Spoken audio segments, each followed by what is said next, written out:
suddenly turned the case into something far more dangerous. And now the question is no longer simply who stole the jewels, but who put the body there. Sam Spade, The Overjord Caper. Originally aired on June 5, 1949, the Escape Radio Night continues with more mysteries and adventures, the headlines from another era, quizzes for true radio fans, music from our orchestra, and Margie's On This Day journey through the events of August 21st. Good night, everybody listening to Escape Radio. On this day, August 21st, in 1944, representatives of the Allied powers opened the Dumbarton Oaks Conversations in Washington, laying important groundwork for the organization that would become the United Nations. In 1950, Althea Gibson became the first African-American player accepted into the U.S. National Tennis Championships at Forest Hills, breaking an important barrier in American sport. In 1959, Hawaii became the 50th state of the United States, completing the nation's modern expansion to the 50 states.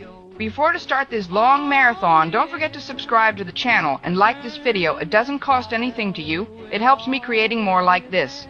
Thank you. And tonight, in the rain-slick streets of Overjord, a shadowy figure slips between neon lights and secrets thicker than the midnight fog. When a priceless artifact vanishes, the city's hardest-boiled detective is drawn into a web of deceit, double crosses, and a femme fatale with motives as mysterious as her past. Can he crack the case before the clock runs out? Or will Overjord's darkest secrets claim another victim?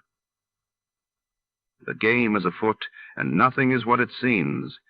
Before we begin, let's see what happened on the day it aired. It was March 11th, 1949, that day. The world reeled as Israel was admitted to the United Nations, and deep in Tokyo, a deadly fire tore through the Horyuji Buddhist temple, capturing global headlines.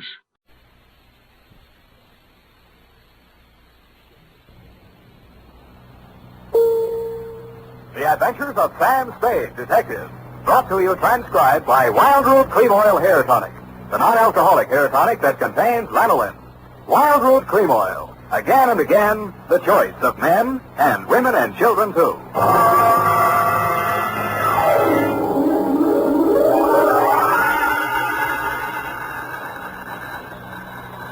Sam Spade, Detective Agency. Hey, sweetheart. Any calls, messages, alarms, or excursions? Just one, Sam. Which?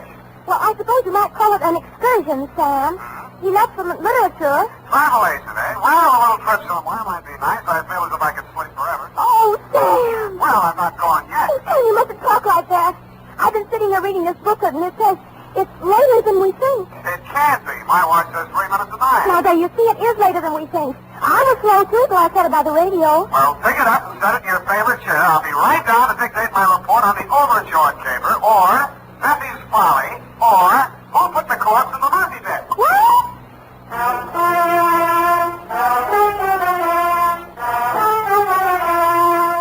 Dashiell Hammett, America's leading detective fiction writer and creator of Sam Spade, the hard-boiled private eye, and William Spear, radio's outstanding producer-director of mystery and crime drama, join their talents to make your hair stand on end with the Adventures of Sam Spade. Presented by the makers of Wild Root Cream Oil for the hair. Ah, June, month of vacations for all the family. Here's hoping you've planned yourself a good one, and that you'll remember to take along plenty of Wild Root Cream Oil Hair Tonic. In spite of heat and winds, Wild Root Cream Oil grooms your hair neatly and naturally, relieves annoying dryness, removes loose, ugly dandruff. Ask for it in a big, economical family-sized bottle and handy tube that's easy to pack in your suitcase. Be sure to ask for it by name. Wild Root Cream Oil Hair Tonic. Again and again, the choice of men and women and children, too. And now, with Howard Duff starring as Spade, Wild Root brings to the air the greatest private detective of them all in the Adventures of Sam Spade.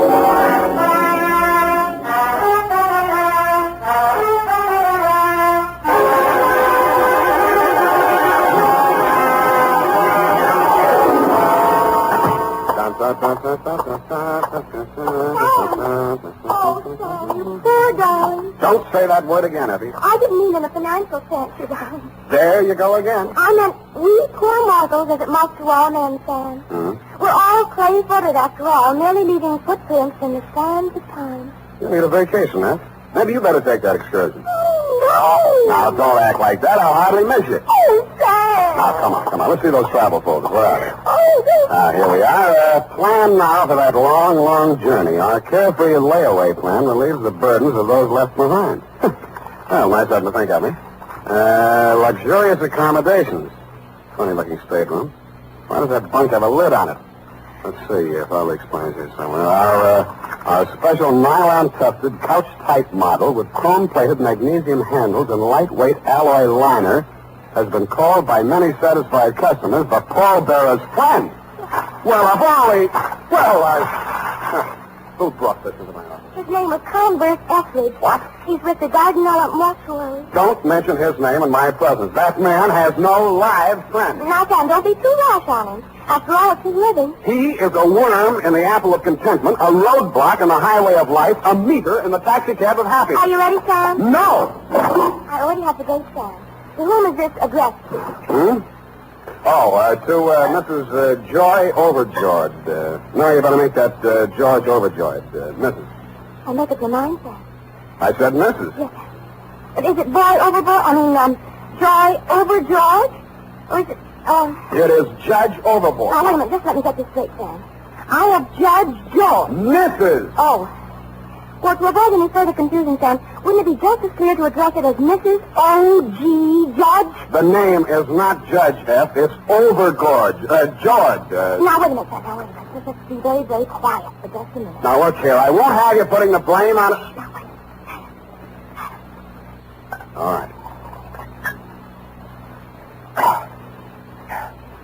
Mrs. George Overjord. Hyphen? If it'll make you happier. Thank you, Sam. From, Yes, Sam. License number 137-596. That you can get. Subject, your jewelry. Dear Mrs. Overjord.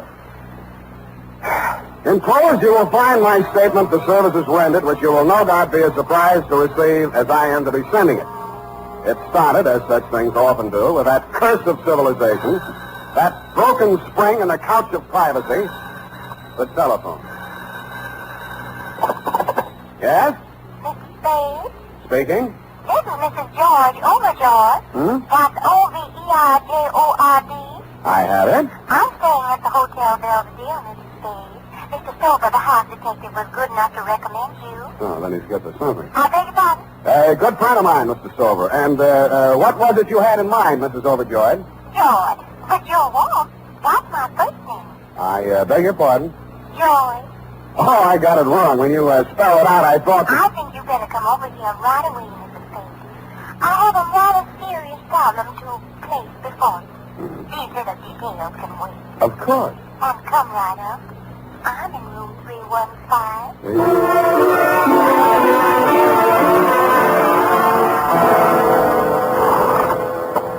A mysterious woman with strange sounding names. Closing and down. 315. 315. It's better. Knock. Who's there? Mr. Spade. Just a moment. Come in. Pardon me. Come on in, Mr. Spade. Whatever you say. Sit over here, won't you, please? Oh, yeah, sure. I'll just bring Oh, this, don't bother with the chair. I'll make room here. Oh. Thanks. Here. Now. Isn't that nice? Yeah. Oh, don't worry about George. He's on a gray line tour and won't be back for hours. George? Yes, poor dear, he's my husband. Oh, well, Mrs. Overjoyed. You're sweet. Call me George. I feel that since you're a detective, you'll know my secret sooner or later.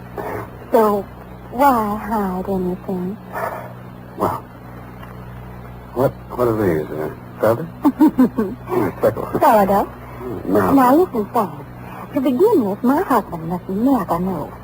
Yeah, well, all right then. Yeah. About the jewels. Oh. You see, he gave me the money for a floater policy on the necklace, and I was naughty. You were. I sank it in a wild mood. Sam, are you listening? Yeah. Mm-hmm. Sure, yeah. You sank some of these mink. Tell me, what did you want to do with me like that? No, Sam. I found the floater. So now it isn't insured and it's gone. Ran away, huh? Not the mink, Sam, the necklace. What shall I do? Yeah. It was $30,000. Please. But what about your husband? He'll be awfully angry. He's an absolute bug on insurance.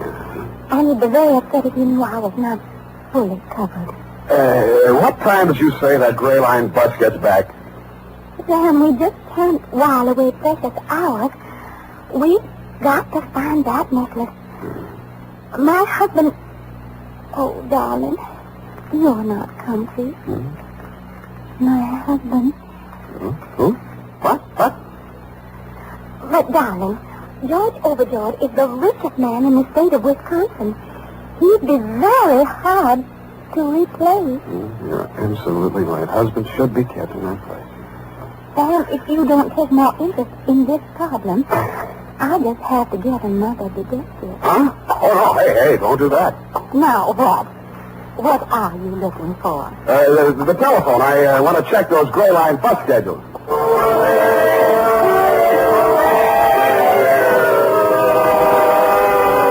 Around 5 in the p.m., after we phoned room service with some sandwiches and a pitcher of martinis, I got my assignment.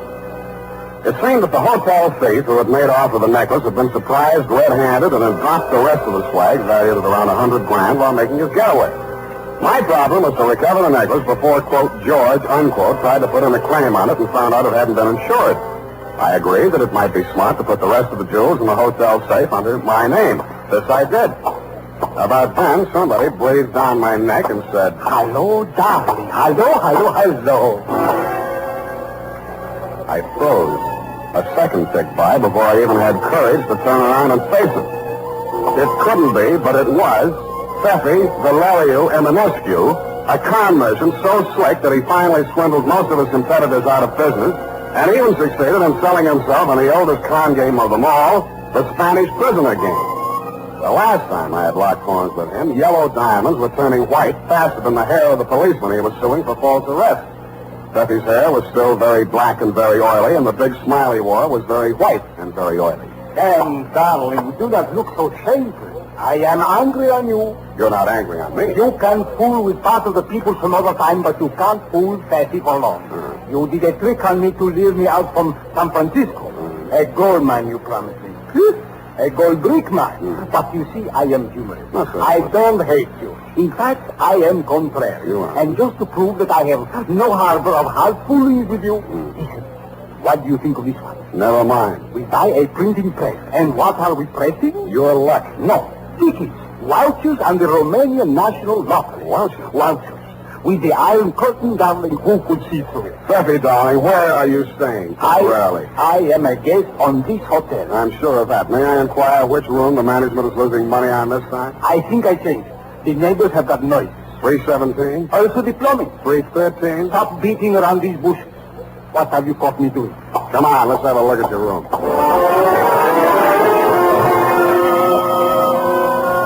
On the way upstairs to his room, Steffi gave me a rundown of the noises in the room adjoining his, 315.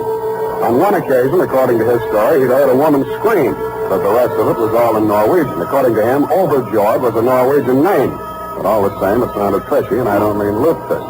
When I gave him a rundown on the missing Overjord necklace, he threw up his hands in anguish and said, "Oh, Sam, darling, I think we'd better have a couple of drinks and talk over this." Sit down, Steffi. Aren't we thirsty? No. Look, Steffi, how did those Jimmy marks get on that connecting door? Jimmy, now I see it. Not only do those Norwegians have noses, they have bad habits. And this a crime from you. Steffi, why would the Overjords break into their own room from this side of the connecting door? Don't interrupt me. I am thinking. Where does that door lead? To the bed. A bedroom? Don't speak on it. Don't go near it. What's in there? A monarchy. Let's have a look. Sam, darling, I don't want you to get hurt. Steffi, are you threatening me? What? I am warning you. That makes it easy. Sam, darling, don't. Remember Pando? Oh, be quiet.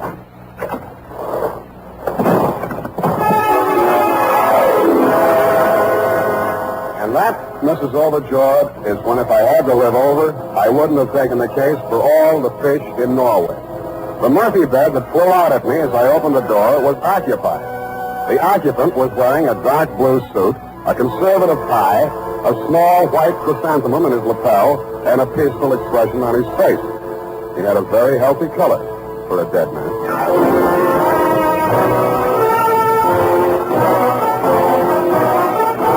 The makers of Wild Root Cream Oil are presenting the weekly Sunday adventure of Dashiell Hammett's famous private detective, Sam Spade. Tonight, for the first time, Wild Root announces a big double bargain combination package to introduce amazing new Wild Root Liquid Cream Shampoo. Here it is. You get a 60-cent bottle of exciting new Wild Root Liquid Cream Shampoo, plus a 60-cent bottle of famous Wild Root Cream Oil Hair Tonic. A $1.20 value for only 59 cents. It's a wonderful chance to get acquainted with brand new Wild Root Liquid Cream Shampoo. The shampoo that combines the best features of liquids and creams and soapless cleansing, plus soothing lanolin. A shampoo that leaves your hair beautifully clean, soft, radiant, easy to manage. Remember, this big double bargain combination package contains a 60-cent bottle of the popular new Wild Root Liquid Cream Shampoo, plus a 60-cent bottle of Wild Root Cream Oil Hair Tonic. A $1.20 value for only 59 cents. But the offer is limited, so don't miss out. Go to your drug or toilet goods counter today or tomorrow, sure, and ask for Wild Root's big double bargain combination package. A $1.20 value, only 59 cents.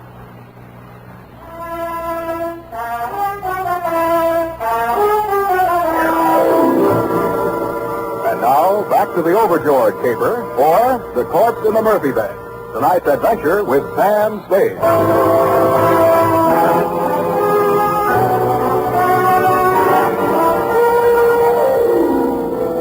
As I stood there looking at that well-dressed corpse on the Murphy bed, I asked myself some leading questions. Who was he, for a start? Had my client's husband returned from his gray-lined bus stroke, stumbled into the wrong room? And then what was really my client's problem? To recover an uninsured necklace or get rid of an insured husband? And what was the function of Pfeffy? Was he an accomplice, a goat, or a body snatcher? At that moment, he was in no condition to tell me because he had fainted dead away. When I had revived him...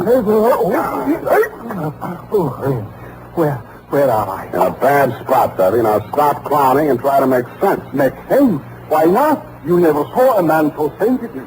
But frankly, I am discouraged. Help me up. Now look, Pfeffy. I am looking. You realize what means that joker who's finally resting on my morphine? I will be deported to Bucharest. You should be so lucky. Lucky? A Romanian in Romania? At the mercies of thieves, gypsies, and Hungarians? Okay, Pfeffy, you don't want to go home. I do. The ticket for both of us is my client's missing necklace. Did you swipe it? Necklace? Who necklace? Darling, talk about him and I listen. Don't worry about that stiff. He'll keep. What about I? He is comfortable, but where will I sleep? In another city, if you're smart. Now, don't bother to check out. Just drop your bags out the window, hang the Do Not Disturb sign on the door, and dissolve. That should give you about a 24-hour head start. But that would be dishonest. I know, but it's a sacrifice you have to make. Okay. Here. Take the necklace. That's better. And you better take my advice, Pfeffy. Start packing. Like I told you, that corpse is in good shape, but you're not.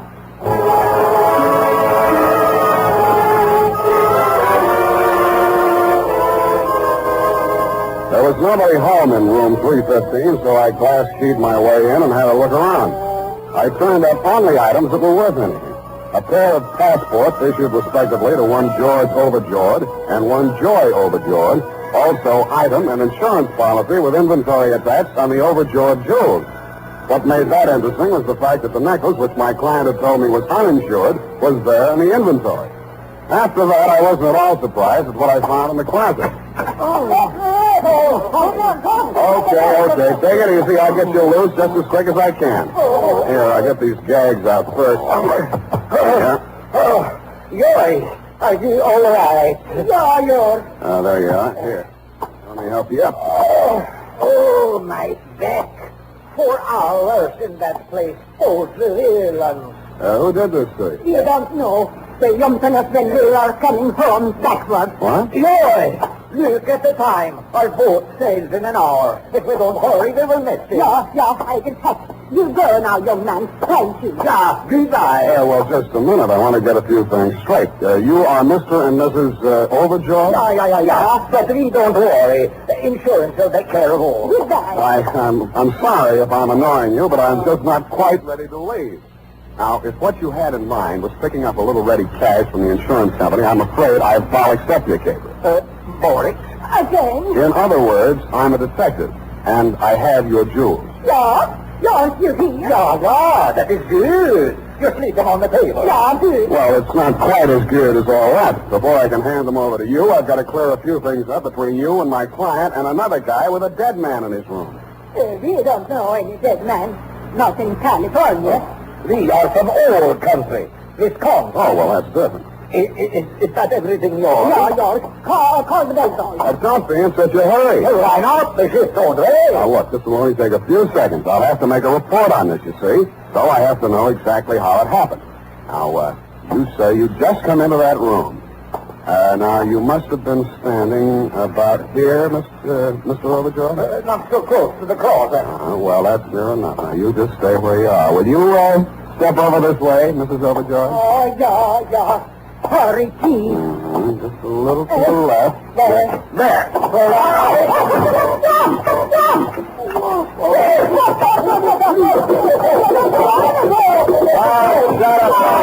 I asked for some bad dialect. Oh! I thought that would do it. Good. And now to meet the pro. Just a moment. Oh, it's you, Sam. I thought I heard voices next door. I was afraid to go barging in. Where have you been, darling? A most wonderful thing has happened. My husband left me. He never came back from that gray line tour. That might be because he never went. Oh, sit down, darling. There's something I must tell you. Yeah, but you sit there and I'll sit here. Darling, you changed. It makes it so difficult, this gulf between us. Joy, if I may call you Joy, we must face it. We live in different worlds. It can never be. Cigarette? I understand. But there's no reason we can't meet occasionally and remain good friends. Sure, I'll come to see you on visiting day. Sam, I'm afraid you're making a terrible mistake. Well, I made that when I took you at face value. Your name may be Joy, sweetheart, but you are not Overjord. Who are you? Darling, doesn't matter. But I'd rather like Joy. I think I'll keep it. Yeah, okay, suit yourself. How does Steffi fit into this caper? Sam, darling, it's terrible the way that man deceived me. I should have known he wasn't a Norwegian. Well, don't feel too bad about that. He thinks he's Romanian. He told me his name was Overjord, and that it would be all right for me to stay here because his parents were in the adjoining room. Now, let's get this straight. Steffi checked into room 313. The Overjords were here. I take it you were in 317, all with connecting doors. Sort of fences movement, shall we say. Well, I thought it rather strange that I never met them, especially after Stacey brought me the jewels and said they were a present from his mother for my trousseau. Oh, now, wait. Before you go any further, Angel, how are you going to get out of that corner without getting paint on your little feet? Well, he finally told me everything, and that I was as deep in it as he was. That's when I called you. Why? I was panic-stricken. I had to get out from under. And, baby, look at you now. Well, Sam, you will have to admit that I could have done worse. Unless I misjudged you. We do have a jewel. Yeah, that part of it's all right, but what about that corpse? Oh, that was in case Steffi got rid of that necklace before he was caught with it. The police would have something else to hold him on, so you and I could get out of the country with the jewel. How'd you get him up here? Piggyback? The bellboy helped me. I told him it was my husband that he was stiff. Yeah, how stiff can you get? You don't believe me? Nope. Oh, I love you. Stop that. All right. Go ahead. Talk to me. Why don't you hit me with your fist? You're a big, strong man. I'm only a woman. What have you got to lose? Look, all I want to know is who put that corpse in the Murphy bed. How dare you? How dare you make love to me and then insult me and push me around like an old shoe? Oh, I dare not. I don't have to put up with it, and I'm not going to. I'm going back to Steffi. He's a crook, but he loves me. I hate you. Hate you. Hey, my ear. You're choking me. I am not. I can't breathe. Darling, what are they doing to you? You deduced this poor girl to her condition? I guess so. I don't know how. Come, darling, we are no longer friends. Our relations are shortened, nil and one. But you, my love, I forgive you. Come away with me. We will start life anew with a better scheme. But, Sister dear, aren't you forgetting something? Virgil, Chris, that old man and that old woman lied to us. They are not overjoyed. They are crooks and robbers. Stefano, I think he's right. but how did you... I found them in there and untied them. Instead of phoning the police, they started packing. So you see, darling, we couldn't take the jewels anywhere. But why not? The M&S motto inscribed on our family crest. Honor among thieves, except for gypsies and Hungarians. But, Sister dear, I tried to steal them from you. That was another false call, my darling. Between you and I is a technical difference. This is known as a double cross. That is expected from a woman. But from you, Sam, darling, I am a ghost. I am a darling. You have behaved without charm. I don't hate you, but it is all I can do to forgive you. Come, my lord. Now, wait a minute. For what? You have the jewels. You can prove nothing. There's still that corpse. Sam, darling, come, I show you.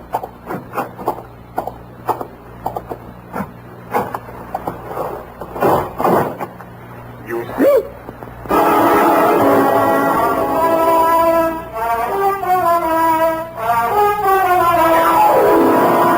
I didn't. All I saw was a well-made Murphy bed. The well-dressed corpse was gone. When I turned around, so were Feffy and Joy. Period. End of report. Next week, Sweetie's dialect. But, Sam! Yes, Effie?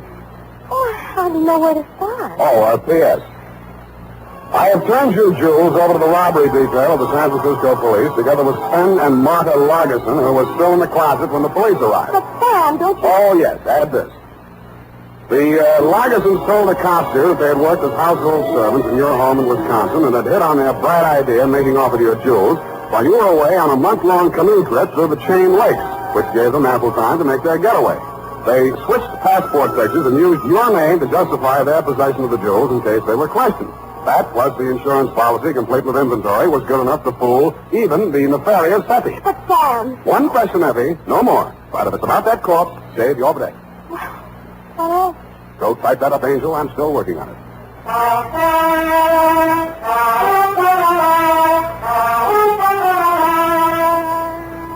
And now, listen to this.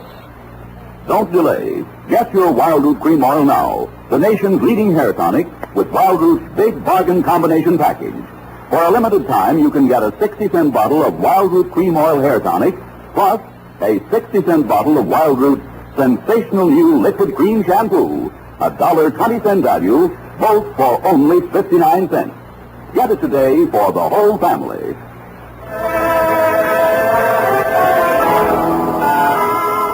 Well, here it is, Sam. Did you get any place? Well, there's a couple of fingers left in there. Will you join me? Oh, don't you know, I meant a different kind of stiff. Oh, the one in the Murphy bed. Well, I'm expecting a break on that any day now. Well, you have a wall-type bed in your apartment, Sam. A similar proximity will inspire you to greater mental thought. Please, I won't sleep a wink. That's just what Mr. Etheridge said. But I told him you were busy on this big jewel robbery. What was his problem? The man from Mortuary, you know. That vulture. He is a razor blade in the parachute pack of optimism. He is a sandbar in the river Styx. Well, as I said, Sam, it's his living. But I promised to give you the message.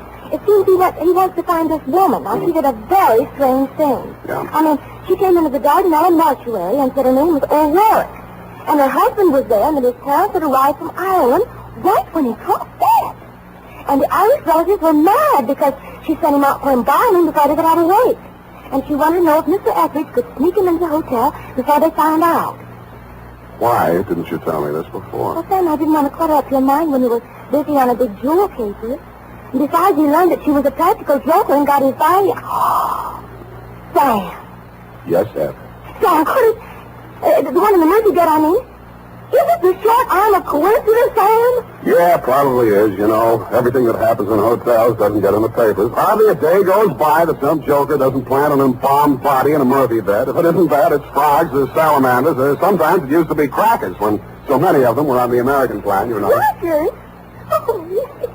Good night, Sam. Good night, sweetheart.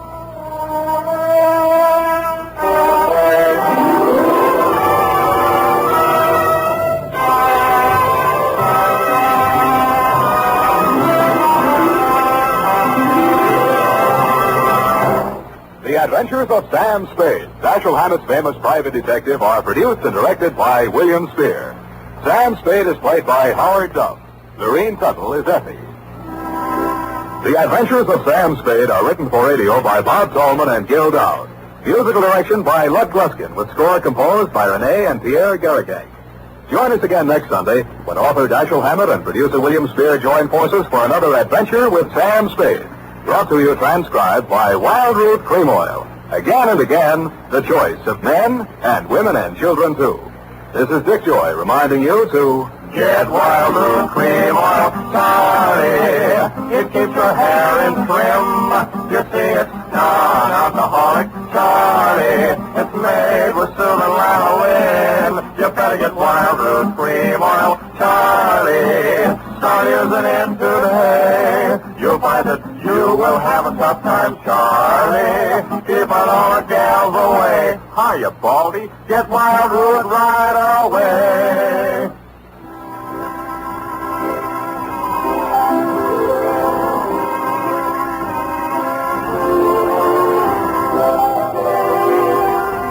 This is CBS, the Columbia Broadcasting System. WTRY, WTRI. America's airwaves shine a little brighter thanks to our friends at CBS. And now, ladies and gentlemen, let's see if you're ready for tonight's radio quiz.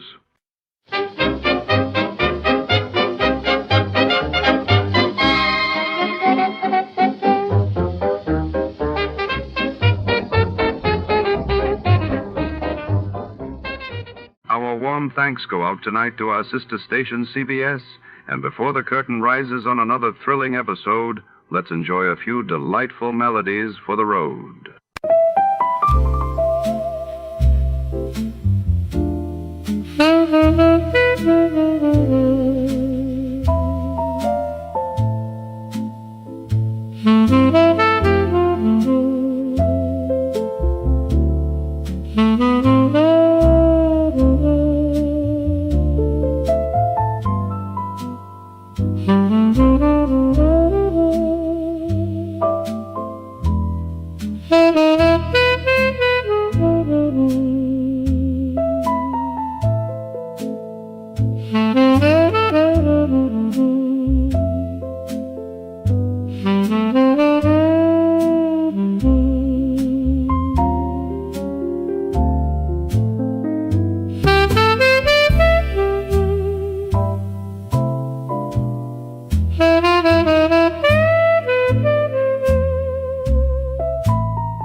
tonight's tale draws us into the opulent backstage corridors of the Royal Arcadia Theater, where velvet curtains hide more than just actors.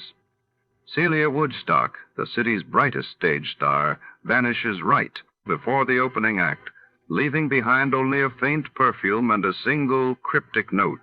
The detective's search unravels glamour and secrets beneath the golden stage lights. Before to start, let's see what happened the day it was aired. It was January 9, 1955, and that day saw news of British Prime Minister Sir Winston Churchill's hospital discharge making headlines while in the United States. Marian Anderson broke barriers by becoming the first African American to perform at the Metropolitan Opera in New York. From Hollywood, it's time now for Edmund O'Brien as... Johnny Dollar. Is this Mr. Dollar, the insurance gentleman? That's right. Well, this is Captain Lyle Woodstock. I was given a message that you had telephoned. Yes, I did. Your insurance company wanted me to look into this trouble with your wife. I wonder when I could see you. At your convenience, but it's not trouble yet. It's quite possible that nothing is wrong at all. Oh? I understood you were worried about her disappearance, that you hadn't heard from her in over a week. Isn't that it? Yes, but, well, I'll explain it all to you. But as I said, in spite of her absence, it's entirely possible that nothing is wrong at all. All right, Captain Woodstock. I'll be out to talk with you this afternoon.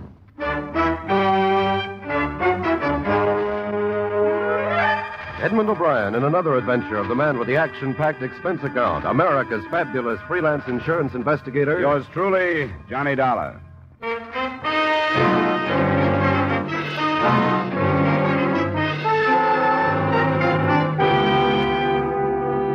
Expense account submitted by Special Investigator Johnny Dollar to Home Office, Washingtonian Life Insurance Company, Hartford, Connecticut. The following is an accounting of expenditures during my investigation of the Celia Woodstock matter. Expense account item 1, $25.50, car rental and mileage to the Woodstock home off the highway just east of Bridgeport. It was a large frame house, shuttered against the cold. Icy landscaping swept down to the shore, where an empty dock stood against the winter wind blowing across Long Island Sound.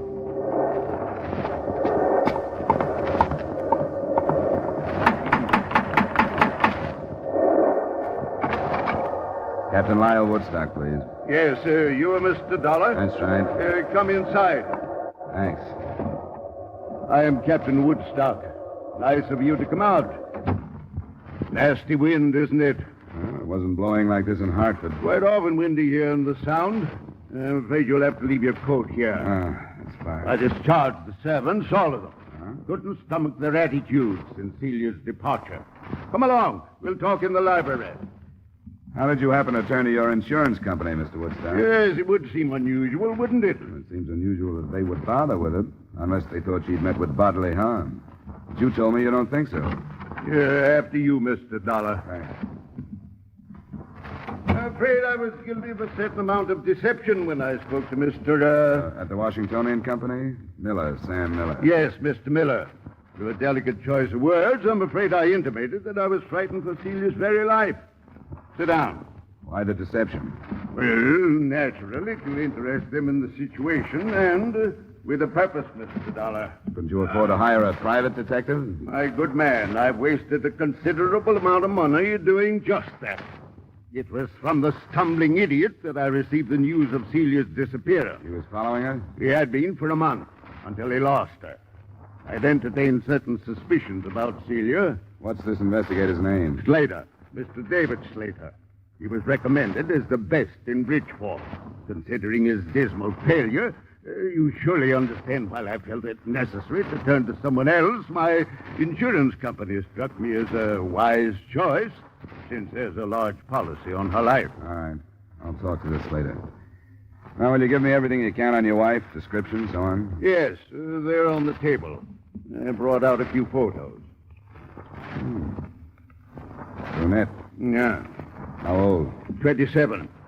That one was snapped on Doctor's Cave Beach on Jamaica.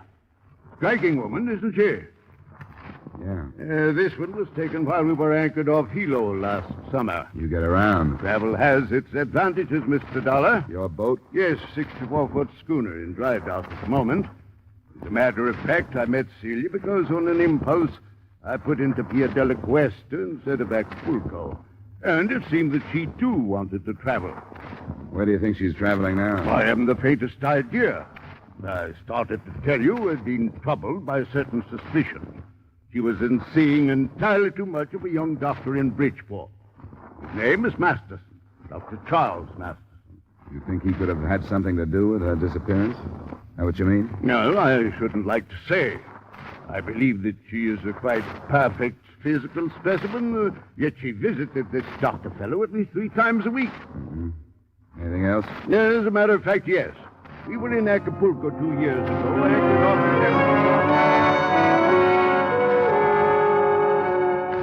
The rest of the story wasn't too far from typical, although I don't meet too many of the breed. A, the 55-year-old Woodstock, captain because he owned and gave orders on the schooner, had dedicated his life to what he called adventure. And B, the 27-year-old Celia had also dedicated her life to what she called adventure. The results were a number of voyages, and finally, Celia Woodstock's disappearance. Except for the doctor, I didn't learn what had gone on between.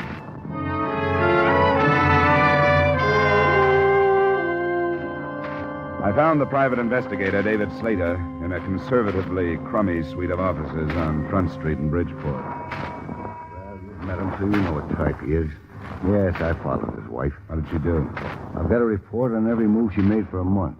You want to see it? No, not if you remember the highlights. What about this Dr. Charles Masterson? Doctors are hard to pin down, you know that.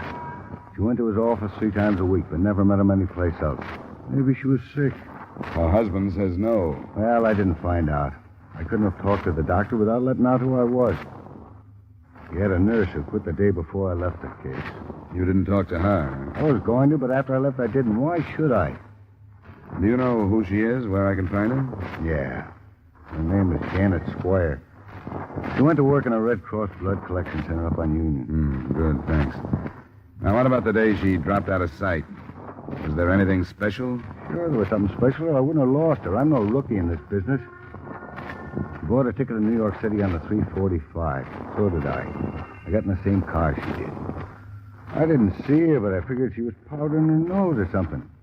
Then when she didn't show before the train left, I went through the rest of the cars. But I never picked her up after that. She knew you were tailing her, huh? She must have. Must have got on the car and then right off. That and the money she drew out of the bank makes me think she was running out on old Woodstock and nothing else. No money was mentioned to me. That's funny. Woodstock knew about it. $2,000 the morning she left. I wonder what else the old renegade is holding out on me. The phone call she made? No, he didn't say anything about any phone calls? Well, she made quite a few from public booths. I finally got into one next to her. I couldn't get the number, but she talked to somebody named Spade. Didn't say much but the name, and then asked, "Where do you want me to meet you?" When she was answered, she said, "All right, I'll let you know when everything is arranged." And that's all. Well, that's enough for me. If he thinks he's got a free wife chaser in me, he's mistaken. You going to drop it? Sure, if that's the way it is. I gave up that kind of work a long time ago. I don't like it.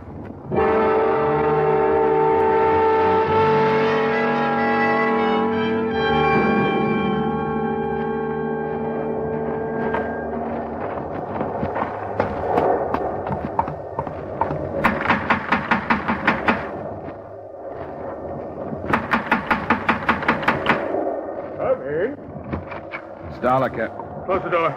What's this? Where's Woodstock? Close the door. If you do anything else, I'll kill you. What's happened? Who are you? Stay away from me. I smell cordite. You fired a gun. Where's Woodstock? He's gone. You come this way now. Move down the hallway. Why? I'll kill you if you don't. Came in here. Now you've got to do what I tell you or I'll kill you. I'll have to. Come on.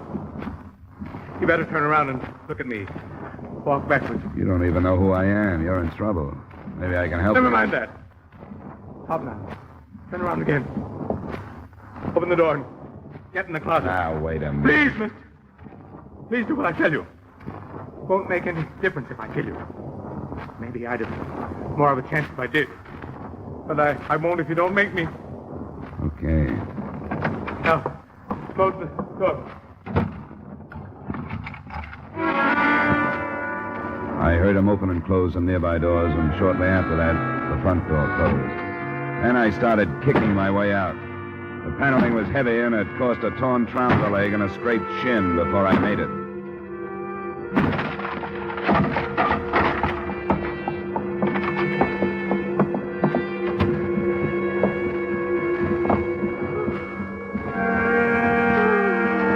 Mrs. Woodstock? Mrs. Woodstock? Hello? Hello, operator.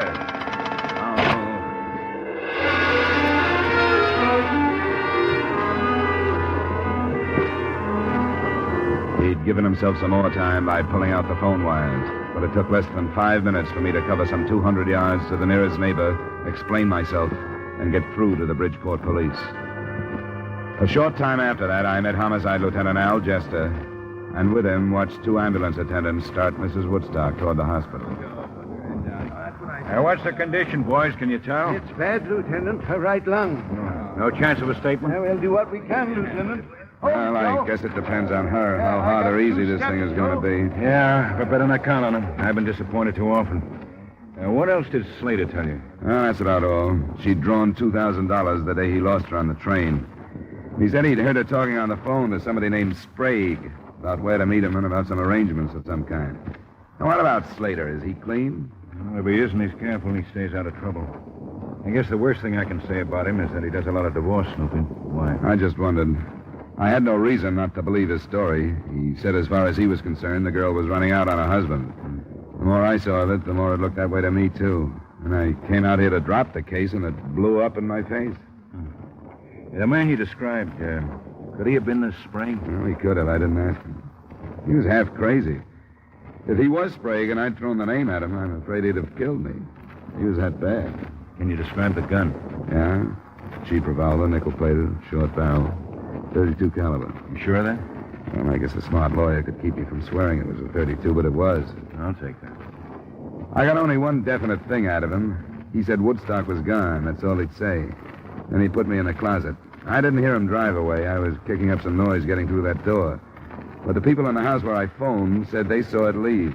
The next house that way. Oh, Sergeant. Yeah, Lieutenant? Next house towards town. People saw a car leave. Send a man over and get what you can on it, will you? Yeah, all right. They said they didn't hear any shooting. You didn't see a car when you got here? No, it must have been parked on the other side of the house. Then I'll get it roped off. Yeah. Snow ought to hold some good prints of the tires. Did I get the amount of the insurance on the victim right? $100,000? Lieutenant Jester. Yeah? You better go upstairs. They were shooting up there, too. Oh, where? In the hallway, toward the back. Jared says there's a man lying sort of half into a room, but there's no question about it. This one, he's dead.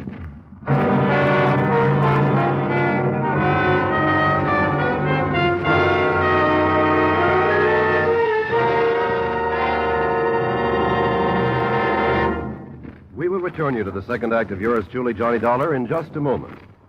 Have you heard the new Sing It Again, the new comedy with Jan Murray as your host on the Coast to Coast phone? The new cash prizes for cracking the mystery of Sing It Again Phantom Voice. The new speed and color of the tuneful little riddle songs that make Sing It Again a Saturday night must for radio listening. Be listening for Sing It Again tonight on most of these same CBS stations. Now, with our star Edmund O'Brien, we return you to the second act of yours truly, Johnny Dollar.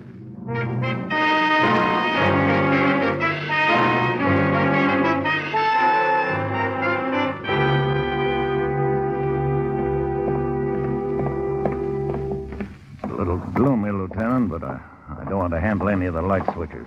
Right back there. Oh, yeah. I see. Woodstock. Let me see. Huh? So it is. Get some light on in the room. The shutters are all closed. Push the switch for something that won't hurt Prince. Yes, sir. Car key ought to do it. Shot from behind. Here's a gun on the floor, Lieutenant. That guy told you Woodstock had gone, Dollar. He couldn't have been more right, could he? Oh, I guess not. Well, let's get out of here until the photographers show up. Neither the photographers nor the fingerprint men, nor a thorough search of the house resulted in any progress. By the end of that first day, the description of the man I'd tangled with had been broadcast, along with a possible description of the car he was driving. The police had also put out a futile search on the single name Sprague. And Celia Woodstock hadn't died, but she hadn't regained consciousness either, or shown any signs of recovery. I took a hotel room in Bridgeport that night where I'd be called if and when anything happened. Nothing did.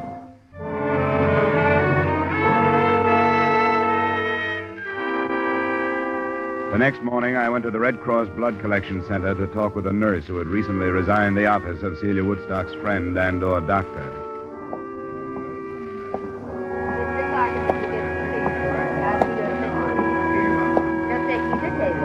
I'd come in with my mind tossing motives for murder around, motives of personal greed and selfishness and hate. And it was almost a shock to suddenly face a segment of this country, citizens, old ones, young ones, men and women, quietly going about the business of helping the best way they knew how. I stayed to give my own blood after Janet Squire talked with me, and I knew it would go overseas in the best of company. We can go in here, Mr. Dollar. Thank you. I'm sorry to bother you, Miss Squire, but I was told that you were in Dr. Charles Masterson's office until a short time ago. Yes, that's right. Have you seen the morning papers? No. Why do you ask? Mrs. Lyle Woodstock was shot last evening. Mrs. Woodstock? Well, she's one of Dr. Masterson's patients. Was she, seriously injured? They don't know if she'll live. Her husband was killed at the same time. How dreadful. What happened? I don't know. I'm working with the police on it. I'd like to learn as much as I can about Mrs. Woodstock. Well, I'm afraid I know very little. She was a patient, but other than that, I know nothing. Her husband seemed to have the idea that she might be more than just a patient. That there might have been romantic interest between them. Uh-huh. Was there? Well, not that I know of. I make it a point to do very little prying into other people's affairs, Mr. Dollar. Sometimes I wish I could. Do you know anything about anyone named Sprague? Sprague? No, I'm afraid I don't. I'm sorry. So am I. I hope the results are better when you start working on me. I am sorry, Mr. Dollar. If you'll step right through there, Miss File will take care of you.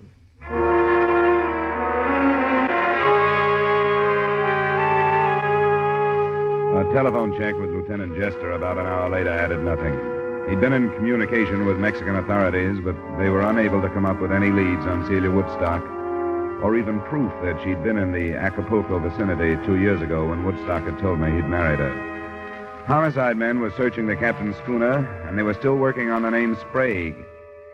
I played my last card and went to see Dr. Masterson. I read about it. Tragic.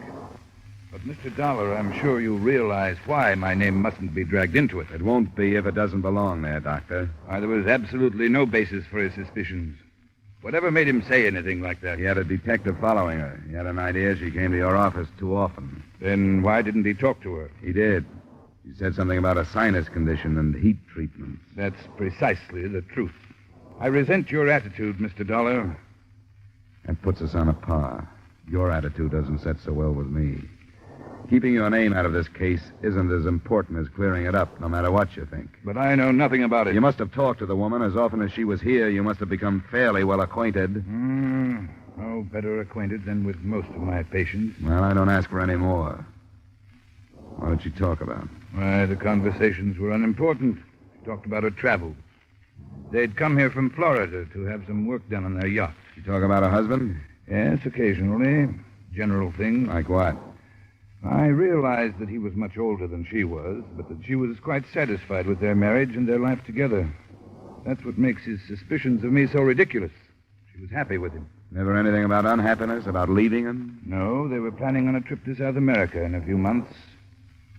Dr. Masterson, did she ever mention anyone named Sprague? Sprague? Yeah, Sprague. This is one of the strangest things that's happened to me in a long time. Why? She went to pieces because of that name. Completely and helplessly to pieces. Just before she stopped coming for treatment. What happened? The last visit she made, the afternoon about a week ago. Someone telephoned and asked for a Mrs. Emil Sprague. My nurse and receptionist called in and asked if Mrs. Sprague could answer the phone. Was the nurse Miss Squire? No, she just left me. It was Miss Hall, who didn't know my patients by name.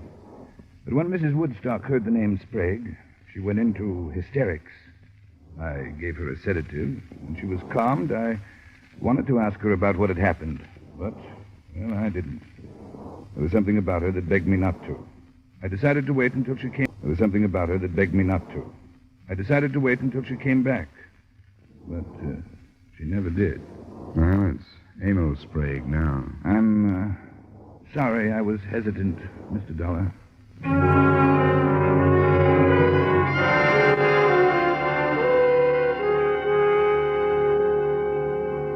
Well, it's in the works now.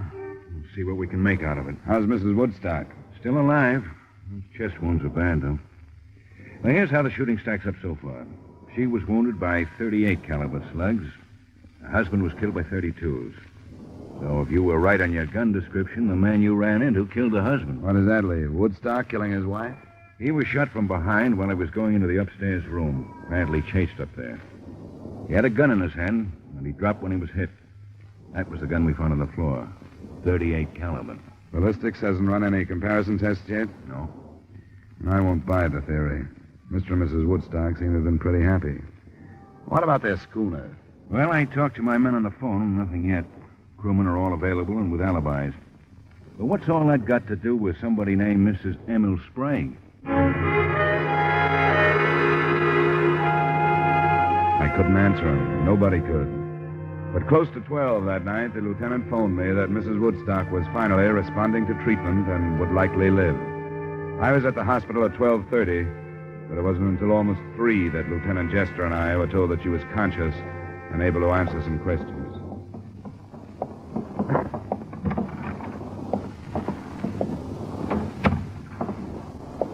Good morning, Miss Woodstock. Feeling better? My name is Lieutenant Jester. This is Mr. Dollar.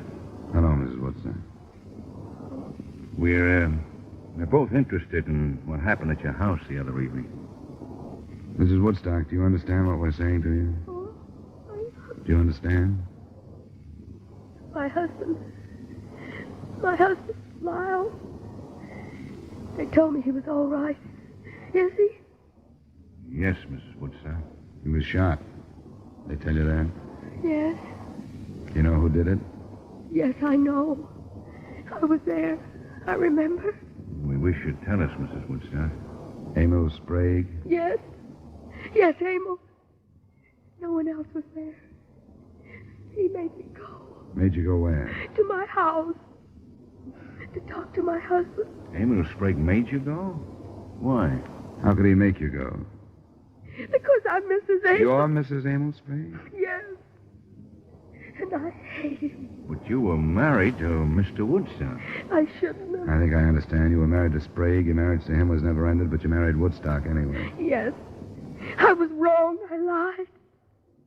I didn't tell him. And then it was money. He wanted money. Sprague did? Yes. I didn't know where he was. Mexico. I had to get away. And I married my husband.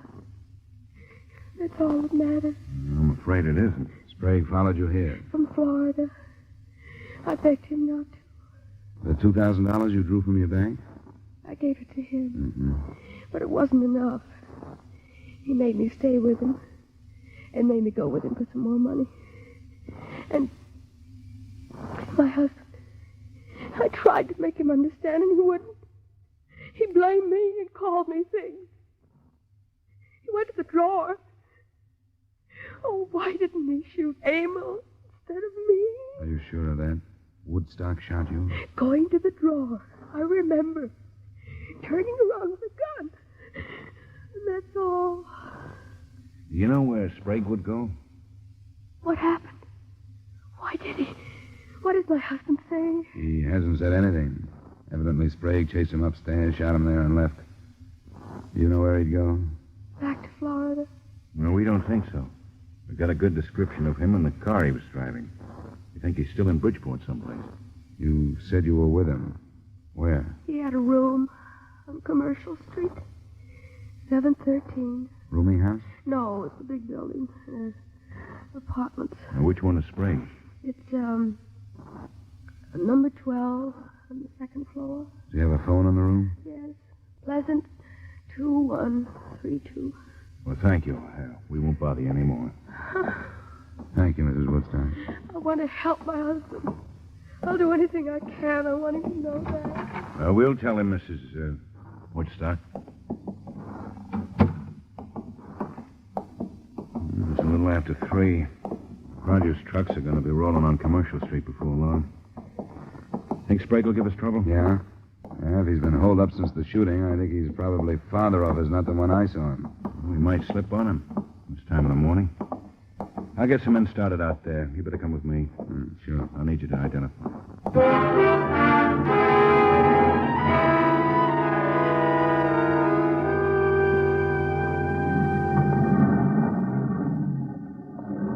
Lieutenant. Men should be set in the back of the building. All right, Sergeant. You'll go in with me.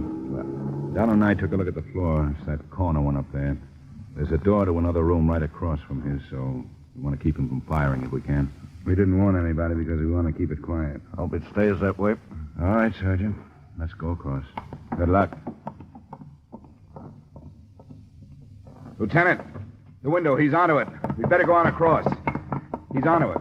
He's been watching at the window. I saw him move. Well, you better see what you can do on the phone then, Dollar. The phone? We thought if you couldn't catch him off guard, we'd try and talk him out. There's a payphone in the hallway.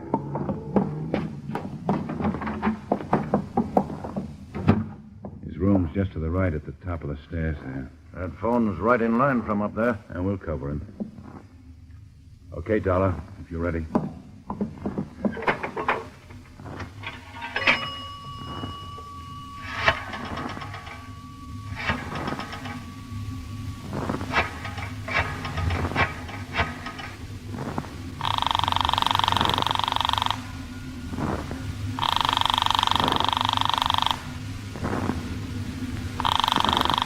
You won't answer. It's ringing. I can hear it upstairs. He'll do something with it. Hello? Hello, Sprague? Yeah? We just got a complete statement from Mrs. Woodstock. You blackmailed the works. She's alive? Yeah, and she's going to make it. I thought she was dead. I saw her fall. I killed him because I thought she was dead. If I'd known, I wouldn't have killed him. I should have found out. You should have done a lot of things. What we want you to do right now is to give yourself up without any trouble. Every door in the building is covered by police. You won't get out if you try. We want you to come out of your room and down the stairs with your hands out where we can see them. You understand that? Are you listening to me? Come on, Sprague. Come on out and make it... Stairs, look out. Get down, Dollar. Stay there, Sergeant.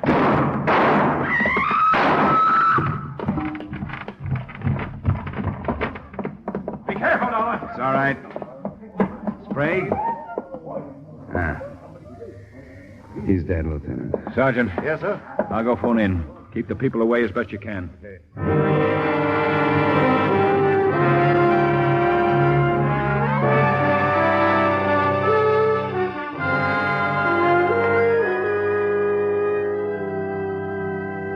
Expense account item 2, $45, miscellaneous, hotel, meals, etc. Expense account total, $73.60. Remarks?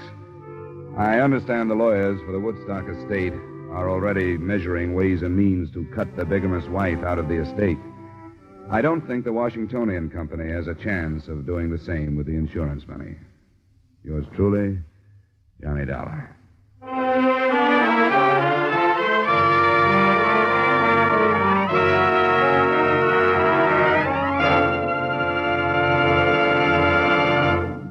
Yours truly, Johnny Dollar, stars Edmund O'Brien in the title role and is written by Gil Doud with music by Wilbur Hatch. Edmund O'Brien's latest picture is a Paramount Picture production, The Redhead and the Cowboy. Featured in tonight's cast were Francis X. Bushman, Jim Nusser, Ted Osborne, Lorene Tuttle, Bill Johnstone, Tudor Owen, and Ray Hartman. Yours truly, Johnny Dollar, is produced and directed by Jaime Del Valle.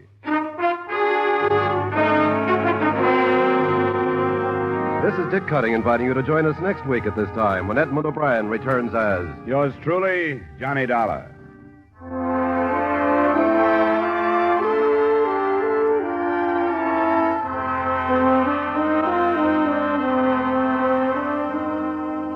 There's a very charming, very amusing young couple to be found at CBS, the Star's address, every Saturday evening. And you're invited to stop by and call on them. They're Liz and George Cooper, and Liz is played by the lovely red-haired Hollywood comedian, Lucille Ball. Liz is nice and easygoing. When trouble's ahead, Liz goes for it easily. It's wonderfully hilarious. It's My Favorite Husband, starring Lucille Ball, every Saturday evening on most of these same CBS stations. Stay tuned now for Von Monroe's Caravan, which follows immediately over most of these same CBS stations.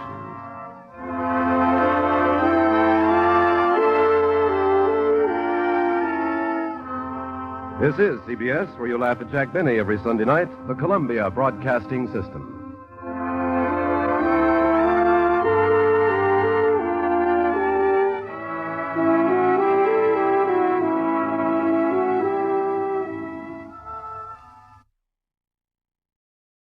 Here at Escape Radio, we proudly thank our partners at CBS. And now, folks, a quick challenge before the next thrilling chapter.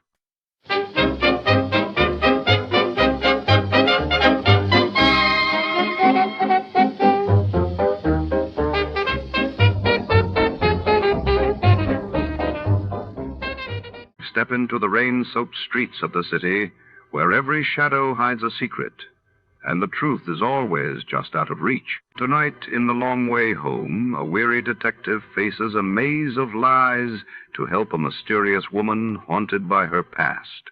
What is she running from? And who is desperate to stop her from ever finding her way back? In a world where trust is a luxury, every step home could be their last. Before we begin, let's see what happened on the day it aired. It was March 12, 1947. That day, President Truman delivered his historic Truman-Dogran address to Congress, pledging support for Greece and Turkey against communist influence, while across the Atlantic British coal miners began a nationwide strike, paralyzing energy supplies and sending ripples through post-war Europe. Get this and get it straight. Crime is a sucker's road, and those who travel it wind up in the gutter, the prison, or the grave. There's no other end, but they never learn. From the pen of Raymond Chandler, outstanding author of crime fiction, comes his most famous character in The Adventures of Philip Marlowe.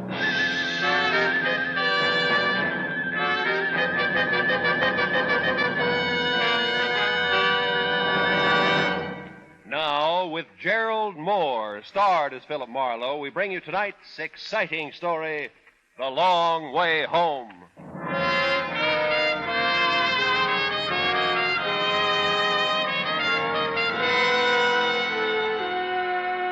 The valley floor gave off the kind of heat that ate into you, stayed. I wondered why some 800,000 people voluntarily made the San Fernando Valley their home. But that was their problem. My problem at the moment was to make a right turn off Riverside Drive, and I did. 4 or 5 blocks north, I saw the name on the redwood post by the driveway. Mr. and Mrs. Enos Harper. Yeah, this was it. I drove in the drive into the cool oasis, an orderly wilderness of pepper trees, palms, evergreens, and everything else I'd ever seen grown in Southern California. The house sat well back on the lot, very neat. Also redwood to match the post by the driveway.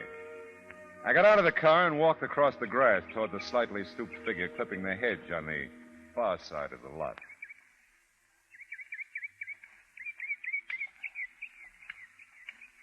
Oh, my. I didn't hear you coming. I'm sorry. Hope I didn't frighten you. I'm Philip Marlowe. You Mr. Harper? Oh, yes, indeed, Mr. Marlowe. I'm glad you're here. Here, I'll pull up this chair. Oh, that's all right. I'll get it. It's all right. I've got it now. Oh. There. Sit down, Mr. Marlowe. Oh, well, how about you? Well, if you don't mind, I'll keep on clipping the hedge here while we talk. I feel better doing something, you know. Oh, sure. We could go into the house, I guess, if you'd rather. Well, it bothers me to be in there now. Yeah, I expect it does. How long's she been gone, Mr. Harper? Since Monday morning. Oh? About 9 o'clock, I guess it was. She got the laundry together, said she was going to the laundromat, and that's the last time I saw her. Monday, that's 2 days ago. Did she take the car? No, Amy doesn't drive. I offered to drive her. The laundromat's about 5 blocks from here, in that little community center on Riverside. You probably passed it. Oh, yeah. And she said no. She thought the walk would do her good. And she hasn't called or anything since, huh? No, nothing. Oh. Well, how about friends, relatives? Well, I've inquired around the neighborhood. You see, we haven't lived here long, Mr. Marlowe. We're not really what you call well acquainted with anyone here. You mean the valley? Well, in California, really. We're from New Jersey. Came out here right after the first of the year. Amy always wanted to live in California, and, well, we moved out. Yeah, but about those relatives, you didn't say whether I have none living. Oh. Amy does have a cousin out here, Cousin Beatrice. That's all I've ever heard her called, Beatrice. She lives in Burbank. I've never met her. Seems like I've always been busy when Amy's gone over there. Mm-hmm. Cousin Ray usually picks Amy up. That's Cousin Beatrice's husband. Well, have you called there since Amy's disappearance? Oh, yes, a number of times, but there's been no answer. And that's odd, too. How odd? Cousin Beatrice is an invalid, Amy says. That's why she's never come to call on us. Well, perhaps they were out when I called. Maybe so. Tell me, Mr. Hopper, you and Amy, have you been happy together? I mean, you haven't quarreled or anything. Oh, no, Mr. Marlowe. Amy and I have never raised our voices to one another. We've been very happy. Yeah. Well, there isn't much to go on. Oh, by the way, if you checked the hospital, you know, there could have been an accident. I thought of that first. Yes, I've called them. No one fitting Amy's description. Oh, that's a point about that description. You have a recent picture of your wife? Oh, yes, of course. Will you come in the house, Mr. Marlowe? I'll get one for you. Okay, sure. Ah, dear. Amy loved it here, Mr. Marlowe. Flowers, big trees, all those plants you see. Amy cared for them, watered, cultivated them. Yeah. This is her garden, Mr. Marlowe. I'm just trying to keep it nice for her. He turned finally, a slight little gray man, led the way into the house. I felt sorry for him. Didn't take much to figure that his Amy was his whole life. And in his mild, gentle way, his heart was broken. Inside the house, as neat and well-kept as Enos Hopper himself, I got the first real shock of the day. Because the Amy I'd pictured in my mind as Enos spoke of her was nothing at all like the portrait he handed me from the mantel. She's beautiful, isn't she, Mr. Marlowe? Yeah. Yes, she is. Yes. She's young, too. Much younger than I. Yeah, much? I'm a very lucky man, Mr. Marlowe. Well, about this picture, do you have a smaller one I can take with me? Why, yes. One of these on the desk should be about the right size, I should think. I hadn't spotted the gallery on the desk across the room until Enos started for him. A quick count, and I came up with 7 pictures of Amy, carefully arranged along the top ledge of the desk. All different, all beautiful. Sensational is a better word, I think. The tinted one showed the hair to be ash blonde, the eyes large and brown, and the mouth full. Enos broke the spell. This one, Mr. Marlowe, I believe it's Amy's favorite. Oh, thanks. This'll do fine. I'd want it back later. Oh, sure, you bet. Now then, is there anything more, anything else that might be helpful? Well, let's see. Oh, yeah, that Cousin Beatrice, Cousin Ray, their address and phone in Burbank, huh? And if they have a last name, that would help. Well, I don't have their address, but I imagine it's in the book. Name's Quinlan. Quinlan? Ray Quinlan, Burbank. Okay. And by the way, you said the laundromat your wife patronized is in the community center on Riverside? On the north side of the street, just a few doors east of where you turn to come up here. Oh, right. I'll be waiting, Mr. Marlowe. If you find out anything. Oh, sure. Right away.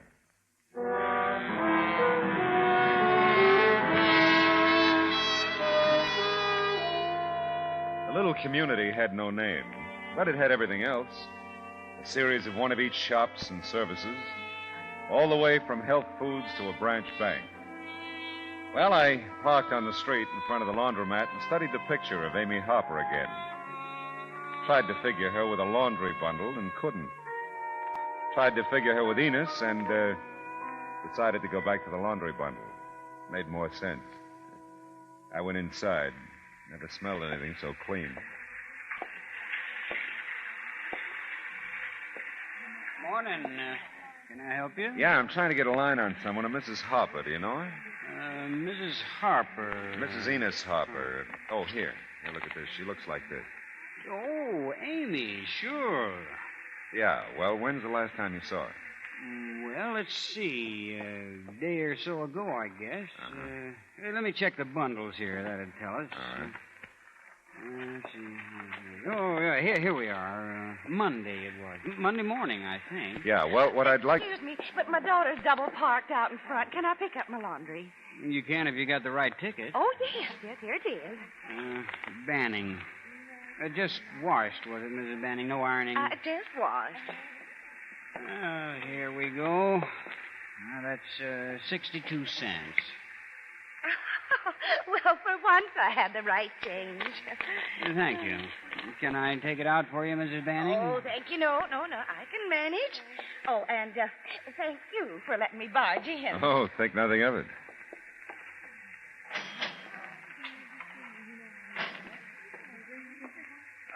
What do you mean, you're trying to get a line on Amy? Oh, well, just that. Anyone ever come in with her? No, can't remember anyone. Well, can you remember if you noticed anything special about her when she came in Monday? Yeah? What? You got her picture. Yeah, I mean beside that. No, she was just Amy. Uh-huh. You want to pick up her laundry? I don't have her ticket.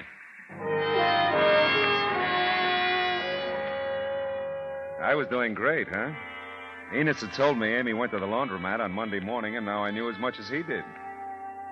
Well, I took a picture with me into all the transportation offices around, bus, train, plane, car rental. Everyone liked the picture, but no one had sold her a ticket on anything. The supermarket and the drugstore were every bit as helpful, and then I remembered her green thumb. Well, I must say I've seen her many times. Many times. With Mr. Harper, of course. Well, do you think you might have seen her Monday? No, not Mrs. Harper. I do believe Mr. Harper was in Monday, though. Seems to me it was about his zinnias. Yeah, well... or was it his asters? I really couldn't say. I believe it was his asters. Of course, it really doesn't matter too much. They're the same family, you know. Who? Zinnias and asters, same family. Oh. Compositae, you know, that's the family name. I'm impressed. But look, I'm going to tell you... Can you imagine they used to be called starwort? Huh? Starwort, what a nasty little name for an aster. Have you got a Burbank phone directory? No, I beg pardon? A Burbank phone directory. Oh, I thought we were talking about the Harpers. I thought we were, too. Starwort.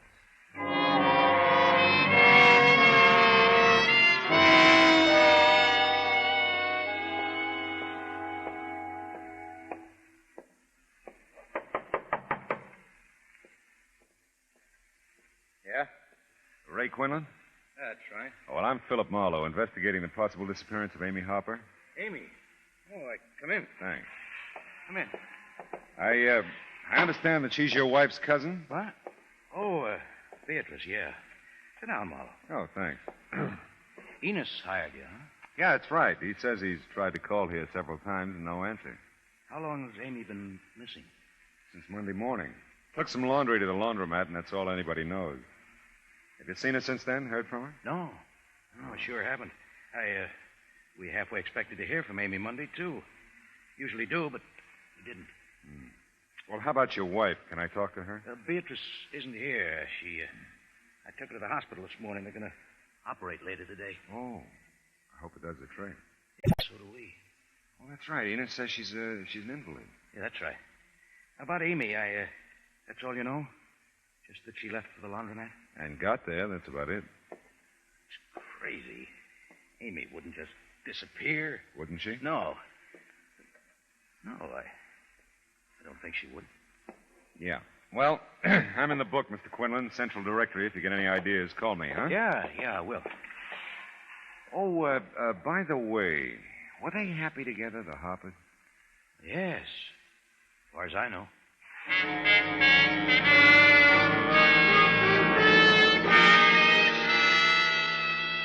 The late afternoon sun was just at eye level as I headed west again on Riverside Drive. Cousin Ray was a brown, solid man, not fat, but husky. Not too tall, 5'10" maybe, must be about 35 or so. Enos wasn't home when I got back to Amy's natural habitat, so on a hunch, nothing more, I checked with the next-door neighbor. Mrs. Brownlee, her name was spooning her yogurt straight and propelling her patio glider like she was closing in on the finish line of the Honolulu yacht races. Well, I saw her coming out of the laundromat and offered her a ride home.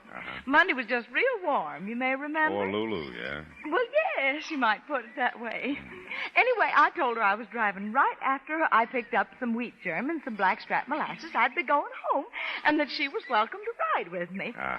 And she gave me that nice smile of hers and says, "No, thanks, Miss Brownlee. The walk will do me good." Now, just why a walk in the hot sun would do anyone any good is beyond me. But I'm not one to push myself onto other people. And the ride was there. She could take it or leave it. Yeah, tell me, did you see her after that? Yes, I did. This time from across the street. But there's no mistaking her for anyone else, you know. No, I don't suppose there is. Well, there she was, going into Pliny. Just a minute. Pliny's? The camera shop. Pliny Branstedter's place. Hocus pocus, out of focus. That's what Mr. Brownlee calls Pliny. But then they're in the lodge together, you know. Yeah. That makes all the difference. Well,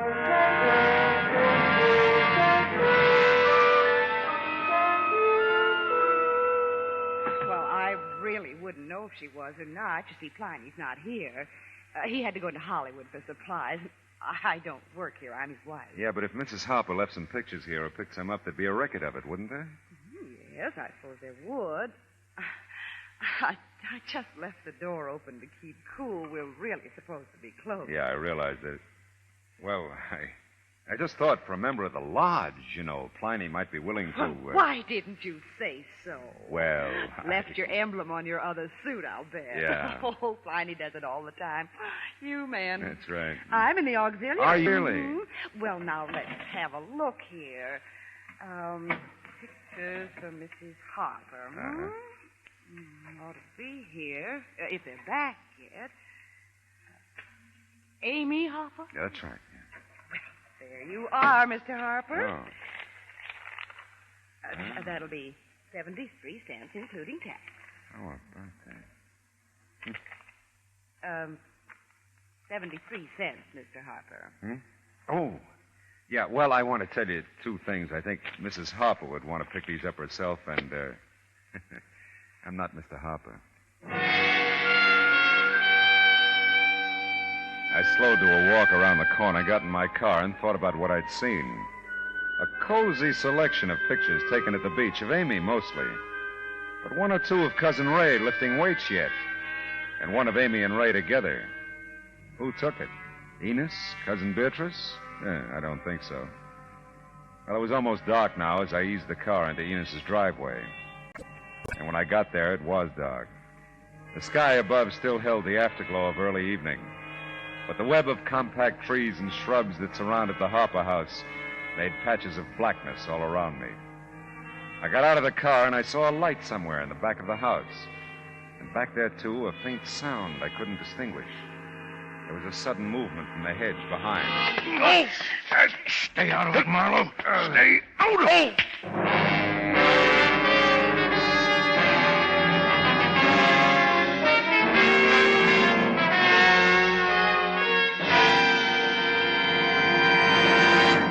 In just a moment, we will return to the second act of Philip Marlowe. But first, a crossword puzzle traps a criminal tonight on most of these same stations when CBS Radio brings you Gangbusters. This latest Gangbusters thriller, titled The Case of the Missouri Puzzle, is law enforcement at its cleverest. Tonight on CBS Radio, you're cordially invited to sit in as an armchair sleuth and enjoy the case confronting Gangbusters. And now with our star, Gerald Moore, the second act of Philip Marlowe, and tonight's story, The Long Way Home.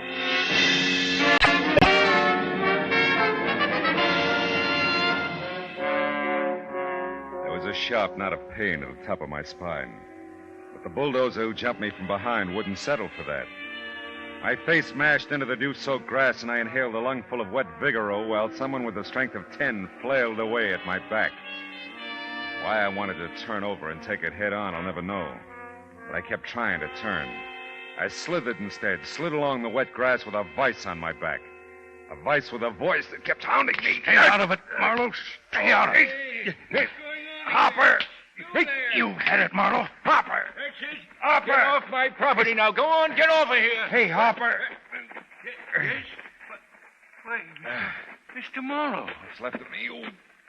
Why, I don't understand, Mr. Marlowe. What happened? Who was it? 3 guesses. What do you mean? Skip it.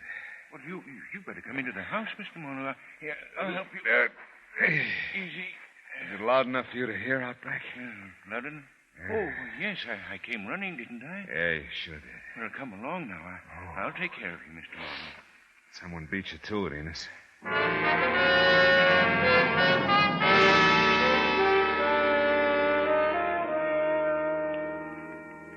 There now.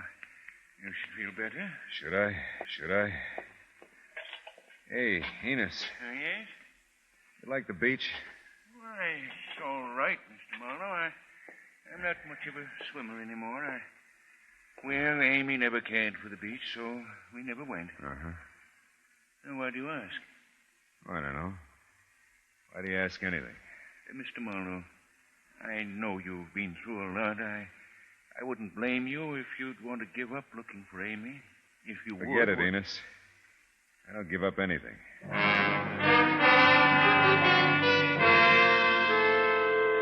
Well, so far the case added up to a stiff back and a head wrapped in a tight band of steel with built-in hammer. A few quick blasts at the pint in the glove department helped not at all.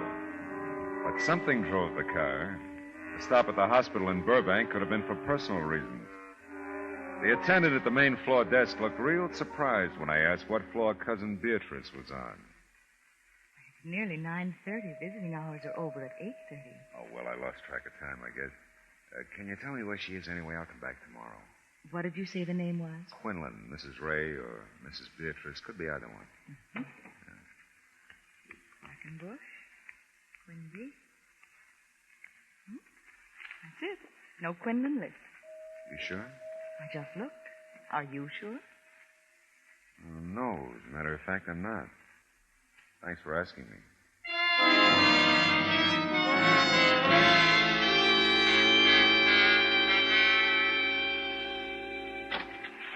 Oh, Marlowe, come in. Yeah, I will. Hey, you look all in. I'm fine. What hospital's your wife in, Quinlan? Why? The one about 3 blocks from here, just up on Riverside? Yeah, Who made her up, Quinlan? You or Amy? What do you mean made her up? Amy never had a cousin Beatrice like you never had a wife with the same name. Well, you know that much. Do you know where Amy is? No. I may get another psychic flash any minute now, like the one I got when you were unlacing my spine a while back. You shouldn't have found out about those pictures. More than that, you shouldn't have gone to tell Enos about them. There's a lot he don't know. Amy doesn't want to hurt the old guy. We've been trying to figure out how to tell him. Have you got any leads on her?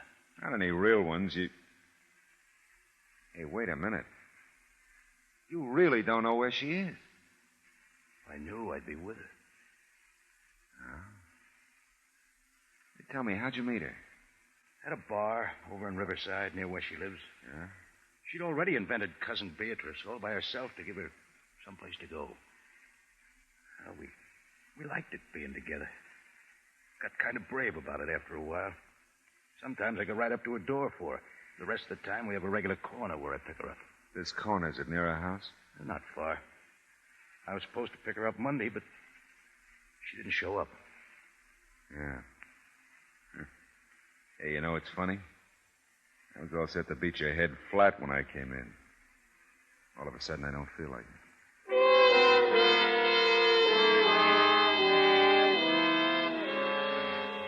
When I got back to the car, I thought my head would cave in. Every inch of me screamed with pain, and sometimes you got to give in to these things. I tried for home, but I only made it to a motel on Riverside. I was out before the light was.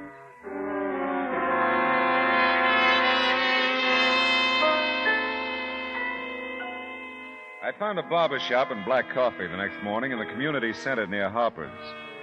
It was a thick, fuzzy 10 o'clock when I reeled out onto the street and headed toward my car.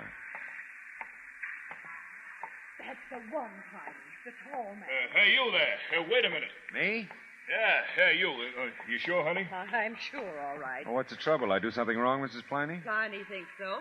Tell him.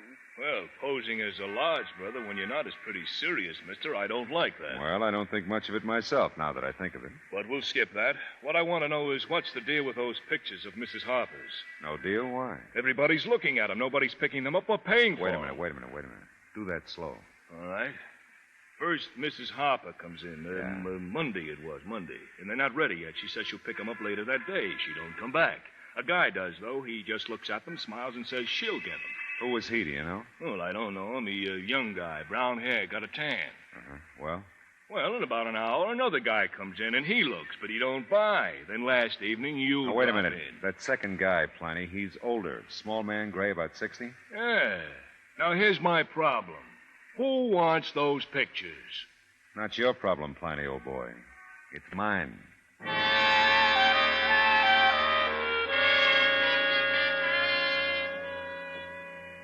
The house was open, so I walked in. Enos was out in the back, pouring something out of a sack onto a flower bed along the back fence, then working it into the soil around the flowers. I looked around and found a bedroom that had to be Amy's. Everything was neat, in order.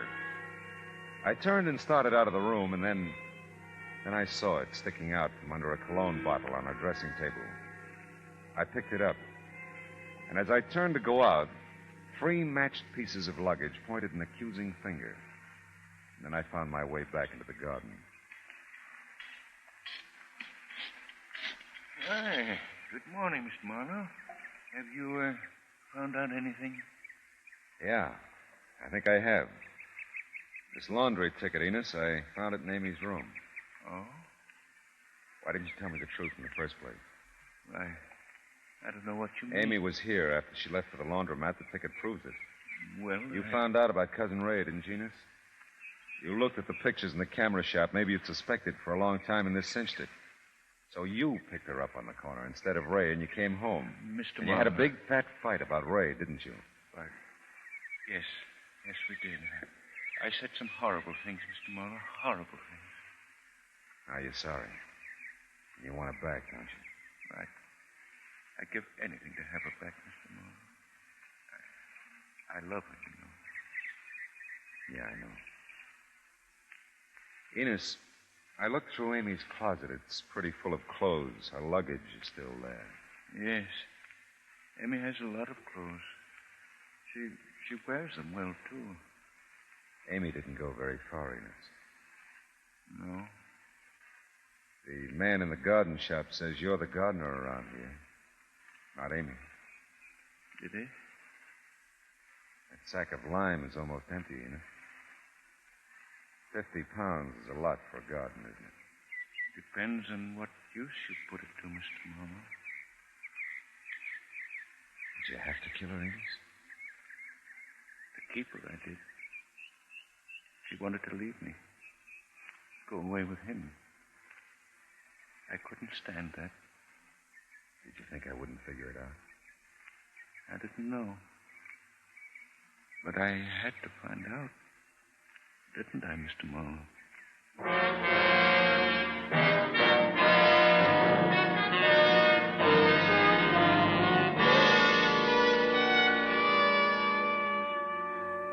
He came with me quietly.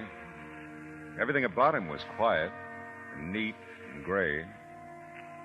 He was the mildest, gentlest man I ever met, and yet he had killed the thing he loved most, his Amy. For the oldest reason in the world. She wasn't his anymore. What was it the old man said? I had to find out, didn't I, Mr. Marlowe? Yeah. Curiosity killed the cat. It also killed Amy.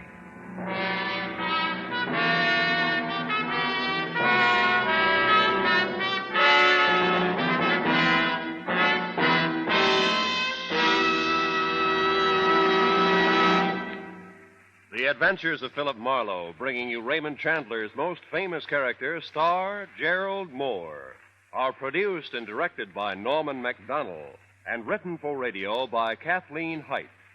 Featured in the cast were Bill Johnstone as Enos Harper and Jack Moyles as Ray Quinlan, with Mary Lansing, Sam Edwards, Junius Matthews, Vivi Janis, and Peter Leeds. Gerald Moore may currently be seen in the Santana production, Sirocco.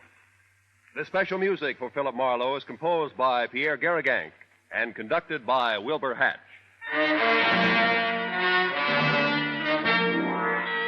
Be sure to listen again next week at the same time when Philip Marlowe says... This time the parlay was divorce, the kidnapping, the blackmail. And everybody was a wise guy, the dame, the racket boss, and the private eye. But the wisest guy of them all turned out to be an 8-year-old kid.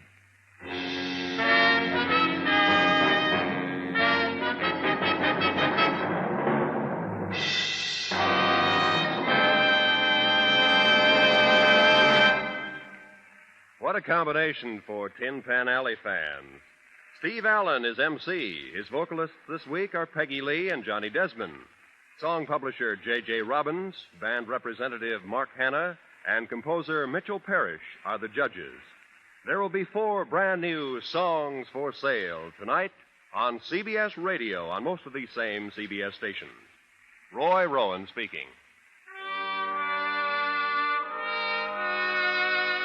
This is the CBS Radio Network.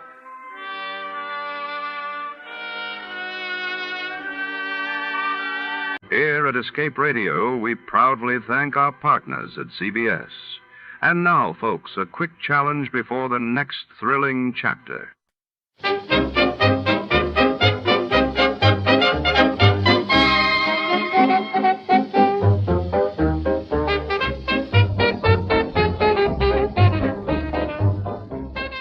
Tonight we descend into the heart of Los Angeles, 1951, where the scent of ink and lead lingers in the echoing halls of the California Institute for the Blind.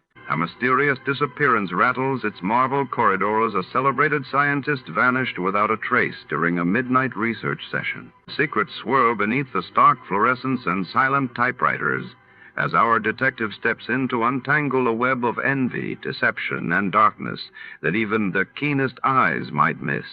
Before to start, let's see what happened the day it was aired. It was April 20th, 1951. That day, the world learned that General Douglas MacArthur gave his dramatic farewell address to Congress in Washington, D.C., while in London the Festival of Britain opened its doors to the public, promising a new era of post-war optimism.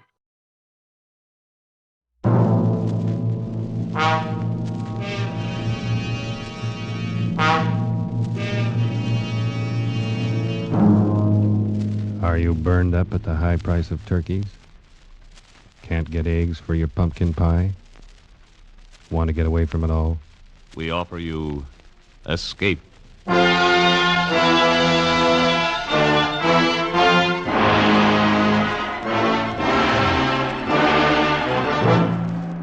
You're trapped in a remote valley of the Andes, walled in by sheer rock precipices, and surrounding you, closing in on you, is a band of blind men who want your eyes. Escape, produced and directed by William N. Robeson, and carefully plotted to free you from the 4 walls of today for a half hour of high adventure. Tonight, we escape to the high mountains of Ecuador and to a remarkable world where sight is unknown, as H.G. Wells imagined it in his curious story, The Country of the Blind.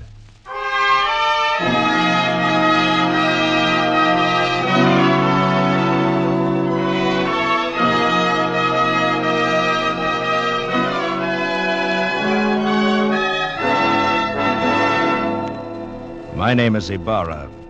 I am a mining engineer in Quito, Ecuador, high in the towering Andes. And up until a year ago, my chief sport was mountain climbing. My last climb was an attempt to scale the remote and forbidding peak of Parascotopetl. a 20,000-foot crag, unconquered by man. It is unconquered still. 3,000 feet from the icy summit, our party turned back and fled for their lives. All of us escaped except one, a guide named Nunez, who slipped and fell over the precipice, disappearing into the vast chasm that yawned 10,000 feet beneath us.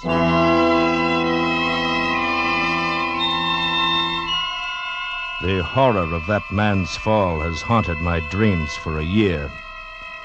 Because of it, I have forsaken mountain climbing for the rest of my life. And that decision still stands, even though today I have seen Nunez. He was sitting on the steps of my shack when I arrived at the mine this morning. At first, I didn't recognize him. He was so much changed. I thought he was a ragged beggar asking alms. Is it you, Senor Ibarra? My name is Ibarra, yes. What do you want? You do not know me, senor. I know. You look like a man I knew once, but he is... Dead? Dead on the slopes of Periscotapetl? Nunez. No, it couldn't be you. Nunez. That is my name, senor. At least that is the name I remember. But you fell. I saw you fall. Yes. It's impossible that you could have lived. Perhaps the gods of the mountain had some reason to spare me. Nunez, if we'd had any idea that you were alive, but you went down thousands of feet. We couldn't even attempt to find your body. I know. I do not blame you. You could not have reached me. And if you had, I should not have welcomed you at first. But then later... What do you mean, Nunez? Senor, you will not believe what I have to tell. I can hardly believe that I'm seeing you, talking to you. But what has happened to you? You remember that night, the night I fell? Yes. We had been toiling all day, inching our way up a steep ice wall. And as darkness came, we found a narrow ledge, barely 3 feet wide. It's not very wide, but we can get our shoulder wall up, cut off some of this wind. Hal, that'll be welcome. Yes, but first we'll rest a moment. Look at that icy devil up there, glistening in the moonlight. There's another 3,000 feet of sheer ice wall to the top. Well, I can see why no one's ever made it. Think we should go on? I don't know. Nunez, what do you think? It is not my place to say, senor. I was hired to guide you to the top. I agreed. What do you really think? If I believed in the gods of the mountain, as the Indians do, I should be frightened now. Why? Because we have invaded the Forbidden Circle. This part of the Andes is unmapped and unknown, senor. And therefore shrouded in superstition, eh?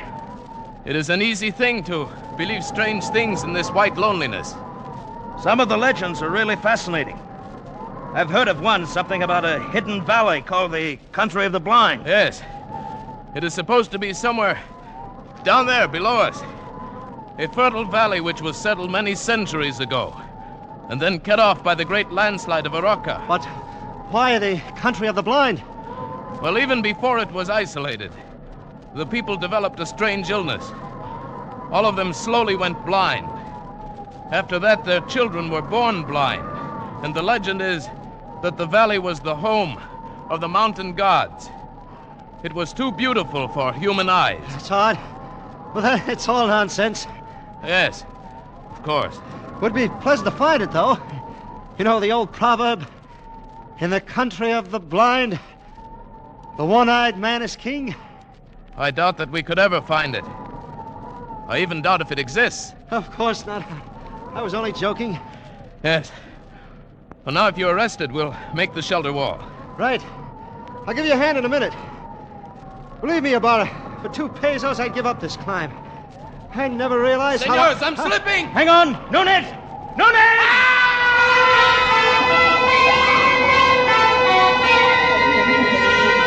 In one horrible instant, my foot had slipped on the treacherous ledge and I'd gone over, falling far out into the icy black night, falling down, down. I fell perhaps 1,000 feet. Then I felt a heavy stinging impact of snow. I'd fallen on an almost perpendicular snow slope. And now I was sliding, down, tumbling over and over. And then suddenly I realized that my own motion had almost stopped. And it was the snow that was moving. I was riding an avalanche. At almost the same moment, I went over the second precipice. It was higher than the first, much higher, perhaps 4,000 feet. I fell with the snow for what seemed minutes, every second expecting the terrible final impact. But the impact never came. Miracle of miracles, that sheer wall blended almost imperceptibly into another steep snow slope. And again I was sliding. Gradually, as the arc of the slope curved away, I felt myself slow down. And finally I rolled to a stop and lay still. When I awoke, it was morning, and I was covered with snow. I shook off the cold white blanket on my chest and rested a moment. And then I rolled over on my back and looked up.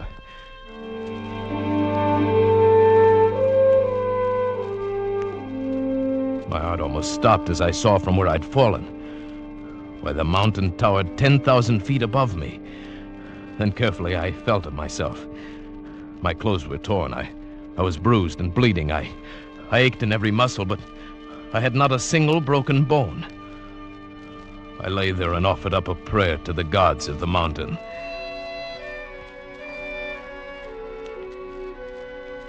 Far below me lay a lush valley sparkling in the morning sunlight. I could see the stately trees and the green meadows fresh with dew. I started down the mountain, but it was still an arduous descent. The farther down I got, the more I realized the beauty of the scene. Why, this was a hidden paradise I'd fallen into, and I was the first man ever to see it. So I thought, but I was wrong.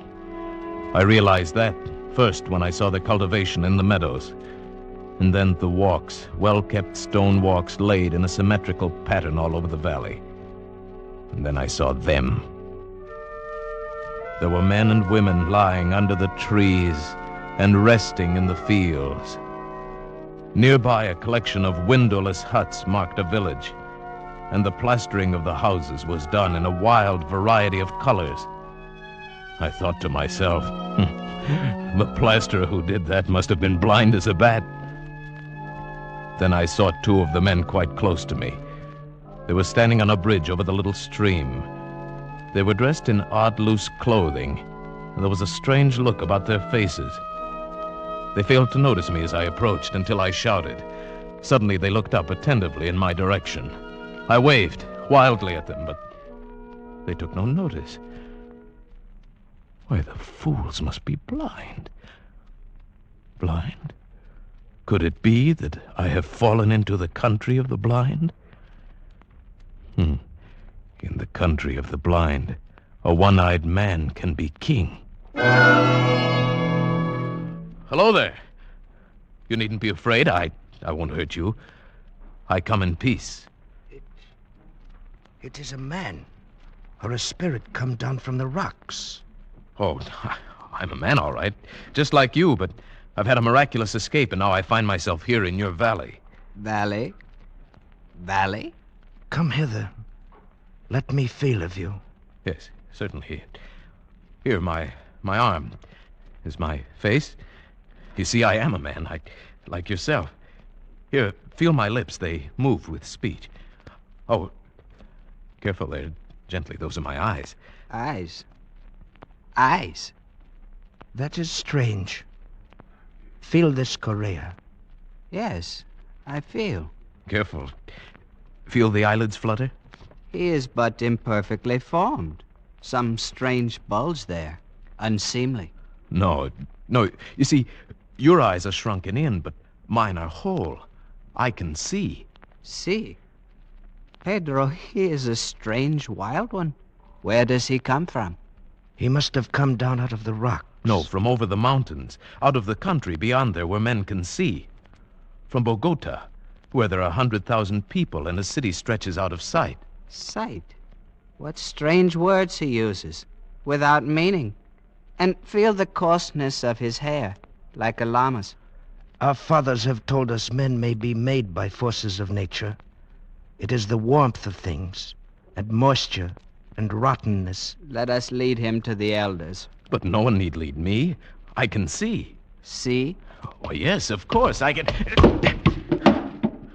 I didn't see your water bucket. His senses are still imperfect. He stumbles and talks unmeaning words. Lead him by the hand, Pedro. But look, Oh, well, all right. These people had been blind for centuries. They had forgotten even the words associated with seeing. And they thought I was an idiot, only half-formed. Especially when they led me into the pitch blackness of one of their windowless huts, and I stumbled over someone. 1,000 pardons, Madonna Sirota. He is a clumsy one. I'm sorry I fell down. I couldn't see in the darkness. Who is this? And what is he saying? He is but newly formed, good father. He has come down from the rocks. He stumbles as he walks and mingles words that mean nothing with his speech. He is a wild man out of the rocks. No, I come from Bogota, over the mountains. You hear? Bogota. He uses wild words. His mind is hardly formed. He has only the beginnings of speech. Bogota? Yes. I come from the great world where men have eyes and see. That must be his name, Bogota. He stumbled twice as we came thither. He must be taught. No, you don't understand. I can see, but not in the dark. To you, darkness or light is all the same, but to me, to us who can see, to us outside in the world beyond the mountains... Mountains? What are mountains? Very well, then, beyond the rocks. There is nothing beyond the rocks. That is the end of the world. Oh, but surely you must realize the sky above covers more than just this valley. Sky? Above? There is nothing above but the roof of rock. He is very raw, my children. He shall have to be taught from the beginnings. Now take him away. Feed him. It shall be done, good father. But guide him. See that he does not stumble over my daughter again. Do not fear, Father. I shall guide him myself and feed him. Very well. Come. Take my hand. Thank you. It'll be a pleasure to get outside again, out of this darkness. Come this way. Yes. What is your name? Medana Sarote. Mine is Juan Nunez.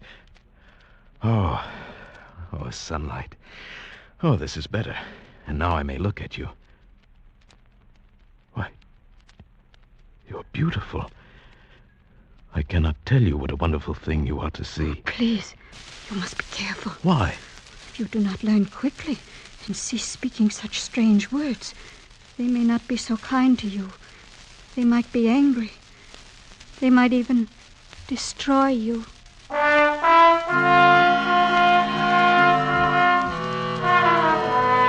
This thought had not occurred to me, and suddenly I had a twinge of fear. Still, the proverb kept running through my mind. In the country of the blind, a one-eyed man is king. But try as I would, I could not make them understand my wonderful gift of sight. They thought me stupid and untaught, almost an idiot. Day by day, I learned their peaceful ways, but they could not learn mine. It was beginning to get on my nerves. Theirs too, perhaps. Bogota? Bogota, come hither. Bogota, you move not. No, and I won't, you old beetle. I'll show you. I'll leave the path. Bogota, trample not on the grass. It is not allowed. How did you know I stepped on the grass? I heard, of course. Heard, but I didn't make a sound. Why do you not come when I call you? Can you not hear the path as you walk? I can see it. There is no such word as see. Cease this folly and follow the sound of my feet. Oh, my time will come. You will learn. There is much to learn in the world. Has no one ever told you in the country of the blind, the one-eyed man is king? Blind? What is blind? Oh, never mind. Bogota, I must warn you. Just keep quiet and learn.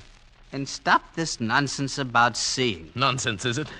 I'll show you I've taken enough of your insults. Unformed mind, got no sense yet. I'll be king here. I can see and I'll be king. Bogota, Stop it. No, I'm through with your orders. I'll show you what an advantage sight can be. I can hit you and hurt you, and you can't see me to strike back. Bogota, put down that spade. You devil, your ears are sharp, aren't they? Bogota, there must be no violence. By heaven, I'll hit you if you come any closer. I swear I will. Put down that spade and come off the grass. You don't understand. You are blind, and I can see. I can see. Bogota. I'll hurt you. I swear I will. Put down that spade. Leave me alone! I hit him with a spade and ran. Over the wall, outside the valley, back to the rocks, back to the cliff I'd come from. When I reached that sheer rock wall, I knew there was no place to go. For 2 days and nights, I stayed outside the valley. I grew hungry and cold. Then I realized the hopelessness of my position. I was trapped. I must spend the rest of my life here. There was no way out. So I went back. I confess, O chief of the elders, I was mad, I admit. I was only newly made. That is better. And do you still think you can see? No. That was folly. The words mean nothing less than nothing. And what is overhead? Rock. There's a roof above the world, a roof of rock and very smooth. Very well. And... Please, before you ask me any more, give me food or I shall die. Very well, give him food. Medina Sarate. Yes, Father. And after that, we must put him to the most menial tasks in the village. Guard him well. And perhaps he shall learn yet. Thank you. Thank you.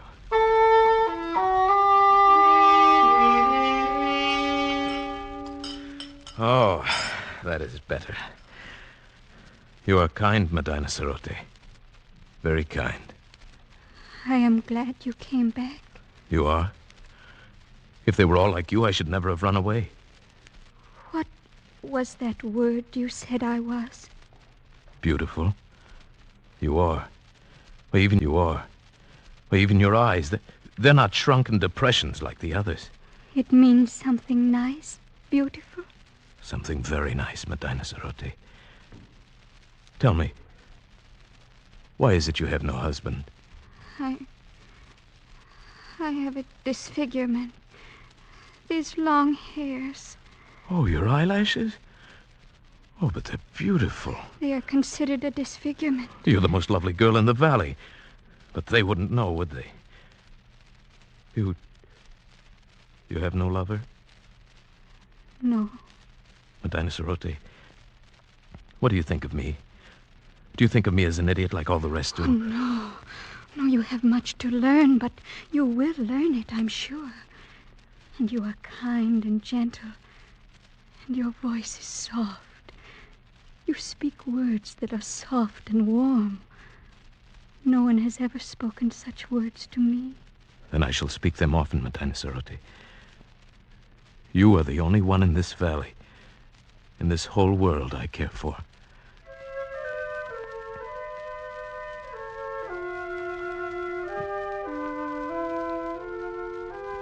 And so it began. I, the village idiot, the slave boy who dreamed to be king. I, with my eyes still whole, fell in love with Medina Sarote, the daughter of the elder of the village. Only to her could I open my heart without fear. Only to her could I speak of the beauty I could see around me. Oh, it is a beautiful valley, Medina Sarote. Green with grass and yellow with sunlight. And flowers, bright flowers dotting the hills. And in the cool of the night, the stars gleam like diamonds in the sky. Oh, the words sound lovely. But what are stars? Stars? Why, No, you wouldn't understand. And what do you mean, in the cool of the night? You still get that confused one. The night is warm. The day is cool. Oh, no, it is you here who have them backwards. Because the darkness means nothing to you. You work in the cool of the night and sleep in the heat of the day, but... You are teasing me. No. Oh. What does it matter? All that matters is you. You. Here beside me, Medina Cerote. I love you. And I love you. I know they still think me an idiot, but you listen to what I say, and you don't think me an idiot, do you? Oh, no. I like to hear you speak. Then, would you marry me? Yes. Yes, Juan. I will marry you.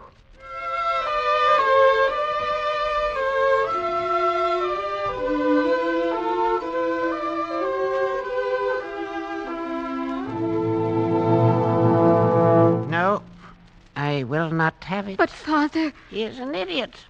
He has delusions. He cannot do anything right. But he is getting better. He's better than he was. And he is strong and kind. Stronger and kinder than anyone in the world. And he loves me, and I love him. No, I will not have it. Great sire, if you please. What is it, good doctor? I have examined Bogota, and the case is clear to me. I think very probably he might be cured. Huh? And how might that be done? His brain is affected by something. I believe I know what it is. Those queer things he calls eyes. Where we have but an agreeable depression, he has great lumps, with flaps over them that move and long hairs. Consequently, his brain is in a constant state of irritation. But what can be done to cure him? A very simple surgical operation. Remove the cause of the irritation. We will merely cut out his eyes.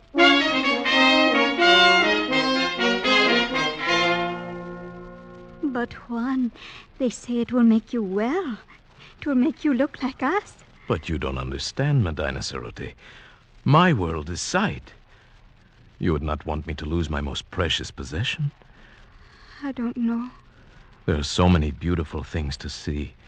The flowers, the far sky with its drifting clouds, the sunsets, the stars. And you.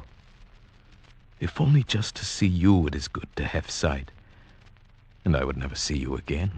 Juan, I love to hear you say these things, even though I know it is just your imagination. But, my dear, these things are real. No, they are fancies. This is real. If you will let them cut out your eyes, we can be together always. Then you want me to? Oh, if you would. If only you would. What else can I do? My dearest one. My dearest with a tender voice. I will repay you. Oh, Medina. Be brave. And carry my voice in your thoughts. Now I must go. And tomorrow... Yes? Tomorrow will be forever. Goodbye. Goodbye, Medina.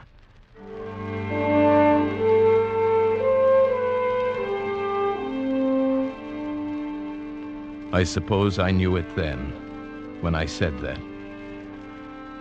I only meant to go up on the rocks and look out over the valley, to spend my last days feasting my eyes, my precious eyes, on the wonderful, beautiful world of light and color. But when I got there, it was too beautiful, too lovely, this valley, this home of the mountain gods. Beautiful and forbidden. I drank it in. The green of the fields, the blue of the gently curving stream, the orange of the lichen in the rocky crevices. I climbed higher to see the great snow-capped peaks towering above and away to the distant sky, and still higher as the shadows turned the snow to purple and crimson and deep blue. The valley now was far below and as beautiful as a painting. But like a painting, it seemed unreal. Medina Cerote was small and far away, a distant dream. And the world of sight was here, all around, overpowering, wonderful. I turned and began to climb up that sheer rock wall.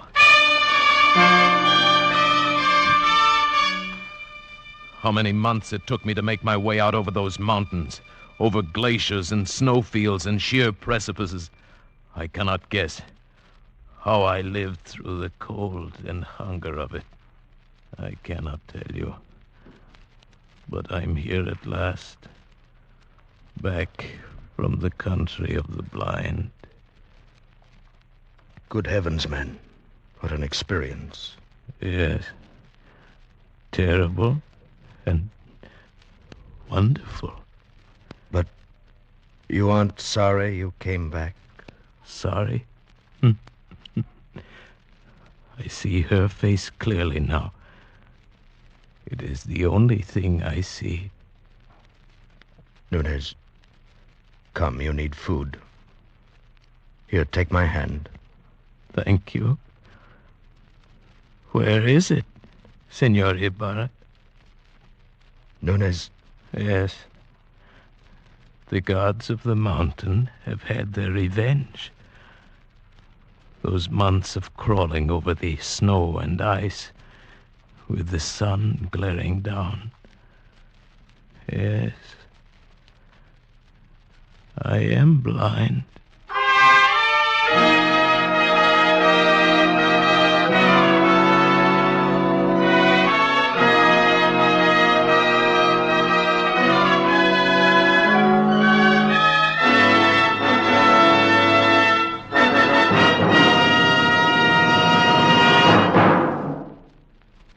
Escape is produced and directed by William N. Robeson, and tonight presented The Country of the Blind by H.G. Wells, adapted for radio by John Dunkel, with Paul Frees as Nunez, Peggy Weber as Medina Sarote, Bill Conrad as Ibarra, and Harry Bartel as Correa. The special musical score was conceived and conducted by Cy Fewer. Next week,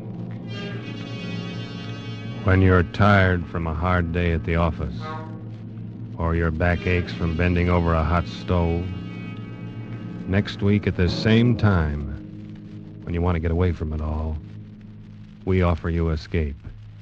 This is CBS, the Columbia Broadcasting System.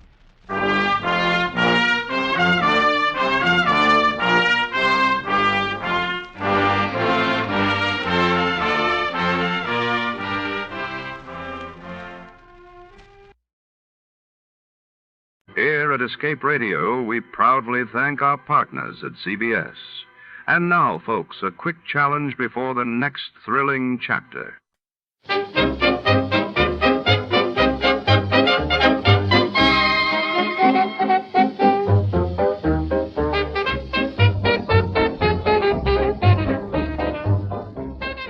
We proudly thank our partners at CBS for tonight's broadcast. And now, before our next mystery comes alive over the airwaves, here's a touch of music to set the mood.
right up to the dazzling world behind the big top, where glimmering spotlights and the scent of sawdust mask a mystery. Tonight our story unfolds inside the bustling animal tent of the traveling circus, packed with roaring lions, acrobats, and secrets that bite, when a star performer vanishes before showtime and a priceless jeweled harness is stolen. Our detective must navigate a labyrinth of cages, high wires, and intrigue. Who prowls in the shadows among the circus beasts? Stay tuned. Before to start, let's see what happened the day it was aired. It was February 10, 1952. That day, the world mourned as King George VI of the United Kingdom was laid to rest while in the United States. The Winter Olympics in Oslo captivated millions with dazzling athletic feats and tense international rivalry. They say big game hunting is a sport only for the wealthy. Well, it didn't cost me much, except almost my life.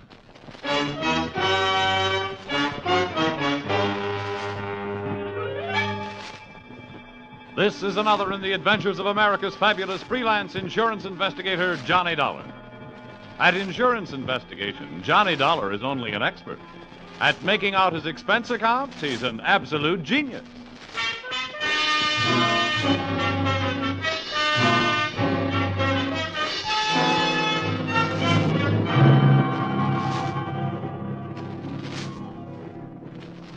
Expense account submitted by Special Investigator Johnny Dollar to Home Office, Britannia Underwriters Association, Hartford, Connecticut. The following is an accounting of my expenditures during my investigation of the unscheduled performances in Maximilian Sandro's Animal Show. Or, all they needed was a clown, and then I showed up. Or, I once thought I'd run away with a circus. This one I wanted to run away from. Expense account, item 1, $70.21, train and cab fare from Hartford to a vacant lot just outside Brunswick, Georgia. The winter quarters of Maximilian Sandro's Animal Show. The first animal to show was an elephant. Bravo! Bravo! Hey, mister, where can I find Maximilian Sandro? Hey, mister, I want to ask you a question. Please, you're not so loud. You upset Blanca. I'm going to try to teach her an aria for next season. An aria? Well, that should set opera back 10 years. Ah! Sweet, Blanca, sweet. That's the only musical elephant in the world. The Pachydermachantus. Well, look, I'll stop interrupting rehearsal if you'll tell me where I can find your boss, Maximilian Sandro. My boss? Yeah. It is I. I am Maximilian Sandro. Oh, good. I'm Johnny Dollar from the insurance company. Oh, let's make it something else. Blanca, you rest. I'm going to come back when I'm through with Mr. Dollar. Well, as I understand it, Mr. Sandro. Oh, that's a poor Blanca. She don't like to see me go. You know, she's like a puppy to me. But it's the new black leopard that's the beginning of all of my trouble. I'm going to show you to her. Someone is trying to steal her. And that's what I don't want, Mr. Dollar. Well, since Britannia Underwriters insured her for $20,000, that is what they don't want, too. See, that cost me too much to get her from Africa. To lose her, that would ruin my financials. Everything would go. Ah, these are my monkeys. Yeah. Hi. Look, Mr. Sandro, how does anybody go about stealing a neat little package like a black leopard? And why? Why? Because she's a very special leopard. She's a very big, very shiny. I'm going to name her Ashanti. She's going to be my prize attraction. There's lots of animal shows would like to have her. Oh, you suspect your competition? Oh, see. Well, when was the attempt made? One night last week they make with the truck. They tried to pull her cage away, and we saved her just in time. Oh, see, this is my finches, the parakeets, and the toucan. And this is my crow. Yeah.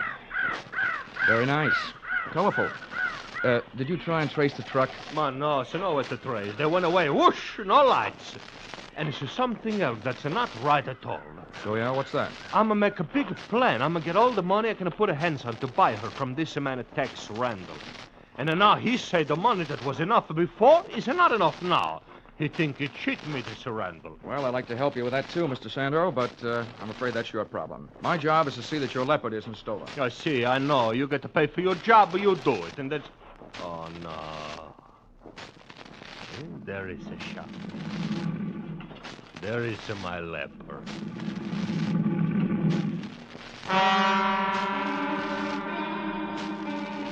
I guess somewhere way down in the taproots of my family tree, there probably was an ancestor with a low forehead, bearskin overalls, and a club who went into an unpleasant double take when he found himself face to face with a leopard. I know the feeling I had when I saw Shanty was inherited from somebody. My feet wanted to run, but my eyes wouldn't leave her as she paced back and forth in about a 12 by 12 cage. Baleful yellow eyes set in a sable-black face, ears laid back and tail lashing in anger, and lips that drew up showing the nastiest set of choppers I've ever seen. She was beautiful, all right, but my vote would have gone to the iron bars that separated us. They were downright gorgeous. Don't waste the time on the walk back in a Ford. You be a good girl. Pretty soon you and me will be good friends. You see, Mr. Dollar, right now, Shanty, she's a very angry. She's a boil inside. But I'm a know my animals. And not long, she's going to eat out of my hand. Yeah, well, she looked like she'd make a meal out of it right up to the elbow. Oh, hey, Slambo. What? Oh, you. Who's this hombre? This is Mr. Dollar. He's come from the insurance company. Well, howdy, Mr. Dollar. I'm Tex Randall. This is the man I tell you about. How are you? You mean you captured this thing? Yeah, I brung her in from the Togo territory in West Africa. I thought my racket was tough sometimes. What'd you use, catnip? Nope. I dug me a pit, covered her with a mat and some dirt, put me a fresh-killed goat in the middle, and when the cat fell in, I got some ropes on her and trussed her up. Well, you make it sound simple. Oh, see, so make it sound simple. Then why does it cheat to me? Why don't stay with the first prize? Hey, now you take a listen to me, Sandro. I told you I'd give you your money back and sell this cat somewhere else. The trip cost more than I thought it would. And I ain't about to lose dough on it just to make you happy. Sometimes I'm thinking you don't talk straight. I'm going to go back to my elephant now, Mr. Dollar. Okay, Mr. Sandro. I'll check with you later. He spent too much time talking to critters. He don't make no sense out of nothing. Right. I'm glad you're here, Dollar. I ain't been 20 yards away from this cat since I got her here. Been bunking in that sleeping bag every night right close to the cage. Now maybe I can get a break. Well, then you must have been here the night somebody tried to put the snatch on her. Did you spot anybody? Nobody I could be sure of, except maybe the little blonde guy. He left me something to remember him by. Wait till I pull my shirt up. Looky there. Looky there on my back. Just took the stitches out today. Oh, ouch. Ouch is right. The little runt caught me half in and half out of my sleeping bag. Doc says if that knife blade had gone in another hair's breadth, I'd have been spilt.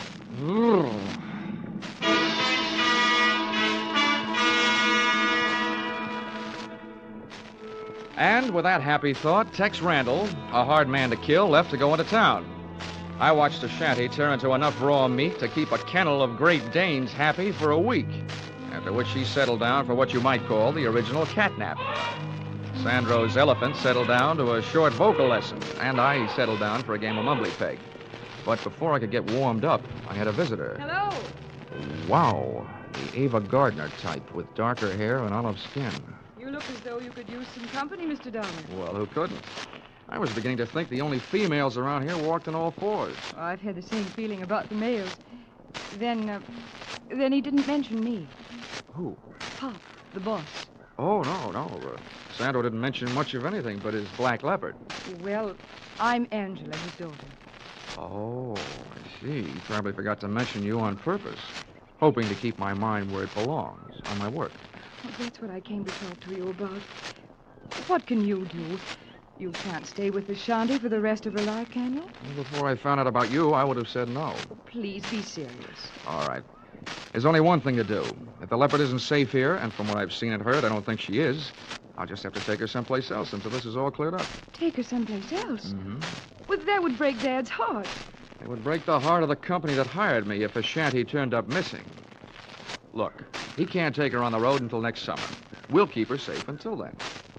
I'm sorry, but it's all I can do. Oh, poor Dad. He's going to hate you for it, you know. Oh, well, that I can stand. But there's no sense you're wasting our time feeling the same way. I didn't say I would, did I?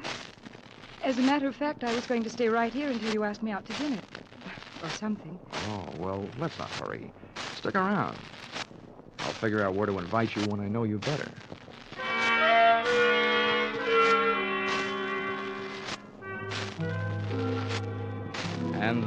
during the waning hours of the Georgia day, I learned that, up to a point, Angela was an easy girl to know. She liked cocktails, dinner, and dancing, so that's the schedule we set up for later. As soon as Tex Randall showed up to temporarily relieve me of my duties as leopard sitter.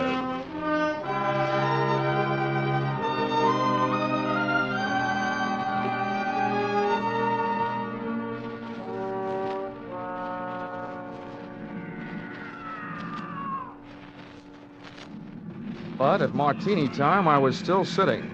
And may I say that the cocktail hour spent in the middle of a menagerie is not the restful period it's supposed to be. As soon as the sun dropped, the noise rose. Wild brains and caged bodies reacting to the night, instinctively telling the countryside that whether they were free or not, this was their hunting time. I not only felt like Tarzan of the Apes, I felt uneasy. Shanty complained to me. A light from somewhere behind me glinted in her eye, then disappeared as she started her back and forth pacing again. It sounded like she was trying to tell me something. She was. I was too stupid to understand it. Oh! Whatever hit me from behind didn't land hard enough. I stayed on my feet, but a pair of strong hands twisted my arms behind my back, and one hand pushed my wrists into a double hammerlock. The point of a knife was jabbed into my back and started moving me forward toward the cage. The leopard stopped her pacing as she saw me coming. She reached out between the bars for me, her great paw spread, claws extended. The last thing I saw was her snarling face and the paw reaching. And there was a lunge behind me and something hit my head again. The cocktail hour was over. I'd passed out without a drink.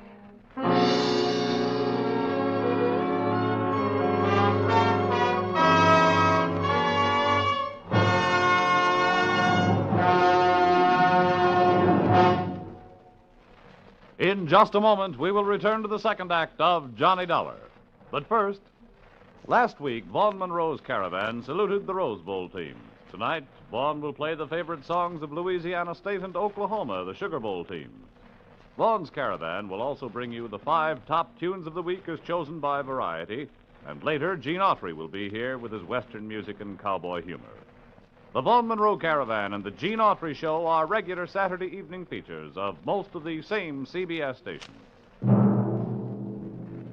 Now, with our star, Charles Russell, we return to the second act of yours truly, Johnny Dollar.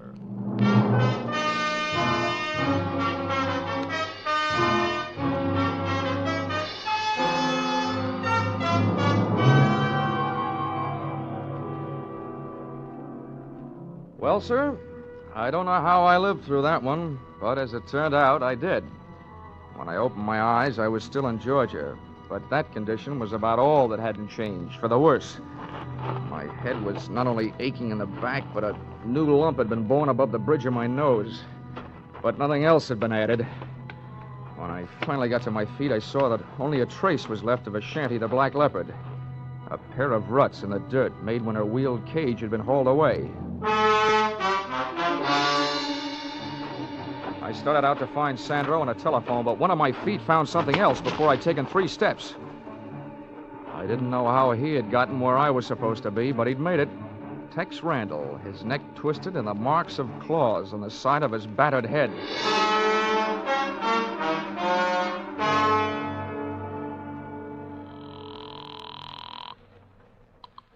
Police Department, Central Precinct, Sergeant Miller. Hello, my name is Dollar. I'm an insurance investigator. I'm calling from the winter quarters of the Maximilian Sandro's Animal Show, from the owner's trailer. I want to report 2 things. Yeah, well, wait a minute. There's a body out here that your coroner ought to take a look at, either accidental or murder. Well, hey, Lieutenant, get on 2, this, will you? grand larceny. Somebody stole a Black Leopard. Oh, now listen, if this is your idea of a joke, fella, It's too late to joke, Sergeant. Just send some men out. I'll give them the rest of the story when they get here. Joke yet? What passes for humor in Georgia, anyway? Hey, Sandro! Sandro, come home!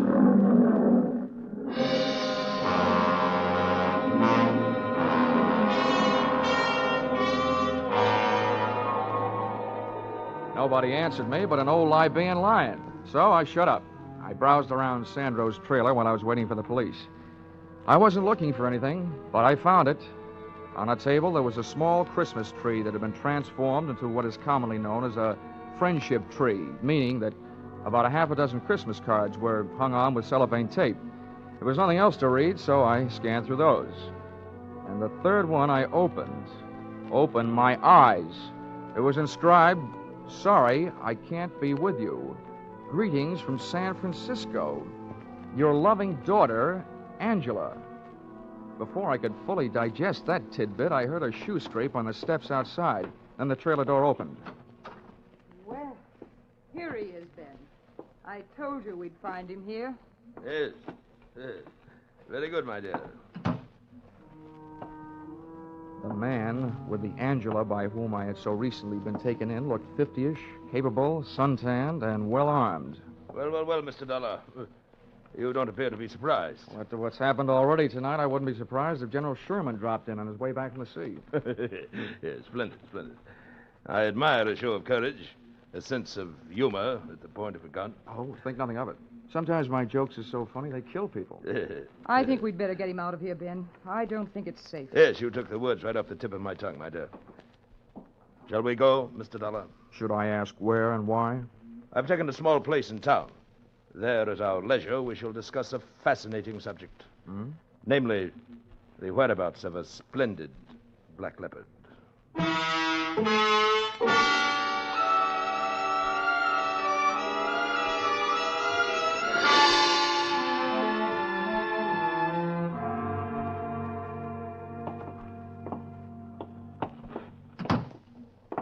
Move right ahead, Mr. Dollar. Oh, my dear, run up to Harold's room. Fetch him down. I may need him. All right, Ben. Into this room, Mr. Dollar. And please be seated. If you don't mind my asking, Ben, how do you manage... My dear sir, it just so happens that my full name and title is Sir Bennet Mountfort. The term of familiarity, Ben, is to be used only by my closest friends. Now, if you will couch your question properly... Oh, it wasn't important. I just wondered, since that gun seems to be so much a part of you, how do you manage without shooting yourself while shaving? You've a ready wit, haven't you? I know the proper time and place for a weapon, my boy. I've learned from experience. I chose early in youth as my avocation the hunting of big game. If you had faced the last desperate charge of a wounded lion or a maddened rhino as I faced them, you, too, would realize that a good weapon, properly aimed, is man's best friend. Which brings us to the subject of our mutual interest, the black leopard. Where have you hidden her? What makes you think I have? No. Let's have no deception, sir. The report brought back by my charming accomplice, who so ably posed as the daughter of that stupid showman, Mr. Sandro, was that you made no secret of your plan to carry off the cat to a place of safety. You will not deny that.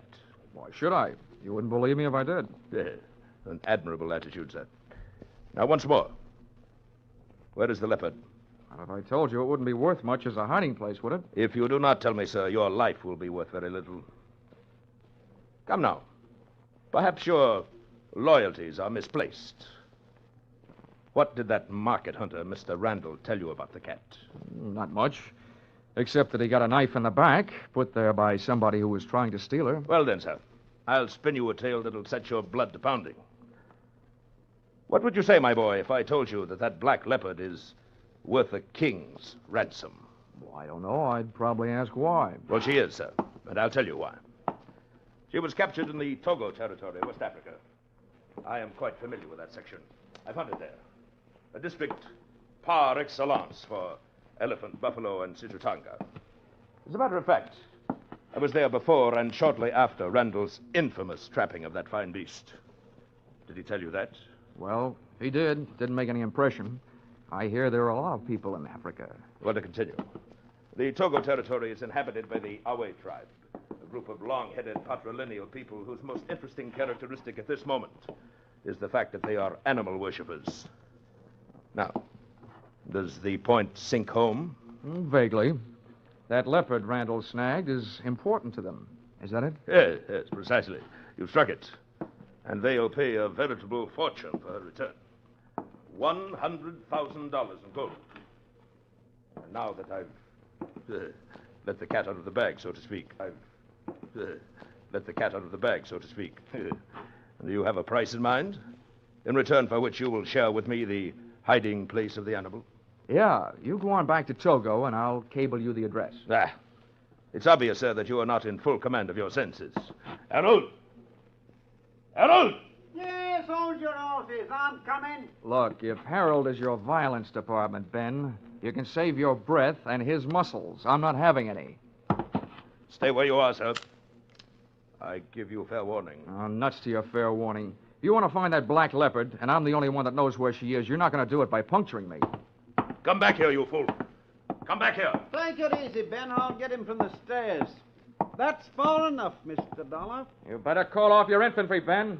All right, wise guy. Here it comes. Harold, wait. Let him go. What's the matter? You crazy? He's going to tail me. Let him go, lest Randall have the upper hand. Oh, brother.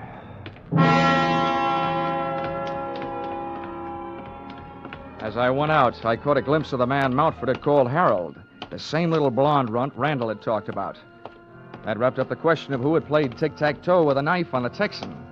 But 10 yards of Sir Ben's front walk later, I suddenly remembered Mountford's last words. Lest Randall have the upper hand, he said.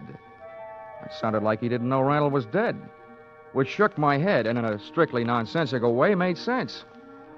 Well, there was only one place for me to go, so that's where I went. Back to Maximilian Sandro's Animal Show.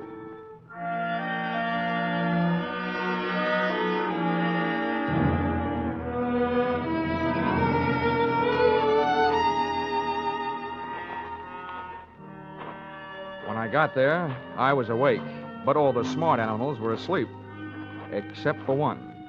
Mr. Dollar! Maximilian Sandro hailed me from the lee side of a tent. Come here, Mr. Dollar, into the shadows. The police is by my trailer. Where have you been, Sandro? I was hiding, but I worry so much about you. When I come back where you are, you're not there. What do you mean by your black leopard's cage? I'd left. That place had unpleasant memories for me. Oh, see, me too. I'm sad with... You see, when I see that man, Randall, he's a push you to the cage with a knife, I'm go crazy. I'm a nothing. I'm a run up and a push. So then you fall, you hit your head in the bottom of the cage.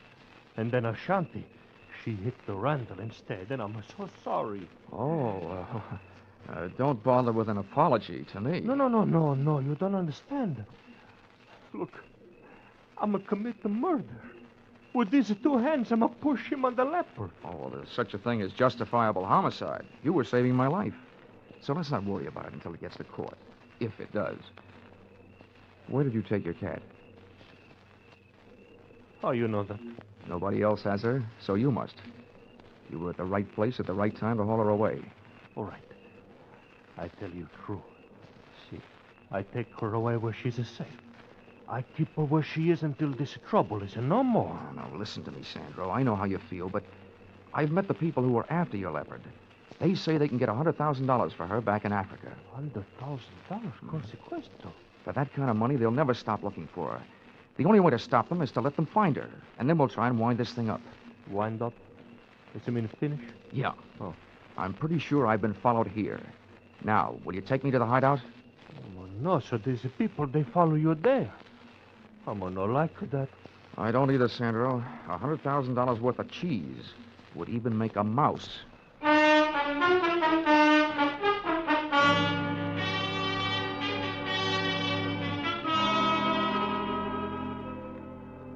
Sandro was a hard man to convince. I wasted more words than a Republican campaigner, and then I used blackmail. Then I told him I'd turn him in for Randall's killing and testify against him instead of for him. He saw things my way.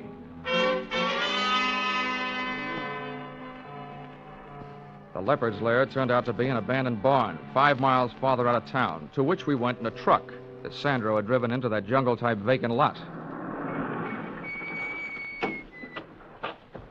Now come. This way, please. This way. Okay. It's a little side door.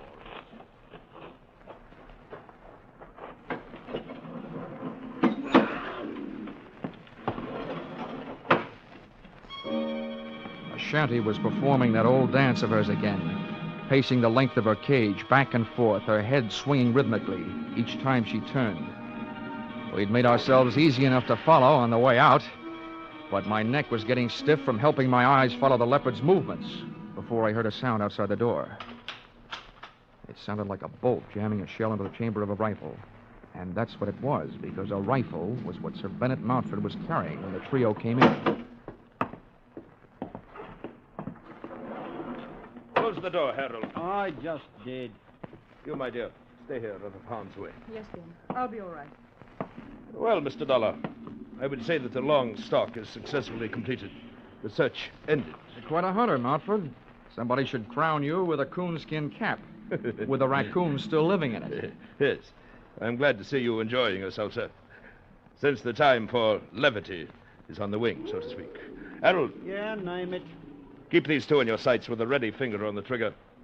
I'll set about putting this vicious cat out of existence. No, he's not shooting my Ashanti. Hey, Mountford, are you crazy? Put that rifle down. Shut up, Dollar. You aren't running things. Mountford, if that cat's worth $100,000 alive, why kill her?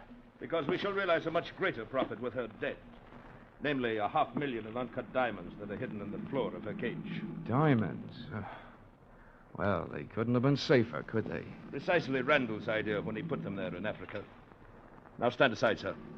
I don't wish to fire through your head, but I will if I must. No, he's not shooting my Ashanti. Hey, watch that maniac. He's going to let that cat out. Ben, stop him. Not fast. Don't move. I'll meet her charge. No, Ashanti, run. Run for your life.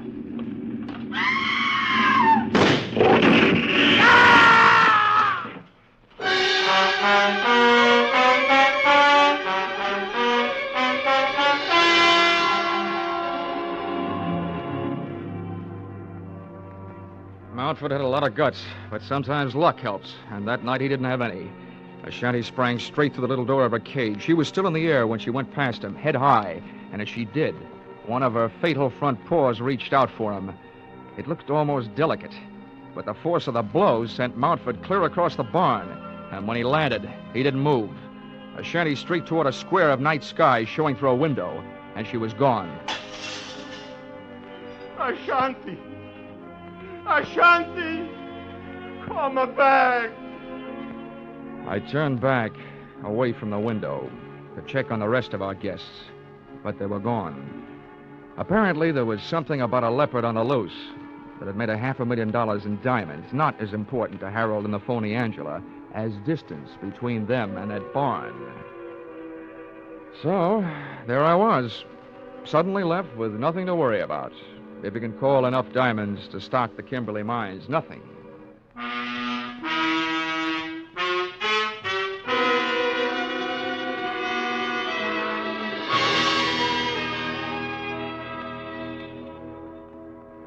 Expense account, item 2. Item 2? A case like this and I haven't laid up a cent. Oh, well, Christmas is coming. Item 2, $3. Cab fare from Brunswick Police Headquarters to a hotel, after giving them my statement, which they didn't believe until they saw those diamonds. Then they sent out a 3-state alarm to pick up the phony Angela and Montford's shiv-man, Harold. And expense account, item 3, $70.21. Train and cab fare, Brunswick to Hartford. Oh, and this advice I'll toss in for free. At last report, Ashanti was seen headed west toward Okefenokee Swamp, and Sandra was organizing a group to go after her. My advice is this: don't insure the lives of those men. If you want to throw your money away, throw it to me. Let's see, expense account total, $152.70. Signed, yours truly, Johnny, Frank Buck Dollar.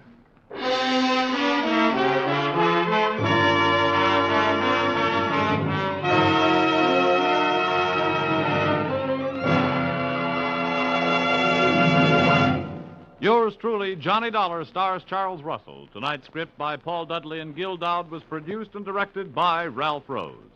Featured in the cast were Lynn Allen, Larry Dobkin, Bill Conrad, and Parley Bear. The special music is written and conducted by Leith Stevens. Your announcer, Bob Stevenson.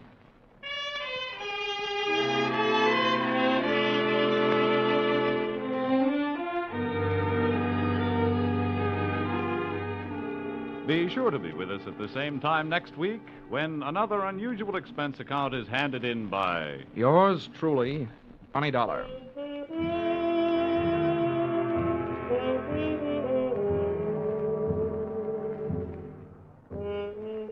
Teamwork. That's the American way. Working together to produce more per man, per machine, per hour, so that everybody on the team benefits. The American economic system is geared to benefit all of the people. Under this system, everybody moves together toward the common goal of better living. The better we produce, the better we live. For your free copy of the booklet, The Miracle of America, write Box 10, Times Square Station, New York City. Stay tuned now for Vaughn Monroe's Caravan, which follows immediately on most of the same CBS stations. This is CBS, where yours truly, Johnny Dollar, meets adventure every Saturday night, the Columbia Broadcasting System.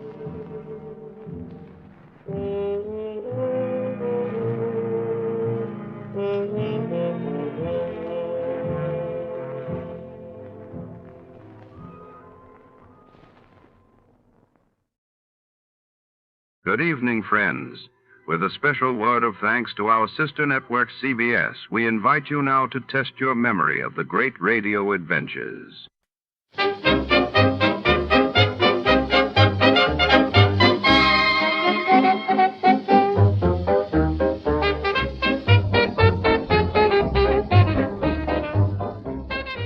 Tonight, we delve into the shadowy corridors of a cutting-edge laboratory in Los Angeles, where science teeters on the edge of ethics. Here, a desperate experiment grants a dying woman uncanny powers of adaptation, powers that could make her unstoppable or utterly dangerous. As the city outside buzzes with neon and ambition, within these walls, a new kind of ultimate emerges. Prepare for a tale of transformation, obsession, and moral reckoning before. To start, let's see what happened the day it was aired. It was March 26, 1949. That day, the world learned of the signing of the North Atlantic Treaty in Washington, promising a new era of Western military alliances while in London. The British government announced sweeping post-war housing reforms to address the nation's severe shortages. Tired of the everyday routine? Ever dream of a life of romantic adventure? Want to get away from it all? We offer you Escape. Escape, transcribed to free you from the four walls of today for a half hour of high adventure. You are standing outside a room, horror gripping you, while before your eyes, seen through the transom window, the most beautiful girl in the world is about to die because of you.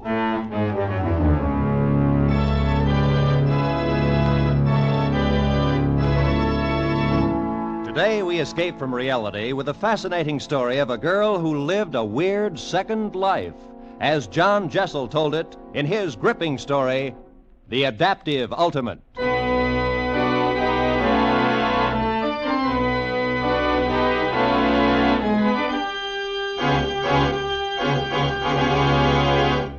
No, Daniel, I can't do it.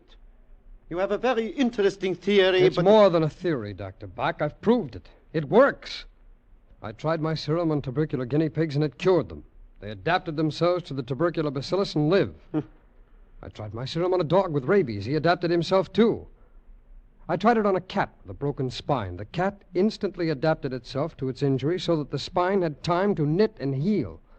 Don't you see what a tremendous discovery this is? Yes, perhaps. Well, think what that would mean in accident cases. There'd be no further need for emergency surgery. Don't you see that? No matter what the condition, the injury to the body, a mere injection of my serum would permit the patient instantly to adapt himself to his condition and live. No matter what his injury. Exactly. A serum made from insects. From a common fruit fly, the most adaptable of living organisms. Tear off a wing and it grows a new one. Tear off its head even. Stick on a new head and that too will adhere in time. Think of imparting that same adaptability to human beings. To grow new heads, it has merit. Oh, now, please, Dr. Bach. All right. No, seriously. I know this may be a great thing, But to permit you to experiment on a human being, no. The most I hopeless case you can find, Dr. Bach. Someone already doomed. Well, if someday I discover in the hospital a hopeless case, understand it will be hopeless. I understand. And if the patient shall consent, then you will have your human guinea pig.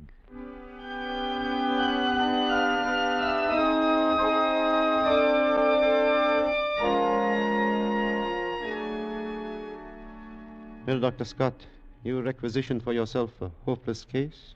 Permit me. Here is your guinea pig. What is it, Dr. Bach? TB? Yeah, final stage. A matter of hours at most. She might have been attractive once, but now, hair like string, skinny like a skeleton, and flesh like wax. Dr. Bach, you call this a fair test? I said hopeless, but I didn't say a corpse. The lady is returning to life, such as it is. Well, Dr. Scott, I regret I have not a more palatable subject for your experiment, but this is what I promised, a hopeless case. It's all right, I'll try it. Oh, what's her name? Let me see, it's on the chart here. Zelas. What was that? Her name is Kira Zelas. Oh. Young lady. Permit me, I am Dr. Hermann Bach, Chief of the Staff, and I would like to introduce one of our promising young doctors. He wants a date, I suppose.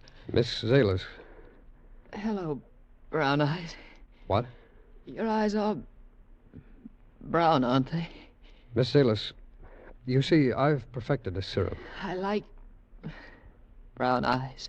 This serum might help you, but it has never been tried on a human being before.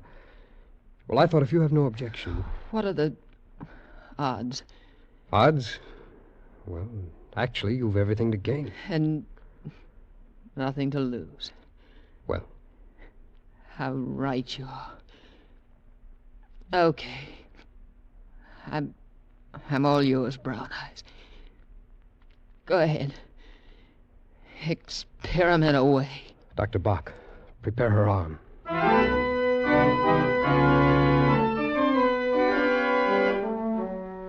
24 hours and she is yet alive. I would have said yesterday it would be impossible she should survive the night.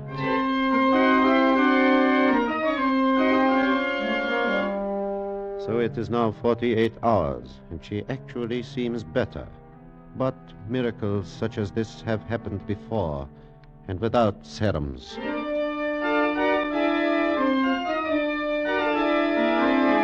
A week, and she still lives. Each day she becomes better. It is miraculous. The spots on her lungs are disappearing. Her coughing is stopped. There is no sign of bacillus in the culture. But even more amazing, a reaction to abrasions, skin punctures. Yesterday I took a blood specimen. Before I had 1 cc, the puncture in her skin had closed. Yes, in 30 seconds. The ordinary person, it takes a day, 2 days for it to heal. With Miss Kira Zelas, 30 seconds. It is amazing.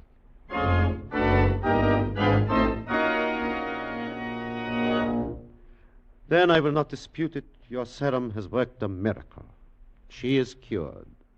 And now I must just discharge her from the hospital. But, Dr. Bach, You had forgotten that time must come sometime, But you see, I must. She is cured, and we need the room. Well, yes, I know, but... Well, she should be under observation. We don't know what effects will show up. I think, Daniel, you have an extraordinary interest in Miss Zelas. So I have asked her to come here. She is outside. Shall we invite her in? Why, yes, of course. Send in Miss Zelas, please. Now, observe well your miracle. Miss Zelas, come in, sit down. Thanks. Oh, hello, Brown Eyes. Hello, Kira. I have sent for you, Miss Zelas, because I have good news. Today I am discharging you from the hospital. Oh? Yeah? Today you are free to go. That pleases you? Madly. Kira, you have people, perhaps? A family? Aren't we all brothers and sisters under the skin? Miss Zelas, I will come to the point. I wish to make you a proposition. I mean purely a scientific... Yes, I know. An experiment. Precisely. We are interested, Dr. Scott and I, to observe the further effects of the serum he gave you. Yes. I will pay you board and room and $30 a week. You will live at my house. I have a housekeeper, Mrs. Getz. She will look after you. Is that satisfactory? Wouldn't I be a fool to say no? Excellent, excellent. Does, Brown Eyes live there, too? No, but Dr. Scott will continue to have a clinical interest in the experiment. Miss Zelas, have no fear. Good. Yes. Well, it is now almost time for dinner. I will take you, Miss Zelas. You will join us, Dr. Scott? Why, yes, fine, Dr. Bach. Very well. We shall meet outside in, 10 minutes? That'll do me nicely. Miss Zelas, you wish to wait here or maybe outside? A little fresh air? I think I could use a little air. Good. There is a little park across the street. You will find benches there to rest. We will meet at the front entrance in 10 minutes.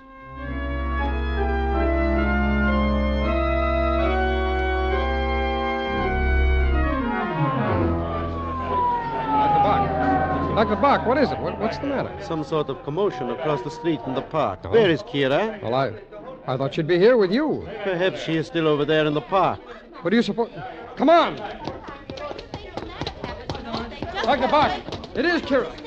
Kira, let me through, please. Kira, let us through, please.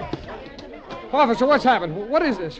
Why are you holding this lady? You know this woman? Yes, of course. What is it? What's the matter here? Plenty. Your lady friend here merely walks up to an old gent about 60 or so, picks up a nice hefty rock, and beats his brains out. Officer, there must be some awful mistake. Yeah, her mistake. Cold-blooded murder. Come on, sister. There's the wagon. But, officer, listen. You'd better come along, too, mister. Mona Lisa here don't seem to be much in the mood for talking. We'll need someone to tell the desk sergeant her name.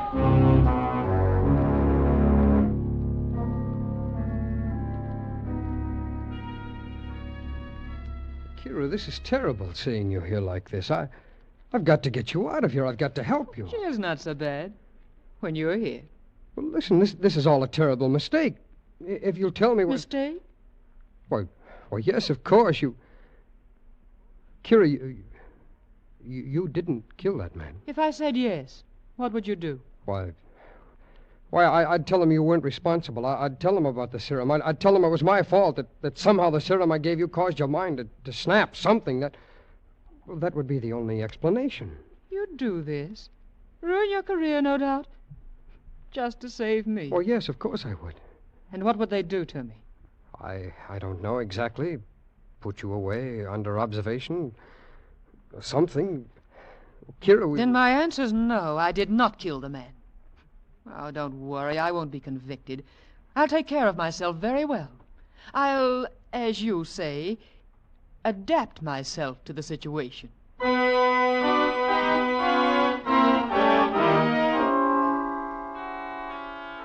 All right, now, Mr. Salvatore, continue.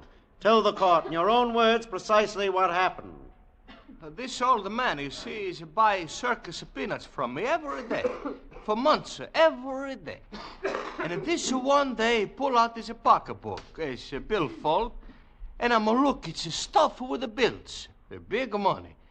He say, Salvatore, can I make a change for $20? And I'm a laugh. I'm say, mister, I'm a peanut man. You take the peanuts and you pay me tomorrow. He said, thank you very much. He turn around, and then here's this dame, she pick up, it's a great big stone, and it conks him. It's a murder. I object, Your Honor. Objection sustained. Continue, Mr. Salvatore. Oh, she nothing more to say. This dame, she bend over and she reach in his pocket to take the money. I'm a grabber, people come, police come, and Mr. Salvatore, can you describe this young lady to us? Oh, I remember her very well. She's skinny. She's ain't no beauty, you know. You got the black suit, the brown hair, eyes, don't know, dark, you know, maybe brown or blue. Thank you, Mr. Salvatore. Your witness. Mr. Salvatore, you say that the young lady, the assailant, had brown hair and dark eyes? Si. Brown hair, dark blue eyes. And do you see the young lady in the courtroom? Oh, si. She's a sit right to... What's the matter, Mr. Salvatore? Are you pointing at Miss Zelas? Si. May I ask the defendant to rise, please? Miss Zelas, will you kindly remove your hat, please? Dr. Bach, look. Her hair, it's become the color of aluminum. Your Honor, I submit that this defendant does not possess dark hair, nor, if you will observe, dark eyes. I am prepared, therefore, to submit a lock of her hair to be tested by any chemist the court may appoint to prove that the pigmentation is entirely natural. Now, Mr. Salvatore, do you still say that this is the young lady you saw in the park? I think she's... Is she? Mamma mia, no!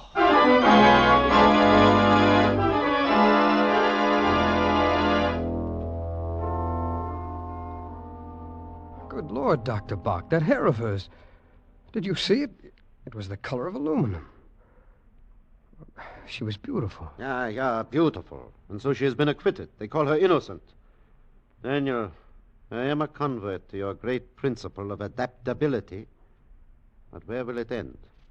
You start with an ideal, and you wake up to discover you have created a monster. But she was acquitted. It was all a mistake. You really believe that? Dr. Bach. Yes, Mrs. Gritz? She is here, Doctor. She? That woman in the newspaper. Ah. Kira is here? You said she was so poor, such a church mouse. Ah, you should see her. What do you mean, Mrs. Gitz? So fine, so great a lady. I'll go and talk to her, Dr. Bach. Hello, Brown Eyes. Hello, Kira. Aren't you glad to see me? Oh, yes. Yes, of course. Oh, congratulations on your acquittal today. We were there. I know. I sensed it. I was hurt that you didn't come up and congratulate me. Well, there were photographers and what... Why, Kira, your hair, it's black again. Isn't it always? Don't you like it? Oh, yes. Yes, of course. It's beautiful. Am I beautiful, Brown Eyes? Very, very beautiful. And are you happy to have me back? Oh, yes. I always did like brown eyes. Kira. Tell me, how do you like my new clothes? My gown? Why, it's very nice. Nice. It's exquisite. I have a whole new wardrobe, hats, shoes, Well, suits. how, Kira? Where did you get the money? Money? You only had $3 when you left the hospital. Oh, so I did. Kira. Kira, you did take that wallet from the old man. Why, naturally. You did murder him. Certainly. Oh, come. Don't look so shocked. Oh, I'm tired, Brown Eyes. You'll excuse me if I appropriate Dr. Bach's room. Good night.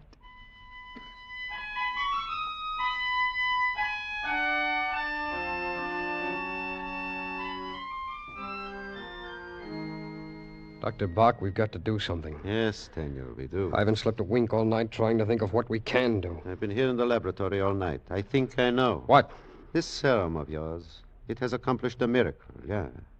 It is the adaptive ultimate. Changes that take the ordinary person days or months, she accomplishes instantly.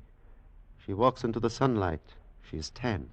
She walks out, she is pale again. When she is in danger, she adapts. She could survive the electric chair, the hangman's noose. She was in danger in the courtroom. She adapted. She changed her whole appearance at will, so she could not be identified. Yes, I know. Oh, you must not blame yourself. You could not know what you were creating. Now, this morning, I operated on one of your guinea pigs. I found this. The pineal gland hypertrophied. That is what causes it. Well, then we could operate and maybe change her back. Yeah, but she can adapt to anything, anesthesia included. How can we operate? Unless we get her consent. Well, perhaps. Oh, you are dreaming, Daniel. Do you really think she will consent now? Now that she has power? Perhaps more power than any human being ever possessed before. Power for evil. And she has already killed one man, remember. But if we watched her, Doctor, kept her under guard... Yeah, again, Pygmalion falls in love with his Galatea. No, Daniel, no. She must be destroyed. We must perform surgery at once. Well, she'll die. She will go back to what she was, with but a few hours to live. It is best, Daniel. Yes, I suppose so. Yes? Yes, Mrs. Getz? Danke. What is it, Dr. Bach? And so perhaps she is also telepathic. She sensed what we were about to do, and now it is too late. What do you mean? Miss Zelas is gone.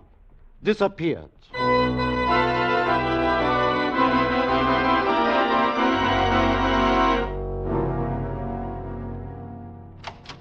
Dr. Bach, did you call for me? Yeah, Daniel. Have you seen the evening paper yet? No, not yet. Then here. After 2 months, there is news of our Miss Kira Zelas. What? Let me see that. Where? Oh. The surprise of the evening was the appearance of John Callan, ambassador at large, diplomat extraordinary, the man slated to head the forthcoming World Atomic Energy Control Commission. Mr. Callan, one of Washington's confirmed bachelors, squired the gorgeous Kira Zelas. You see? She has become gorgeous, our drab little urchin. Miss Zelas, the dazzling beauty who affects a dark wig by day and a white one at night. A great power of adaptability, courtesy of Dr. Daniel Scott. Dark by day, white by night. Well, what are we going to do, Doctor? Do? The World Atomic Energy Control, the one real hope of world peace. Kira isn't interested in peace. What can we do? Surgery, I know. But politics? We must wait and see. We must wait and see how far your mad woman will go. Washington is agog with rumors about the romance between glamorous Kira Zelas and John Callan, the newly appointed head of the World Atomic Energy Control, one of the most powerful political figures on the globe. John Callan leaves tomorrow for the crucial atomic energy conferences at Geneva, Switzerland. And sailing on the same energy conferences at Geneva, Switzerland. And sailing on the same boat as the exotic Miss Kira Zelas, with whom his name has been frequently linked.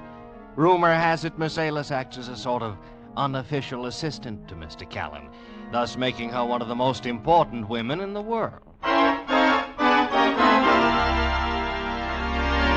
Glamorous, exotic. Of such fragile stuff is world peace fashioned these days, Daniel. I wonder what she intends to... Somebody calling at dinner time? Oh, sit still, Dr. Bach. I'll see who it is. Yes? Kira. Hello, Brown Eyes. May I come in? Why, yes, of course. Oh, our exotic guinea pig, hmm? Good evening, Dr. Bach. I'm not intruding. Of course not. You're very kind. John and I...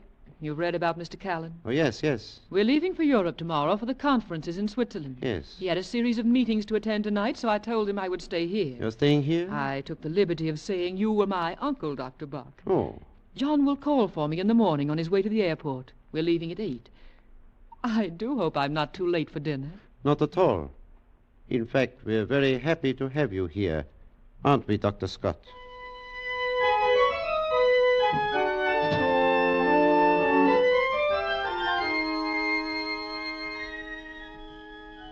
Kira. Hello, Brown Eyes. What are you doing out here in the garden? Waiting for you. You knew I'd follow you? Of course. Have you missed me? You know I have. Oh, Kira, listen to me. Do you love this John Callan? When I want love, I'll come to you, Brown Eyes. Well, then why? What is it, money? Money? I don't need money anymore. What does an empress need with money? Empress? That's what you've made me. The most powerful woman the world's ever known. John Callan. He's supposed to be important. But in my hands, he's clay, to be molded as I wish. Do you see what that means? Yes, I see. You hold the fate of the world in your hands. Exactly. To do with as I want. And I shall. Would you like to rule the world with me, Brown Eyes? Kira, you're evil. What is good? What's evil? Come here, Brown Eyes. Look at me. And forget such things.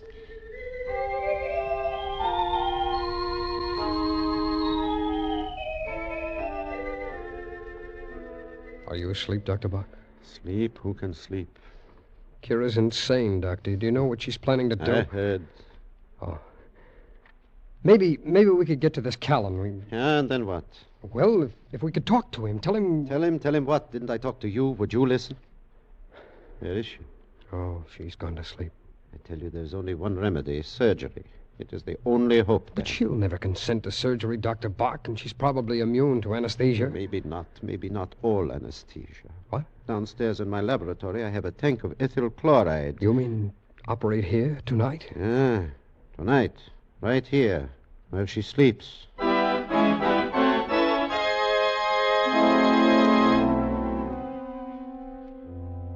right, then. Now stop staring down at her. Pour the anesthesia onto the cone. Hurry. That ought to be enough to anesthetize an elephant. Onto the face, quickly. All right. Stand tightly. Hold it I'm close. trying. She's forcing my hands. I can't hold her. She's too strong. Fools! Did you think you could make me unconscious?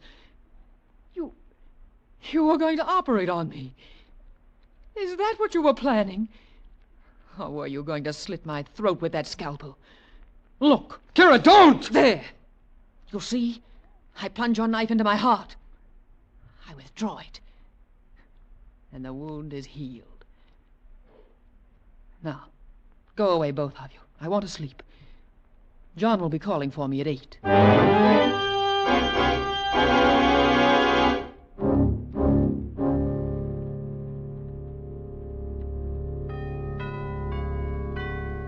Past 5 in the morning. 2.5 hours more and she will leave. And the world will be one step nearer chaos. We are scientists, Dan. We have a responsibility to civilization. We must find a way to destroy this... Carbon dioxide. Carbon dioxide, It's a of fundamental course. biological law. No human can survive in its own waste product. Carbon dioxide is a human waste. Dr. Bach, if we could fill the room where she's sleeping with carbon dioxide, she'd become unconscious. You could operate then. Who are you calling? The hospital. I will have them send over 2 tanks of carbon dioxide. Do you think it should work then? We must try anything. Hello, this is Dr. Bach. Let me talk to surgery. Now hurry, it is an emergency.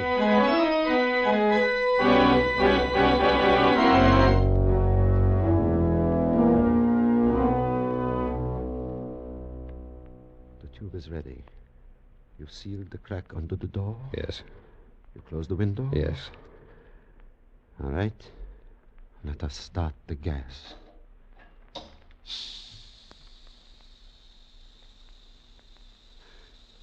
Now then, through the transom above the bedroom door, you will be able to observe her reactions. You placed the lighted candle inside the room? Yes, Doctor. I left the candle on the table. Observe it carefully. All right. When it goes out, your Miss Kira Zelas should be unconscious.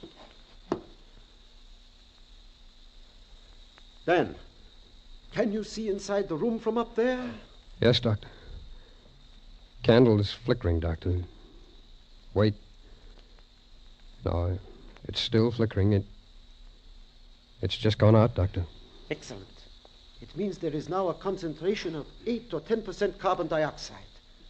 The average person would long since be dead. Doctor. Yeah, Dan, what? Oh, just a minute. Yes, yes? She's breathing much more quickly now, convulsively. Chain-stroke breathing. She's opening her eyes now. What? She's getting up. Getting up? She's staggering. Holding her throat, Doctor. She's gasping. She's moving toward the door. She's trying to unlock the... So. She's seen me. She's trying to... Well. What is it? She's collapsed. It's over.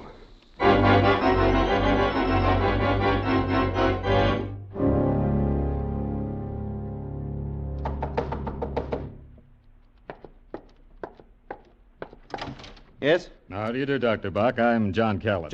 Why, yes, of course. Come in. I haven't taken you away from anything. Oh, no. We were performing some surgery, my associate and I.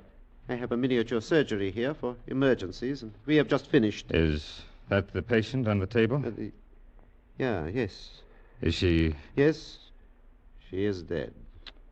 Too bad. Seedy-looking creature, wasn't she? She was a charity case. Well, I won't keep you. Is Kira here? No, she changed her plans. She said there were some things she wished to do, and she would meet you at the airport. Well, that's a woman's prerogative, isn't it, changing plans? Yes. I'd better get a move on, then. Nice to see you, Doctor. I hope we'll meet again when I return from Europe. Yes, that will be nice, Mr. Callan, and good luck on your mission. Thank you, sir. Goodbye. Yeah, goodbye. Well, Daniel, maybe we will get some sleep now. Dan. Huh? Oh, I'm sorry, Doctor. I was daydreaming. She's lovely, isn't she? Lovely.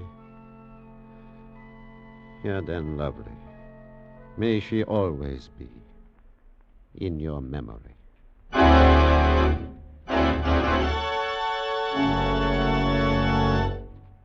Escape is produced and directed by Norman MacDonald.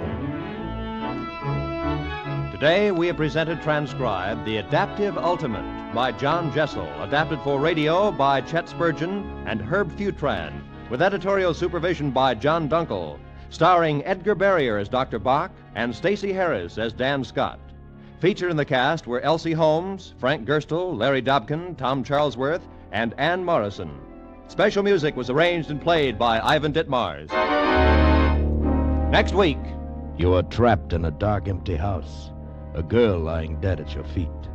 And surrounding you, closing in on you, are the band of killers, deadly enemies of your country and yourself. And they are intent on murdering you.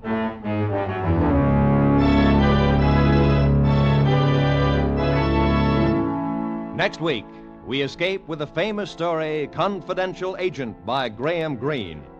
Be sure to tune in at this same time next week, when once again we offer you Escape.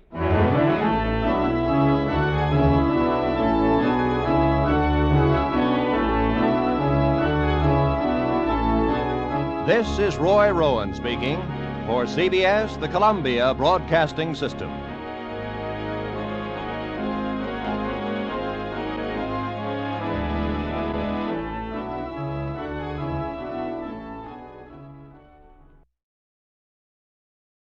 Ladies and gentlemen, we begin tonight by thanking our good neighbors at CBS. And now, before the next adventure reaches your radio set, a quick listener challenge.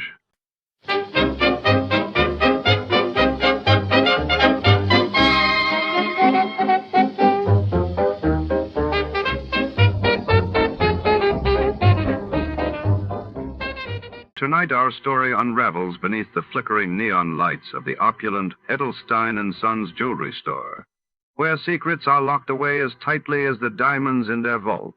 When a mysterious buyer arrives after hours, a routine transaction inside the gleaming marble-floored cellar quickly twists into a labyrinth of deception, betrayal, and hidden motives. What did the buyer truly come to claim, and who is pulling the strings from the shadows? Stay with us. Before to start, let's see what happened the day it was aired. It was February 13, 1953. That day, the world watched as the Soviet Union confirmed the arrest of Lavrenti Beria's rivals in a dramatic political shake-up, while across the Atlantic, devastating floods swept through the Netherlands, forcing thousands to evacuate and drawing international aid. Johnny Dollar. Johnny, this is Don Riegel at Worldwide Mutual. Oh, sure, Don. Out in Chicago. No, guess again. You've been moved? Yeah. Where? I hope it's been a promotion. Well, Johnny, I'm sitting here looking out the window of my office at the vast blue expanse of the mighty Pacific. Or at least I would be if the fog weren't so dark and thick this afternoon. San Francisco. Right. One of my favorite towns. Go on. I'll bet you say that to every city in the United States. No, I mean it. I have some real fond memories. Oh, yeah? Who is she, Johnny? I mean memories of nice, big, fat fees. You know, Don, every case I've handled in that fair city of yours over the years has paid me very nicely. How about this one, Don? Let's wait and see, huh? What's the problem? Man missing. Anybody I might know? Well, I doubt it. His name is Harvey Lehman. And, Johnny, I find we have the gentleman insured to the tune of exactly $250,000. Wow. Yeah. Okay, Don. I'm on my way.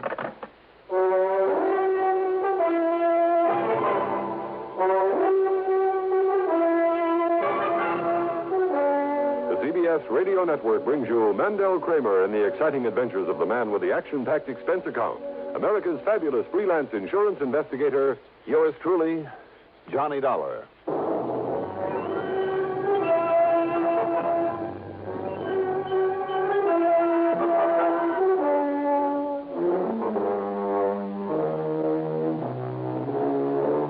Expense account submitted by Special Investigator Johnny Dollar to the Worldwide Mutual Insurance Company San Francisco office. Following is an account of expenses incurred during my investigation of the buyer and the seller matter. Item 1, after a quick early dinner, is $6 for a cab out to Bradley Field, and item 2, $175.70 plane fare. It was quite late by the time we set down at San Francisco International Airport, so item 3 is another $6 for a taxi into the Huntingdon Hotel, high on famous Nob Hill, where from my window I could look out over Telegraph Hill and Chinatown, Fisherman's Wharf, the Embarcadero, and other familiar spots of this wonderful, colorful city. First thing in the morning, I dropped in on Don Regal at his office right near station KCBS that carries these reports of mine on CBS Radio every week.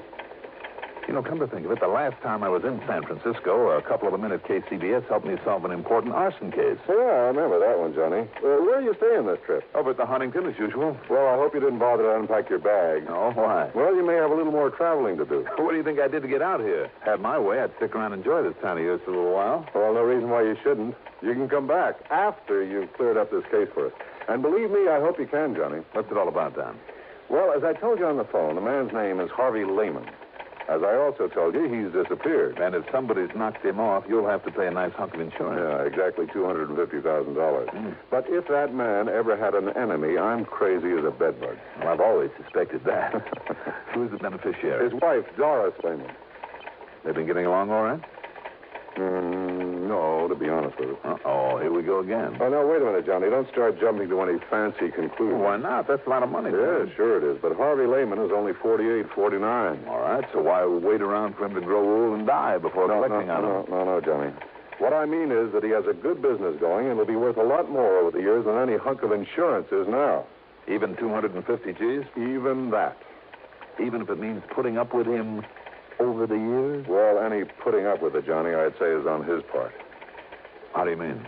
Well, Lehman's a real solid, hard-working citizen who's so completely straight and decent that, well, he's the sort that other folks often take advantage of, especially his wife. Yeah? Domineering. She's overpowering. And while he's working, she's spending, and not on him or his house, anything like that, mind you, but on her own selfish self. Well, then you've just opened up possibility number 2. That he's disappeared deliberately to get away from her? Sure. No. Why not? Well, he's simply not the type.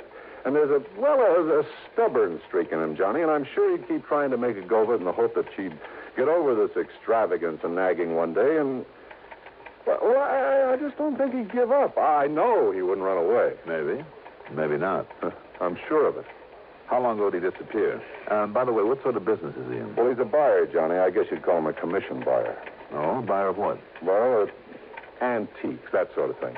You want a giant ruby from some ancient Persian idol, Lehman would get it for you if anyone could. Or the suit of armor that King Arthur wore. Or even a whole room from some Scottish castle. You know that sort of thing. Well, anyhow, he left here just a week ago. A week ago? Well, that means a pretty cold trail. Yeah, I know. He told his wife he was going down to Los Angeles, to Beverly Hills to be exact, to see a man. Told her he'd be back the following day. But he wasn't. Any reason why he couldn't have just stayed over for a while? Well, look, Johnny, if Lehman said he'd show up at 9:16 on Tuesday morning, he'd be there at 9:16 on Tuesday morning on the nose. Not a minute sooner, not a minute later. That kind. Yeah, that kind. Anyhow, Johnny, I've checked every hotel and apartment down there, so have the police. There's been no sign of him. What about this man that he went to see? Well, his name is John Arthur Whittington Maynard. I've been on the phone with him. The police have been on the phone with him half a dozen times. Lehman never showed up. Maynard. John Arthur Whittington. Yeah, you remember him, Johnny. Big producer-nick of a lot of big movies some 30 years ago. Well, at least they made a lot of money. Yeah. All of them horror films, Edgar Allan Poe and vampire and werewolf sort of stuff, before all this science fiction type of stuff came along. Well, the old screwball made himself millions. Well, why did Lehman say he was going down? Well, like I said, Lehman was a buyer of some pretty unusual stuff on commission. And I understand Maynard has a house full of them. Oh, wait a minute now. Don, isn't he the one who had an old movie set, an old capsule moved onto some property to use for a home? Yeah, that's the one. You've probably seen it in one of the picture magazines. But now, to get back to Lehman. You better give me his description. Let's see. Here's the scope on him, Johnny, all scribbled out for you. Thanks. And if you want a picture without having to go to the police, his wife has promised to have one for you. Good. Because she's the one person that I want to talk to about this. Now, have you got a car I can use? No, sure, you can have mine. But listen, Johnny, so far as Mrs. Lehman is concerned, I thought I made it clear a couple of minutes ago Okay, Don, okay. Let's just wait and see. The Lehman house was up in Marin County over the Golden Gate Bridge, and it was quite a mansion. From the minute I stepped inside, it was plain who dominated this household. The rugs, every piece of furniture, every bit of decoration, everything was in the unmistakable taste of a woman. Even Lehman's so-called study would have done much better as a sewing room. There was certainly no place where a man could open his collar, take off his shoes, put up his feet, and relax. And the more I talked with Doris Lehman, the more I became convinced that one of two things had happened. Either he, in spite of what Don had told me, either he'd skipped out simply to get away from her, or she had done him in for that insurance.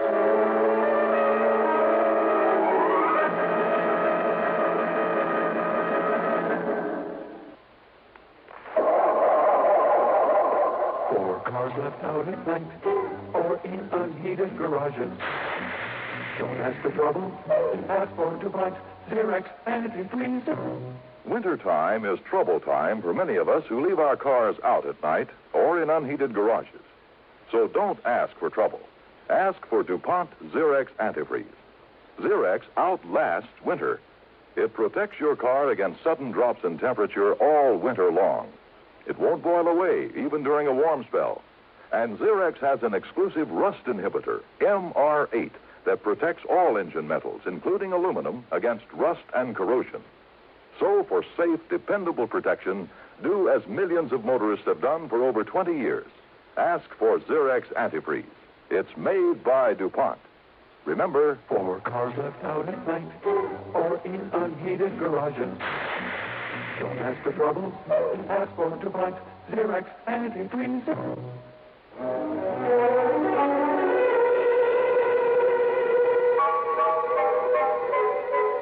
Now, just a minute, young man. If you came out here to insult me... I'm sorry, Mrs. Lehman. You very well should be. But in my job, we have to consider all the possibilities. Ridiculous. Do you think for 1 minute I'd dirty my hands with such a low act as murder? It's ridiculous. Even for $250,000? Make no mistake about it, Mr. Dollar. Harvey is worth a great deal more to me alive than he might ever be dead. He's done very well for me and will continue to. If you can find him and bring him back to me... I'm sure he will. Of course he will. Have you considered that he might have just wanted to get away from you for a while? I beg your pardon. Harvey just run off and leave me? Well? He wouldn't dare. I wondered. Well, you can stop wondering right here and now. Harvey would no more... He would no more... Yes? Go on, Mrs. Lehman, or if I hit a sore spot. Mr. Dollar, if I thought for 1 minute, if it were possible that you were right... No, I refuse to believe it. And if you have no better theory, I suggest you get out of here and forget the whole thing. If he's to be found, the police can do it. Have they accomplished anything as yet? No. Big, talking, do-nothing men. They haven't accomplished a thing. And those bumbling, movie-struck police down there in Beverly Hills are just as bad. Now, just a minute. It just happens that Beverly Hills is a mighty fine police department. I know. I've worked with them. Then why haven't they found him? That's where Harvey went. Well, how do you know? How do you know that he ever got there? Because he telephoned me from Mr. Maynard's home. If you can call that atrocity a home. He said that's where he was calling from? The night of the morning he left here. Harvey always calls me when he gets to a destination, wherever it is. I insist on it. And naturally, Harvey obeys. I'm sure he does. Did you tell that to the police? Of course I... Yes? No, I guess... I was so confused. These stupid police annoy me so with their endless questions and insinuations. They're even worse than you are. Thank you very much. What? Don't you realize they're only trying to do a job for you? Then why don't they? Why don't they know that Harvey got there? Because you didn't tell them. Why did he go to see Mr. Maynard? To collect the money due for a lot of junk he bought for him. $10,000. Junk? Oh, chunks from some ancient Roman ruin. Artifacts out of the temple of some old pagan god. And a lot of other nonsense that castle is stuffed with. Maynard simply refused to pay. He told Harvey he should feel honored for having been able to contribute to the decoration of that silly place. And that if he didn't stop dunning him, he'd what, Mrs. Lemon? Oh, I don't know. All I know is that he threatened Harvey, and more than once. For simply trying to collect a bill? Well, you don't know that crazy old Maynard. Oh, I guess I don't. Anyhow, I got fed up with it. I told Harvey to go down there and collect that money or else. Why should I tell you this? I don't like you. It's none of your business. So just leave and forget about it. Goodbye, Mr. Dollar.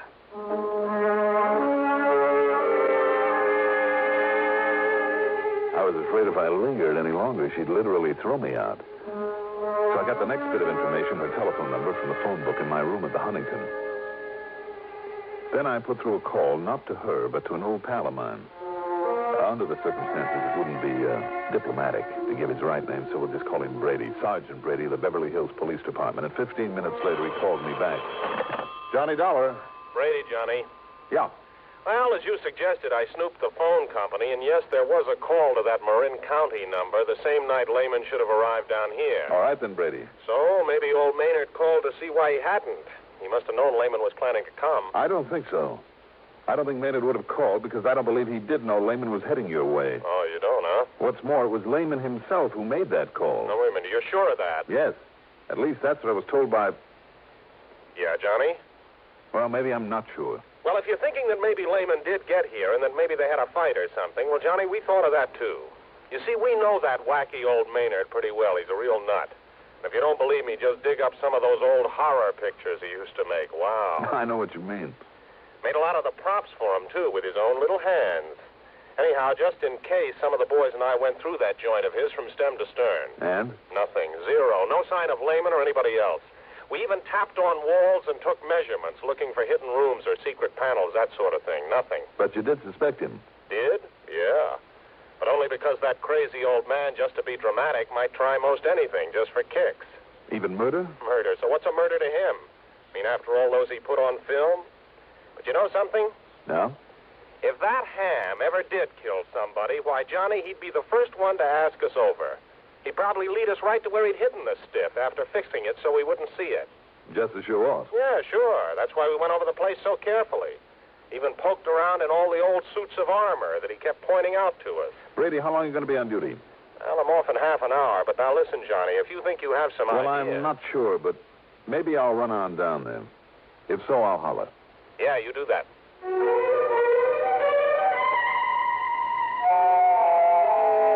Item 3, $83 even for a cab to the airport, a jet to Los Angeles, and a deposit on a rental car.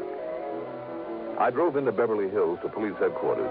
As I suspected, Brady wasn't there, nor did a phone call raise him at his home. However, the officer on the desk promised to keep trying and gave me some directions, so I took off. After leaving a pleasant residential section, I took a narrow dirt road high up the side of a mountain.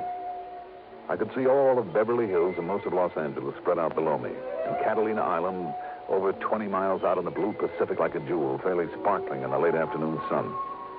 I could also see the crummy castle where John Arthur Whittington Maynard lived alone among the tattered glories of his past in the film business. And suddenly, that wee small voice in the back of my brain spoke out loud and clear. Watch it, Dollar. You may be getting into more than you bargained for, so watch it, Dollar. Watch it.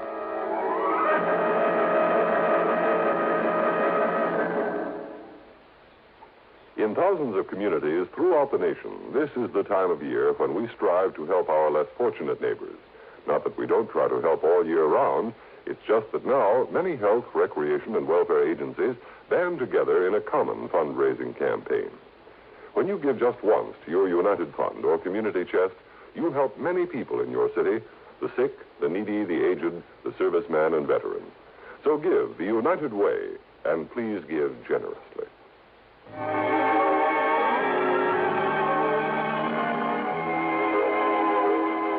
Picture it for yourself. This castle, once a movie set, built up among the rocks and boulders at the top of a mountain. Complete with gray stone walls, battlements, a gallery between the towers, and believe it or not, even a moat with a heavy wooden drawbridge. I almost expected to see the bridge thumped down and a half a dozen fully armored knights come galloping out to challenge me with lances at the ready. Instead, as I drew up in front of it, the bridge was lowered slowly. There was something almost ominous about the creaking and clanking of its iron chains. And then standing there, the man, or rather the caricature of a man. He was short, heavy-set, and in a way almost grotesque. The ugly face, the eyes of a pig, the long, black, straggly hair and 3 or 4 day growth of beard, the heavy, beefy shoulders hunched forward. I thought of Quasimodo, the horrible hunchback of Notre Dame. Welcome, sir. Welcome to my castle. Oh, how do you do, Mr. Maynard, is it? That's right. Surely you heard of me. As a matter of fact... Come in. It's not often I have visitors, someone to show my place to. And so few people even know of my beautiful castle. My name is Dollar, Mr. Maynard. I'm an insurance investigator. Insurance? Not a salesman. I'll have none of it. Get out. Leave my place. No, I said I was an investigator, Mr. Maynard. I'm trying to find out what happened to a Mr. Harvey Lehman. Harvey? Oh, yes, of course. A very old and very dear friend of mine. Come. Let me show you some of the wonderful things he has brought me over the years. Well, I would like to ask... Magnificent suits of armor, regal pennants and banners, beautiful tapestries.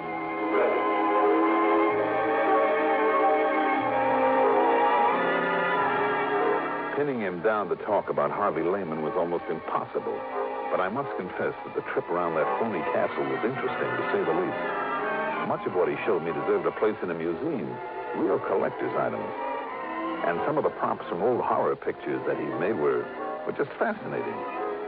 Especially down in one of the dank, dark, dirty dungeons. Ancient instruments of torture, the rack, the wheel, the Iron Maiden, a metal boot to be filled with boiling oil. From my pictures, Dollar. From my pictures. Realism, that's what I had in all of them. Because I was the greatest plotter of them all. When it came to mystery and torture and murder. Get back to Mr. Lehman. And can you think of a better place to keep them than down here? And think of a better place to keep them than down here in this dusty old dungeon, eh? Yes, very fitting. Now, in here, I must show you my wine cellar. There are still a couple of questions, though, that 29 years ago, I laid down the wines in here. That's all that time they've been aging in here. Cases and cases of them, rack after rack. Do you see them under the dust and cobwebs? Finest vintages of all. Yes, sure. Now, Mr. Maynard... Yes, 29 years ago, when I retired and moved into this place, I put these wines down here. So you said. You can tell how long by the dust and the cobwebs. Yes, I know. Spiders. Here undisturbed for 29 years. One thing more, though, about Mr. Lehman. No, I told you, Mr. Dollar. I know nothing whatsoever about him. When did you see him last? Oh, almost a year ago. You sure about that? Yes, I'm sure. Oh, look here, this case of port. No label. But the finest vintage port. Mr. Maynard? Over here. Do you see them? The sherries. Magnificent sherries. And the longer they lie there, undisturbed, the finer they'll be. You never drink them? Drink them? Such treasures. Drink them indeed. Look at this one.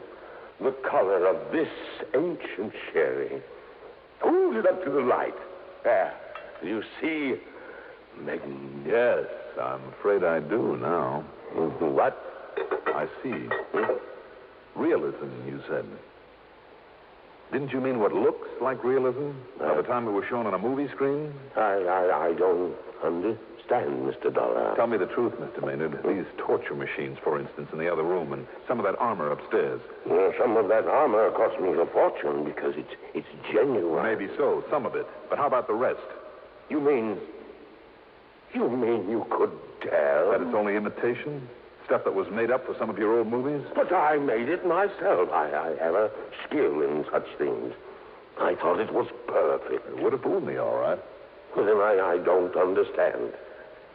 Even as the dust down here and the cobwebs fooled the police, too, didn't they? What? When they came around here a few days ago for a look.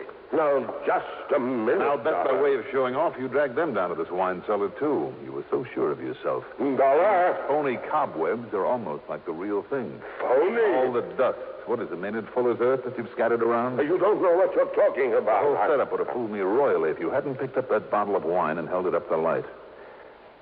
I'm going to take a look under some of these cases, Mr. No! You leave them alone. Why? Because they cover up something you don't want me to see? No, don't do that. What was the name of that gruesome old picture in which you had a man buried under a cellar floor? I said stop it. If you don't, I'll pull this trigger. Oh, I see. There. That wild, silly guess of mine paid off. That's right. Harvey Lehman is buried under your feet, and you will join him there. Now, put down that gun, Mr. Maynard. Stand back, Dollar. You heard him, Maynard. What? Put it down. The police. I'll kill you. Watch him, Brady.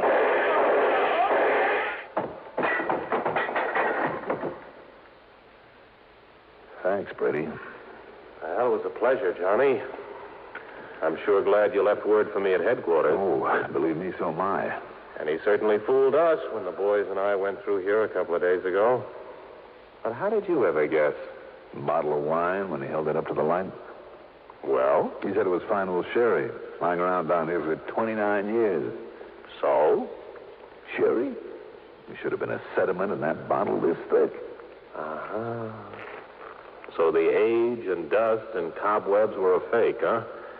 And he must have moved the bottles over this spot only recently. That's right. I just took a wild guess. You know the rest. Pretty smart, Johnny. Pretty smart. Needless to say, wild as the whole thing may seem, they found Lehman's body buried there in the cellar. Expense account total, including the trip back to Hartford by way of San Francisco to pick up my clothes, $477.30. Yours truly, Johnny Dollar.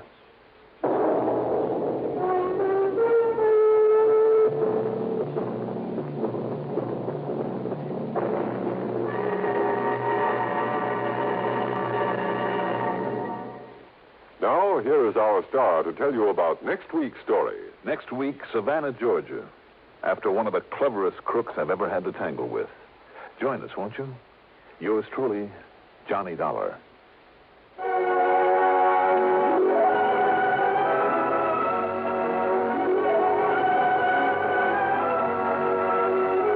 Yours truly, Johnny Dollar, is written by Jack Johnstone, produced and directed by Bruno Zerato Jr., music supervision by Ethel Huber. Johnny Dollar is played by Mandel Kramer. Also featured in our cast were Leon Janney as Maynard, Gertrude Warner as Doris Lehman, William Redfield as Brady, and Carl Frank as Don Riegel. Be sure to join us next week, same time, same station, for another exciting story of yours truly, Johnny Dollar. This is Art Hanna speaking. Don't just stand there. Enjoy the Gary Moore Show weekdays on the CBS Radio Network. From all of us here at Escape Radio, thanks kindly to our sister station, CBS. Now then, let's see if you're true masters of classic radio.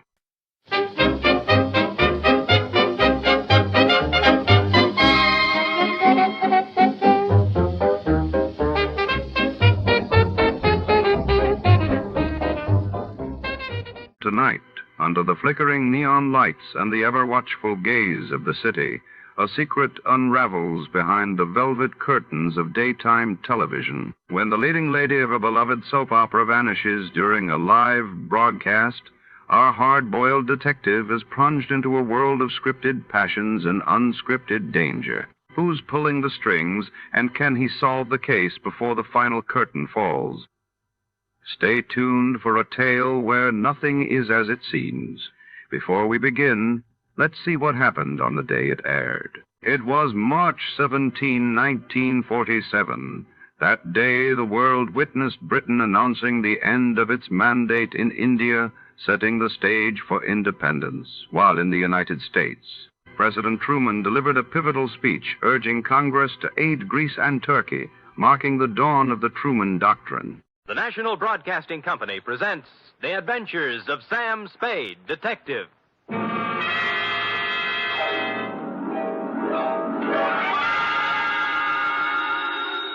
Sam Spade Detective Agency. Me, sweetheart. Was it awful, Sam? Excruciating, F. I suffered, girl. How I suffered. But there's no other way, Sam. When fate turns against a man. True, dear one, true. But from somewhere I must find strength. You must.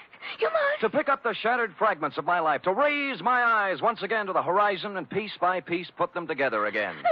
And the two of us, dear one, hand in hand, shall go marching down the years together. Oh, yes. Brace yourself, sweetheart. I'll try, Sam. Gather together the homely, humble tools of your trade. Find 6 dry handkerchiefs and prepare to greet me with a smile behind the tears. I'll be down before you can change stations with a report entitled The Soap Opera Caper.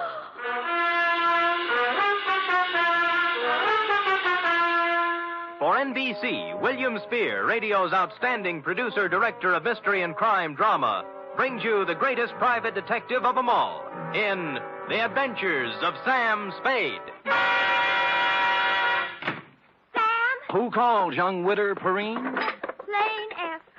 Is it all over, Sam? Is a soap opera ever over, dear one? Oh, but it's out on the phone like you... I know, but it's not the end. It's never the end. Pull up a chair now. Take a firm grip on pad, pencil, and your emotions. Got 'em? I'm at the ready, Sam. Good show. To Agatha Pilbeam, from Samuel Spade, license number 137596. Subject, the soap opera Caper.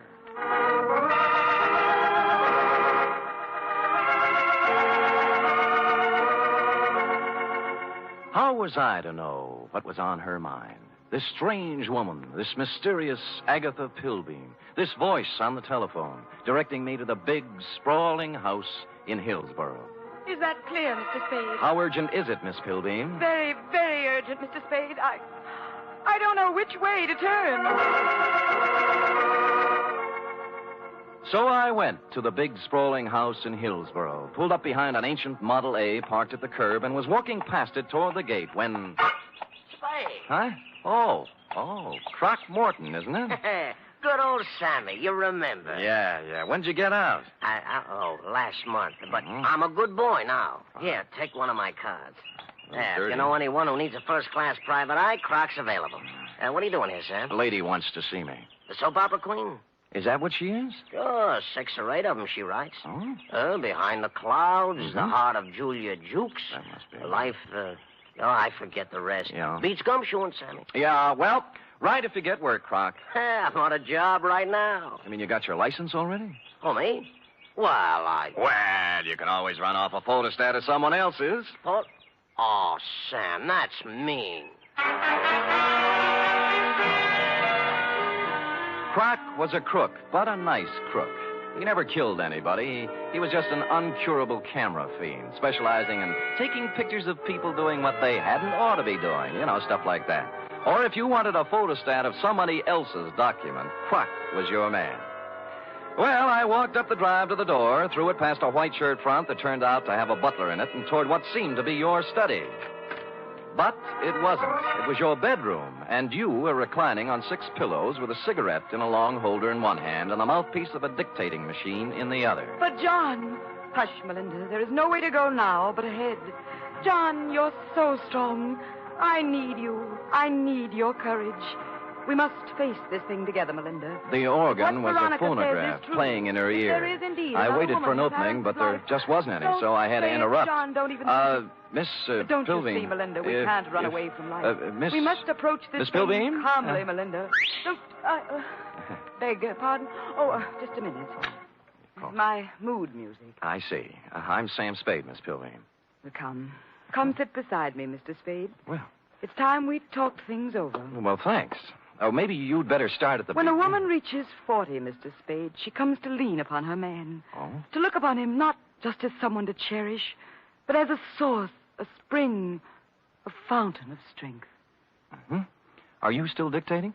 I'm talking about me, Mr. Spade. Oh. Whom can I turn to? Whom?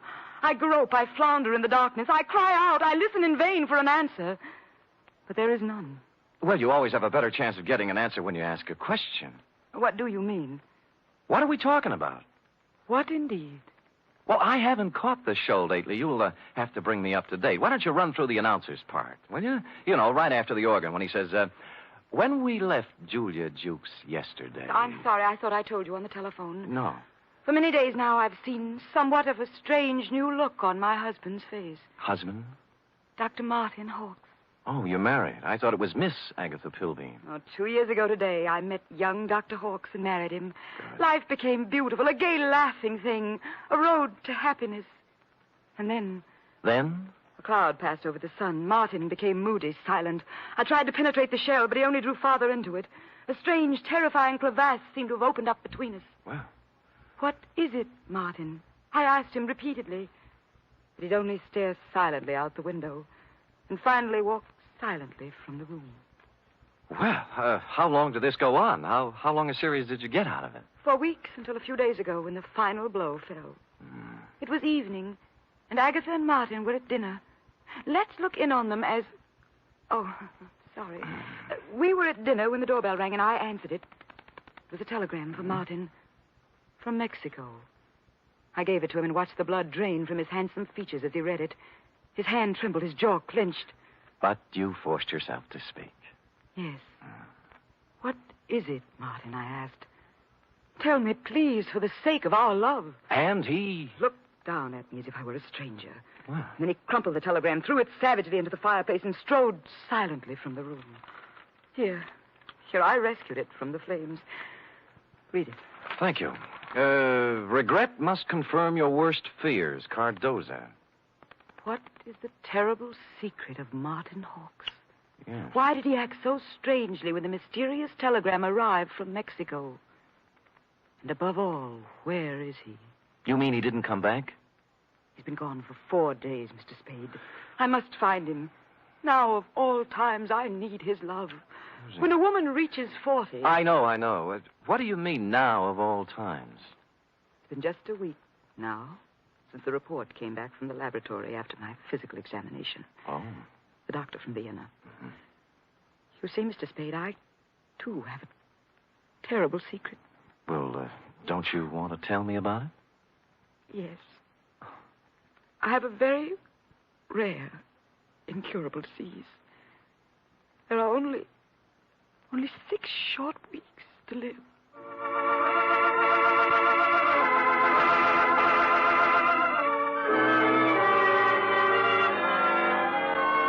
Well, less than an hour after his distressing interview with Agatha, our boy Sammy walked into the beautifully appointed office of young Dr. Hawkes at 450 Sutter to find his nurse, pretty young Nora Sheldrake, a new character, working at her desk in the reception room. In response to a question from Sammy, we hear Nora saying...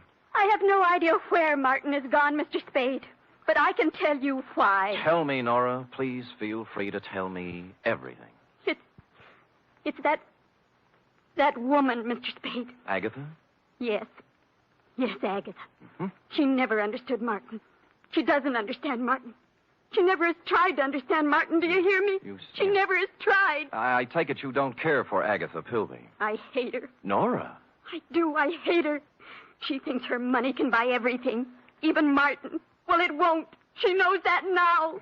Well, calm yourself, Nora. Try and think back now to the last time you saw Martin Hawkes. It was Monday. 4 days ago? Yes. The call came from some legal firm named Bennett and Hatch. Now, let me write that down. I switched the call into Martin. I was worried for him. I was concerned. I have to admit now I did a terrible thing.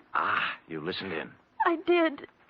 They told him his sister was in town, that she was working at some nightclub, and wanted to see him. What nightclub was this? Let me see.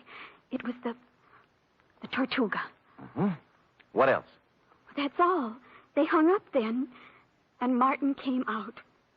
I watched the blood drain from his handsome features. His hand trembled, his jaw clenched. Yes. I'm going out, Nora, he said. If I'm not back, don't worry. That's all. It was so like Martin.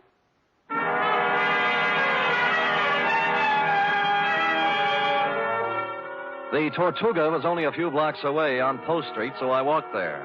We were just tooling up for the dinner trade when I arrived, sailed around backstage like Billy Rose on an inspection tour, found the doorman and showed him the snapshot you'd given me of young Dr. Hawks. Or tried to. Look, young feller, I told you we don't have no dancer here named Hawks. I ain't got time for... Doorman, please, take a look at the picture. No, I ain't got to... Picture? What is it? Yeah. Yeah. Hmm? That fellow was here at that. Tuesday, Monday night it was. Well, who'd he come to see? Well, wasn't nobody named Hawks, mister. It was Beth Jardine. Well, bless you, Doorman, bless you. Bless you, too. Thank you.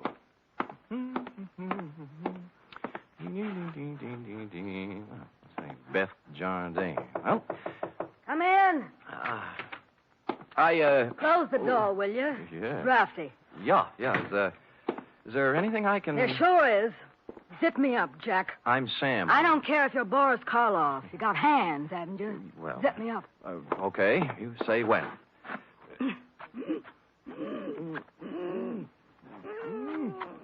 When? Can you breathe? Oh, no. You can't have everything. Ouch.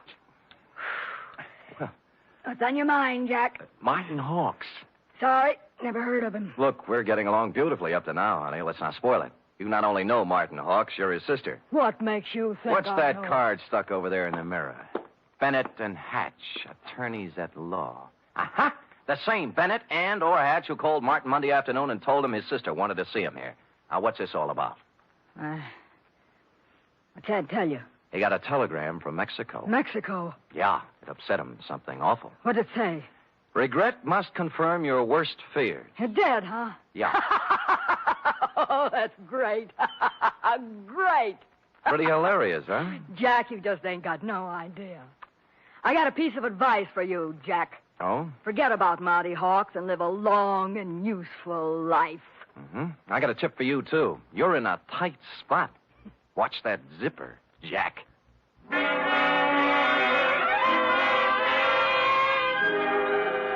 One of the heavier soap opera types, Beth was, with a throaty voice and the talent for besmirching reputations.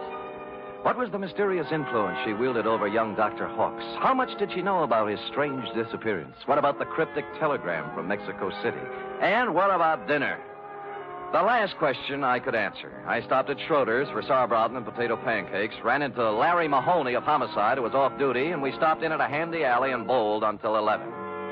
I was walking back down Market Street when I passed the Flood Building, which reminded me of the firm of Bennett and Hatch, who resided there. As a matter of fact, it looked like they were there right now, since a light was on behind the second-floor window with their name on it.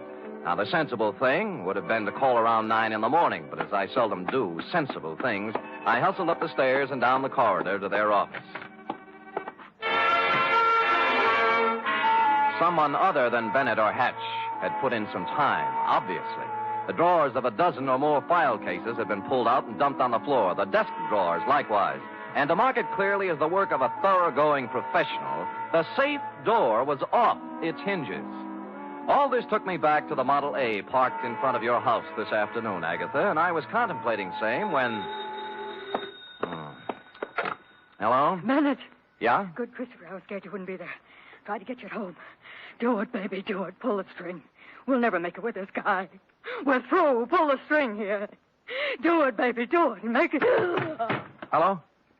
Operator! Operator! Operator! I finally got someone at the Tortuga Club who knew where Beth Jardine lived, an apartment on Russian Hill. I didn't stop to ask which apartment, and when I got there, I found I didn't have to. All right, stand back, everybody. Stand back! Dugan. Oh, hello, Sam. What happened? Dame just knocked herself off. Huh? Jumped from a room on the 8th floor. Stand back, you yahoos! There was no need to, but I looked at her anyway, just to make sure. It was Beth, all right. When she said she was through, she meant it. I was just turning to go, and something big in a tan camel's hair brushed past me and bent over the body. Where is she? Where? Beth! Sister! Beth! Beth! Oh! I recognized him from the snapshot. Wild-haired, with a 4 days' growth of beard on his lean, handsome face. It was Martin Hawks, on the verge of collapse. Officer Dugan and I helped him through the crowd toward the ambulance that had just rolled up, sat him on the running board, and began to question him. What was that again? Your name. What's your name? My name. Of course, my name, I don't know. I don't know my name. It happens to everyone in soap operas, sooner or later. When he'd filled out the forms on poor Beth Jardine, old Doc Peterson gave Martin a double O, blew his nose, and announced with a twinkle in his eye, "Appears to me like young Dr. Hawks has got himself a case of amnesia."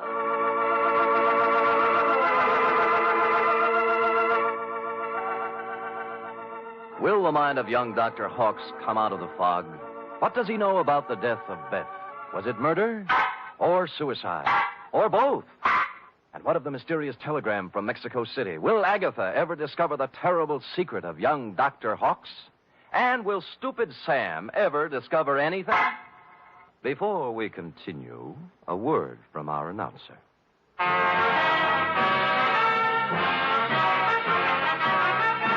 You are listening to the weekly adventure of radio's most famous detective, Sam Spade.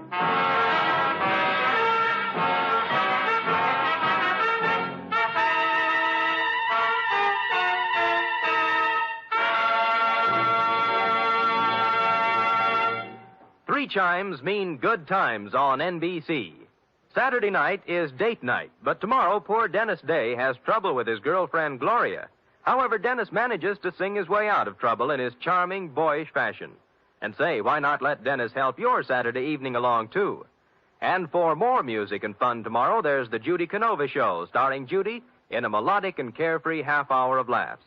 And Grand Ole Opry with singing MC Red Foley and his special guest, cowboy troubadour Ernie Tubb.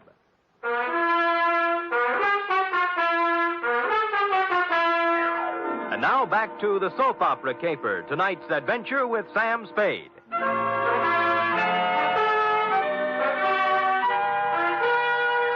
It's a half hour later now, in the sterile whiteness of a hospital room, that the three of us, you, Agatha, I, and old Doc Peterson, gather around the pale, quiet form of young Dr. Hawks.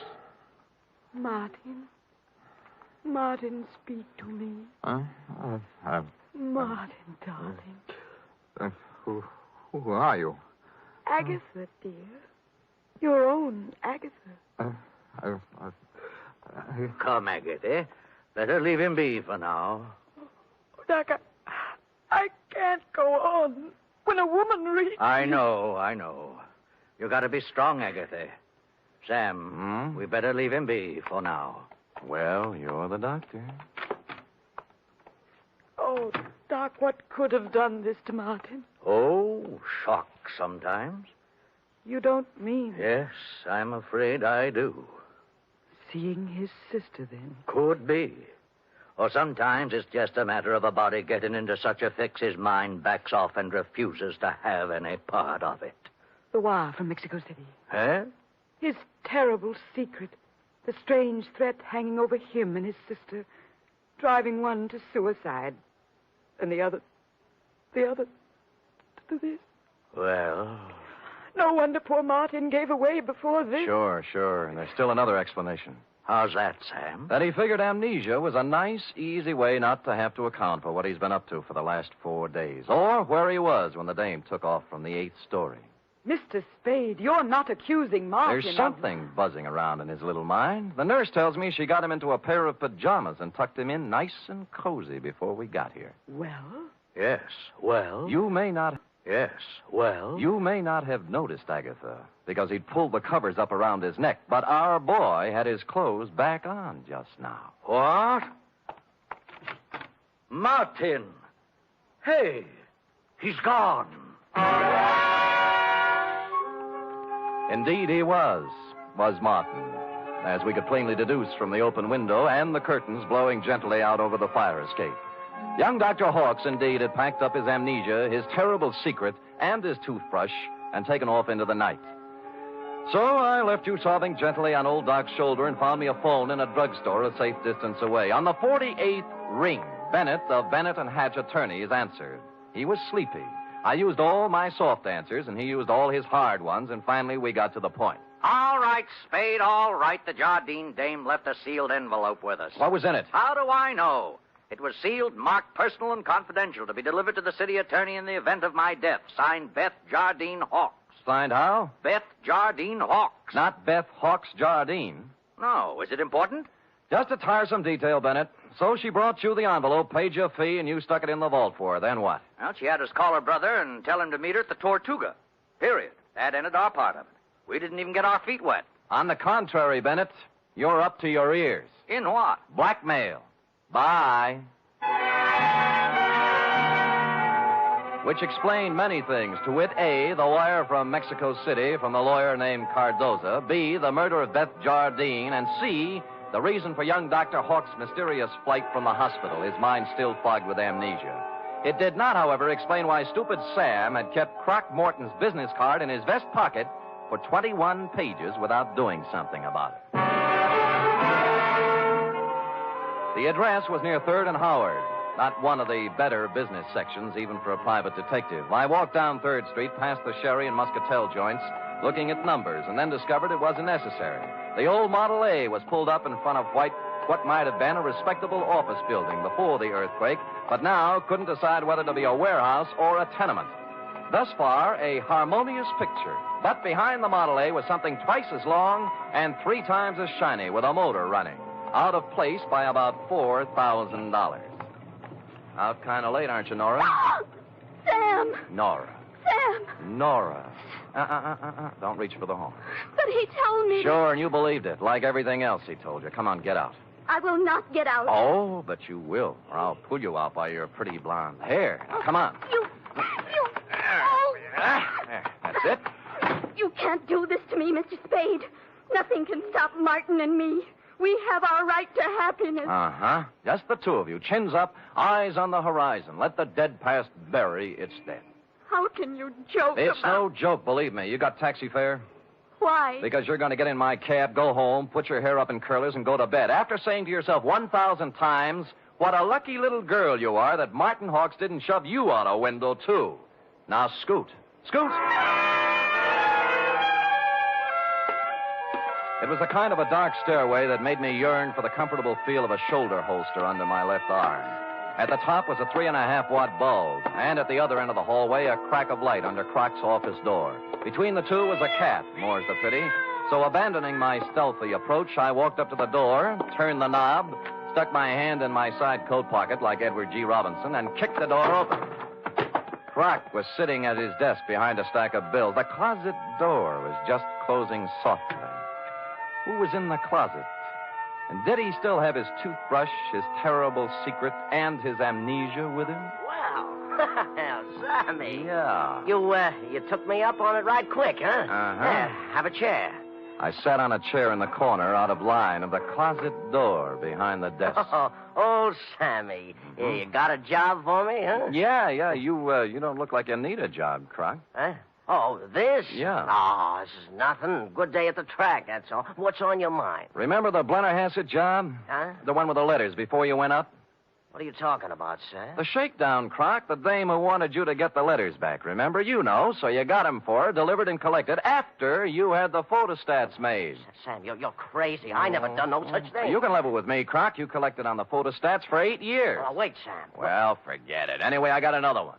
Dr. Martin Hawks, married to the soap opera queen, you know. What about it, Sam? She's worth a couple of $1 million and has 6 weeks to live. As her husband, he's her only heir. Nice spot to be in. Yeah. Only he isn't her husband. Huh? Because the Mexican divorce from his first wife, the late Beth Jardine Hawks, wasn't legal, you know. What? She blew in a month ago and began shaking him down after leaving the marriage certificate and a batch of other papers with some lawyers for life insurance. Sam, I just ain't interested When in you whether hear the payoff, Croc, it's just like the dame with letters. Oh, what do you mean? Hawks hired someone to crack the lawyer's office and get the papers out of the safe. Some smart guy, yeah. An unfrocked private eye who doesn't have a license. I found out where he had the photostats made, though. I can get copies. Spade, for crying out loud, shut up. The closet doorknob was turning slowly. I waved him out of the way and picked up the chair. It was all over 2 seconds after it started. A door flew open. He came out with his terrible secret, which turned out to be a gun. And I wrapped the chair right around his head. So I picked up the gun and Croc and young Dr. Hawks, and we all picked up a ride to headquarters. Only one scene remained to be played in today's exciting episode. I shall try to be brave, Mr. Spade. Sounds like such a cliche now. Good show, Agatha. Good show. Good show. Life must go on, you know. Even when a woman... You were born in 1911, I believe. Yes. As I say, life must go on, even when a woman reaches... Indeed it must. Indeed it must. We have our happy moments and our sad ones, our pleasures, our trials, our joys, and our heartbreaks. And sometimes, Mr. Spade... Yes? Sometimes at the bottom of our cup of bitterness, we find a pearl. We do? The laboratory test. A mistake, definitely. They got yours mixed up with someone else's, and you have no incurable disease and many years of happiness ahead of you. Yes, Mr. Spade. But happiness? I wonder. Can a woman past 40, whose husband is a convicted murderer, find happiness? Alone? Good show.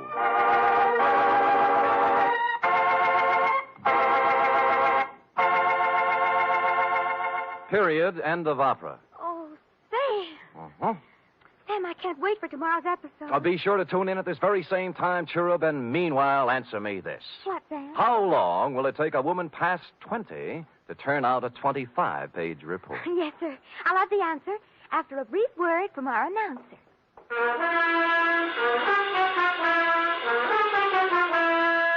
3 chimes mean good times on NBC. Tomorrow, Arturo Toscanini will conduct the renowned NBC Symphony in the 4th of a Saturday concert series. For tomorrow's 1-hour performance, celebrated Maestro Toscanini has chosen works by Debussy, Respighi, and Edward Elgar. You're invited tomorrow to the NBC Symphony and Toscanini.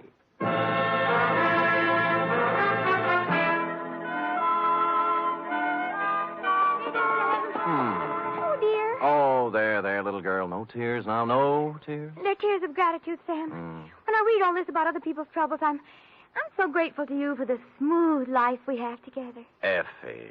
Sam. Effie. Sam. Effie. Sam. That takes about 10 seconds. Go ahead. I'm only merely a secretary, but... It's over now. Matter of fact, we're 10 seconds over. Oh, well, Sam, I haven't even your wife to be versus... Nothing but peace and quiet. And fairly regular paycheck. With only a corpse now and then to produce a ripple on the mirror smoothness of our bliss. Oh, that's beautiful, Sam. I thought so. You don't have a single terrible secret either. No, but just to keep you interested, dear one, from time to time I shall pick up a piece of paper, read it, let the blood drain slowly from my face, then clasp you to me thusly, Sam! holding you close, and just before striding silently from the room, mutter in your shell-pink ear. I know. Good night, Sam. Good night, sweetheart.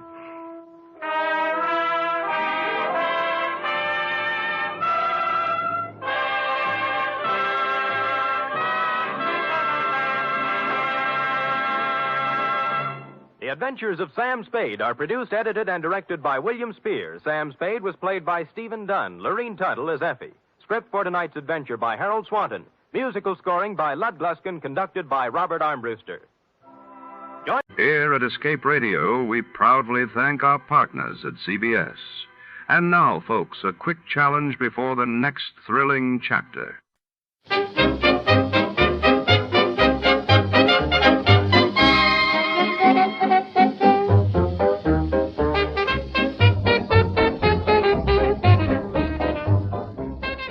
Tonight's case takes us deep inside the labyrinthine archives of the Burma Import and Export Company, a shadowy warren stacked with crates, ledgers, and secrets. When a mysterious shipment marked red matter vanishes under the neon flicker of the warehouse's lone desk lamp, Detective Slate is drawn into a web of espionage, betrayal, and forbidden science. Who wanted the red matter, and why? As the rain beats against the barred windows and typewriters clack in the background, nothing is as it seems. Before to start, let's see what happened the day it was aired. It was June 14, 1951. That day, the United Nations called for a ceasefire in Korea as peace talks gained traction, while in London, the Festival of Britain dazzled visitors with innovations and cultural displays along the Thames. Johnny Dollar. Well, at long last. What? I say it's high time. It is, huh? Well, isn't it? I don't know. High time for what? High time you answered that phone. And listen. Well? This is Jimmy Bartell. Oh, Jimmy. You know, over here at Mono Guarantee Insurance. Of course I know. How are you? Well, what happened to you, Johnny? Where have you been? I've been trying to reach you for about 4 weeks now. Didn't you try my call service? Yeah, I tried you. Huh?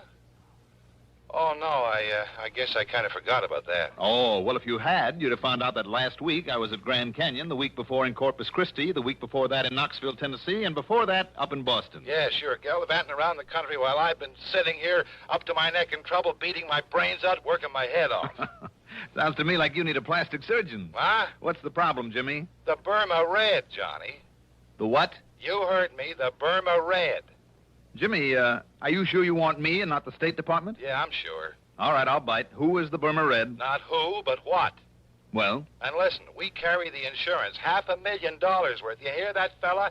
$500,000. I am deeply impressed. And, baby, if you can't get it back for us, that's exactly what we're going to have to hand over. In cold, hard cash. 500 G's. Well, maybe I had better get to work on it. Good. And I don't need to tell you what your commission will be if you do recover it. What else do you think I'm thinking of? Then the job is yours, Johnny. And, brother, I sure hope that you can find it and get it back. The Burma Red? Right. Just one thing, Jimmy, if you don't mind. Sure, Johnny. Before I start gallivanting around the country, as you put it, looking for this thing... Yeah? Don't you think that it might be nice if I have some slight idea, some inkling of what it is, this Burma Red? I told you. Oh, yeah. Yes. Yeah, okay. Come on over here and I'll tell you all I know about it. Okay. We interrupt this program to bring you a special message. To the parents of schoolboy patrol members who were taking the Washington trip, the buses with the patrol will arrive at Durham Union Bus Station this evening about 7:15 to 7:30. We repeat, the Durham Schoolboy Patrol Washington buses will arrive at the Union Bus Station this evening at 7:15 to 7:30. Parents are asked to be present to pick up their children. The parents, are also asked to use the Sears parking lot. 7:15 to 7:30 the time. Expense account submitted by Special Investigator Johnny Dollar to Mono Guarantee Insurance Company, Home Office, Hartford, Connecticut. Following is an account of expenses incurred during my investigation of the Burma Red matter.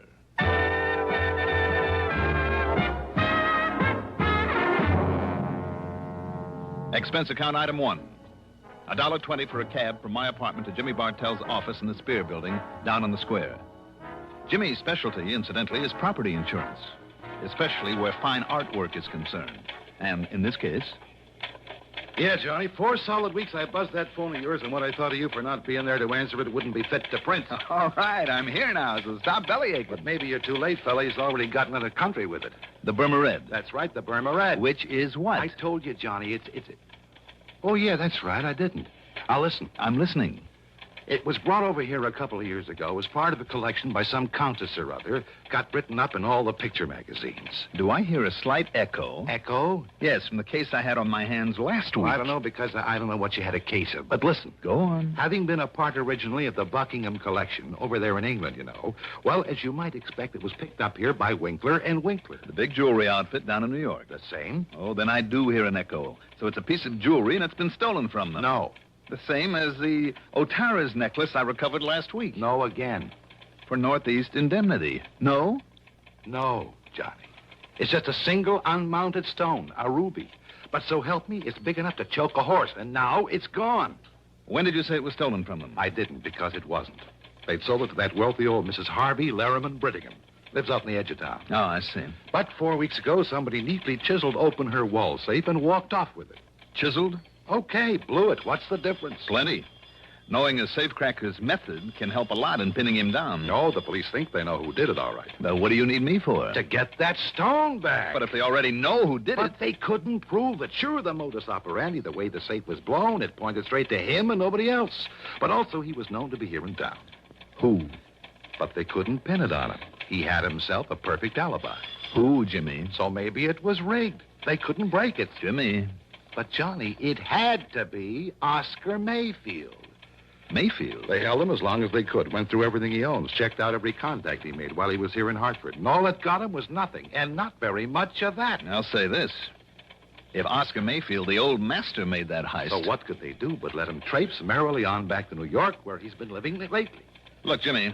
But I figure, despite the police report on all the work they did, I figure that somehow Mayfield got away with that ruby. Jimmy, I'm inclined to think you may be right. I know Oscar Mayfield. He's clever. I've tangled with him before. And, come to think of it, he made a promise to me once. Mayfield made a promise? Mm-hmm. What was it, Johnny? That if I ever tried to interfere with him again... Yeah? Well? He'd see to it that I had a very nice funeral.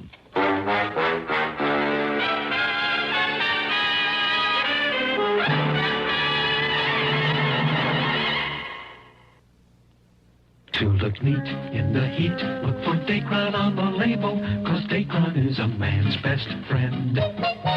Right, men, Dacron is your best friend when it comes to staying wrinkle-free and neat all summer. Look for Dacron in lightweight suits, handsome slacks, good-looking sport coats, too.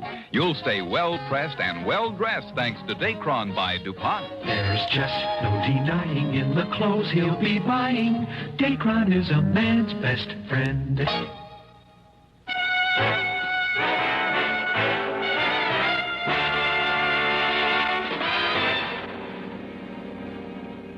Expense account item 2. 65 cents for a cab to police headquarters where, after some inquiries, I ended up talking with Sergeant Holly Holcomb. He wasn't very encouraging. Sure, Dollar. He was known to be in town. Known to have tried to leave right after it. Trademark he left on the wall safe was his. Plain as the nose on your face. Mm-hmm. And we pride ourselves on knowing the MOs of all the safe men within 1,000 miles. Yes, I know you do, and rightly so. But he couldn't pin a thing on him. All the direct evidence we didn't have on him because of his alibi apparently checking out all the way. We simply couldn't hold him on nothing more than suspicion any longer. No. Especially with that smart mouthpiece he dragged in. If we tried, he would have sued us from here to kingdom come. I mean, if you know Oscar Mayfield. Only too well, Sergeant. And you know what I mean. I suspect him just as much as you do. But till we have something definite, some real tangible clue. Well, anyhow, he went back to New York. Have you notified the police down there? Sure I am. Lieutenant Singer at the 18th Precinct. And, isn't he an old friend of yours? Randy Singer? He certainly is. Well, I haven't heard a word from him, not in over a week now, so why don't you call him? Or better still, go down there and see him. See what goes. All right, Sergeant. Maybe I'll do that.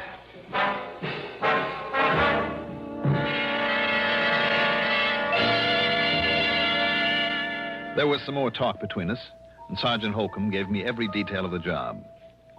Told me what they'd found and what they'd done about it. And yes, all the completely unconfirmed evidence pointed straight to Oscar Mayfield. Unconfirmed and unconfirmable evidence because of the man's unshakable alibi. Item 3, 85 cents for a phone call to Lieutenant Randy Singer, 18th Precinct, New York Police Department. You mean to say you just now found out about that heist? That's right, Randy. I just found out. You see, Johnny, if you didn't spend so much time gallivanting all over the place, you might be of some use around here. You didn't get a promotion for all the gallivanting I did for you last week. Oh, darn it, I guess I should have worked that case myself. Well, how about this Mayfield? You've kept an eye on him? I've done everything but tap his phone line. And? Nothing, Johnny, absolutely nothing. You just didn't get on this one soon enough. I know what you mean. Unless he's changed these last couple of years, Oscar Mayfield is not one to hold on very long to whatever he's lifted. Right. And if he did snatch that stone, you can be sure he passed it on and collected for it long before this. And yet there's always the chance. So, in the case of a big hunk of rock like that, it means one of two things. The guy who bought it from him is either carting it out of the country and far away or having it cut up into little ones that nobody will ever be able to identify. I guess Mayfield would have passed it along in one big fat hurry. I know we couldn't find it anywhere on or around him. We tried every trick. And I mean trick, Johnny. Until he started to yell at the DA, and the DA started yelling at us. Johnny, I understand. I've just heard this, mind you. Yeah? Well, I understand that one of my boys... Oh, well, he was off duty, of course, so it was completely unofficial, you understand? Yeah. Well, I heard he even went so far as to roll Mayfield one night in the alley back of a nightclub. What? Not a sign of that, Ruby. Randy, if the department ever catches up with these unofficial tricks of Look, yours... I told you, Johnny, I only heard that. But I know myself it isn't hidden anywhere in his apartment. Oh, you do? I do. Randy, didn't you and your clever little boys completely overlook the Otara's necklace that was hidden in the back of a camera just about a week ago? Oh, now that was different. So that I had to get lucky and find it for you? Okay. So you happen to guess right. For once. So maybe I better get on down your way and look around for myself. Tell me, where does Mayfield live? A hotel apartment over at 614 East 49th. But it's no use, Johnny. Why, just because he's always gotten rid of things quickly in the past? No. Or because you knuckleheads couldn't find the ruby? No, Johnny. You haven't been able to hold him on suspicion and make a real investigation? I mean because by the time you can get here, he won't be. All right, then I'll grab the first plane I can and... What was that? Your pal Mayfield has paid up his rent and he's moving out. He's got himself a reservation on a plane to Mexico City this afternoon. Uh-oh. And by the time you get to his place, he'll be gone. Randy. Yeah? Can't a genius like you come up with some excuse to hold him there for me? Oh, flattery will get you nowhere, Johnny. The answer's no. I've run out of tricks. Anything else I might try would only get me into hot water. No, wait, Randy. Yeah? Maybe I know a little trick to hold him over. Well, don't expect any official help from me or the department if you do come down it. What kind of a trick, Johnny? What's the difference? Now, look, if you're thinking you're doing something illegal... Oh, Randy, how you that would talk. only get us in order to clamp down on you. Don't worry about it. I'll be in touch.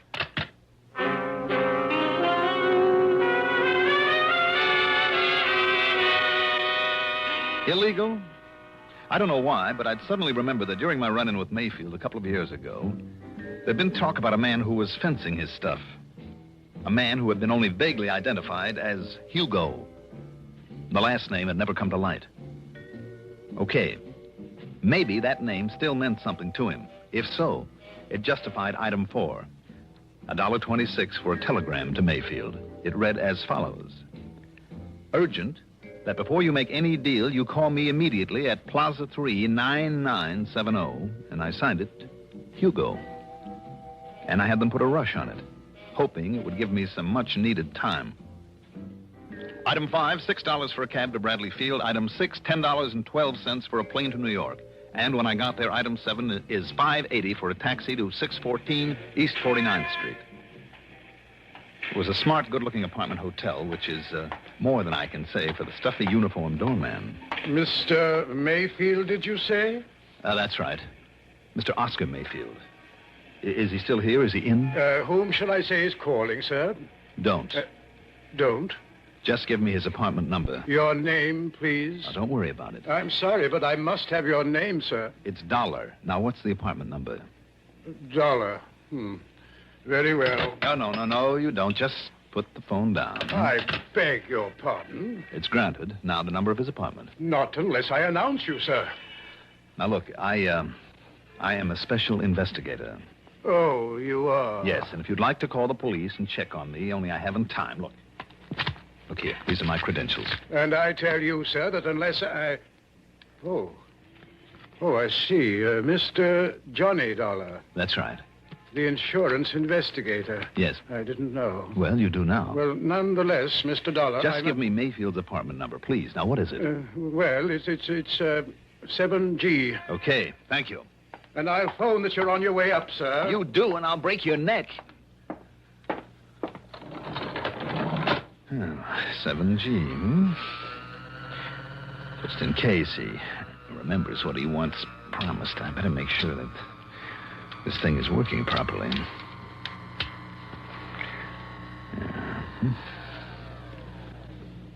Here we are. Now, let's see. Oh, yes, 7A. 7. Oh, there. 7E, 7F, and 7G. Well, Mr. Mayfield, I hope you are still here.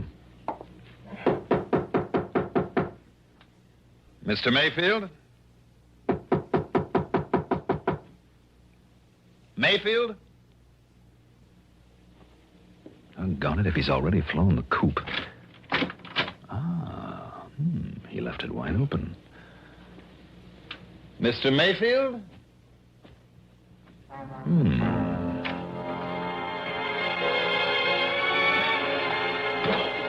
The well-furnished living room was empty. And so was a kind of study off at one side and a little bar kitchenette beyond it. As for the bedroom in the back, well, as I started through the door, I caught sight of a couple of handbags in front of a chest of drawers. So he was still here. What I didn't catch sight of, though, was the gun shoved around the side of the door into my back. Just lift them up slowly, Dollar. Slowly, while I see whether you're armed. Yes, here it is. Thank you. Okay, Mayfield. Now over there, next to the bed. Go on. Sure, why not? Are you happy now? Dollar, I made you a promise once. It's kind of foolish of you, wasn't it? I'm going to keep that promise now. You going to pull off a shot in a place like this? This apartment is absolutely soundproof. One of the reasons I selected it. I see. Well, are you ready?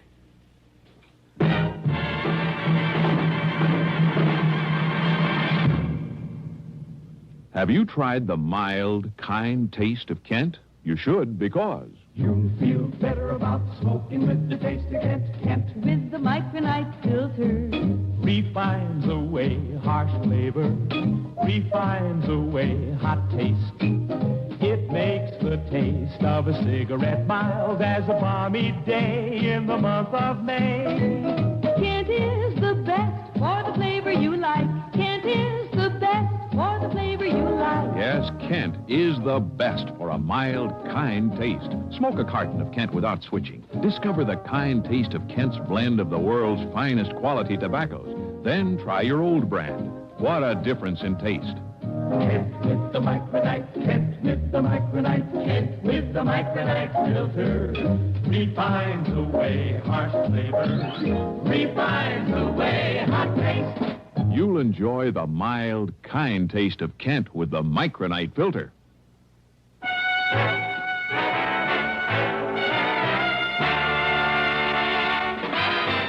Kind of looks like you were expecting me, Mayfield. Oh, yes, Dollar, I was. You see, I figured right from the beginning that you might be called in on this case. Then you do have the Burma red, the ruby. Now? Oh, of course not. You should know that I wouldn't hold on to a thing like that. Let's say it's been successfully disposed of. And why do you hang around here? Because I'm waiting for... Yes? I was waiting for you. To settle my old score with you. When I received that silly telegram, I was certain that you would be here. No? You mean I pulled a boo-boo? Your old pal Hugo is dead? I mean that ridiculous number you gave me to call. It's too bad. I thought it was a pretty good idea to keep you trying it until I could get here. Oh, I'll confess it did make me change my reservation to a later plane. But after all, when I got nothing but a busy signal 8 times in a row, I naturally called the operator. And she told you? Yes, that it's a number used for testing. That a busy signal is all it ever gets. Obviously a trick, then. Worthy of you. So I waited for you. And when the doorman, following my explicit instructions, called me, told me you'd arrived, Oh, but I'm wasting time. What's more, I'm expecting someone else. So, Dollar, this is it. Expecting me, maybe? What? Randy. Just drop it right there, Mayfield. Gently, now. All right, now dollars again. Now sit over there in that chair next to the window. All right, anything you say, Lieutenant. Oh, Randy, you're like the U.S. Marines. Here, you better keep this gun of his. You know, I'm just glad you got careless and left that front door open out there. I thought I heard a door close just before you made your dramatic entrance. But how come, Randy? What do you mean, how come? Well, from what you said on the phone... So what? I'm off duty. Any reason I shouldn't just kind of drop around for a visit? Oh, I'm glad you did. You know something, Johnny? What? So am I. You did. You know something, Johnny? What? So am I. And I'll probably hate myself in the morning for saying this, but I've waited a long time for a chance to return some of the favors you've done me over the years. That I've done you. Well, Mayfield? I'm afraid your so-called visit is completely pointless, Lieutenant. You must know very well that you won't find the ruby around here or anything to even remotely connect me with it. Do I need to after the little party I walked in on? Yeah, that's right. Huh? You can stop smiling now. Oh, very well, very well. If you insist on booking me for an alleged attack on Johnny Dollar with a, quote, deadly weapon, unquote, let us go down to your station house and have done with it. This Grand Central Station? Shall we? Shall we go, Lieutenant? You just stay in that chair, Mayfield, while I... No, Randy. While I answer the door. Okay, but leave this one open so I can hear. Right. Yes? Yeesh, what a fancy layout this is. Who are you? You Oscar Mayfield? Well, who did you expect to find here? Santa Claus? Yeah, well, no. Look, Mr. Mayfield, you mind putting down a gun, huh? Not till I'm sure you're okay. Come inside. Yeah, sure. All right, now what's your name? Yeah, Rosie Gilliam. Look, you can frisk me. I'm clean. And that package? Well, it's from the boss. It's from Hugo. It's what you've been waiting for. Oh, it's from Hugo, huh? Yeah, sure, honestly. He said I should deliver it and get a receipt, then maybe you'd hand me a fin or a tenner. Oh, he did, huh? Yeah. Maybe I better make sure that it's, whatever he was supposed to send over to me. Well, you think I'd meddle with it, maybe do myself out of these delivery jobs he gives me and pays me so good? You're on the level? Yeah, honest, if you hit it. Well, this contains, and I think it does. By the way, where does Hugo hang out? Well, how should I know? All I know is he calls me now and then, meets me at some place, and gives me something I should deliver. I guess you're okay, then. Sit down there while I take a look at this. Yeah, sure. We'll just see now. You know, you're the first gent to ever open one of those deliveries in front of me. Am I? Yeah, you're the very first. Holy jumping, look at that loot. Where is he waiting to pick up the receipt, Rosie? Yeah, I don't know. He only hunts me up when he's ready. Look at all that dough. What kind of a receipt, Rosie? He said you'd know what kind. Oh, man, would you look at that? Would you look at it? All right, I'll write you one. Yeah, maybe I could have a 20 for bringing it. I'll give you a receipt to Mr. Hugo. Let's see, how is it now that he spells his last name? You don't know, Mr. Mayfield? Well, don't you know? I should know how to spell Hemperschlag. Hemperschlag. So that's it. Hey, now, wait a minute. Listen, you are Mayfield, ain't you? All right, Randy. Randy who? Lieutenant Singer of the police. Come in, Randy. The police? Oh, no, I've been took. Mr. Hugo will kill me. No, Rosie, I don't think he'll ever get the chance. Just take it easy, Rosie. Oh, no, listen, cop, I was... We'll give you all the protection you need after we sign you in at headquarters. Rosie, whatever your name is, you hair-brained idiot. Just take it easy, Mayfield, and sit down. You too, Rosie. Well, now, look at all this beautiful money. Randy, unless I'm awfully wrong, it's payment to Mayfield for the ruby. And if you can locate a Hugo with the unlikely name of Hemperschlag, or maybe you'll save us the trouble, Mayfield. After all, now that we have his name, and who knows, if you talk, maybe the judge won't throw the whole book at you. Well? Okay, Dollar. I know when I'm licked, I'll talk. Mr. Hugo Hemperschlag, believe it or not, turned out to be a gem setter for the famous jewelry house of Winkler & Winkler, where he couldn't help knowing about all the important stuff brought into this country, and with the know-how to break it up after he'd arranged to have it stolen. Expense account total, well, in view of the commission I'll get on this one, forget it. Yours truly, Johnny Dollar.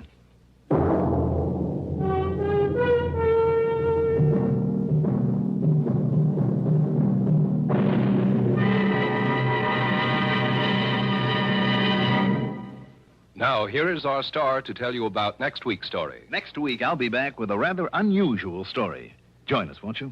Yours truly, Johnny Dollar. Yours truly, Johnny Dollar, is written by Jack Johnstone, produced and directed by Bruno Zerato Jr., music supervision by Ethel Huber, sound patterns by Joseph Cabibo. Johnny Dollar is played by Mandel Kramer. Also featured in our cast were Paul McGrath as Oscar Mayfield, Al Hodge as Lieutenant Randy Singer, Ivor Francis as Jimmy Bartell, Jack Grimes as Rosie, Santos Ortega as the Sergeant, Mercer McLeod as the Doorman. Be sure to join us next week, same time, same station, for another exciting story of yours truly, Johnny Dollar. This is Roger Foster speaking. Durwood Kirby's favorite program, The Gary Moore Show, weekdays on the CBS Radio Network. CBS for Durham, Raleigh, WDNC. Here at Escape Radio, we proudly thank our partners at CBS. And now, folks, a quick challenge before the next thrilling chapter.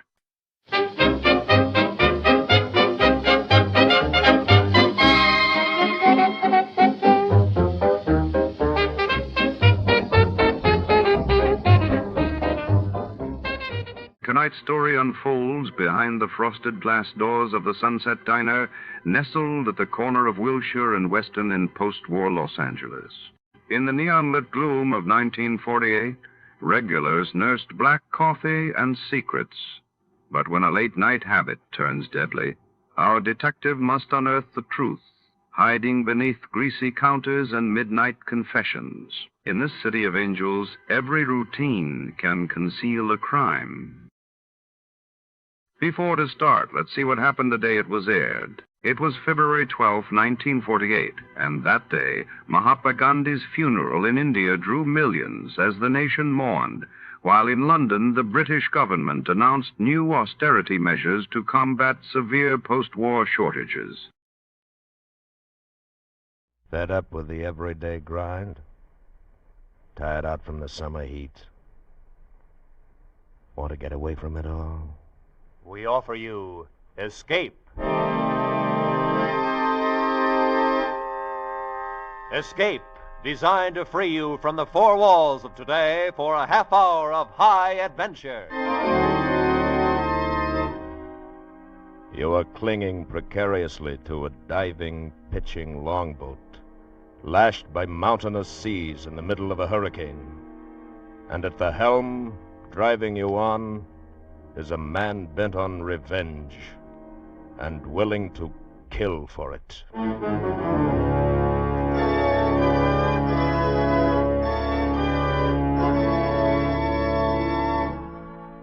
Tonight, we escape to the open sea with an ancient tramp steamer and its fighting captain, as F.R. Buckley told it in his ironic story, Habit.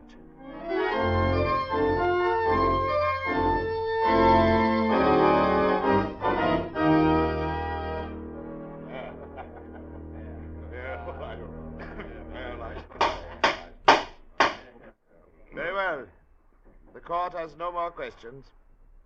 Step down, please. Thank you, sir. Your Honor. Well, Captain Weatherfield, you've just heard the complaining witness. Have you anything to say in your own defense? Yeah. Hit the man about a bit. No doubt of that, Your Honor. In fact, with half chance, I'd have pounded his blasted head off. Quiet! Quiet! We'll have order in the court.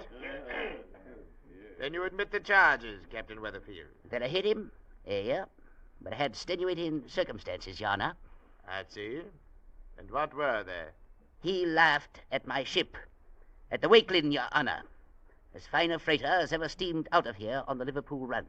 I don't quite see. He stood there on the wharf. Squint-eyed son of a landlubbered lawyer. He said my ship looked like an old woman, with her dress on backwards, her hair not combed. That's when I flattened him out. Yes, and I still say that's what she looks like. Order! Why, you confounded little pipsqueak, I'll break your part. Sit him down, Captain Weatherfield. I will not. Grab him, bailiff. Let go of me, confound it, let go of me. Let go of me, I say. Order in the court.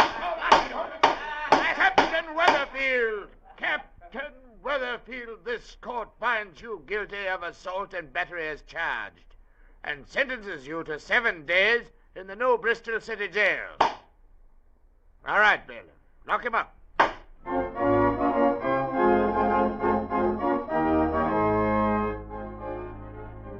And that's the way it started, with the captain getting 7 days in the New Bristol jail. Yeah, but it went a whole lot further before it was over. It was like a bolt of chain lightning that may take a dozen strange turns or more before it finally strikes home. And, actually, of course, the Wakeling was a funny-looking old scow. She'd had 30 years in the North Atlantic with never a part being replaced so long as there was some way of patching it up. Yeah, she was a regular joke of a ship. That is, to everybody except Captain Weatherfield. Yeah, those of us who were officers aboard her had learned a long time before not to hint anything like that to him. No, she was the Queen Mary and the Normandy and his firstborn child, all rolled up into one. So you can bet your life we all kept sober faces when the captain finally came aboard at the end of the week. Mr. Connolly? Yes, sir. Well, everything in order? Will we be able to sail in an hour? Yes, sir. I've been keeping her ready for the last 4 days, just in case That we will do. might, I'm fully aware that we're 4 days past schedule. And the reason for it will not be discussed on board. Is that clear? Yes, Captain. I've been badly treated in this town, Mr. Connolly. Thrown behind bars like some thieving dock rat. I don't feel good about it. And if it takes me the rest of my life, I'm going to even up the score. You understand that? I think so. You think so, sir? Yes, sir. All right. Then button up your collar and go get up a head of steam.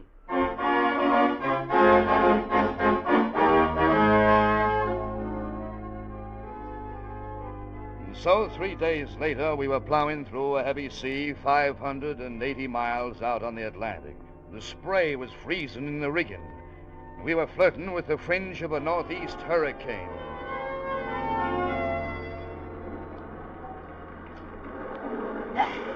Blast this double-blasted, confounded wind.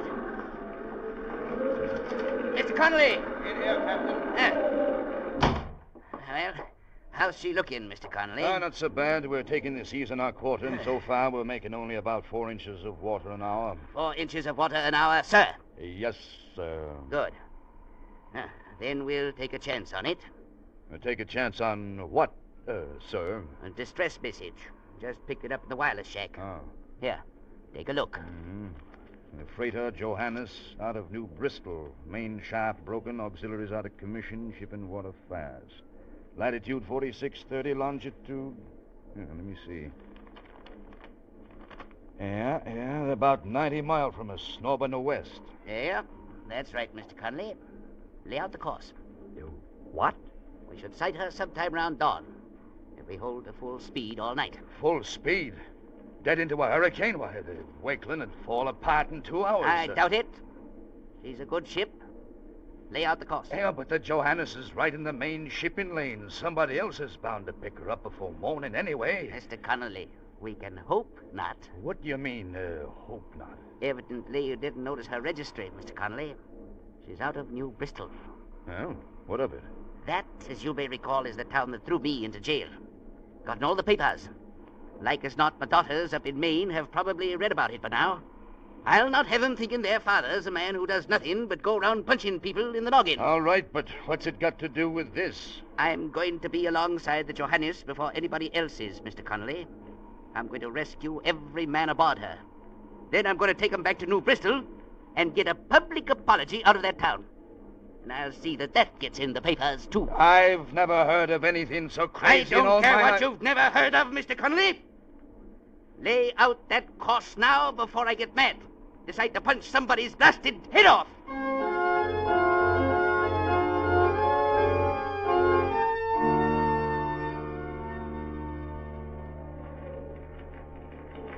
Well, the little cock of the walk made good the first part of his plan all right. In spite of a broken steam injector that had to be patched up with rigging wire, by shortly after dawn he had us hove to, a half a cable length off from the Johannes. She was down by the stern and listing badly, but still afloat. The wind was howling like a banshee, and the flying spume was freezing all over our decks. There was no doubt but what the next part of our job was going to be a lot tougher than the first time. Mr. Connolly, you got a boat crew together? Yes, sir. There'll be 5 seamen and a third mate. I'll take charge myself. Leave the third mate aboard. I'll take charge myself. It's my show. I'm going to run it. All right, Captain. Whatever you say. Well, what's holding this up? Let's get this boat over the side. Blocks are broken, Captain. Carpenter's trying to break it loose. Well, he's not cracking walnuts at a tea party. Here, Chips, give me that mallet. Mr. Roberts! Yes, sir. You'll stay on board? Yes, sir. Keep an oil slick running. Waves out there. Pretty high. Pretty high? I've never seen him any higher. Well, I can't help it, Mr. Connolly. I've got... There, that did it. Boat crew ready. Ready aboard, sir. All right there. Lower away.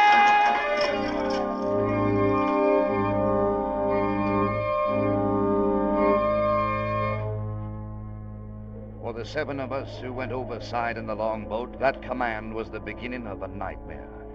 If things had been bad up on the Wakeland's deck, they were 100 times worse down there in the very midst of that smashing, that tumbling maelstrom of water and wind.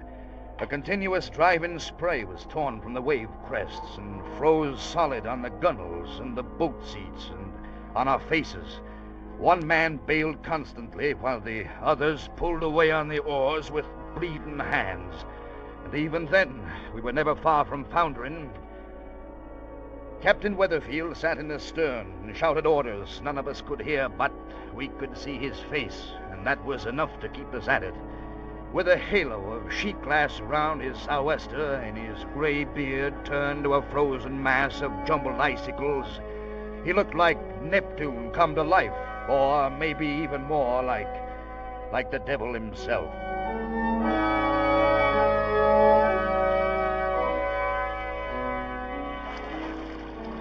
It took us over 2 hours before we finally hauled in against the rusty side of the battered old Johannes.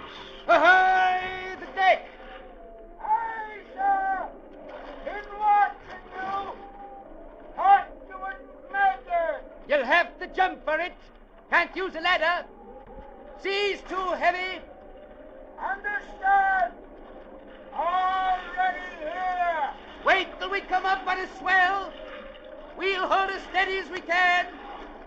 Stand by now. No, not yet. Good Lord, he fell on the gunwale. Blasted fool told him to wait. He smashed in his chest. Why, it's the captain of the ship. Then he had no business jumping first anyhow. Haul him aboard, Mr. Conley. Get him out of the way. All right. Ready on deck? Aye, aye, sir. All right, there. Steady. Now! Good. Stow that man aft there. On deck. Wait for the swell. Wait. Now! Get him, Connolly. I'll blast the sea. You on deck. Jump now! Wait. You men help him out there. Here comes another. Catch him. Haul him in, Connolly. Good. Back horse, you. Stand by. Fore and aft side there. Here comes another one. Hold her steady. Keep one oar against the side there. Anybody else up there, mister? No, sir. 6 of us. Others lost overboard last night. All right, then. Back off the oars. You there, Polano. Get a hold of that oar. He can't do it very well with only one arm, Captain. What do you mean, one arm? He broke his arm a couple of minutes ago when we bumped the side. Then give him a bucket. At least he can bail. All right, let's go.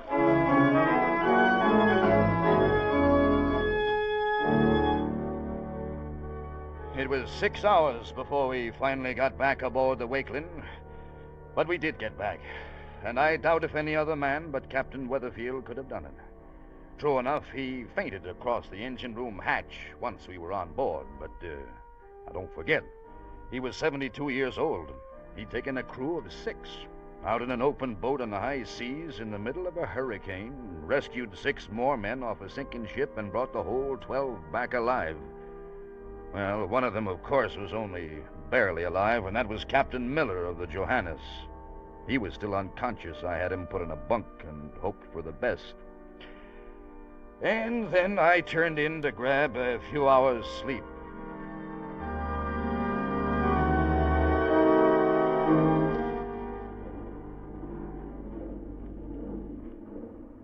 I guess it was sometime after midnight when the third mate called me. I got dressed, went down, woke up the captain. Confound it, Mr. Conley. Can't a man even close his eyes aboard this ship without somebody rousing him out of his bunk? I'm sorry, Captain. Thought you ought to know. Miller's conscious now. Wants to see you. He thinks he's dying. Dying, is it? Yeah. I'll see about that. Where's my pants? Here you are, sir. Thank you.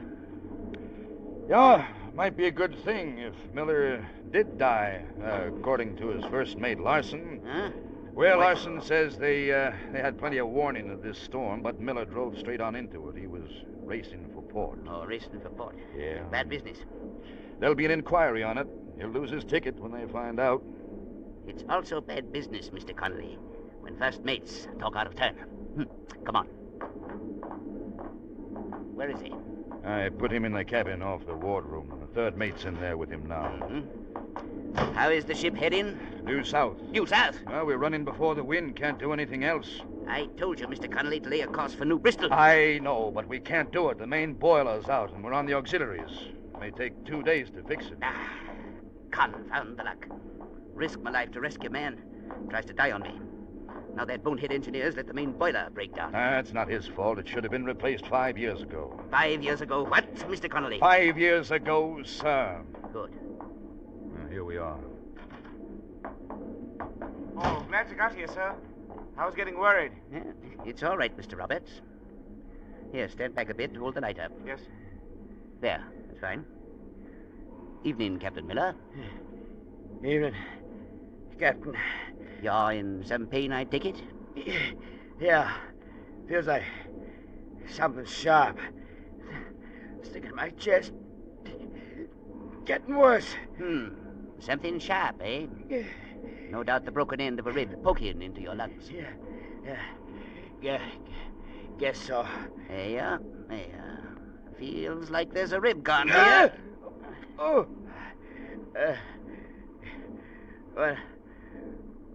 Want to make a statement of the log. Oh, I do. I figure you're getting ready to die, is that it? Yeah. Not much chance. Shouldn't I jump first? No, you shouldn't have. Understand you was racing for pot. Drove straight into the storm. Yeah. I had to. It's my wife. Her first baby. Wanted to be with her. What's he saying, sir? His wife's thinking of having a baby, Roberts. Oh. Statement. Responsibility. We'll discuss that later, Captain. That lung gets a hole punched in it. You're done for. He's practically done for now. You know, Mr. Connolly, I saw a doctor open up a man once and take a broken rib out of him. I think I can remember fairly well how he went about it. And there ought to be some chloroform on board. Captain Weathersfield. You shut up, Mr. Connolly. Captain Miller, it's one chance in a million, but you've got no chance now. How about it? Anything. Doesn't matter. Be an inquiry report. Better to die. Well, we'll worry about that later. All right, then. Go find that chloroform, Mr. Roberts. Yes, sir. And bring me a bar of soap. Yes. And get a couple of them little knives, whatever they call them, out of the medicine locker. Yes, sir, right away. Mr. Connolly, go wake up that first mate of his. Get him in here. We'll need a witness to Captain Miller's consent. All right, sir. And Mr. Connolly. Yes, sir. Find Chips and borrow his chest of tools. Never can tell what you'll find once you start to open a man up.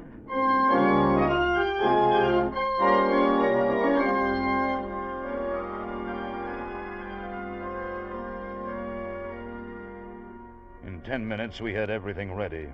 Larson signed a statement, swearing that Captain Miller had agreed to it. And the third mate, with his face white as a sheet, stood at the head of the bunk, dripping chloroform onto a towel and holding it over Miller's nose and mouth. I held the light in one hand and kept the other on the patient's pulse, while Captain Weatherfield rolled up his sleeves and started in on a major operation that he thought he'd seen some doctor perform once.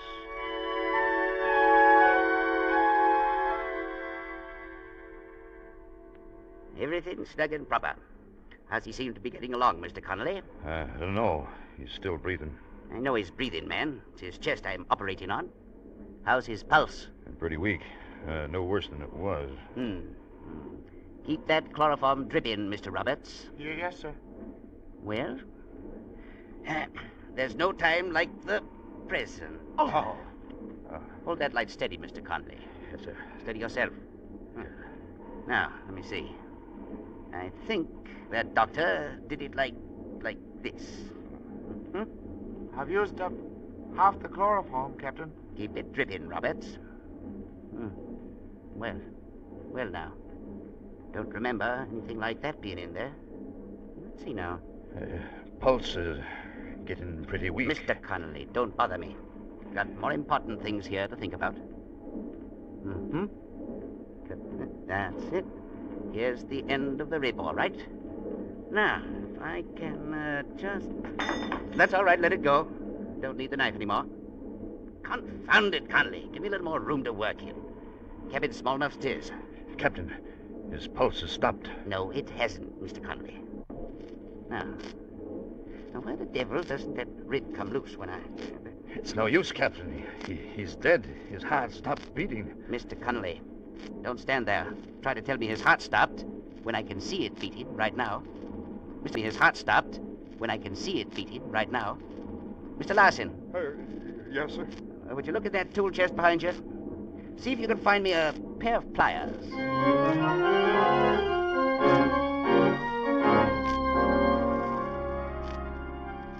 I doubt if there's ever been another operation like it before or since. By all rights, Captain Miller should have died 10 times over, right there on the bunk. Only he didn't.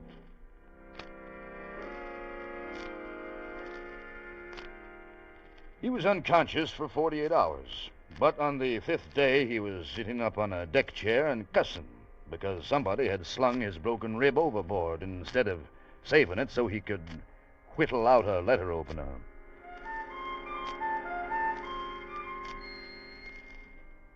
We were driven 600 miles to the south before the storm blew itself out, and we got the main boiler back into operation and could lay a course for New Bristol. And 3 days away from port, Captain Weatherfield called all of us officers of the Wakeland together in the chart room, along with First Mate Larson of the Johannes. Gentlemen, there may be some questions in your minds in regard to what this meeting is all about. No doubt you're wondering, even if you aren't asking. Am I right? Well, yes, sir.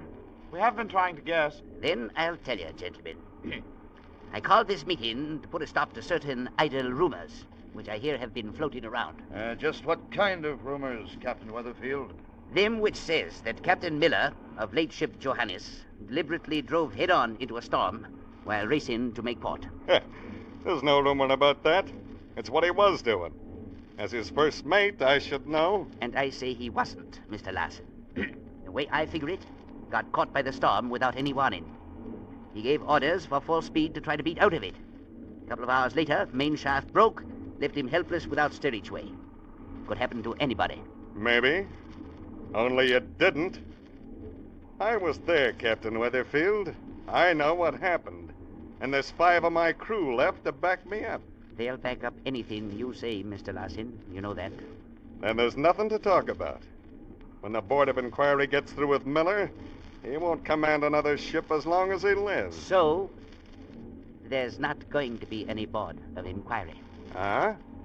Maybe that's not up to you. Which is what we're here to decide. I don't get it, Captain. Miller's a rat. He was the first one to jump when we come alongside.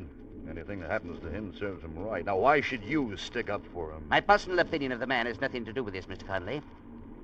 I say there'll be no Board of Inquiry because it suits my purposes that there be none. And just what are your purposes, Captain? I drove my ship 90 miles off her course in a hurricane, risked my life in an open boat, just for one reason, Mr. Larson. Because I knew you were registered out of New Bristol.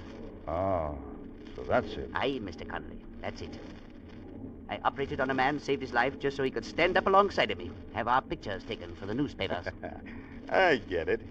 So you don't want some messy Board of Inquiry throwing scandal in the story of your noble rescue on the high sea, huh? You want to be a blasted hero. Mr. Larson, being a hero has got nothing to do with it. But I am planning to get a public apology out of the town of New Bristol.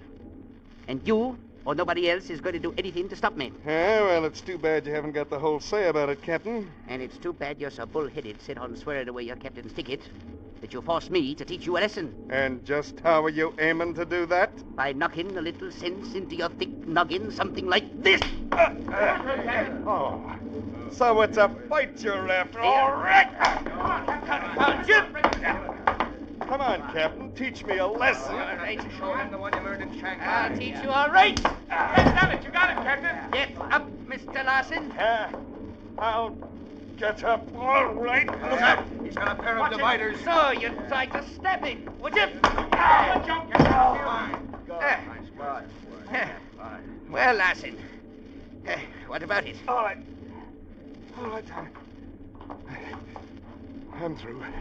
There going to be a Board of Inquiry? No. I'll back up anything you say. Good. What about the rest of you? Anything I say go? Yes, sir. All right, then. Get back on watch. What do you think this is, a peaceful harbor of a Sunday?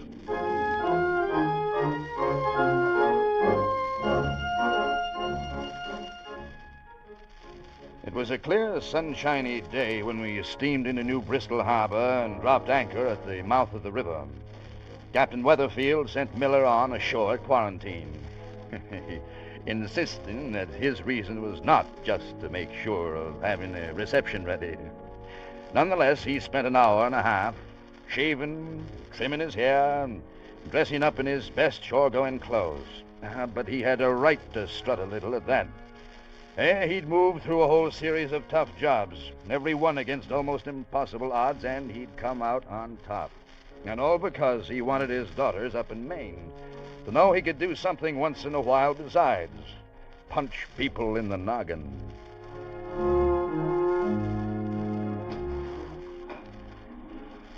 It was mid-afternoon by the time we finally rowed ashore on the long boat, and a good-sized crowd had assembled on the wharf.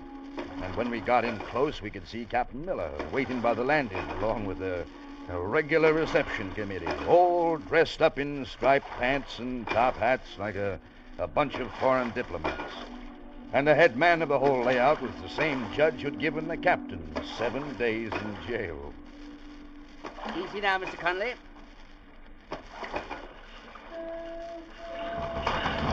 Here. I'll hold this steady, sir. Thank you. Here we are now. Out we go.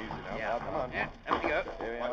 Well, welcome, Captain Weatherfield, on behalf of the town of New Bristol. Well, now, it's mighty nice of you, Judge. Not at all, Captain. We're the ones who are honored. The whole town. And we want you to know it. Well, thank you, Judge. Captain Miller here has given us the complete story. The rescue at sea, the daring operation that saved his life. Here. How you feeling, Captain Miller? A little tired right now, Captain. Been pretty busy. Arranging things, you know. Here, of course. You're a hero in this town, Captain Weatherfield. There's nothing too good for you. We're proud of you. I was wondering if you'd recall a little incident where we met before, Judge, not so long ago. A terrible mistake. I'll never forgive myself. I feel I owe you a public apology, Captain Weatherfield. Well, now, don't believe I know just what to say, Judge. Nothing at all to say, Captain Weatherfield. As I said before, we're the ones who are honored. The whole town of New Bristol. And all of New England, too, by Jove. Once those reporters get their stories on the wire. Reporters, eh? Well, now, that's going to too much trouble, Judge. Oh, not at all, Captain, not at all. They'll be wanting an interview with you, you know. We've had quite a time keeping them off this long. Well, you're a hero, man. Don't you realize that? I only did my duty, Judge. Then New Bristol needs more men who only do their duty, Captain Weatherfield. Mighty nice of you to say so. When I recall the way you were treated here a few weeks ago, Captain, well, all I can do is to ask your forgiveness publicly. I suspect that might be arranged, Judge. I'm not a man to bear a grudge. A fact which your actions have proven, sir. Them there fellas with the cameras, are they reporters, are they? Oh, yes. Yes, indeed, Captain. Well, of course, they're photographers, really. They're taking them pictures to print in the newspapers, are they? That's right, Captain. They'll be seen by people all over the country. Suppose we might walk over that way? Certainly, Captain Weatherfield. Certainly. Anything you like. Won't you join us, Captain Miller? Thanks, gentlemen. You know, I was just thinking, if they print a picture of that ship out there, nobody will believe the story. What did you say, Captain Miller? I said they wouldn't believe it. To look at that old mud sky, you wouldn't think she could float in the calm sea, much less... Captain Weatherfield. Good heavens, he struck the man. I'll teach you to call my ship a mud scour. Squint-eyed son of a five-legged salamander. Stop, I say. Stop. Stop it. Stop it. Constable, arrest that man and look him up. I'm filing a charge of assault and battery.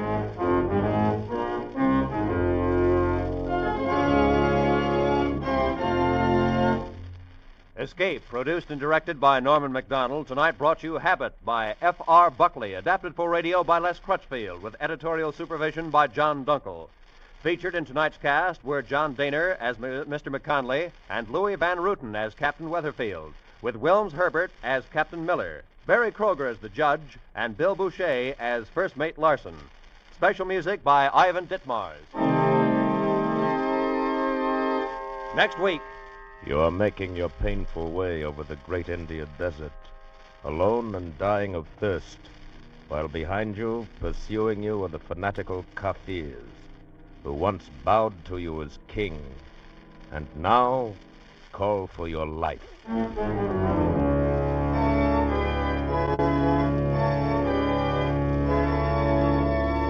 Next week, we escape with Rudyard Kipling's exciting story, The Man Who Would Be King.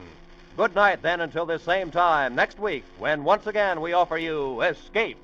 This is CBS, the Columbia Broadcasting System.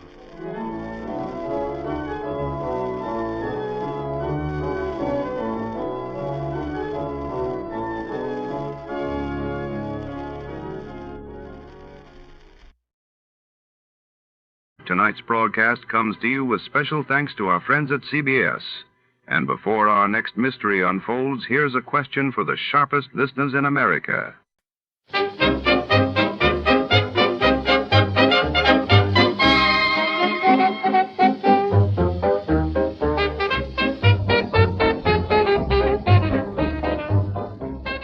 Step inside the shadowy corridors of the city's most exclusive art gallery, where priceless paintings line the walls and secrets hide behind gilded frames. Tonight, a desperate blackmailer threatens to destroy reputations with a single letter, and the only man who can stop him is our hard-boiled detective, racing against time. Before the gala begins, in this world of elegance and danger, every whispered conversation could be deadly. Before to start, let's see what happened the day it was aired. It was November 23rd, 1955, and that day the world watched as the Geneva summit concluded with leaders seeking new paths for peace, while in Buenos Aires, Eva Perón's body was returned to Argentina amid massive crowds and national mourning. Top thumbnails.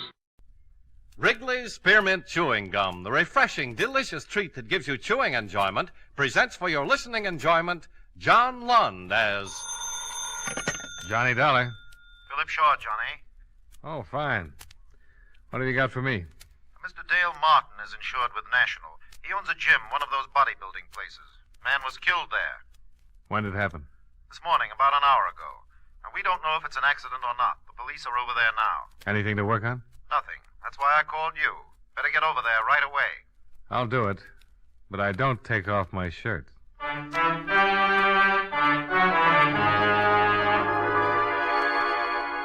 The makers of Wrigley's Spearmint Chewing Gum bring you John Lund in a transcribed adventure of the man with the action-packed expense account, America's fabulous freelance insurance investigator. Yours truly, Johnny Dollar.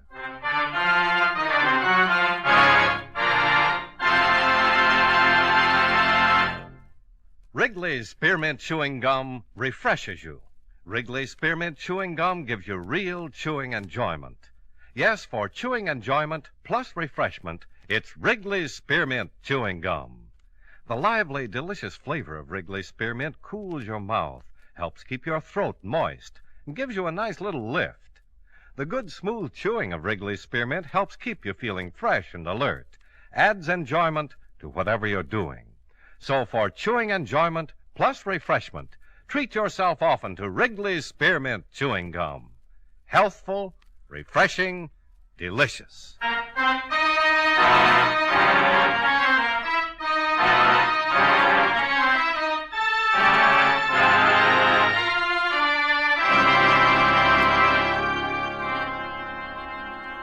Expense account submitted by Special Investigator Johnny Dollar to Home Office, National All-Risk Insurance Company, Hartford, Connecticut.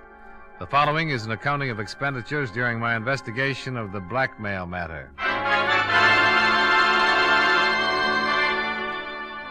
Expense account item 1, $1.40, cab fare and tip for ride from my office to Martin's gym.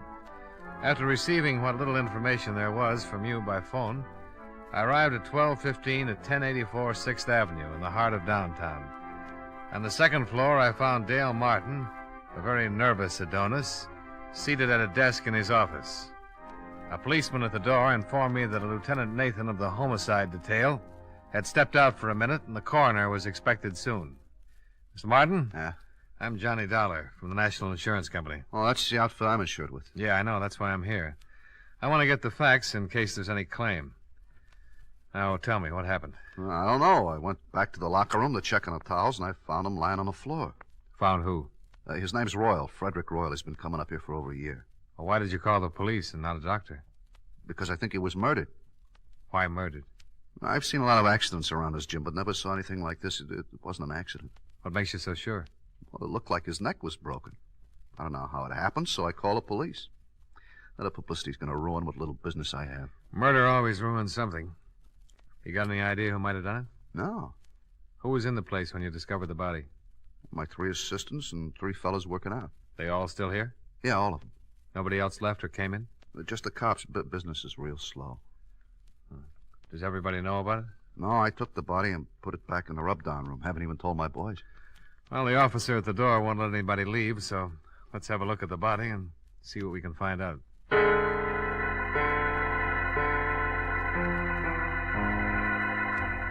Martin left one of his boys to answer the phone, and everyone else was keeping busy wrestling with weights as he led me through the locker room. The one man was taking a shower. At the end of the room, he unlocked the door, and we walked in. The smell of rubbing alcohol was strong enough to give you a hangover. There were white curtains separating 2 rubbing tables. The first one was empty. In back of that curtain, Mr. Dollar. Okay. Not very pretty. Circus rubber man would need vulcanizing if he turned his head that far. Busted neck, all right. I wish the coroner would get in and take him away. It hurts me seeing his head hanging like that. Why don't you move him? Oh, no, sir, not me. I caught it good from the lieutenant for moving him in here. Well, don't worry about Mr. Royal. He can't feel a thing.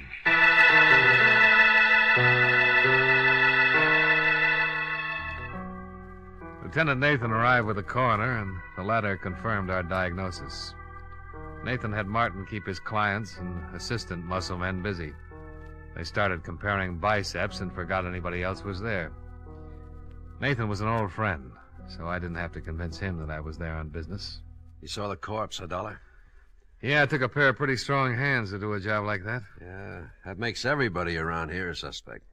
Got any ideas? Yeah, you'd have to know a man pretty well to let him get that close to you without starting something.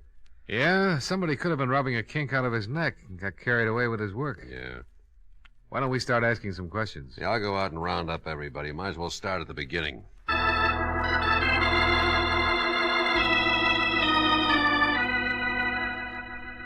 Nathan herded everyone together, and the questioning started. The men were very unhappy. This bad publicity that couldn't be helped. Mr. Robert Wells, songwriter, Mr. Michael Darling, car salesman, and the third and last, Mr. Patrick Mullins, jeweler.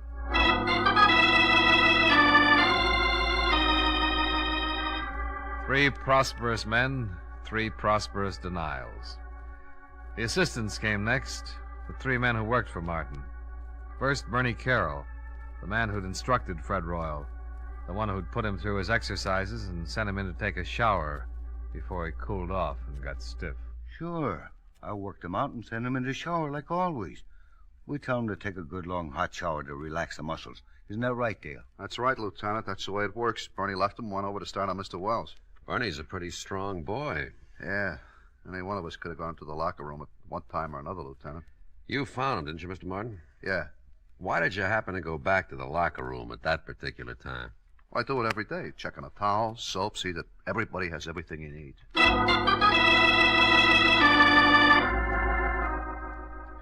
Question after question, trying to nail down alibis, trying to make them stick or tear them apart. According to everybody so far, it was a big mystery. Next man, Jack Olson. Yeah, I went back by the locker room several times. Why? Well, there's an electric coffee maker on a table against the wall back there. I want to get some coffee. Mm-hmm. The other times? Well, once to look at the appointment board to see what's coming in, later to get some chalk for my hands. Chalk for your hands? Yeah. Keeps your hands from perspiring and making blisters, you know, when you're working with heavy weights. You're fairly new here, aren't you, Jack? 3 weeks. How'd you know that, Dollar? Well, the other boys all have heavy calluses. They don't use chalk. You know quite a bit about this weightlifting stuff, huh? Oh, sure. I used to lift candy bars when I was a kid. All right. Call in the last one. The last man, Johnny Morgan, and his story was no different than the others. Yes, he'd walked back past the locker room. No, he had not slipped in and popped Mr. Royal's neck while he was preparing to take his shower. The coroner removed the body, and all the rest went down to the precinct to sign formal statements. They were all released and sent home, pending further investigation. I hailed a cab and rode home with Dale Martin. Would you like some apple or carrot juice? Well, I'll try anything once. Good for you. Yeah, I figured that. You didn't kill him, did you, Martin? Don't be silly. He was the best customer I had. I wouldn't kill off my business. Here. Thanks.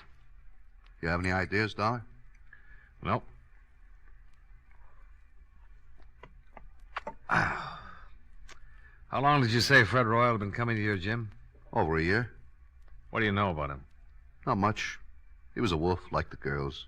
Always talking about the gal he was out with the night before. I got tired of his gab. I put him straight. You know what business he was in? Whatever it was, he had a lot of money. Wore a new suit every time he came around. Oh, excuse me. Hello? Oh, just a minute. For you, Dollar. Oh, thanks. Hello? I got something on the dead man. Got a record. Blackmail. You know where he lived? We're checking. Oh, wait a minute. Martin, you wouldn't by any chance know where Fred Royal lived, would you? Well, I send a bill to him every month. I got my books here in the apartment. I'll get the address. Oh, Nathan, Martin's got his address. I found something else in his personal effects. Key to a safety deposit box. Boys are checking to see which bank. Here's the address, Dollar. Fred Royal, 673 East Weeping Willow Circle. I told Nathan I'd meet him at Royal's place. I downed my liquefied carrots, said goodbye to Martin. Half an hour later, the lieutenant and yours truly, Johnny Dollar, were tearing Mr. Fred Royal's apartment to pieces. Nothing. Yeah, I came up empty, too. Hey, What's the matter? here's a date book. Good. Maybe we've been working on a holiday. See, here's a name. Barbara Carroll. Carroll. That's the name of one of Martin's muscle trainers, Bernie Carroll. Same name on some of the other pages. The 5th, Barbara, 6 o'clock. Again on the 2nd, Barbara, 8 o'clock. Again on the 28th and the 22nd. Wonder if there's any connection. Oh, might be his sister. Let's give it a try. Bernie and Barbara Carroll. Sounds like something they'd play at the Palace. Well, let's go see their act.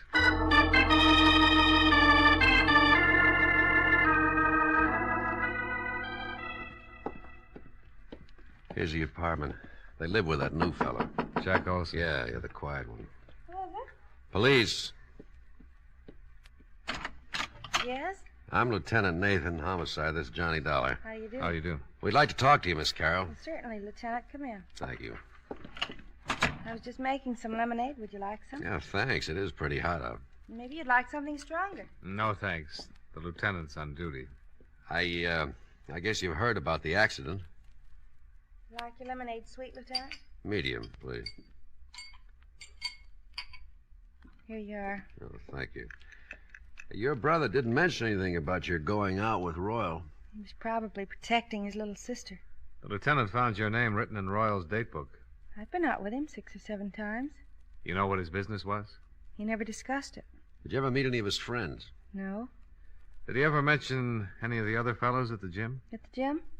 I don't think so. Mm-hmm. Jack Olson lives here, doesn't he? That's right. Whose picture is that on the piano? Oh, that's Jack's father. You don't have any idea why anyone would want to kill Royal, do you? No. How did Jack Olson happen to move in here with you and your brother? Bernie asked him to. When he went to work for Martin, he was living in a terrible place. One small room. I told Bernie he could move in here if he shared the rent. Mm-hmm. How well did Olson know Royal? He'd seen him at the gym. Seen him here when he came to pick me up. Where's Olson now? Working, I think. Well, thanks, Miss Carroll. We'll be talking to you again. More lemonade? Later, maybe, Miss Carroll.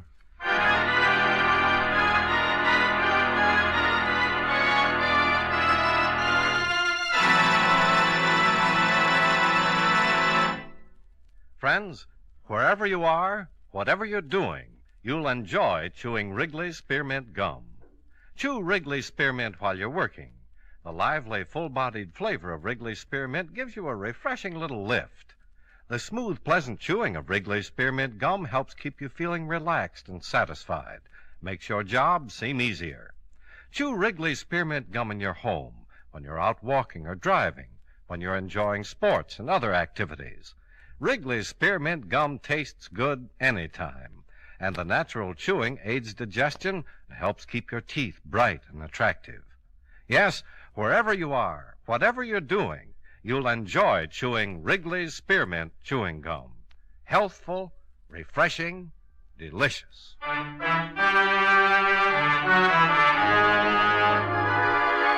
And now, with our star, John Lund, we bring you the second act of Yours Truly, Johnny Dollar.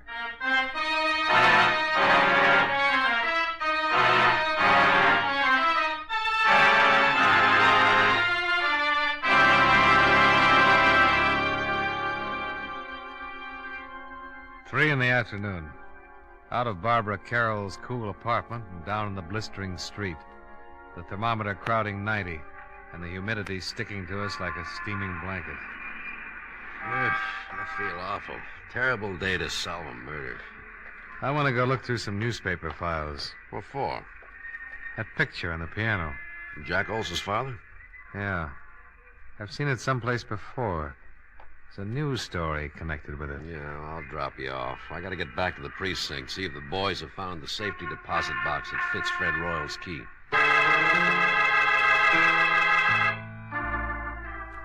Nathan dropped me off at the newspaper, and I went down to the morgue to do some hunting. The air conditioning made the job easier, and by 4 o'clock I was headed for Nathan's office.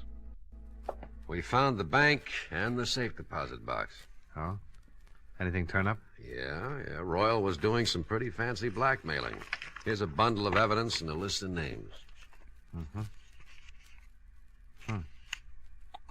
Well, I can understand why someone would pay to keep these out of circulation. Yeah. Lousy photography. What'd you find out? Here. Newspaper clipping. Oh, picture of Jack Olson's father. Same as the one on the piano. Prominent banker leaps to death. William Barrett? The boy's name is Olson. That's what he calls himself. William Barrett. Give me that list we got out of the deposit box. I've just been looking at it. William Barrett's name is on here, all right.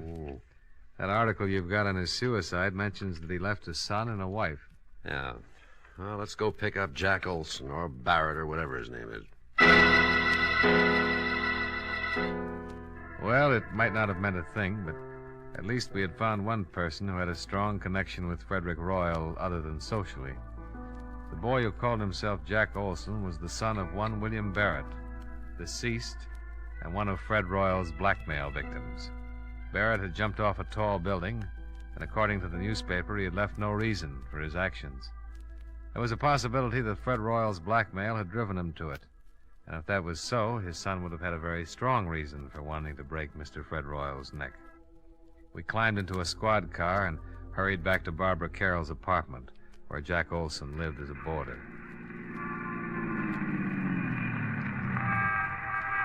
Now, let's go. Hey, wait a minute. Oh, what's wrong? Jack Olson, coming out of the building. All right, we pick him up on the street. He's hailing a cab. Come on, let's see where he's going. Wouldn't it be easier to just ask him? Oh, stop trying to ruin my afternoon. You know, there's nothing more relaxing than a pleasant drive through quiet, peaceful old New England. We started tailing Jack Olson's cab. Across town. Along the Merrick Parkway. Across a bridge. He's headed for Long Island. Well, your Connecticut badge won't be much good over there. We kept going across the Sound, past the outskirts of a couple of waterfront towns and onto a long highway. Pretty expensive cab ride. Pretty expensive. Pretty important. Yeah. Well, they're turning off on that road. Hope we don't lose them.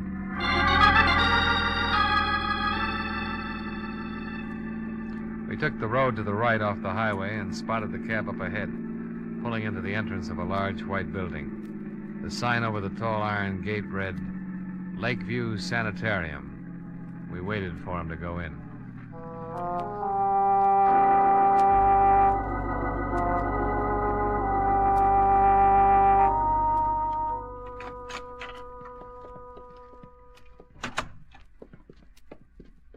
Yes. Is there something I can do for you? I'm looking for a man. Oh, any particular man? Oh, who's in charge of this place? Dr. Feder. Well, run him out, please. I want to talk to him. Which one of you is the patient? Patient? Can't you tell? Look, just go get Dr. Fodder. Feder. Oh, Feder, okay. Go get him and tell him Lieutenant Nathan wants to talk to him. Lieutenant Nathan. Of the cavalry. What? Oh, well, I'll get him right away. Lieutenant. You think that's funny? Oh, well, I liked it. Let's see what kind of a reaction it gets out of Dr. Feder. Cavalry. Nice thing to say in a place like this. Lieutenant Nathan? Yeah, that's right. I'm Dr. Feder. Oh, this is Mr. Dollar. How do you do? How do you do? Now, are you related? No, but we've been friends a long, long time, haven't we, Nate? Yeah, I'm a police officer, Doctor. Oh. We've been following a man. He came in here a few minutes ago. Is that right? The lieutenant thinks he might be a killer. I can handle this, Dollar. Doctor, I'm with Central Division Homicide. This isn't my territory, but I'd appreciate it. Which one of you is the patient? Now, look, this is getting a little ridiculous. Here are my credentials. Oh.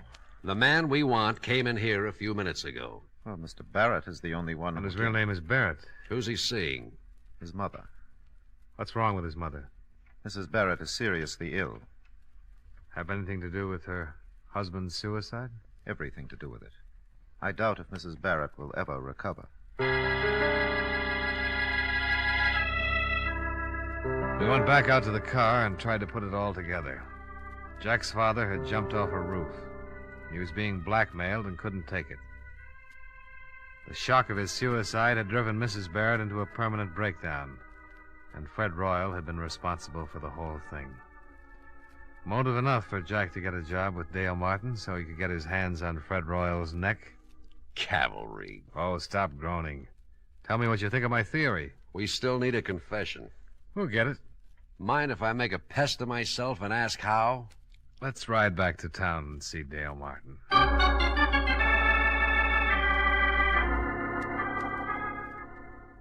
You're going to come up and take a workout in a rub tomorrow, huh? That's right, Martin. And I want you to make sure that Olson takes care of me. Did he do it, Dollar? I think so. But why? He seems like such a nice kid. He had a pretty good reason. But we need a confession, and Dollar has an idea how to get it. I want Olson working on me through the whole workout, especially when I get on the rubbing table.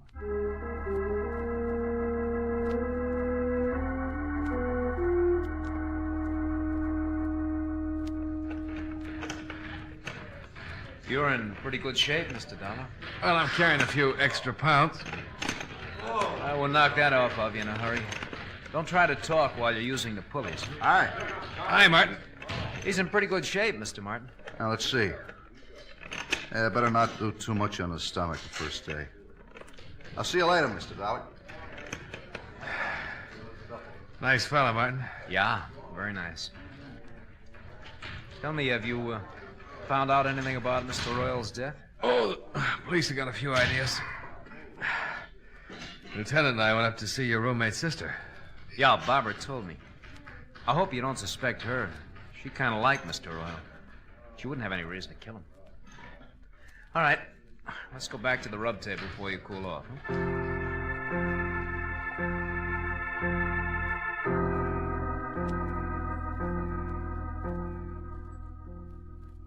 You don't mind going in there, do you? No. Why should I? Oh, some people are funny about rooms where there's been a dead person, you know? It doesn't bother me, Mr. Dollar. Martin's got all his towels piled on the other table. I can move them if you like. Oh, no, it doesn't make any difference.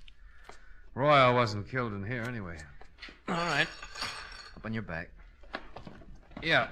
Give me a good brisk rub and let me relax for about 10 minutes. All right, slide down a little. Yeah.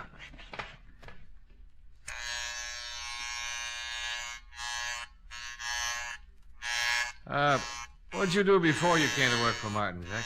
Oh, not much. Went to school, finally decided to look for a job. Found this one.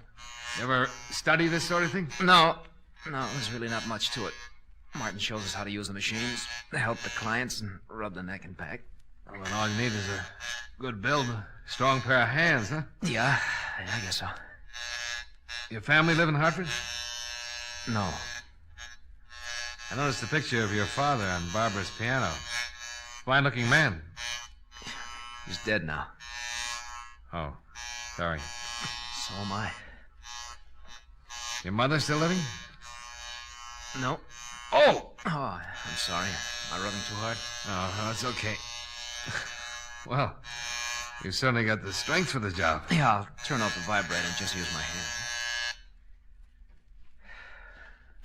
Did the police find out anything about Mr. Royal? Yeah. He was a blackmailer. Ow! I'm awfully sorry. I'm a little nervous today. Maybe I better get one of the other fellows to finish your rub. Oh, no, that's all right. I'm just a little tied up. The neck is stiff. Try and relax. Guess I keep thinking about Royal and his broken neck. You think I might break yours, Mr. Dollar? Well, wouldn't be hard. If I was good and relaxed, you could snap it in a second. Yeah. Guess I could. So Mr. Royal was a blackmailer, huh? Yeah, had a record. They're the foulest people on earth. Yeah, they certainly are. Could ruin a lot of lives. Probably why he was murdered. You think he was blackmailing someone here in the gym? Oh, not necessarily. Well, if he wasn't, then no one in the shop would have a motive for killing him. Well, I've got a theory about that. I think someone in this gym hated him so much that they waited until no one was looking and Royal was all alone. And they slipped in on him and twisted his neck until it broke and he strangled. Well, why would they hate him so much if he wasn't blackmailing him? He might have been blackmailing someone very close and dear to the killer. Maybe the person Royal was blackmailing couldn't stand it. Committed suicide. It's an interesting theory. Take your family, for instance. Ouch! I'm sorry. You weren't relaxing. Supposing Royal was blackmailing a member of your family. Your father, for instance. I can't rub your neck unless you relax more. Maybe your father couldn't take it. Maybe he couldn't pay him anymore. And instead of disgracing his family, he committed suicide. Just turn your head a little to the side, Mr. Dollar. That better? Much. Well, if that happened to my family, Mr. Dollar, I guess I would kill Mr. Royal, not mind a bit. How does your father die, Jack? He jumped off a roof. Now, if you just turn your head a little more, I'll try to pop your vertebrae, huh? We followed you out to Long Island yesterday, Jack. I'm going to adjust your neck, Mr. Dollar. It's better if you relax so it won't hurt. Well, if you wanted to, you could pop it anyway. I couldn't stop you in time. No, I don't guess you could. There, now the other side, huh? Did you kill Fred Royal? Yes. Relax. All right, Mr. Dollar. Let's go down to the police station. Lieutenant's outside with Martin.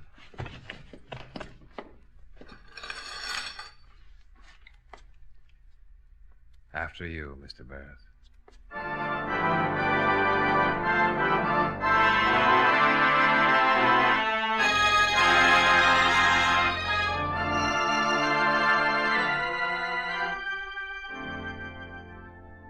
Nathan took Jack Barrett down to the station and got from him a signed confession. I went with Martin. And with every drink, I saw another Barrett. So finally, I gave it up and came up here to my office. Expense account. Item 2, $4.53. 1/5 of very dry gin. Martin forgot his health and hygiene for a couple of hours and finished what I didn't drink. Item 3, $16.75. Cab fare for a ride up through the country, all by myself. Expense account total, $22.68. Yours truly, Johnny Dollar.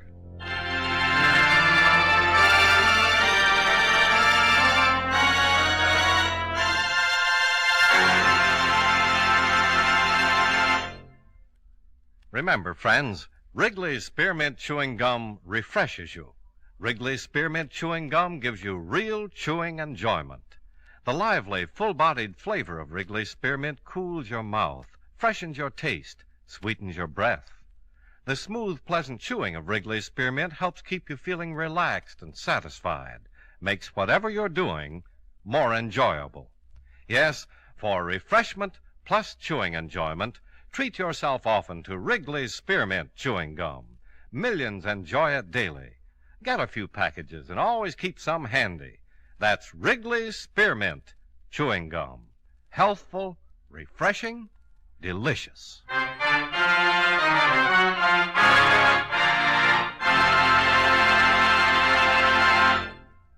Yours truly, Johnny Dollar, brought to you by Wrigley's Spearmint Chewing Gum, stars John Lund in the title role and was written by Blake Edwards with music by Milton Charles.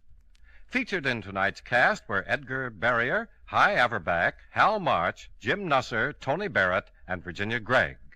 Yours truly, Johnny Dollar, is transcribed in Hollywood by Jaime Del Valle.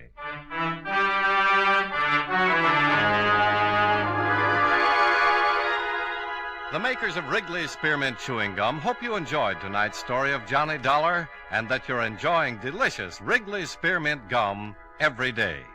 This is Charles Lyon, inviting you to join us again next week at this same time when, from Hollywood, John Lund returns as... Yours truly, Johnny Dollar.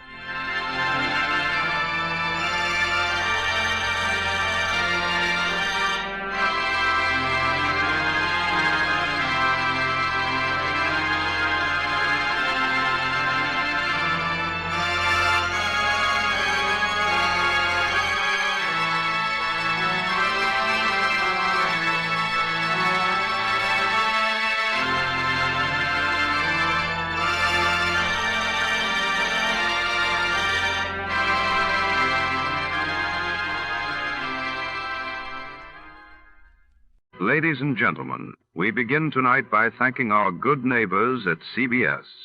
And now, before the next adventure reaches your radio set, a quick listener challenge.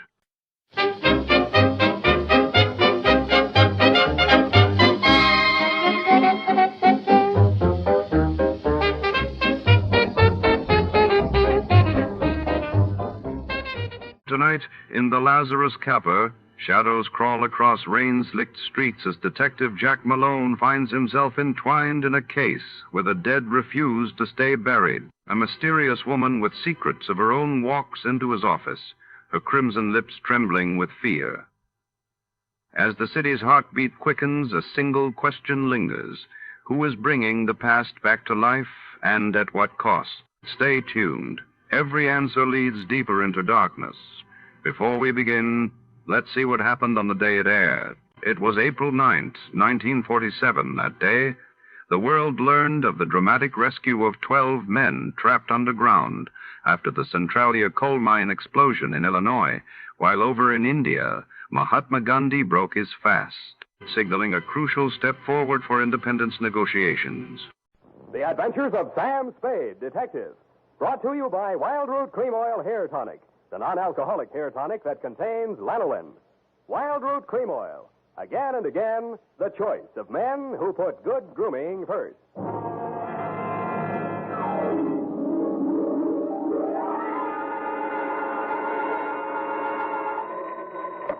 Sam Spade Detective Agency. Listen, you phone down to the drugstore and tell them to send up 3 gallons of black coffee. Who is this? Are you sure you have the right number? I'm sure I've got the right number, but I'm not so sure who I am. Oh, Sam, it's you. You must have had a frog in your throat. Did you oversleep? Effie, don't say things like that. Oh, I'm sorry, Sam. Oh, you poor dear. You've been working. You're tired, that's it. Tired? I've only just brought Lazarus back from the dead. Well, then you better get some rest, Sam. You can dictate your report tomorrow. That's what you think. Now stay where you are. If I'm asleep when I get there, wake me up. I'll be right down to dictate my report on the Lazarus Caper.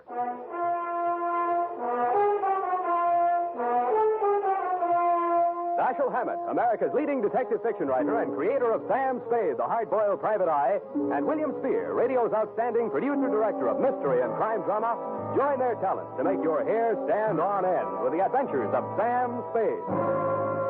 Presented by the makers of Wildroot Cream Oil for the hair. Next time you buy hair tonic, be sure you buy Wildroot Cream Oil. For you see, Wildroot Cream Oil gives you these advantages. It grooms your hair neatly and naturally, relieves annoying dryness, removes loose, ugly dandruff. Wild Root Cream Oil is non-alcoholic and contains soothing lanolin, so much like the natural oil of your skin. Yes, friends, next time you buy hair tonic, look for that famous name, Wild Root. Get Wild Root Cream Oil Hair Tonic. Again and again, the choice of men who put good grooming first. And now, with Howard Duff starring as Spade, Wild Root brings to the air the greatest private detective of them all in the adventures of Sam Spade.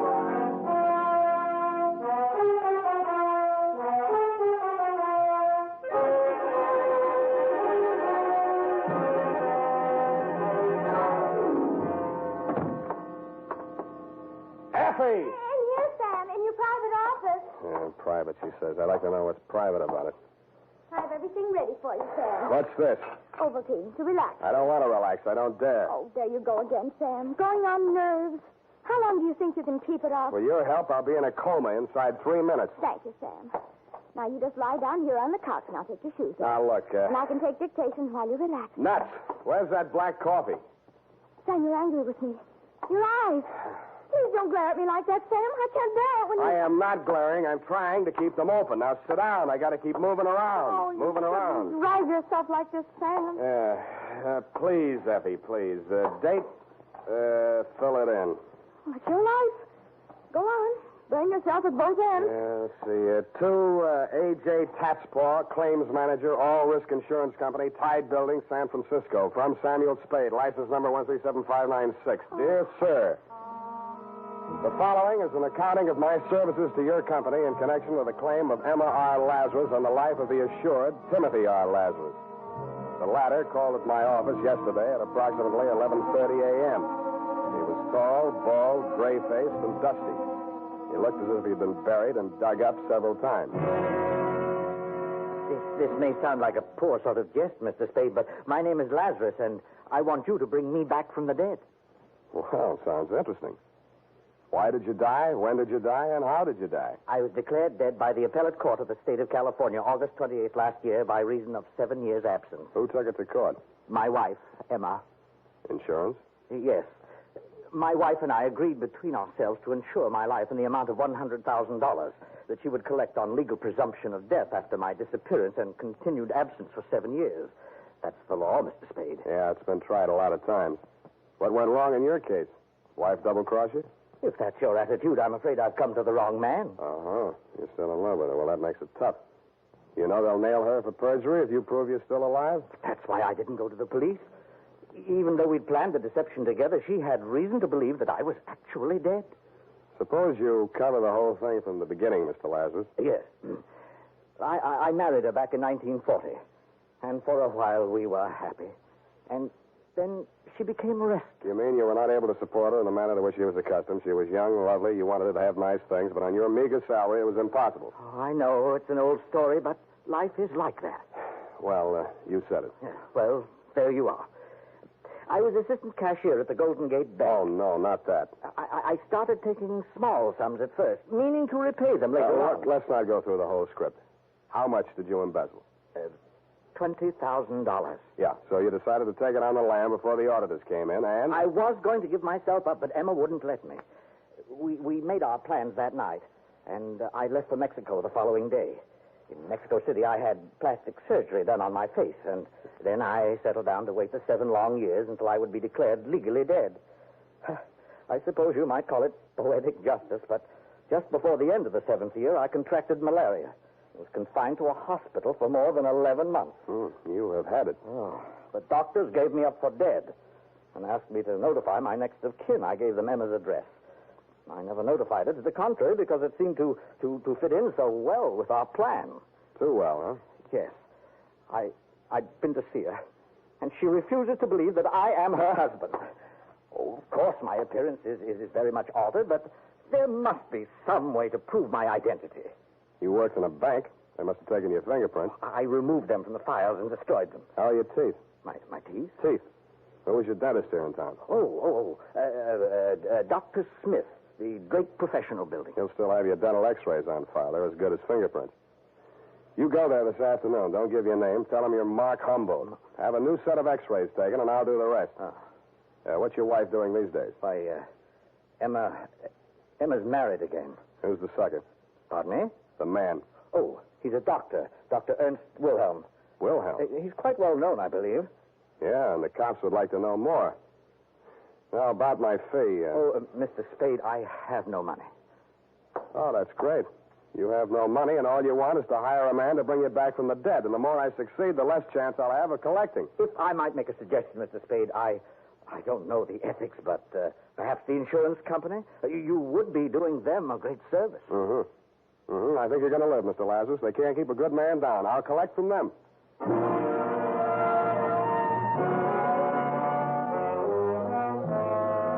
I knew there wasn't a chance in 100,000 of shaking a fee out of your company. After all, you have your own investigators in the payroll, and contract work isn't deductible under the new tax law, but something about Lazarus had gotten to me. Something else about him got to me at the Blue Bottle Bar and Grill, where I stopped for lunch. Mr. Spade.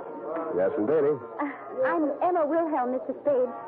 Emma Lazarus Wilhelm? I see you do know who I am. May I sit down? Slide in, Mrs. Wilhelm. Thank you. I'm glad to know you have a sense of humor, Mr. Spade. It's about that man, of course. Surely you didn't believe a word of his story. Which word? Oh, I'll admit there are slight traces of the truth in his raving. My first husband, Timothy Lazarus, was an embezzler. He did disappear, and it's quite true that I have collected the insurance on his life. I might even believe that Tim is still alive. But that man is not he. Then what are you so upset about? Oh, it's perfectly obvious what he wants. He's an extortionist. You're wrong. He doesn't want money, Mrs. Wilhelm. He wants you. Oh, Mr. Spade, how much do you know about my husband? Which one? Don't be flippant. Dr. Ernest Wilhelm. He made his first million panning lead nuggets out of gang war casualties and lost it on the stock market. He cut his second million out of Nob Hill and called it surgery. He lost that on horses, blondes, and malpractice suits.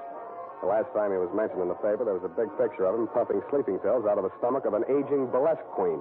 It may or may not have been coincidence that she did not recover and that she was the ex-girlfriend of one of our better-known racetrack haberdashers, and if he got $100 for the job, he was paid off in booze. Please don't say any more. That poor girl. And she'll do the same thing to me. Well, if you persist in helping that imposter, you'll be responsible for whatever happens to me or anyone else you involve. Anything else I should know? Yes. Both you and your client are being watched and followed. You can't escape him. He's not quite the has-been you'd like to think he is.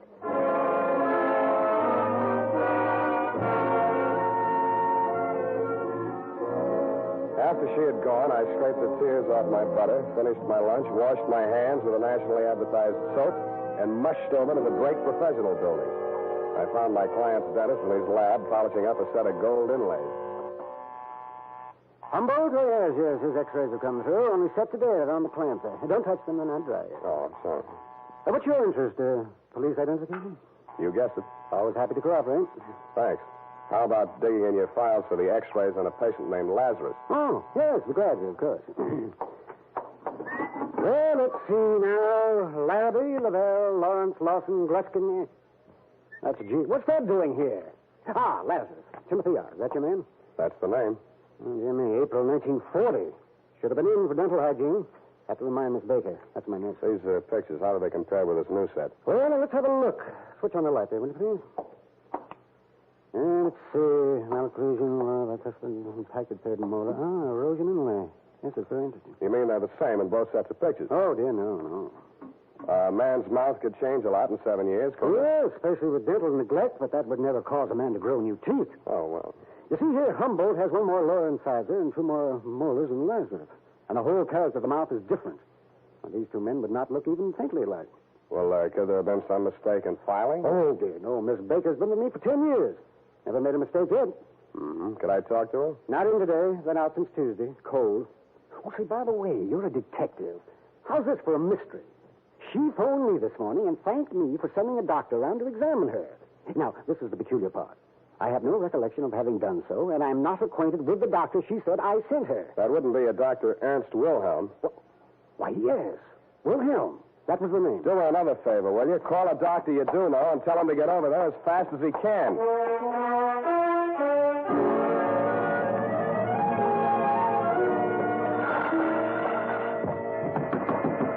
Come on, open up. Shirt on, I'm coming as fast as I can.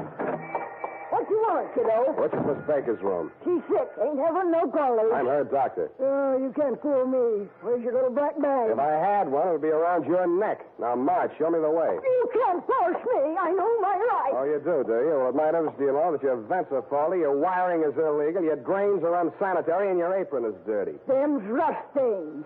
I'm needing repair. You're as neat as a mud pie. Now, get going before I have the Board of Health down on you. All right, but you can't make me climb them stairs. Come on. That's sciatica I have. Here's the key. Okay. First door to the right. Whatever the key's got, I hope you catch it. Thank you, Elsa Maxwell.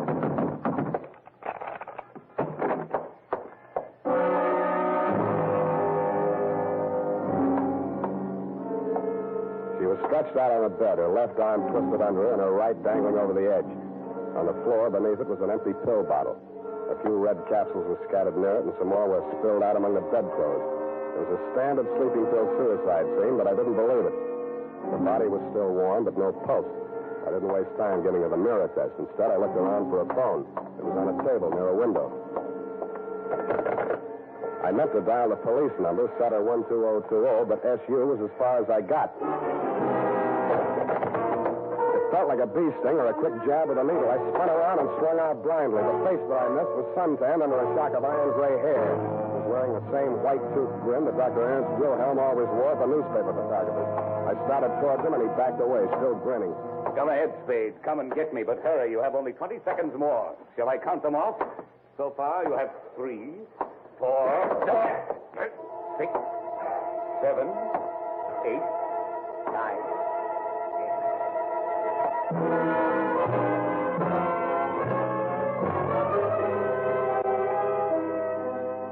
floor kept dropping a foot at a time as I walked toward him. But every time I got to the bottom of the incline, it tilted up the other way, and I slipped back. He kept dropping out of sight, and every time I got him back into my line of vision, he was farther away. The walls of the room opened out and disappeared into some clouds. The ceiling spun around faster and faster until it whirled away like one of those flying discs. Then the floor turned into gelatin, and I sank in it.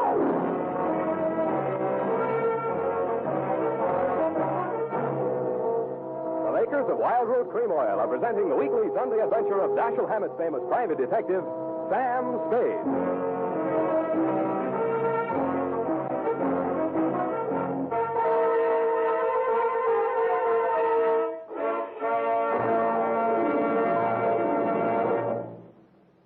Now, here's important news on good grooming. If you want the well-groomed look that helps you get ahead, socially and on the job, listen. Recently, thousands of people from coast to coast who bought Wild Root Cream Oil for the first time were asked, how does Wild Root Cream Oil compare with the hair tonic you previously used? The results were amazing. Better than 4 out of 5 who replied said they preferred Wild Root Cream Oil. Remember, non-alcoholic Wild Root Cream Oil contains lanolin. It grooms the hair naturally, relieves dryness, and removes loose, ugly dandruff. So if you want your hair to be more attractive than ever before, get the generous new 25-cent size of Wild Root Cream Oil, America's leading hair tonic, on sale at all drug and toilet goods counters. It's also available in larger economy bottles and the handy new tube. Get Wild Root Cream Oil. Again and again, the choice of men who put good grooming first. By the way, smart girls use Wild Root Cream Oil, too. And mothers say it's grand for training children's hair.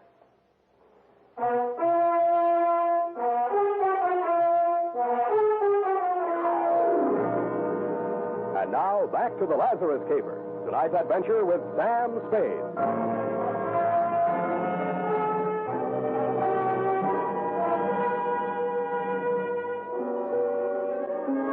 The dream lasted about 300 years. Around Christmas time in the year 2247, another bee stung me. I opened my eyes, but the lights on the tree were too bright, and Santa Claus was bending over me with a brandy breath. Come on, man. Come on. A little willpower. You're conscious. That's it. Sensation returning. Here, try and sit up. There's a girl. How about her? Too late. Did everything I could. Suicide pact? Well, one of your brothers in Apollo was a little too handy with a needle. Here's the mark on my arm, and you'll find one on that stiff. Those sleeping capsules were a plant to make it look like suicide. You'll be feeling better soon. Now, come along. Up on your feet. Must keep moving. Restore circulation. Hip. There. Thanks. You're the man Dr. Smith called? Yes. So you're a private detective.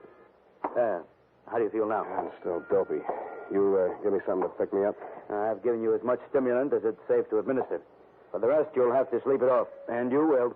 I advise you to hurry home. Get into bed before this wears off. How long have I got? A couple of hours if you keep moving, maybe 3. Yeah. But if I were you, I wouldn't stay out. You don't want to fall asleep in the middle of Market Street, get run over by a bus. Worst things can happen to you in your own bed. Look at her. Murder? Think you can prove it? I don't know. I couldn't. Not on her. And I've been an autopsy surgeon for 20 years. Well, cheer up, Doctor. If you miss on her, you may get a second chance. Huh? Yeah, me. Well, those eyes are looking better. I think you'll live.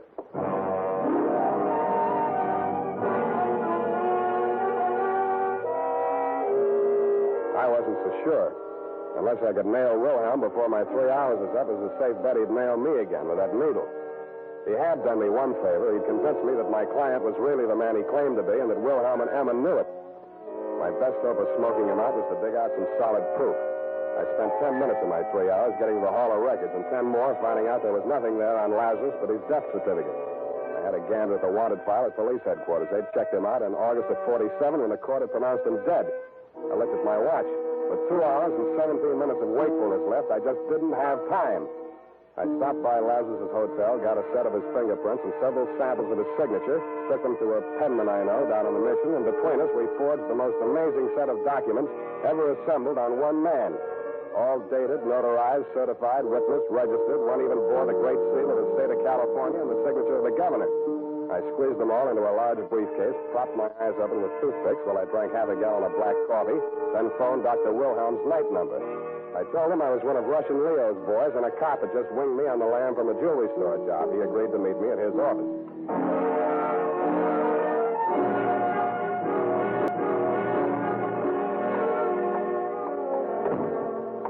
Hello, Wilhelm.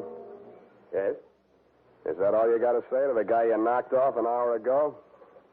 I'm afraid I don't quite follow. Who are you? Look, I know that you know, and you know that I know. They even wrote a song about it. So let's get off the dime and don't reach for a needle. This gun is bigger and it shoots farther. Well, I can see you mean business. What do you want? First, I want to show you a few things. Here, take a look.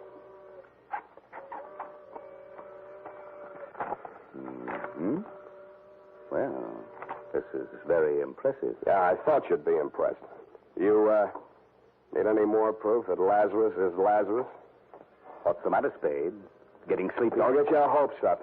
I can squeeze this trigger in my sleep. Are these papers for sale? Why do you think I brought them to you? What's the price?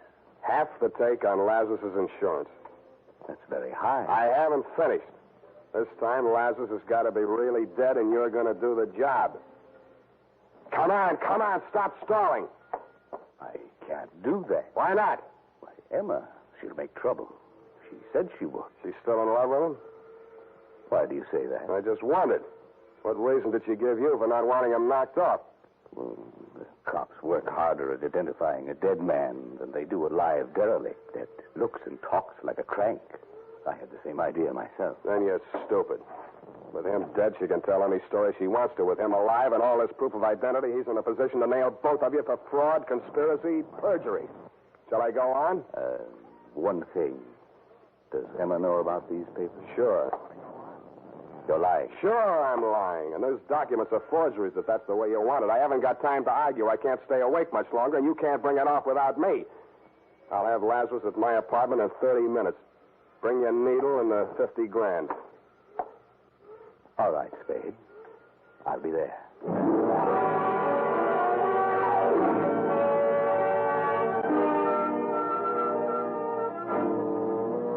I made 2 phone calls on my way to pick up Lazarus, one to Emma and one to Lieutenant Erlinger of Homicide. Dundee was asleep. The The lieutenant and Sergeant Fullhouse were perched on the fire escape outside my window, and Emma was waiting in the living room when we got there. Jim. Oh, my poor darling. Emma, do you recognize me? Of course, darling, from the beginning. But I didn't dare speak out in front of Ernst. I know. Mr. Spade's told me. Now, listen to me, you two. You're sure you can go through with this? Oh, are you sure there's no danger? That's him now. Come on, Lazarus, get in the bedroom there. Now, do what I told you. Don't worry, Emma. Oh, I'm so frightened. Quiet.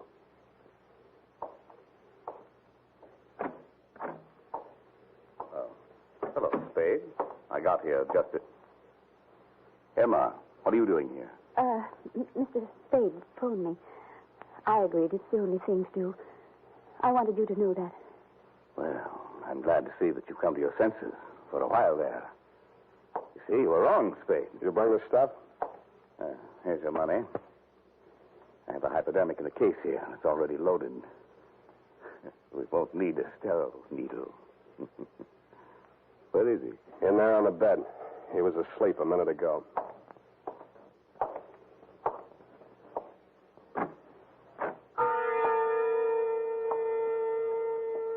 The grogginess that had kept coming back over me in waves for the last 2 hours swirled over me again as Wilhelm leaned over the bed where Lazarus lay, stretched out with his eyes closed.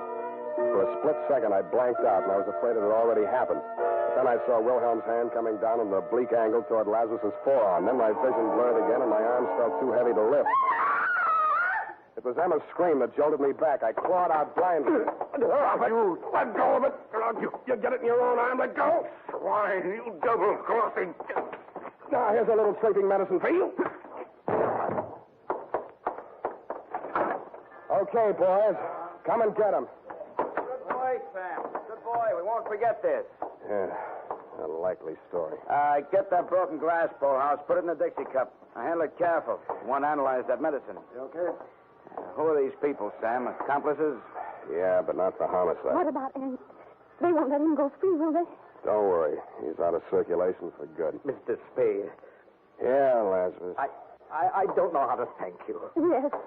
You don't know what this means to us. Yes, I do. It probably means another long separation. The state prisons aren't co-ed. But if you insist on being alive, you have to take life as it comes.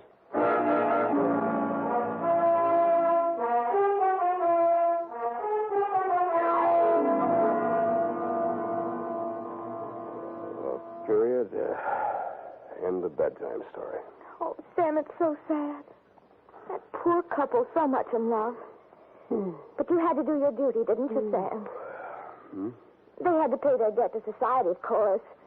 That's why you had to be so hard and unrelenting and not give in to your better nature. Oh, that's right. That's right. Never give in to the ship. Don't tread on me. There was Hobson's... what was it that Hobson... you may fire when ready. You know best, Sam. I'll just go type this up.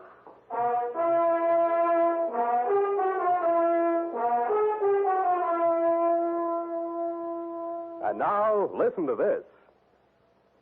A good friend of the family. That's Wild Root Cream Oil Hair Tonic, folks. Wild Root Cream Oil grooms the hair neatly and naturally, relieves dryness, and removes loose dandruff. Now, get Wild Root Cream Oil at your drug or toilet goods counter in a new 25-cent Get Acquainted bottle. Also, ask your barber for a professional application of Wild Root Cream Oil Hair Tonic. Again and again, the choice of men who put good grooming first.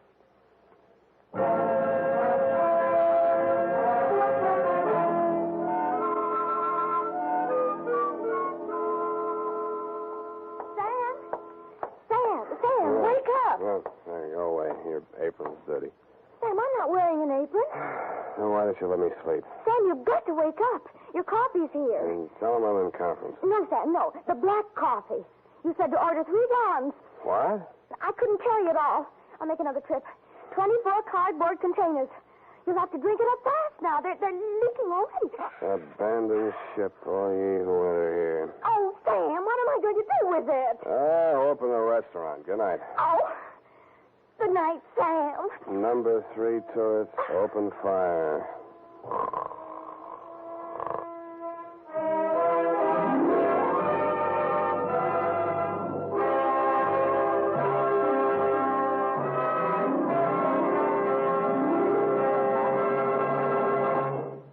The Adventures of Sam Spade, Dashiell Hammett's famous private detective, are produced and directed by William Spear. Sam Spade is played by Howard Duff. Lorene Tuttle is Effie.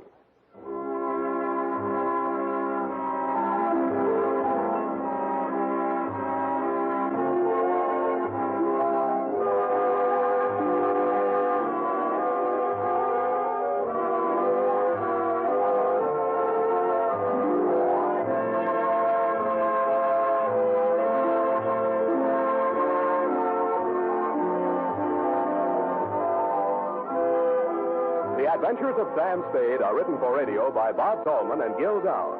Musical direction by Lud Gluskin, with score composed by Rene Garrigang.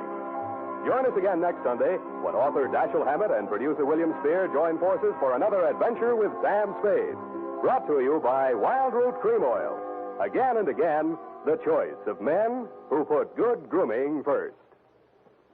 This is Dick Joy reminding you to get Wild Root Cream Oil, Charlie. It keeps your hair trim.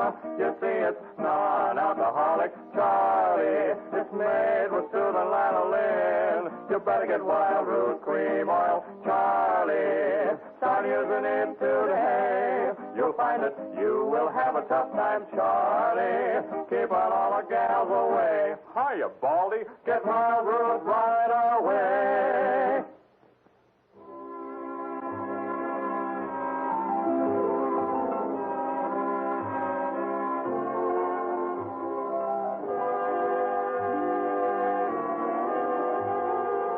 This is CBS, the Columbia Broadcasting System. Good evening, friends. With a special word of thanks to our sister network, CBS, we invite you now to test your memory of the great radio adventures.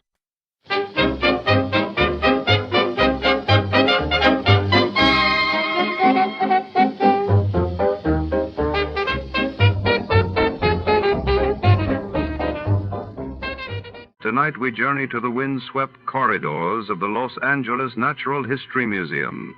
Late summer of 1953. In the pale glow of display cases, a mysterious figure moves among ancient fossils and glittering meteorites, while a priceless lunar fragment vanishes without a trace.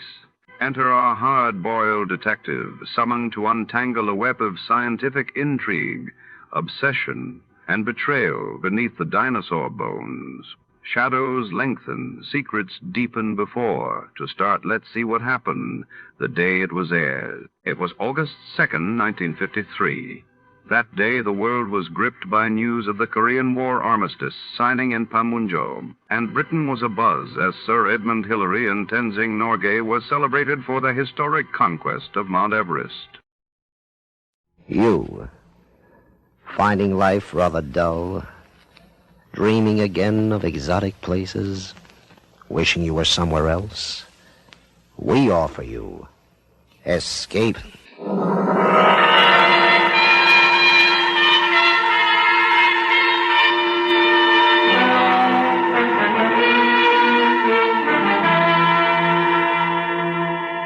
Escape with us now to the outer limits of space and the terrifying experiences of four men who penetrated it, as Ray Bradbury, famous science fiction writer, tells it in his gripping story, The Earthman.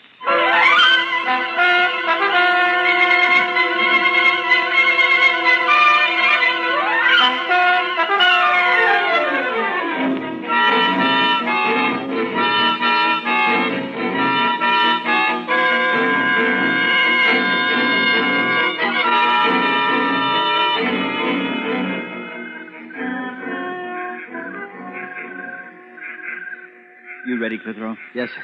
Communication number 1. Mission accomplished. Yes, sir. You better make sure you pause after that.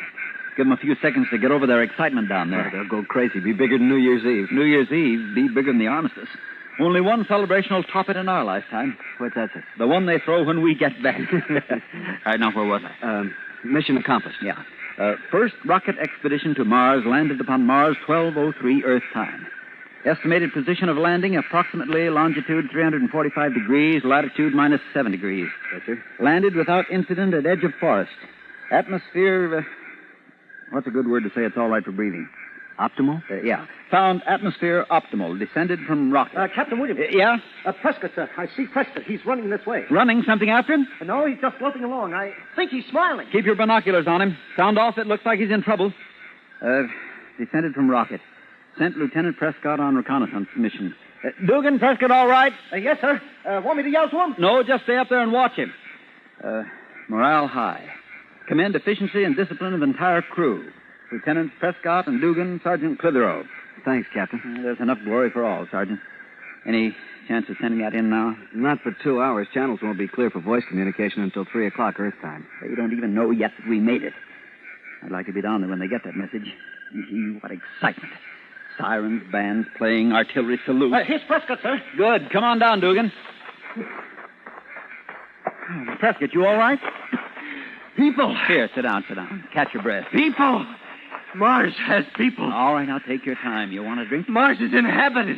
People, just like home. Any women? Let him talk. What sort of people? Ordinary-looking people. Men, women, kids. Hostile? I don't think so. I came down a road, a country road, followed it at right angle into a paved highway. Yeah? Before I could decide whether to go right or left, I heard a buzzing sort of sound. I ducked behind a bush. Vehicle rolled past. One wheel must have a gyroscopic balancer of some sort. Yeah. Inside was a man and a woman. What'd they look like? Just like us. Hair, eyes, nose, mouth, body, clothes, everything. Mars inhabited. Wait till they hear that down there. Well, after it passed, I followed it. I came to a hill, and when I got to the top, there it was, a little town. Buildings, streets, just like home. And then I hurried back here. People. And just like home, huh? Yeah. You suppose they're really friendly? Well, I don't see why not. You heard what he said? Civilization up here resembles the one down there. What would they do on Earth if Martians came down and established contact? They'd make a pretty big thing out of it. The people up here will probably treat us the same way. Even so, we're not going to take any chances. We'll be armed. We're going into town? Right. As soon as we camouflage the rocket. All right, start cutting some of those branches and gathering leaves. Cover it up good. I don't want anybody monkeying around while we're gone. Right. We can't be gone long, Captain. Channel's open at 3. We'll be back by then, if everything goes well. Oh, can you imagine their reaction when they see us? Come on, man, make it fast!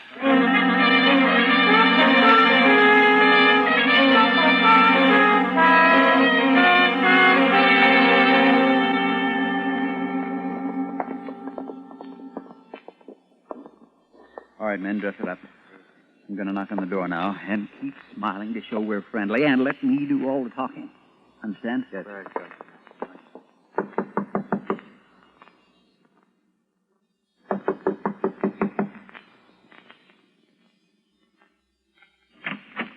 Yes, what do you want? You speak English. I speak what I speak. What do you want? Martian speaks English. We're from Earth. I'm Captain Williams, commander of the first expedition to Mars. And you are the first Martian we've met. Martian? What I mean to say is you live on the 4th planet from the sun, correct? Well, everybody knows that. Well, we're from Earth. Where? It's never been done before. What hasn't? How is it you speak such good English? I'm not speaking, I'm thinking. Telepathy. Now, what is it you want? We're from Earth. From Earth. Some other time, Mac. I got my own problems. How do you like that? You didn't look very bright. I know, but... Well, try it again. Knock on the door. I'm in command here, Dugan. I'll do all the thinking. Yes, sir. I'll knock on the door and try it again.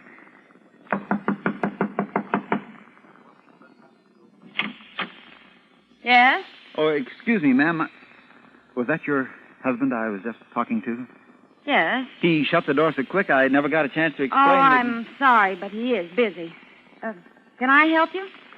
Are you, strangers in town? I'll say we are. We're from Earth. Earth? The planet Earth. Maybe you have a different name for it. The 3rd in order from the sun. We came in a rocket. Almost 60 million miles through Don't come near space. me. I just want to see you can. You and your husband are the first people on this planet we've Don't seen. come near me. You don't understand. We're from Earth. We came in a rocket. We came in a rocket. And we...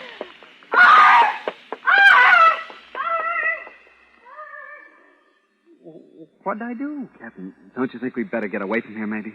Well, all I did was... How far is it to town, Prescott? 1/4 of a mile.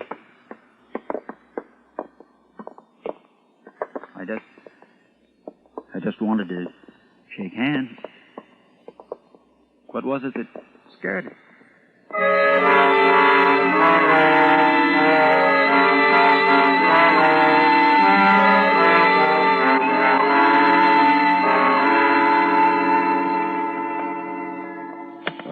All right for us to smoke, Captain? Sure, smoke, yell, unbutton your buttons, do whatever you want. Doesn't seem to make any difference. Nobody's paying any attention to us anyhow. You'd think these people had visitors from Earth every day. Nobody even turns around to look at us. Can I say something, Captain? Yeah? We can't blame them for ignoring us, sir. We look just the same as they do. For all they know, we're just a few Martians ambling through the town square. We ought to take a chance and try telling someone else. We've told 3 of them already. Back at that farmhouse, the man ignored us and the woman screamed and ran away. And that girl we told fainted. Captain, looks like a bar or a soda fountain in here. Would it be all right if we went in and had something to drink? Well, why not?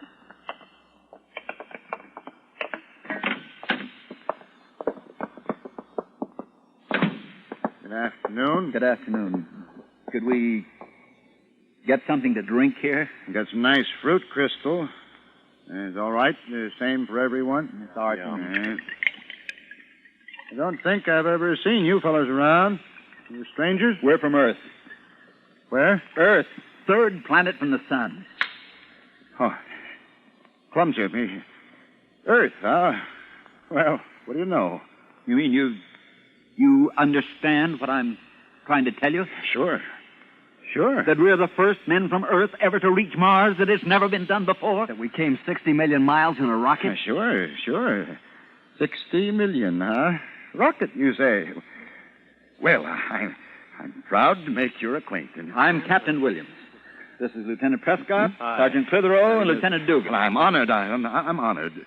Do you mind if I bring my son in to meet you? This is an occasion. Sure. Bring him in. Son, come in here. Rocket, eh? All the way by rocket. Say now. You understand what we went through, the chances we took. Sure. Why, you're real heroes. Let me shake hands again. You call me, Pop? Son, these men are from Earth. From Earth. Understand? Yes, Pop. We're the first men from Earth ever to reach Mars. Isn't that wonderful, son? Think of it. It's wonderful. Go tell everyone. You don't mind if he tells people, do you? Mind. I should say not. Oh, we'd like him to. As many as possible. Go ahead, son. Hurry. Think of it, all the way from Earth. There were times in there when I didn't think we'd make it, I can tell you. Hey, I'll bet there were. Turbine conked out when we hit the stratosphere, and I began to sweat the big drop. I can imagine. Turbine, it's pretty serious. Well, even before we left, we were told we only had about 1 chance in 3 of making it. Hey, I don't see where you found the courage. We didn't even know what we'd find when we got here. You see, it's never been done before. Never. Let me shake your hand again. Lots of men were killed trying, but they never succeeded. What an honor for our little town. You're the first to know, really. The very first. Oh? Your name will go down in history in all the school books with ours. Yes, and the monuments on both planets. Hey, what is your name? Hey, wait a minute. Hold on. What's up, Skipper? Outside. All those people. Looks like the whole town. Why, they must have heard the news, the glorious news from my son. Yes, they've come to welcome you. Hey, hold your fire, men. Welcome us. It doesn't sound like they've come to welcome us. Why, that's the man we first spoke to, the one whose wife got scared. Gentlemen, please don't shoot. There must be some mistake. I'll just ask them why they're behaving in such a... Here, come back here. Come back here, you old... Come back here. Ran out on us. What do you make of that? Captain, I don't understand this, and I don't like it. Dugan, the back way out. See if it's clear. Prescott, you fire when I say fire, not before. Lower your gun. They're all around us, Captain. We'll make a break for it. 1 volley at my command. Captain Williams. Yeah? Look, there's a little guy out there giving them all what for. What? They're starting to disperse. Let me see. Clear this square immediately. Immediately, I say.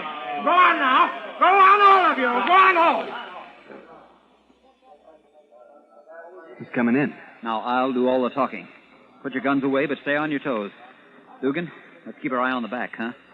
Gentlemen, may I apologize for the unforgivable actions of my fellow townspeople. They've acted barbarously. We didn't do a thing. We were as friendly as we could be. Well, they're ignorant, just ignorant. no reverence for science. None whatever. We're from Earth. Did they tell you? Oh, yes. A great honor, sir. This is without a doubt the most memorable moment of my life. As a man of science, I greet you. What have we done to make them so hostile? Oh, no, please, put it out of your thoughts. They are dolts, idiots. Simply because two women were stupid enough to be frightened. My apologies, my sincere apologies. Believe me, sir, I would never have forgiven them if they had harmed so much as a hair of your head. It's scientific marvel, and they would do you harm. It's unforgivable. Oh, we're wasting time. The members of the Institute are waiting. Institute? The Institute of Science. We have sole jurisdiction in such matters. The members have already been informed and are eagerly awaiting your appearance. It will cause a sensation. Well, that's a little more like it. This way, if you please. I have transportation waiting. And have no fear of these rustics. You're in my care now. I'm Captain Williams, sir. Who are you? I'm president of the Institute. My name is Dr. Booth. This way, gentlemen. This way.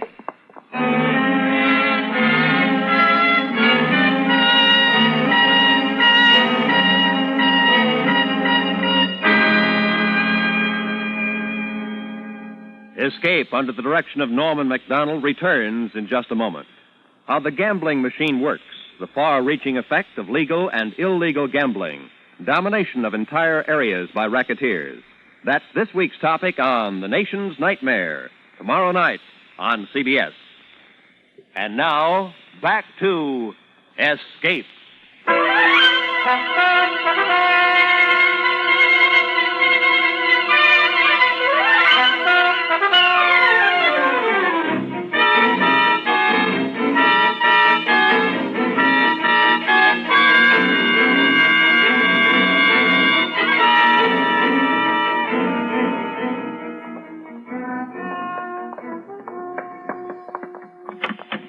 In here, Captain Williams. Go right in, please. I won't make a speech, you understand. Just a few informal remarks. Well, the members of the Institute will listen to you with the greatest interest, no matter how informal your remarks. Go right in and make yourself at home. Thank you, Doctor. I'll keep it short. We have to be back at our rocket by 3 o'clock our time in order to... To communicate with Earth, yes. You told me. Yes. Go right in. I'll join you very soon. Thank you. After you, men.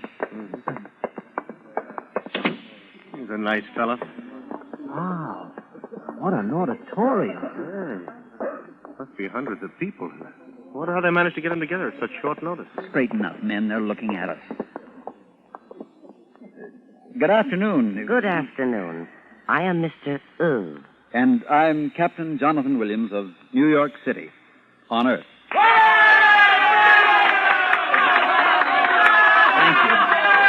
Thank you.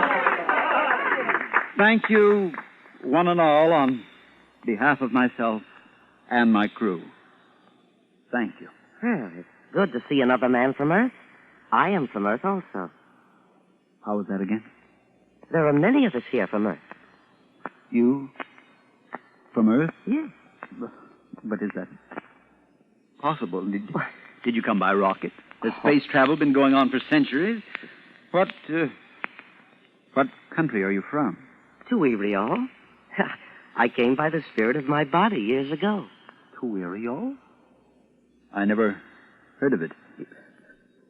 What was that about the spirit of your body? Well, what do you mean there are many of us here from Earth? Not only from Earth. He's from Jupiter. He's from Saturn. Jupiter? Saturn? Wait a minute, this is confusing. Where on Earth is this Tuiriol? Tuiriol? Is it near America? America? What is America? You never heard of America? No. You say you're from Earth and you never heard of America? Earth is a place of seas and nothing but seas. There is no land.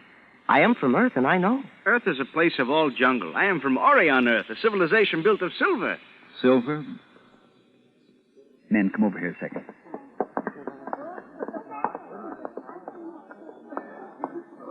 You realize what this is? What, sir? This is no celebration. These aren't members of the Institute. This isn't a banquet or a surprise party. Huh? Look at their eyes. Listen to them. Now I understand why the woman screamed, why the girl fainted, why the old boy in the soda fountain ran out on us, why the crowd was hostile, why they brought us here. Oh, where are we, sir? In an insane asylum. They think we're crazy.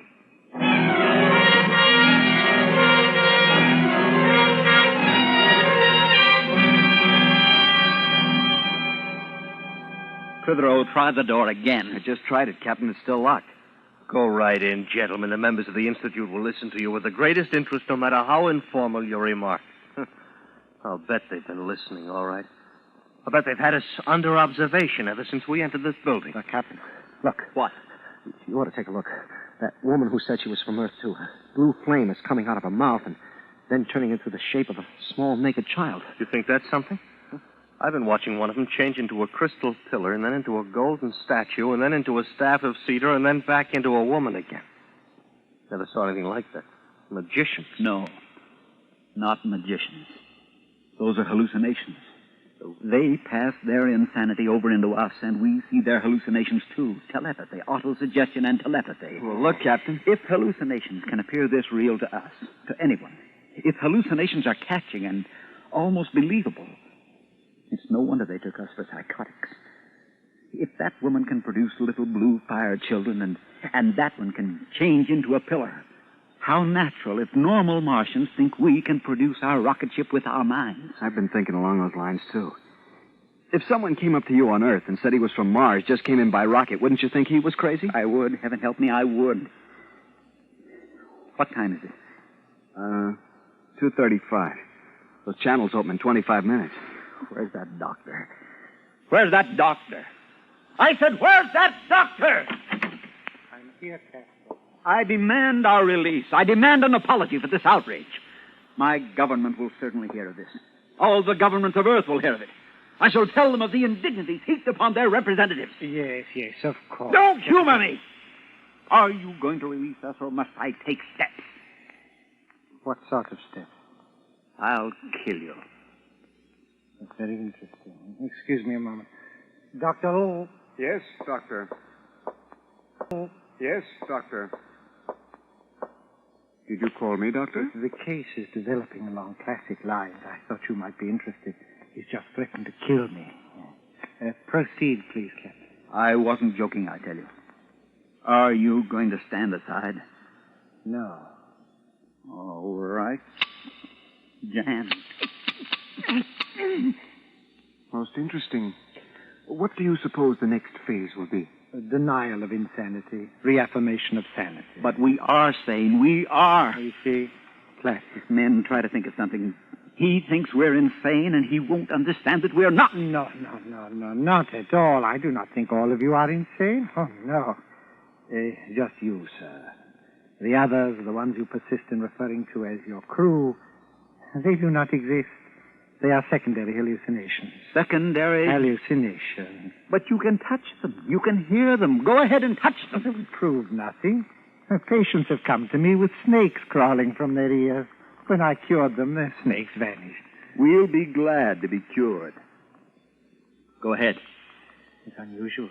Not many want to be cured. The cure is drastic, you know. Cure ahead. I'm confident you'll find we're all sane. He persists in referring to the others. Oh, they never stop. You know, Captain, such cases as yours need special treatment. The others in this hall are simpler forms, but once a patient has deteriorated as much as you have with primary, secondary, tertiary, auditory, olfactory, and lingual delusions, as well as tactile and optical fantasies, it's a pretty bad business. We may have to resort to euthanasia. Euthanasia? You're crazy! Now, listen. My crew and I left Earth 3 days ago in a rocket. We landed here in Mars. Yes, you've already told me, Captain. Most detailed dream fantasy I've ever heard. But I can show you the rocket ship. I'd like to see it. Can you manifest it in this hall? No, certainly. It's over there in the corner. I don't see it. Of course you don't. It's not there. Why did you tell me to look if the rocket isn't there? I was joking, you idiot. Joking. Really? You have an odd sense of humor. If you give us transportation and come with us, I can show you the rocket. It's in a small forest near that town where we first saw you. Be rather interesting to observe his reaction at the failure to show it to him. Yes. Would you care to accompany me, Dr. O? Oh, I'd be delighted. Very well, Captain. Lead us to your rocket.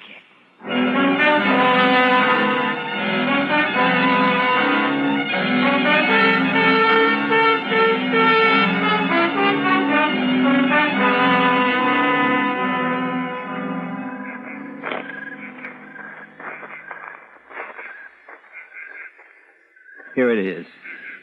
Here's the rocket. Now are you satisfied? Now are you convinced? I see nothing resembling a rocket. Dugan, Prescott, Clitheroe, clear away the camouflage. Hurry! You'll see, Doctor. You'll see. All right, there. There. Okay, men, that's enough. There you are, Doctor. That's the main hatch. Now, are you convinced? Wonderful manifestation. Wonderful. But like the manifestation of your gun when you threatened to kill me, completely unreal and non-functional. Say, I've been thinking about why your gun jammed, Captain. I think it's a change in atmosphere. I suppose he allows his hallucinatory companion to offer the rational because the reality is too painful for him to offer it himself. Yes, precisely, Doctor. It's a rocket. It's a real rocket. See? I can touch it. May we look inside? I insist that you look inside. Come along, Dr. Lowe. This is one of the most... Captain, it's 3 minutes to 3. If we can keep them here until they open the channels, they'll be able to hear the reaction to our report on Earth, and then we'll be able to... I know. What a suspicious bunch of louts. 2 cents, I'd tell the people back home not to bother with Mars. Fascinating. I've never seen anything like it. All right, now do you believe? Why, this is the most incredible example of sensual hallucination and hypnotic suggestion I've ever encountered. We went through your rocket, as you call it. I tapped it, and I heard it. Auditory fantasy. I smelled it. Olfactory hallucination induced by sensual telepathy. I could even taste it. Lingual fantasy. Allow me to shake your hand, sir, and congratulate you. You are a psychotic genius. You have done the most complete job by the task of projecting your psychotic image life into the mind of another via telepathy, and keeping the hallucinations from becoming sensually weaker is almost impossible. Those people in the house usually concentrate on visuals, or at the most visual and auditory fantasies combined. But you, Captain, have balanced the whole conglomeration. Your insanity is beautifully complete. My insanity? Yes. What a lovely insanity. Metal, rubber, foods, clothing, fuel, nuts, bolts, 10,000 separate items we've checked on your vessel, sir. Never have we seen such a complexity. Why, there were even shadows under the bunks and under everything. Such a concentration of will. Let me embrace you, sir. I'll write this into my greatest monograph. I'll speak of it at the Martian Institute next month. Doctor, he's incurable, of course. Of course. You poor, wonderful man. You'll be much happier dead. What? Have you any last words? Wait, no, don't you. Oh, you poor, sad creature. I'm afraid you are far beyond any psychiatric therapy. You're an incurable case. No. I shall put you out of this misery which has driven you to imagine this rocket and these 3 men. I did not. It will be most engrossing to watch your 3 friends and your rocket vanish once I've killed you. Doctor. And then I will write a paper on the dissolution of neurotic images from what I observed here today. I'm from Earth. My name is Jonathan Williams, and these men are... Yes, I know. From Earth. Honest. Captain Williams. They continue to exist. Superb. Hallucinations with time and spatial existence. I wonder how they will react to a bullet. No. Oh, no. Put on that gun. No, don't. An auditory appeal, even with the patient dead. Run!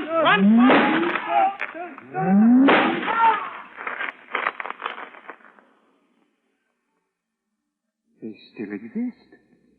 And so does the rocket. Phenomenal. Such persistence of the psychosis. First time I've ever observed it post-mortem. But it will fade. It will all fade. Interesting, wasn't it? Well, shall we be returning to the Institute? I should like you to explain certain aspects of the case to the members of my department. Oh, gladly, my boy, gladly. You see, this patient...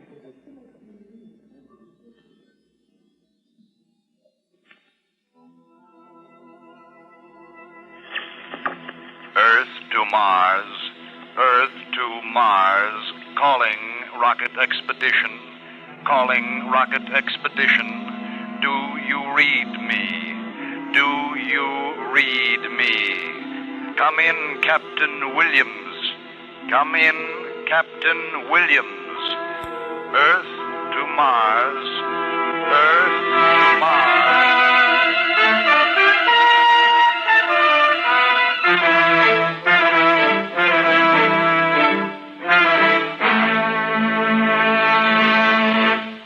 Under the direction of Norman MacDonald, Escape has brought you The Earthman by Ray Bradbury, especially adapted for Escape by Walter Newman, starring Parley Bear with Harry Bartell, Hans Conried, Larry Dobkin, and Lou Krugman. Featured in the cast were John Daner, Sidney Miller, Georgia Ellis, Jack Crucian, and Byron Kane. The special music for Escape is composed and conducted by Leith Stevens.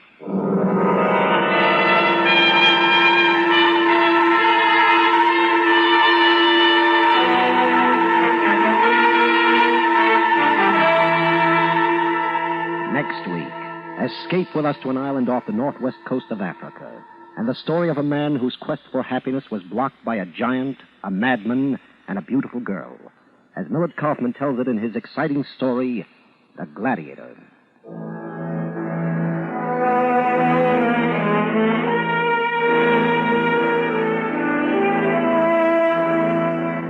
There's all fun each and every weekday when most of these same stations bring you CBS Radio's Arthur Godfrey Time.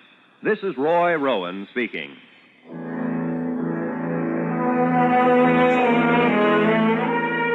This is CBS, where you hear the FBI in Peace and War every Thursday night, the Columbia Broadcasting System. If you want to take it easy and you want to take it right, then you'll get a Regal Pale and you'll always know you're right. It's the light and better, mellow, mellow brew, Regal Pale. Never fail. It's the better, better brew for you and you and you and you. It's the better, better brew for you. This is KNX Los Angeles. Tonight's broadcast comes to you with special thanks to our friends at CBS. And before our next mystery unfolds, here's a question for the sharpest listeners in America.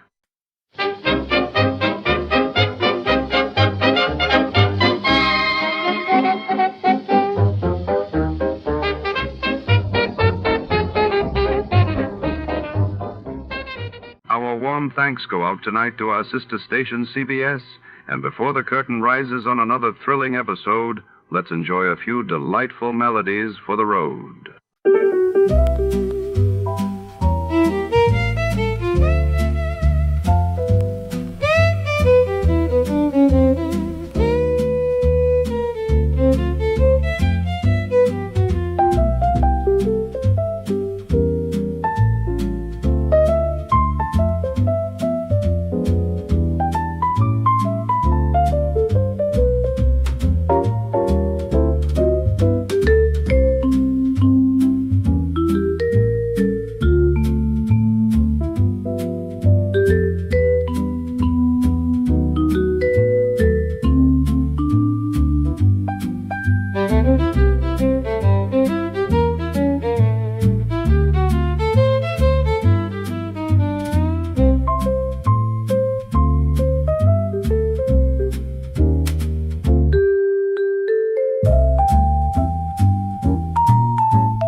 Tonight, under the shadow-raped streets and flickering neon, a mysterious book, Edith Hamilton's mythology, vanishes without a trace. Our hard-boiled detective is drawn into a labyrinth of secrets, lies, and dangerous allure, as a glamorous woman with secrets of her own enters the picture. What's hidden between the pages, and who will risk everything to possess it? Stay tuned for the Edith Hamilton Caper. Before we begin, let's see what happened on the day it aired. It was March 18, 1950. That day, the world read of Belgium's King Leopold III returning to power amidst fierce national debate, while in the United States, scientists announced the successful creation of artificial snow in a laboratory, sparking hope for new weather control technologies. The Adventures of Sam Spade, Detective.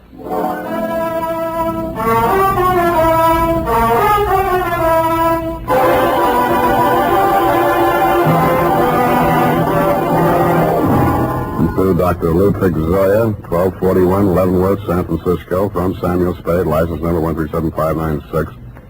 Subject, Edith Hamilton. No caper? No caper. Dear Doctor, if I owe you an apology for not keeping you informed on the progress of the assignment and for letting it drag on as long as it has, then I'll have to go on owing you, which makes us even because you don't owe me anything. The start of it was a month ago. 32 days, 8 hours, 3 minutes, and 45 seconds, to be exact. Ah, Mr. Spade. Dr. Zoya? Good to see you. Let me think. How long is it? 3 years since I visited your office. That was when you were my leading suspect in the Denov case. Ah, yes, poor Denov. It was he who pointed out that we psychoanalysts are not unlike you detectives. We probe, we question, we follow up clues in order to find out what is the dark secret which has nervously disturbed the human mind. But we are limited. We have only our patients' words and our interpretations. Sometimes that is not enough. And that is why I need your help in this particular case. What case is that, Dr. Zoya? Please do not interrupt the free flow of my thoughts. Pardon me. Naturally, my ego feels a certain resentment against my id for asking you for your help. What makes me think I need a detective? Well, my id was just asking my ego the very same question. You too feel resentment. We must analyze that later. Bring me your grievances. But now to the case. Oh, yes, okay. This woman was referred to me by her physician. She has suffered a complete nervous collapse because she thought she recognized a certain person crossing the street. A person she had not seen for years. Who was that? My patient's son died under mysterious circumstances 3 years ago, and the woman she thought she saw was her daughter-in-law. It was widely reported in the newspapers at the time. Perhaps you remember it. Carter Hamilton? Carter Hamilton. Oh, Roanoke, Virginia, 1946. The mother accused her son's wife of murdering him. Daughter-in-law was hauled up before the grand jury, but not indicted. Dropped right out of sight afterwards. Good, you know that case.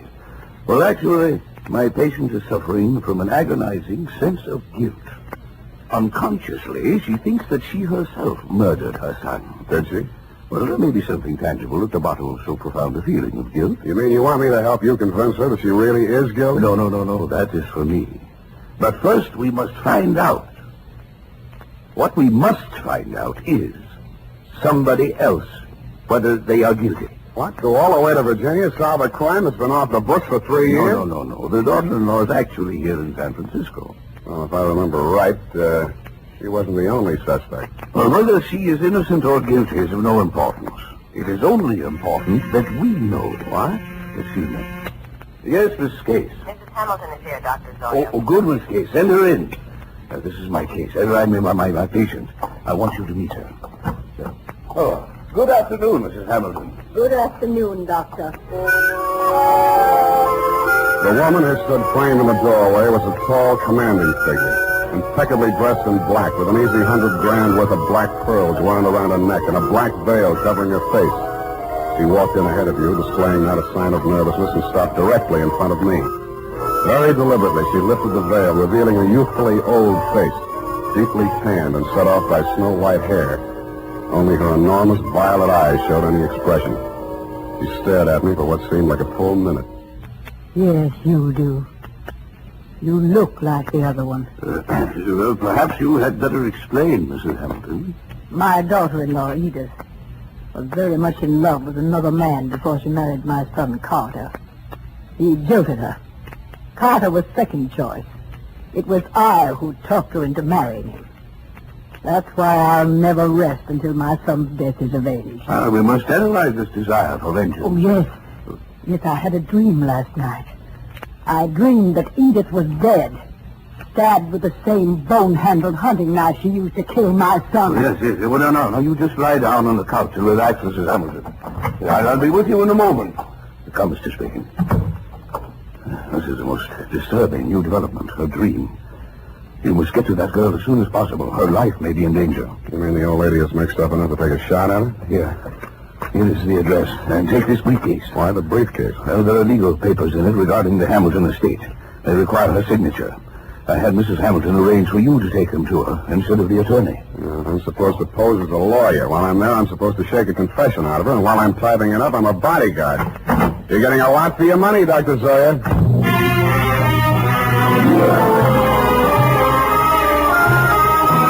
I spent the next hour or so in a newspaper morgue briefing myself on the old Hamilton case. The victim, Carter Hamilton, was the 28-year-old tail end of an old Virginia family whose blood was as rich as it was blue. The accounts of the killing were sketchy. At the old plantation, Carter Hamilton had been found one morning by his mother, dead in bed of a stab wound. The knife was never turned up. Somebody had wiped everything in the room clean of fingerprints, which sounded like robbery until it was established that nothing was missing. The state was counting heavily on Mrs. Hamilton Sr.'s testimony in their case against the daughter-in-law. At an odd angle I'd forgotten. The old lady had clammed up in front of the grand jury, and the case was dropped for lack of evidence. Then there was a picture. She was the kind of a girl who looks her best in a riding outfit with her freckles showing, and then surprises you by looking even better in full makeup with her shoulders showing. Candid is the word that best describes her features. Large, widely spaced eyes, a generous mouth, and an expression of unaffected sincerity. It was with a certain reluctant eagerness that I kicked myself up Stockton Street to Pine, across Pine to Bush, and up 3 flights of stairs.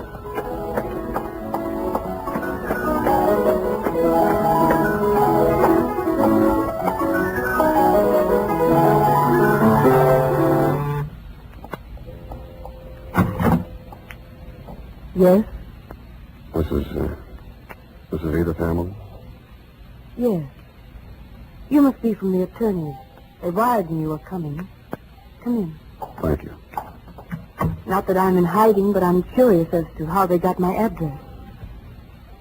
Would you like a drink? Oh, not right now. Can I fix you one? In about 20 minutes, maybe. I'm still wondering how they located you? I think the elder Mrs. Hamilton saw you on the streets. Oh, is she here in San Francisco? Yes. Is that so surprising? No, it's a large city.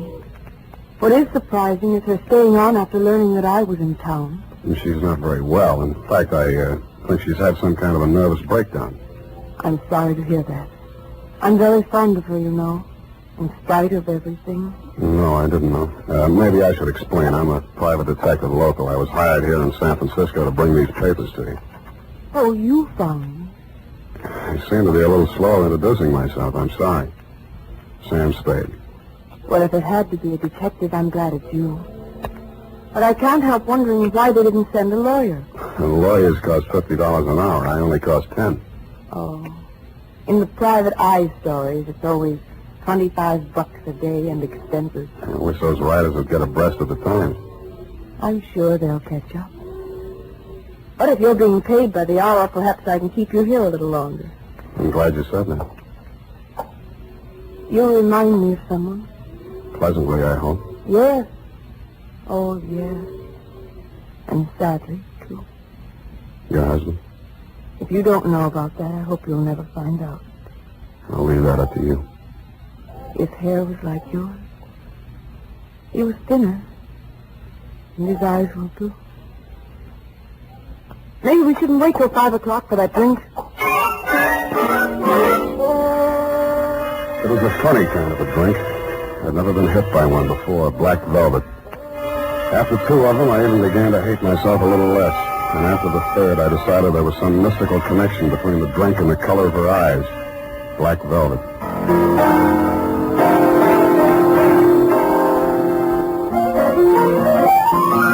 I don't know much about music, but the way she went at the piano, you knew she wasn't afraid of it, and probably wasn't afraid of anything.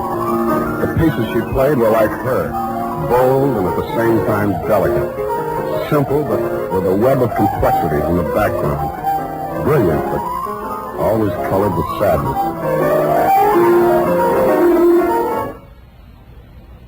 What's the matter? I want you to take me someplace. Where? Any place. Dinner. I don't care. I just want to go someplace with you. With you. Hey. What is it, Sam? I thought we were going out.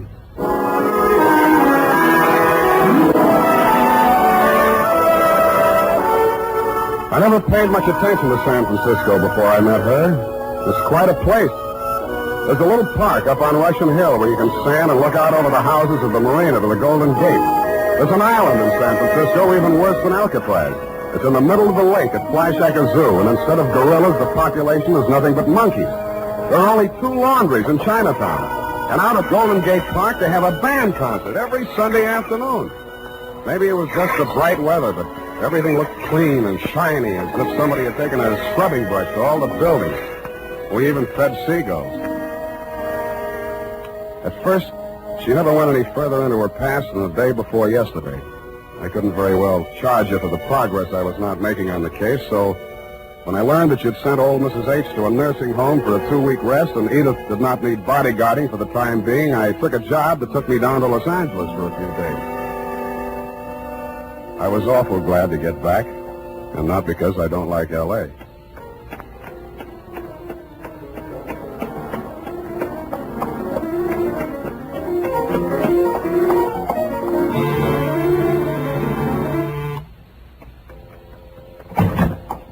Sam.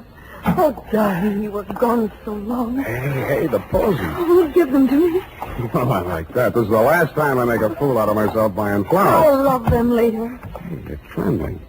What happened while I was gone? What happened to me happened before you went away. You know that. Sam, while you were gone, I had a lot of time and I did a lot of thinking. And I came to a very important decision. There was something I knew I had to tell you. And I wasn't so sure I could get through it. Now, look, Angel, it sounds serious. I don't think this is the time. Oh, but it is. Yes, it is. Here, take it before I change my mind. What is it? I wrote it all down. Sit here, facing away from the piano. And don't say anything until you've read it through. Oh, okay.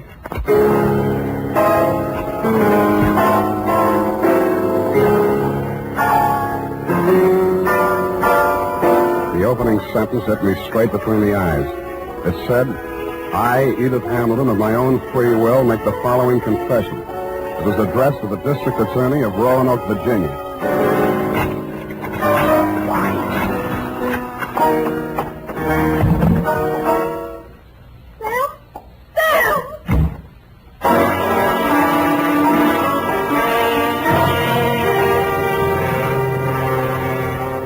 That, Dr. Zoya, was when I headed back to your office. Not to have my head examined, it was too late for that, but to tell you that I was resigning this caper. On the way, I placed 2 ads in the classified sections of 3 papers. One under office space for rent and one under situations wanted. Ex-private detective desires position as night watchman, prison guard, asylum attendant, or any more pleasant line of work. And I really meant it. United States Armed Forces Radio Service is presenting the weekly adventure of Dashiell Hammett's famous private detective, Sam Spade.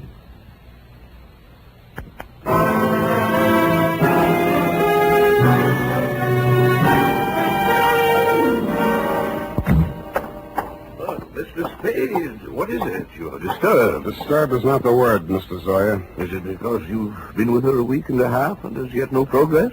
Let us analyze the situation. The whole setup has been rotten from the beginning. You send me to that girl under false pretenses. You tell me to worm my way into her confidence. One moment. Did I tell you this? How else did you expect me to get a confession out of her? Should have got the play when that old lady said I looked like a man Edith was once in love with. You thought she'd fall for me, didn't you? You thought I'd take advantage of it, didn't you? Well, you could hire somebody else to make love to her. I'm a detective, not a gigolo. So she did make a confession to you. Why do you say that? When a patient comes to a psychoanalyst for help, a situation develops which we call transference. Now, this means that the doctor represents to the patient someone in whom he can confide, to whom he can unburden himself, such as a parent or a loved one. Well, then let's don't go on with it. No. Well, at the moment that is, what you feel toward me at the moment is what we call negative transference. You wish to continue to make love to her, but you feel guilty about it, so you blame me. Well, what then? What are you driving at? In this love affair of yours, we have a similar situation. But what she feels for you only resembles love. It is transference. You resemble a former lover, and that is why it only took a week and a half for her to reveal everything. Oh, sometimes I think I'm too ethical, or too old. Come now, why don't you tell me? You feel better. There's nothing to tell. She had it written down. I didn't read past the word confession. Well, what did you do with it? I destroyed it. I see. Well, no. Miss Case, what is it?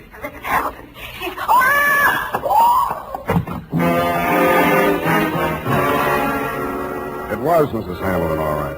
But she didn't look much like the dignified old lady I had met in your office 10 days before.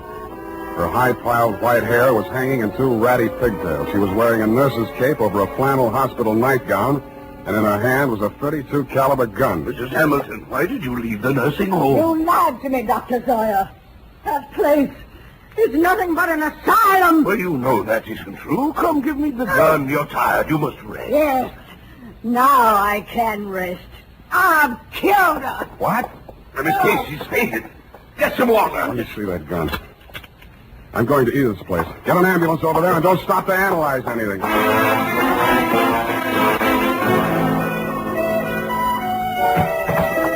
Edith was slumped forward over the piano keyboard. She was barely breathing. The old lady wasn't much of a hand with a gun. 4 of the slugs had punctured the big studio window. One had torn a flesh wound in her shoulder. The other had penetrated the right side just below the rib cage, and there was not much bleeding at the wound of exit. Her face was pale and the skin cold to the touch. I gambled on a hunch she was suffering mainly from shock, moved her over to a couch, threw a blanket over her, and poured hot coffee into her. After a bit, her color started coming back. Then she opened her eyes. Oh, I thought you went away. I must have dreamed it. Lie still, Angel. Don't try to talk. Oh, Alexa, please, don't let them know what happened. Take it easy. It's only the Oh, ambulance. I've got to save Mother Hamilton. You see, I've got to get rid of that knife and the tablet.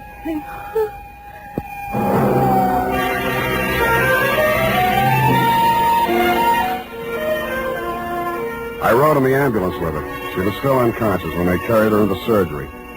They told me she was out of danger. When they threw me out that night, I went back to her apartment.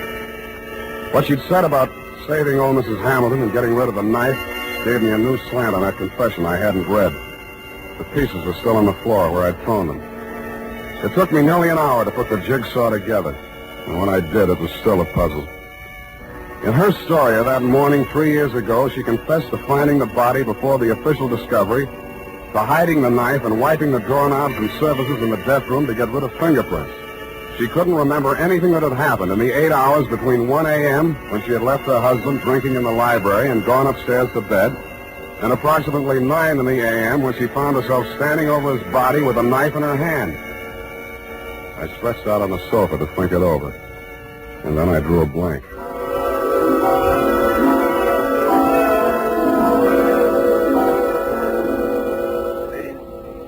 Mr. Spade, wake up. What?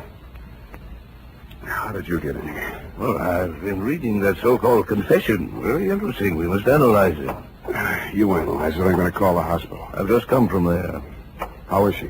Physically, nothing serious. Mentally, she's not so good. She keeps asking for you. Yeah? She thinks you can help her. It's definitely there, the delusion that she's in love with you. What makes you so sure it's a delusion? Don't answer that. When can I see her?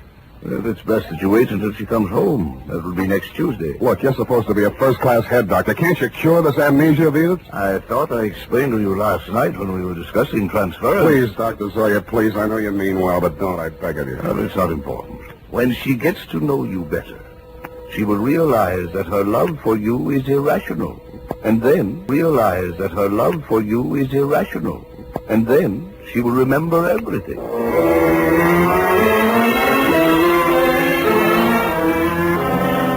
I kept myself busy like crazy until Edith checked out of the hospital. There wasn't much talk between us at first. Even her music was reticent, little rambling improvisations that sounded like children's songs or lullabies with something just a little acid mixed with their simplicity. Then as the days went by and her strength and confidence started to return, her music became serene and graceful. It became like her as she sat there at the piano in front of the big window with its afternoon sun streaming down on the San Francisco hilltops, while at the same time the April fog bank started its nightly prowl in through the Golden Gate. And that was like her, too, and like her music. Brilliant, but with a touch of melancholy. And then one day it was all warmth and brilliance and she was smiling.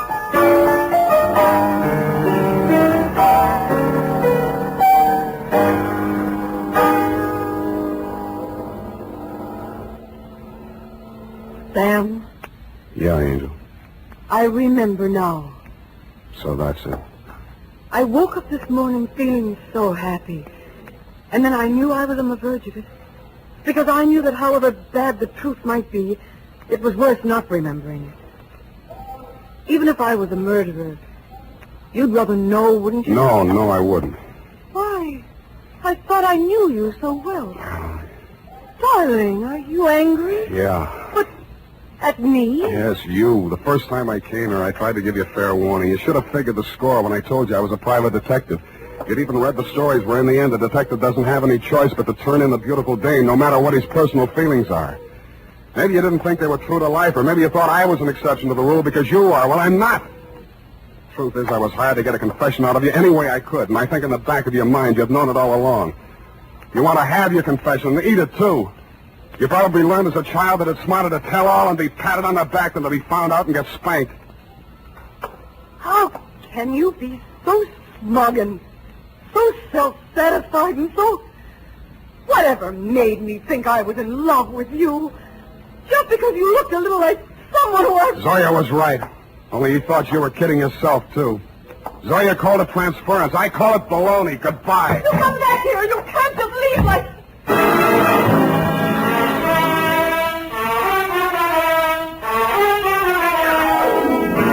And that, Dr. Zoya, is why I never heard her confession. It turned into a lover's quarrel. But I understand she paid $25 an hour to rattle it off to you. I have before me your telephonic message. I haven't had time to analyze it, but at first glance I take it to mean that Edith was innocent of everything except destroying evidence. Motive, to spare her mother-in-law the anguish of knowing that her son was a suicide. I'm sorry, now that I know what her story was, that I didn't stay to hear her tell it. But that, as you would say, is not important. At least I cured her of that love delusion you were so worried about, even though it took a month to do it. Period, and a report. Oh, Sam, sacrificing yourself so self-sacrificingly, rather than shatter a mother's delusion. Yeah, some other time, huh? I'm sorry, Sam. I'll go type this up.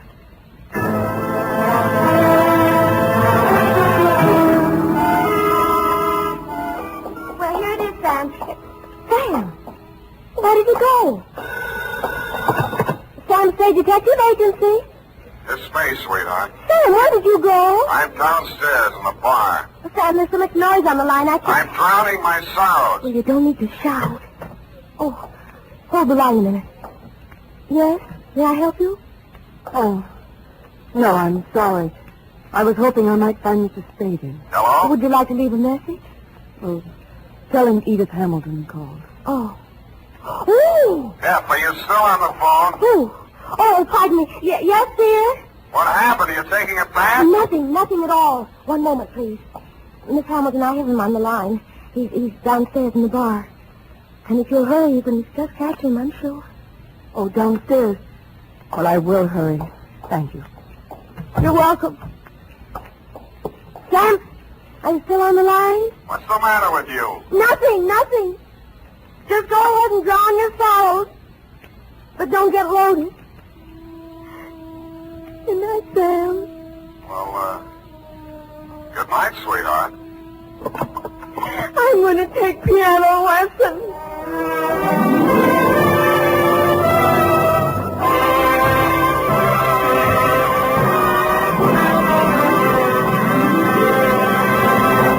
The Adventures of Sam Spade, Dashiell Hammett's famous private detective, are produced and directed by William Spear. Sam Spade is played by Howard Dove. Lorene Tuttle is Effie.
Tonight's broadcast comes to you with special thanks to our friends at CBS.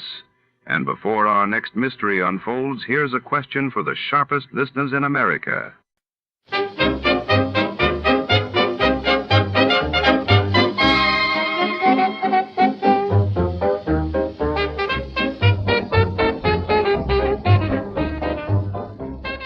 Tonight's story takes us aboard the SS San Pedro, a battered coastal steamship navigating the murky waters off the California coast in the early hours before sunrise. It's 1929, and in the cramped engine room, a storm rages outside while secrets and desperation boil within. Somewhere between San Francisco and Los Angeles, the ship's fate is sealed by greed, betrayal, and a single deadly decision. Step into the labyrinthine corridors and echoing hull of the SS San Pedro, where every shadow hides a suspect and every creak could be the last. Before to start, let's see what happened the day it was broadcasted. It was May 17, 1951. That day, the world awoke to news of the first successful hydrogen bomb test conducted by the United States in the Pacific, signaling a new era in the arms race.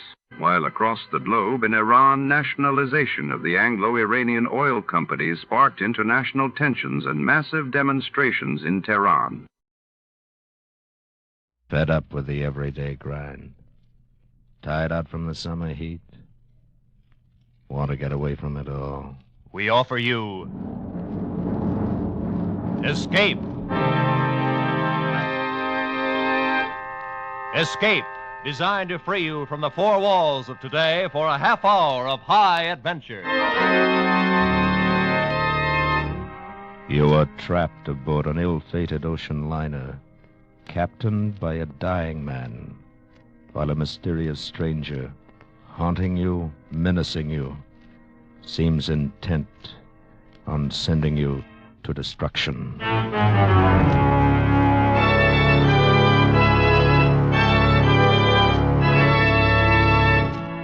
Tonight, we escape to mid-ocean and to the strange passengers aboard a stranger ship, as James Gould Cousins tells it in his gripping story, SS San Pedro.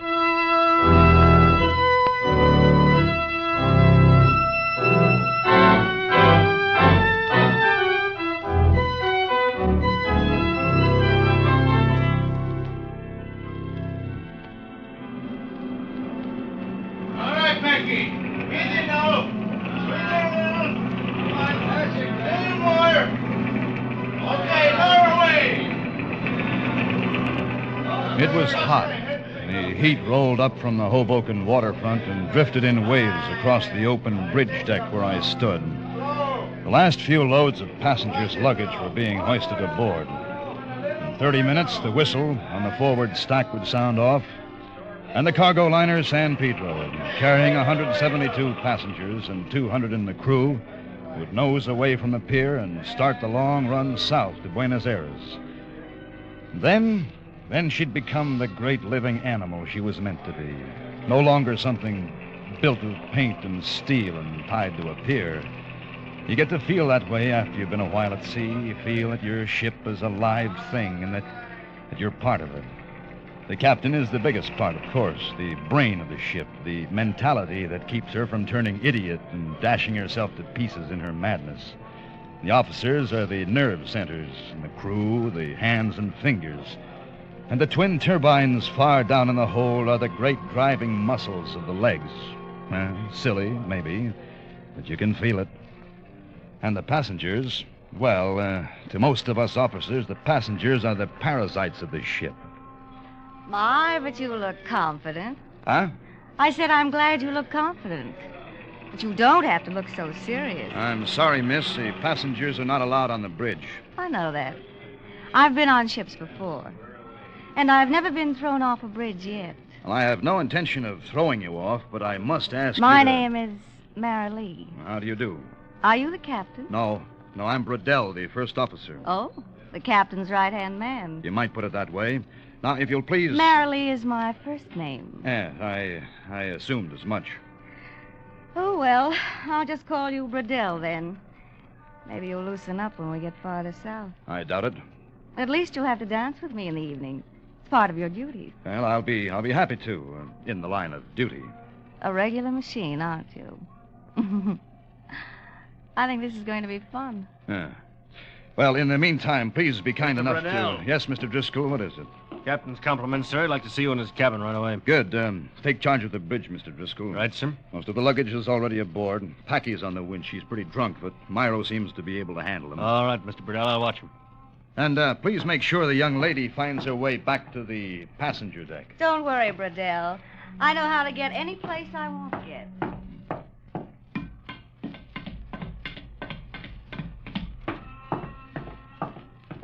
You know, deck officers get all the breaks. Who's your little friend, Bradell? Passenger, a cockeyed nuisance. You can have her, Sparks. Good. Maybe I can teach her the code. I doubt it. Hey, wait till you get a load of the captain's visitor. Brace yourself, boy.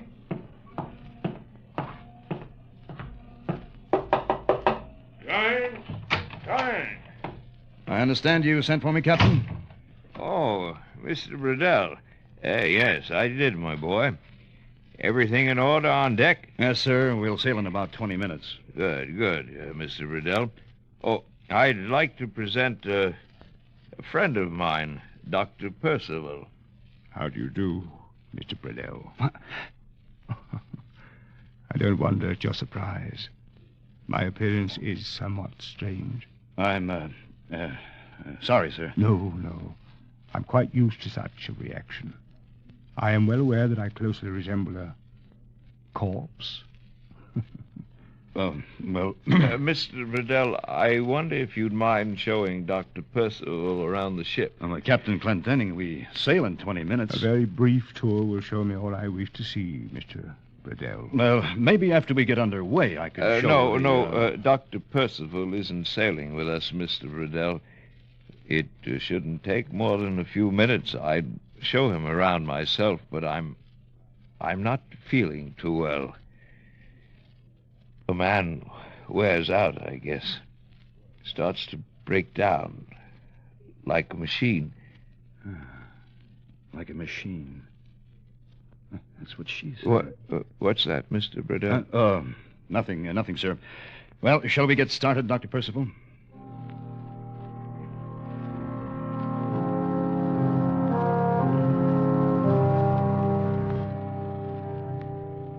I showed him through the empty dining salon, along the boat deck and the promenade. We opened the bulkhead door and looked down through the gratings into the engine room. And everywhere we walked, people drew back and stared silently until we passed, then whispered together behind us. We met Marilee, and she started to speak, and then her face turned white, and she passed us without a word. Dr. Percival paid no attention to any of them. His gaunt gray face never changed expression, and those dark, hollow eyes stared straight ahead. His twisted hands were covered by gloves made of soft gray leather, and he reached out with them from time to time and touched things as we passed, almost caressing them. It was almost repulsive for some reason. Finally, we wound up at the port rail of the officer's deck, and I showed him how to reach the gangplank. I presume these are the officers' quarters along here, Mr. Bradell? Yes, that's right. The port cabin's here, and the same thing over on the starboard. There are a few spares we use for sick bays when we have to. I see. Nearly 400 people on board. Quite a responsibility, especially for the captain. Yes, he has his hands full, all right. And if something should happen to him? Oh, well, I'm next in charge, only nothing will happen. What causes that sound? 1 minute, Mr. Burdell. Right, Myro. Oh, they're the ship's engines. We'll be hearing them for the next 10 days. Mr. Bradell, have you noticed that your ship is not floating level? Huh? This side of the deck, the port side, I think you said, is a good deal lower than the other. Yeah. Yes, we do have a slight list of port. I hadn't noticed it. Well, it's nothing serious. We'll correct it with the ballast tanks as soon as we're underway. Now, sir, if you'll Mr. please... Bradell, the captain is an old man. He's in bad shape. Well, not according to the ship's doctor.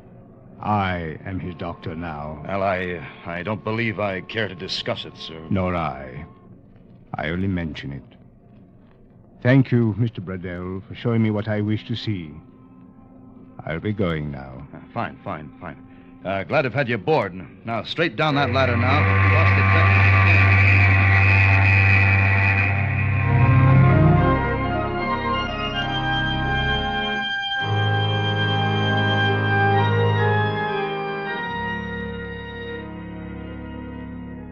By dinner that evening, we were 140 miles at sea. The sun dropped behind a red haze and brought out a clear, starry night sky. Marilee had somehow wangled a place at my table, but held herself down to an occasional knowing grin that the other passengers probably misinterpreted. Well, I dodged her afterwards, checked over the cargo plan for a while, trying to find some reason for the strange port list that was getting a little more pronounced. And finally dropped into the wireless shack. Oh, hi, Burdell. Get bored with social life? Yeah. It's not the heat, it's the femininity. You should squawk.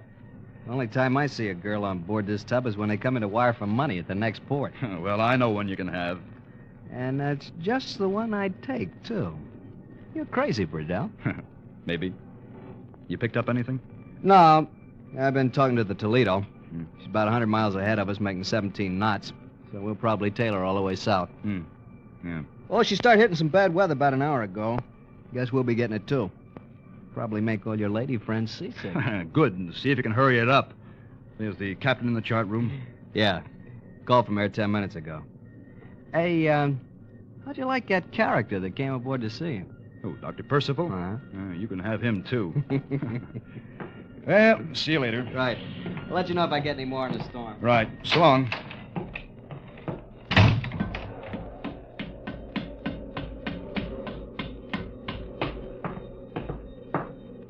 Oh, Mr. Burdell. Huh? Oh, for... Wait a minute, I wanted to... No, wait! Wait!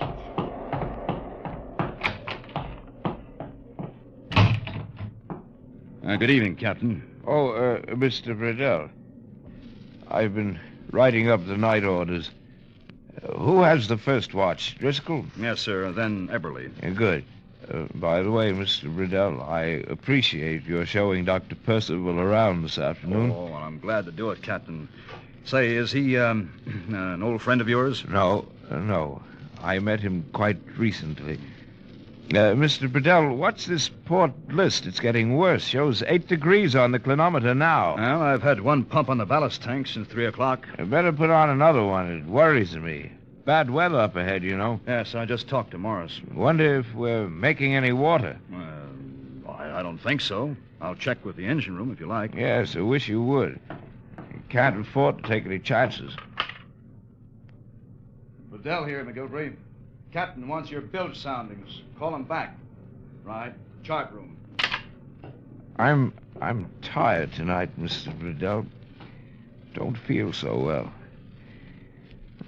Guess a man's bound to get old sometime. Oh, well, that's still some years ahead of you, sir. I doubt it. Doubt it very much. Well, can't do much about it. Oh, I meant to tell you. The steward reported this afternoon that he couldn't get into number 7 port cabin on the officer's deck. You couldn't get into it? The door seems to be stuck. Don't know what's wrong. Wish you'd look into it. Oh, all right, sir. I'll have Marlowe look into it. I think he's up on... that must be the engine room. Liddell. Right. Right. All right, thanks. McGilvery says all the bilges are dry, sir. Good. Well, I guess there's no reason why they shouldn't be at that. A man gets old. Yeah, well, I'll go to speak to Marlowe, Captain, and see about putting another pump on the ballast tanks. Good. I'm going to turn in a few minutes. Good night, Mr. Bradell. Good night, Captain.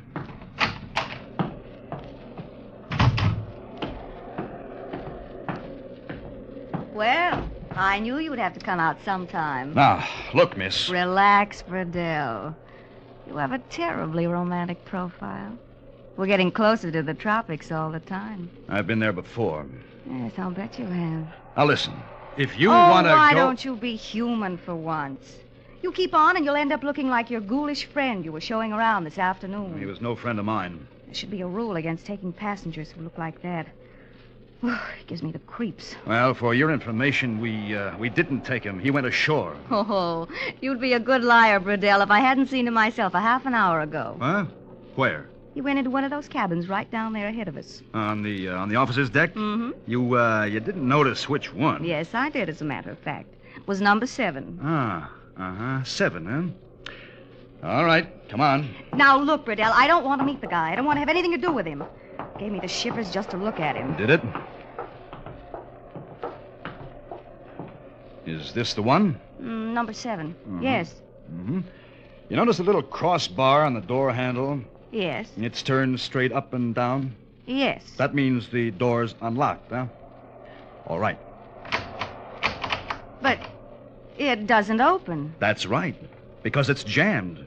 The steward reported it this afternoon, not a half hour ago, so you're not much of a liar yourself. But I saw him go in this door. Oh, sure, I sure tell you you, I did. I saw him. Anything wrong, Mr. Riddell? Oh, Myro, no, nothing's wrong. This door is apparently jammed. We should try to get it open while you have a chance. All right, sir. And Myro, when you do, please advise this young lady. She's very curious about what's inside the cabin. Good night.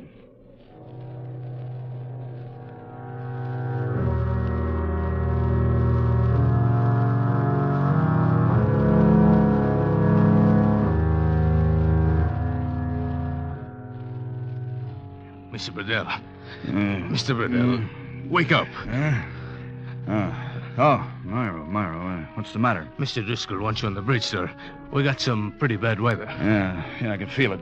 How long's it been this way? Since midnight, but it's getting worse, sir. Steward says some glass broke on the promenade deck. We've shipped water in the forward hold. All right, Myro. Tell Driscoll I'll be on the bridge in 5 minutes. Get going.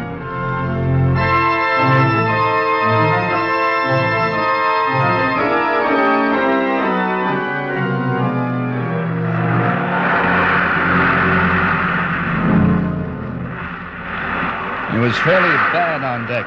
Dawn was just breaking, with light enough to make out the long, high swells charging into us one after another, the tops of their crests ripped and torn by the driving wind.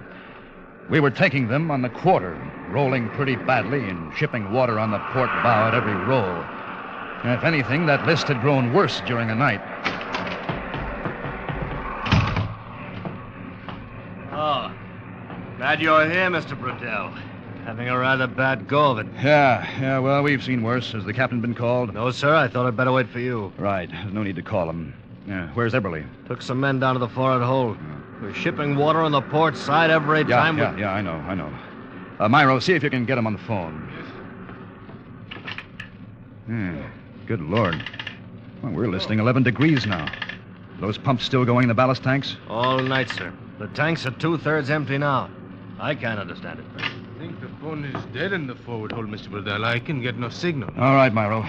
You go on down there and see what the trouble is. Report back. Yes, sir.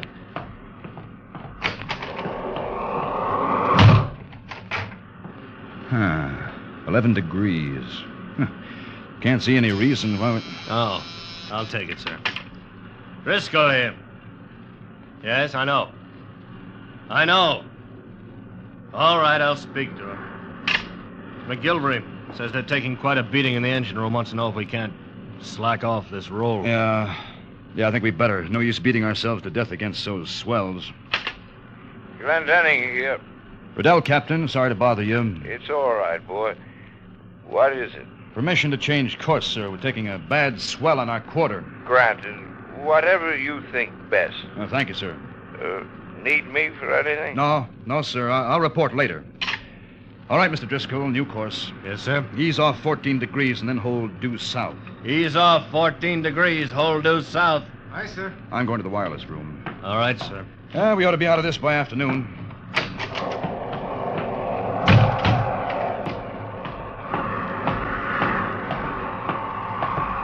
It's windy, isn't it? Marilee, what the devil are you doing on deck?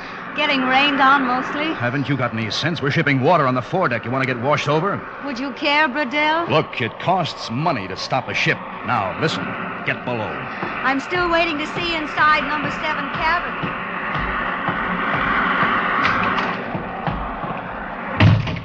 Well, Burdell. They're kind of shaking us well before using, aren't they? Yeah, just changed the course. Should ease this roll a little. Morris, what's the nearest ship to us? Still the Toledo, about 70 miles south. They say it's raining down there. Can you imagine? There's nothing any closer, huh? Well, nothing that I've been able... Hey, you don't figure we're... No, there's no danger, Morris. Just routine. Well, I'll see what I can pick up. Static's not making it... Oh. Morris. Yeah, he's here.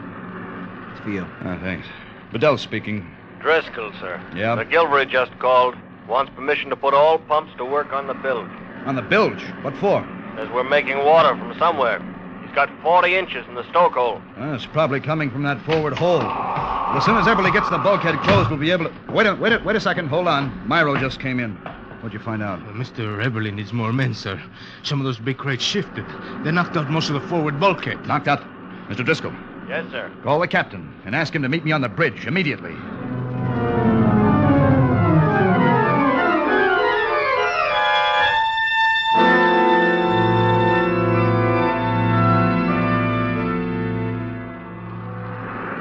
The next hours were a nightmare. All through the day, into the evening. Terrified passengers huddled in the lounges in the salon, not knowing just how great the danger might be and fearing the worst. At 11 a.m., one of the pumps broke down, and the San Pedro settled a little lower as the water gained in the bilges. At 1:30, pump back in operation, and for a while we held our own. Down in the forward hold, men fought a heartbreaking battle in water up to their armpits and tried to throw up a temporary bulkhead.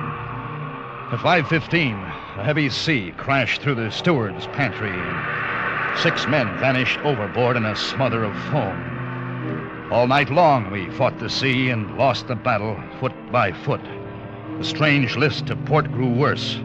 By dawn, we were leaning over 18 degrees and shipping tons of water with every roll.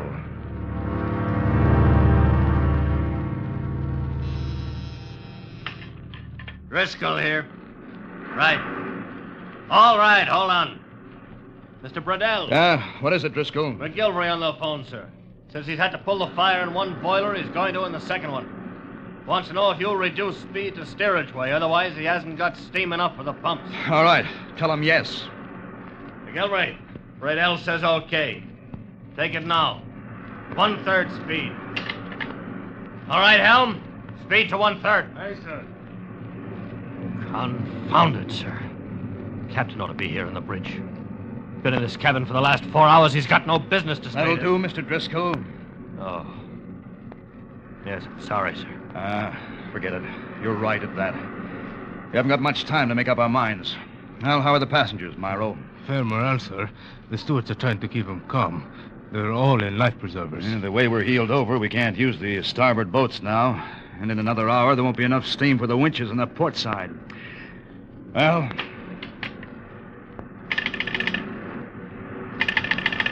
Hello. Hello. Oh, what the devil? Now the captain's phone's dead, too.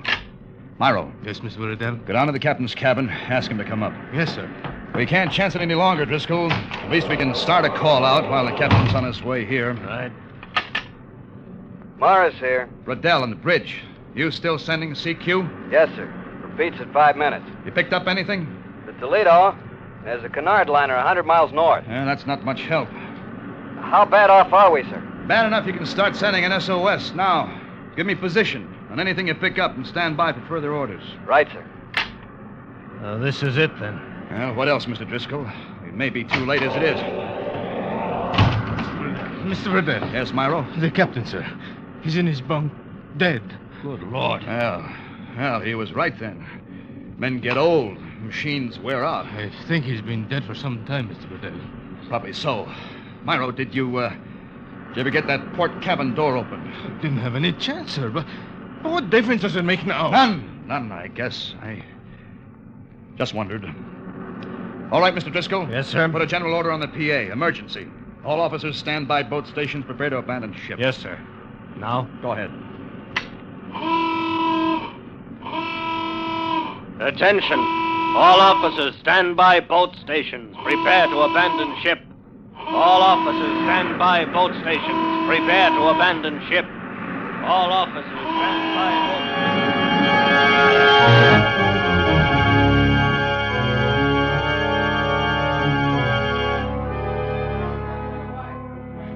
Her brain already gone. Ship was dying. I knew that. I stayed alone on the bridge, tried to quiet her death throes, tried to hold back the confusion of idiocy that shook her limbs and parts. The wind was gone now, and a thick gray fog blanketed the decks and the sea beyond.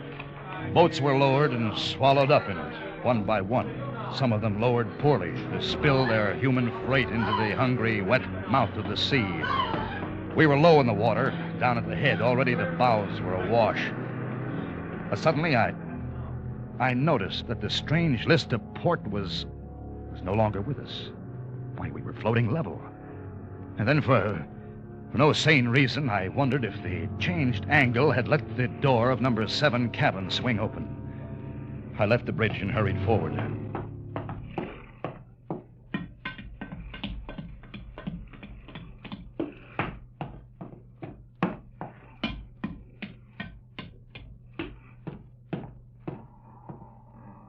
The door was ajar and swung gently with the movement of the ship.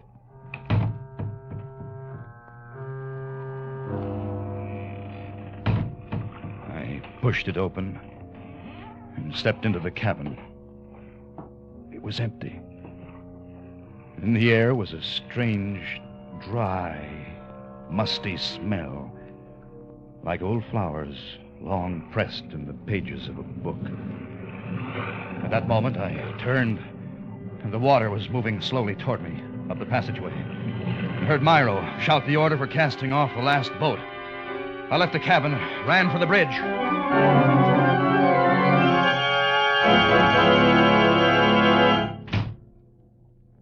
Hello, Bradell. Marilee. Glad to see me? Oh, do you know the last boat just went over the side? Sure. I was about to get in a boat. Then I changed my mind. Why? When it's your time, you can't do much about it. And I knew it was when he first looked at me. What are you talking about? When who looked at you? That guy you called Dr. Percival. He's not on board. I just came from cabin 7. It's empty. Of course it is. Now. He's out prowling around the boat somewhere. I saw him go ashore before we left New York. And I saw him 3 minutes ago. You're crazy. He was standing beside that lifeboat. The one I didn't get in. That lifeboat was your last chance to live. Why didn't you take it? I thought it wouldn't be so lonesome to come here and die with you. But you wouldn't have died. Oh, Bradell, don't you know yet? It wouldn't have made any difference no matter what we did. Not with Dr. Percival on board. What has Dr. Percival got to do with it? Everything. When that lifeboat hit the water, it capsized. I knew it would. So you see, I'd have died anyway. Bradell, the water's coming up faster now. Yeah. They're sinking fast. We'll go under any second. He must be on his way here. We should be hearing his footsteps. Who in the name of heaven is Dr. Percival? Who do you think he is?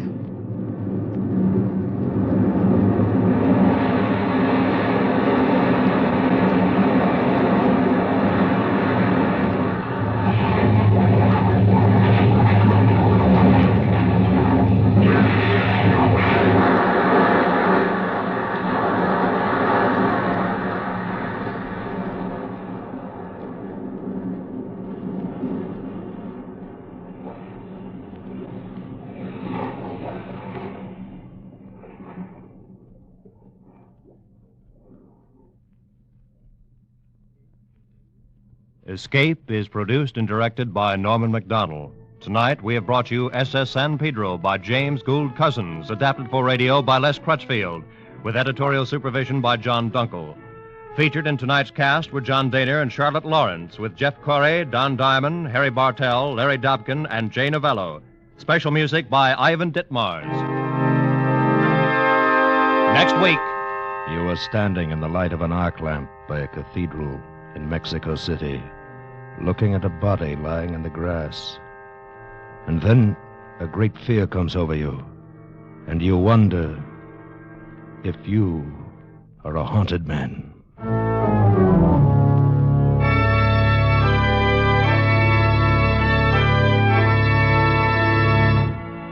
Next week, we escape with Ralph Bates' most unusual story, The Haunted Man.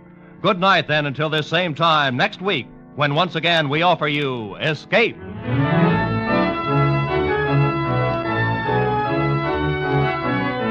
Roy Rowan speaking for CBS, the Columbia Broadcasting System.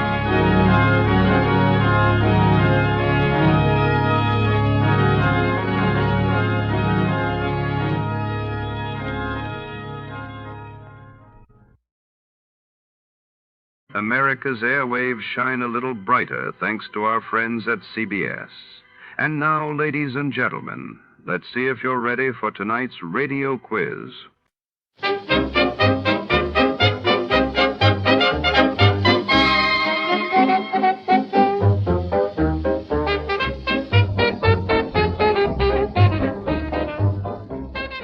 Tonight, on The Lawless Caper, the city's shadows grow darker as a hard-boiled detective is drawn into a tangled web of crime and betrayal, where a priceless artifact vanishes and a mysterious femme fatale seeks his help. Every clue leads deeper into danger. In a world where trust is scarce and danger lurks in every alley, can our hero survive the night and crack the case? Stick around. This caper has more twists than a city alley at midnight. Before we begin, let's see what happened on the day it aired. It was March 8, 1949. That day, the world watched as the United States and 12 nations opened negotiations in Washington for the North Atlantic Treaty, while across the globe, the Soviet Union announced a new 5-year plan aiming to rebuild post-war industry. The Adventures of Sam Spade, Detective. Brought to you by Wild Root Cream Oil Hair Tonic, the non-alcoholic hair tonic that contains lanolin. Wild Root Cream Oil, again and again, the choice of men who put good grooming first.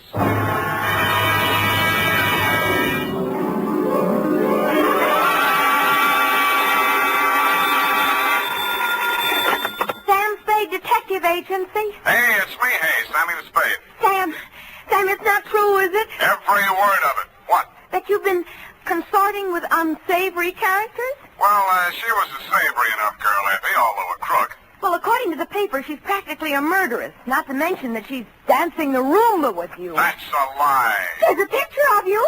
Virginia Vale, gangland glamour girl, caught at the Club Iberia in barefoot Roomba with private eye. It was not a Roomba. It was a bambuco. Oh, Sam, not over the phone. I can't stop it. Stay where you are. I'll be right down to dictate my report on the Lawless Caper.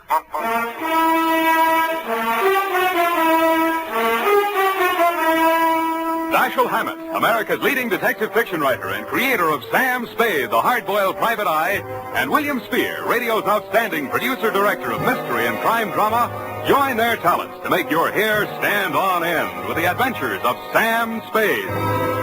Presented by the makers of Wild Root Cream Oil for the hair. Say, have you gotten acquainted with Wild Root Cream Oil yet? Tell you what, mister, if you haven't, even if you don't use any hair tonic at all, why not ask at your drug or toilet goods counter tonight or tomorrow for the brand new 25-cent Get Acquainted bottle of Wild Root Cream Oil. You like the way Wild Root Cream Oil grooms your hair neatly and naturally, relieves dryness, and removes loose dandruff. You never dreamed one hair tonic could do so much. So give it a try. Get the generous new 25-cent bottle of Wild Root Cream Oil. Again and again, the choice of men who put good grooming first. And now, with Howard Duff starring as Spade, Wild Root brings to the air the greatest private detective of them all, in the adventures of Sam Spade.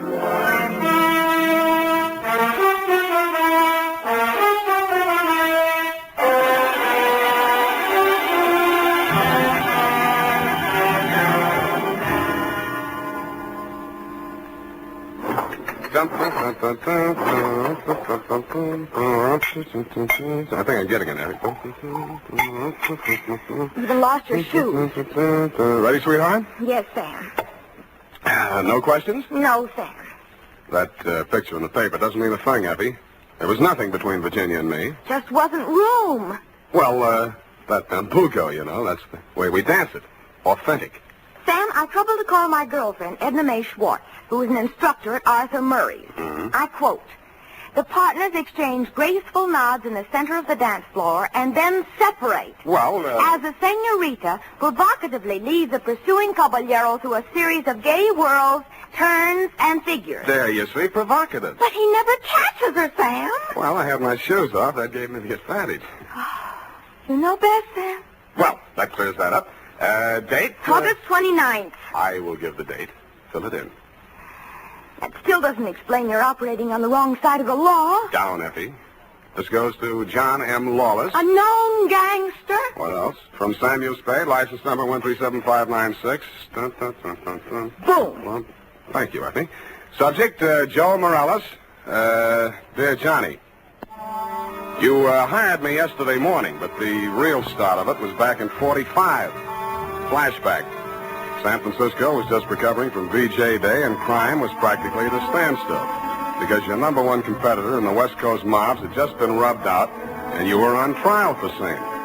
Nothing about the trial made any sense. The tea-time chatter in the better pool rooms was that you were taking the rap for your worst enemy, Joe Morales. What made even less sense, the lawyer defending you was Joe's brother.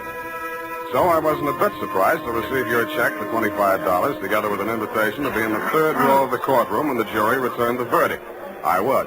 The defendant will please rise. Step forward, please. Have you anything to say why judgment of this court should not be passed upon you? Yeah. It's a bad beat. The judgment of this court is that you, John Lawless, for the crime of manslaughter, having feloniously run down, run over, and killed with a certain automobile the deceased person named in the indictment, and having subsequently departed the scene in violation of the hit-and-run statute, are hereby sentenced to a term of 3 to 10 years in the state prison of the state of California. You didn't even look at the judge while he was dishing it out. Your eyes were on the man sitting directly in front of me. The man you were supposed to be taking the rap for. The man you deliberately planted me behind, Joe Morales. I wondered what that meant. When the judge brought down his gavel, I found out. You came up the aisle with a deputy on one arm and your lawyer on the other. He seemed upset about something. I'm sorry, Johnny. I did the best I could. They've given me the judge I asked for. You passed on that jury, you cheap shyster. Okay, just wait till you get my bill. Shut up. Now, wait a minute, Sheriff. I want to speak to a friend. Hey, Johnny, hurry up. We got a train to catch. Hey, you, Joe. Yeah, Johnny? I got just this to say to you. I'm going up, but I'm not staying, see? If I'm not paroled out in 3, I'll break out. Either way, I'll get you, even if it means a murder rap. Oh, now listen, Johnny. You heard me, Spade? Yeah, Johnny, I wish I hadn't. Well, Johnny, we gotta go. Okay. Don't forget what I said, Joe. So long, Sam. Good luck, Johnny. Hey, Sally. Yeah, Joe? You hear what he said? I know. He's gonna knock me. This guy's a witness named Spade. Spade, my brother Sally. Salvador Morales. You may have heard of me. Yeah, if I'm ever up in a hit and run, remind me not to hire you. Come along, Spade, where we can talk quietly. Just over here. My conference room. Look, we got nothing to talk about. Oh, yes, we have. Watch it. I just got this suit pressed. Yeah, right in here. Sally, is it all over? How did it come out? Where were you? In here. I couldn't force myself to stay out there. What did he get? 3 to 10. 3 to 10, is that... Oh, I mean, how terrible. How terrible. Best I could do. This is Sam Spade, my dear. It's Virginia Vale, Johnny Lawless's fiancée. The San Quentin widow. Well, how's tricks, Virginia? Why did they bring you here? Maybe they know. He's a witness. Witness? To a threat Johnny made against my brother's life. My own client. What's funny? Ask your brother. That threat would even get you a writ against him to keep the peace. What do you mean, Sam? Sweetheart, threats don't mean anything in law unless they're backed up by some action. Even if he told you the when, the where, and the how, it wouldn't be worth anything until you're dead. But it would be worth something then? Sure, it shows premeditation. Then if he knew he was overheard and you'd be forced to testify if anything happened to Joe... Hey, beautiful, what are you trying to do to me? Well, I mean, he'd think twice before he tried anything. You'd be safe, Joe. Well, honey, I didn't know you cared. About you, I don't. I just wouldn't want Johnny to do anything foolish.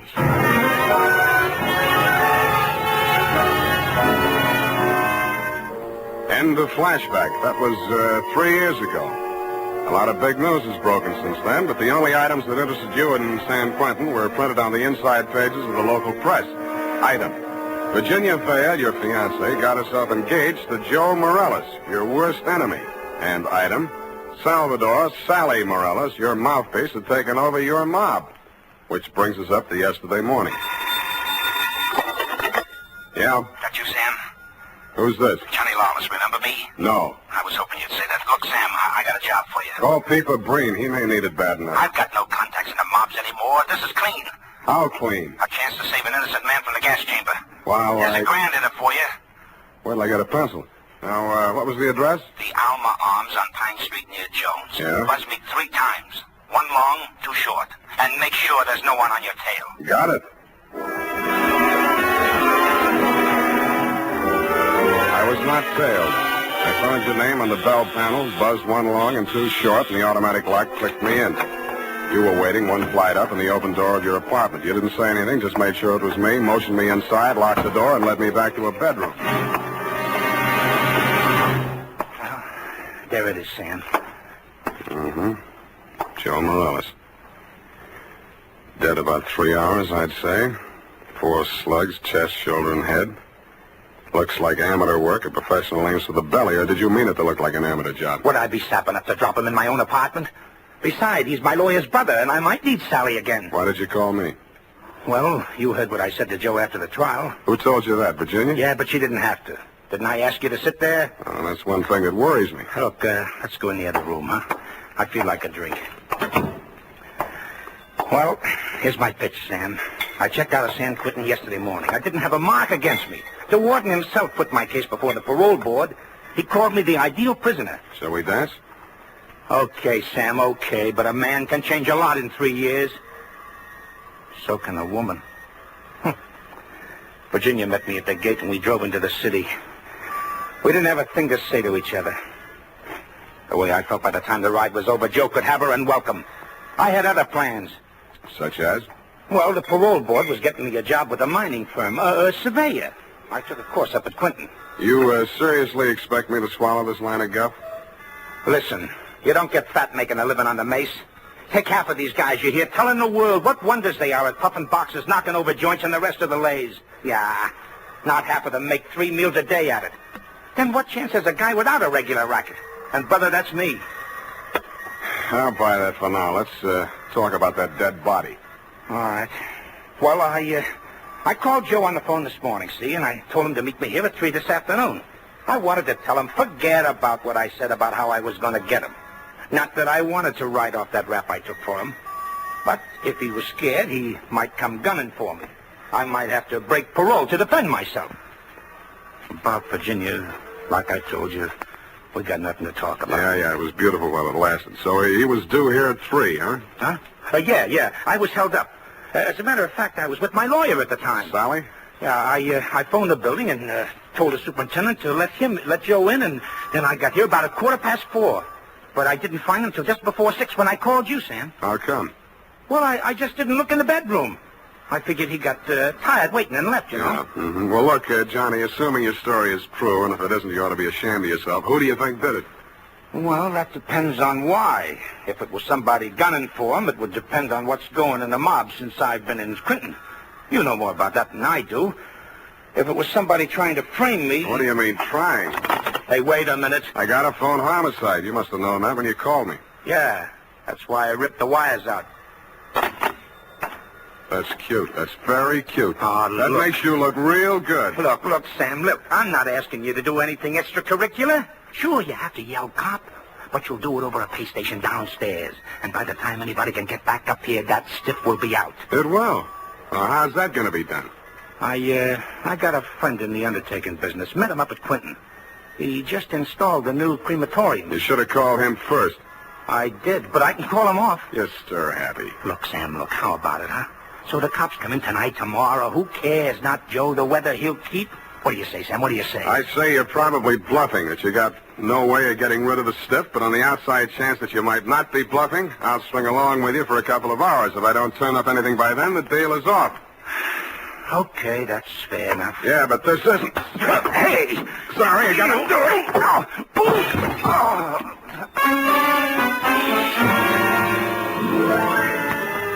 I hated to do it, Johnny. You were out of condition and you weren't expecting it. But I wanted you to look like a hospital case. After you went down and out, I transferred my fee from your wallet to mine, examined your wounds, and decided you were good for 2 hours at St. Agnes Hospital, where I know the head nurse. Incidentally, never mind.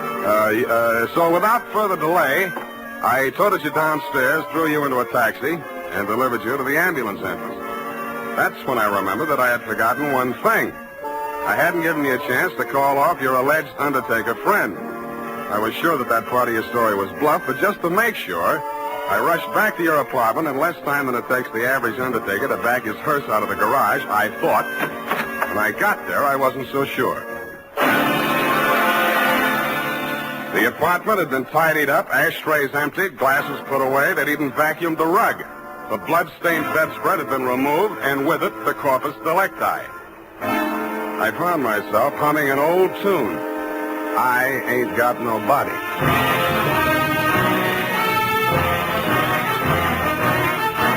The makers of Wild Root Cream Oil are presenting the weekly Sunday adventure of Dashiell Hammett's famous private detective, Sam Spade.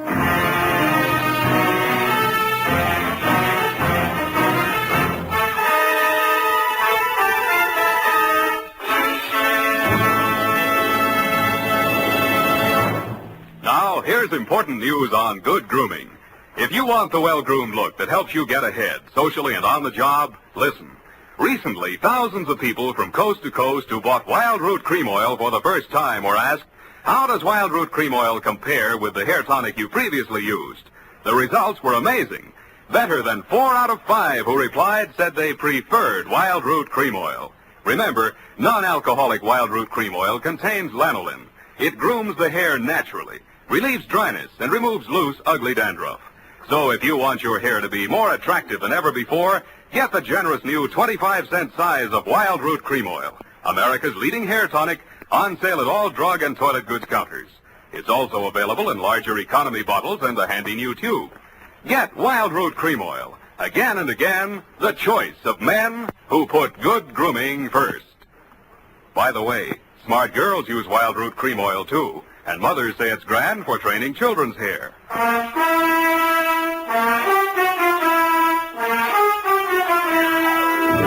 And now, back to The Lawless Caper. Tonight's adventure with Sam Spade.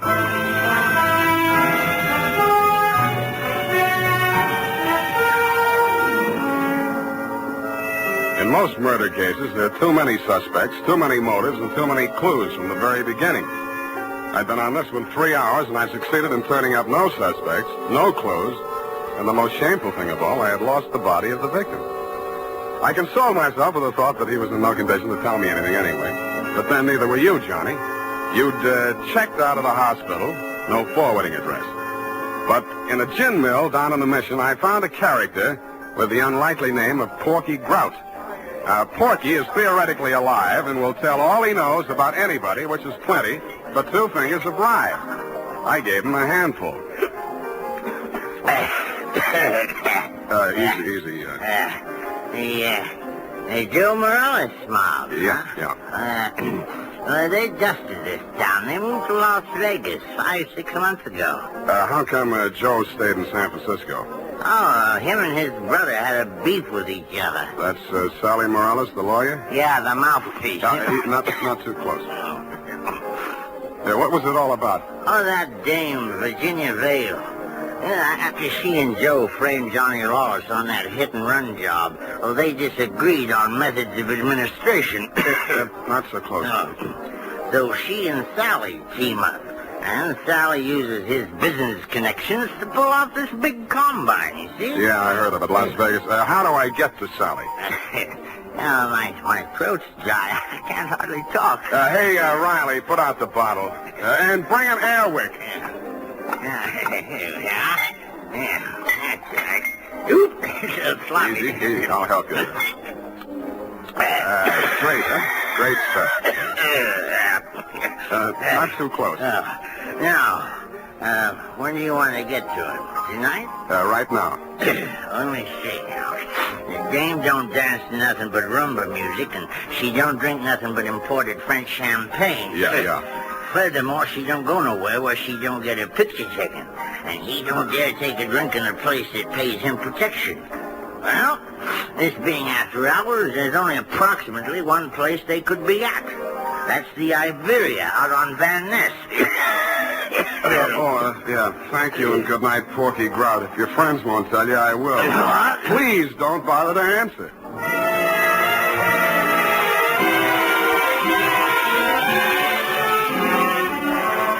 I didn't have any trouble picking out their table. Virginia spotted me at about the same time, grabbed up her purse, muttered an excuse to her escort, and edged around the dance floor. She caught me in the middle of a bambuco, a combination of a rumba, a samba, and guaracha, and whirled me lightly out onto the floor. I followed as best I could. Listen, you shouldn't have come here. How did I know our first dance would be a bambuco? Now, you danced divinely, but you must leave at once. Sally is insanely jealous, and he's in an especially bad mood tonight. Yeah, so am I. I know why you came. You went up on me. Johnny Lawless has been in touch with you, hasn't he? You talked to him since yesterday morning? No. He's bound to get in touch with you. I don't know what story he's told you, but don't believe a word of it. He only wants to get you out of the way so he can get back at Joe.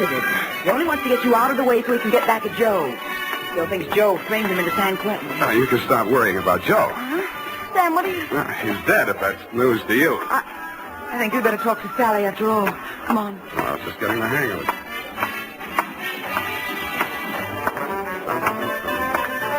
Well, my dear, so you've met another old friend. Hello, Sally. Hello.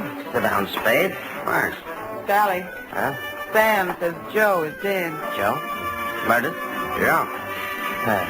Well, it was bound to happen. I warned him to get out of town before Johnny Lawless came back. Johnny says he was with you when it happened. Juries don't go for alibis, Spade. Best defense I could give him would be that I defend him despite the fact he's accused of killing my own brother. But look here. As his attorney, I have the right to know what he retained you for. To find out who did kill Joe. That's what he said. Have you found out? Not yet. Any leads? Not many. Now, what's the difficulty? The corpse. Somebody swiped it. You can't mean that. I can, and I do. Well, that doesn't make sense. Unless Johnny arranged it himself. But he couldn't have. No contacts. Of course, he might have disposed of it without help. It's been done, you know. Not tonight. I'm his alibi there. I don't believe it. You're just telling that story to see how we'll react. That's why I'm telling it, but it's not a story. It's the McCoy. Sally, what can it mean? If Johnny didn't do it, then somebody must have done it to frame him. And if they did that, they wouldn't turn around and get rid of the evidence, would they? What? Well, the whole thing is wild. You know, there might have been two people who thought they were a team, But one of them was really working against the other and for Johnny. Well, that's absurd, isn't it, Sally? Is it, my dear? He's trying to play us off against each other. Don't fall for it, Sally. I had nothing to do with any of it. You've got to believe that. Yes, I was sure of you when Johnny was out of the way. You wanted him out of the way, you admitted. You're still in love with him, aren't you? Aren't you? Allie, you're hurting me. Hurting? I'll help the DA write his brief. You'll go to Tehachapi for body snatching. Go ahead. I can't wait to get on the stand. The things I'll tell about you, how you let Johnny go up on that hit and run when you knew it was my idea and I was in the car with Joe. You will. Not a jury in the country would blame me for protecting my own brother. Protecting him? You were framing him even then. So you've had me for yourself. Oh, I'll have you in a gas chamber if you keep insisting. Your own brother. Squeeze out of that one if you can. I can. Love of woman surpasses brotherly love. I can see the jury now, eating it up. Victim of a designing woman caught in the toilet. Nuts. I don't care whether either of you is guilty or both or neither or whatever. If I get that body back tonight, I'll let the cops worry about it. If I don't, I'll confess to everything myself and name all three of you as accomplices. All right, Spade. You say your only concern is that body? Right. Here's $500. Another $500 when you find it, huh? Does that convince you? Well, it helps. Here, my diamonds. Take them all. No, keep the diamonds, Virginia. If Sally gets sent up first, you'll need them for your defense. Think it over, kids. I'm calling the cops right now. I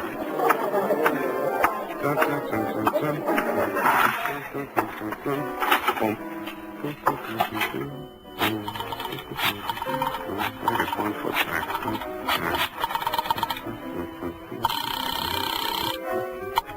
Homicide, Lieutenant Garrett. Roy, Sam Spade. Where's Dundee? Oh, he's asleep. Sam, I've been trying to reach you. Yeah, but do you know why? Why, sure, about Johnny Lawless. Is there something we don't know, Sam?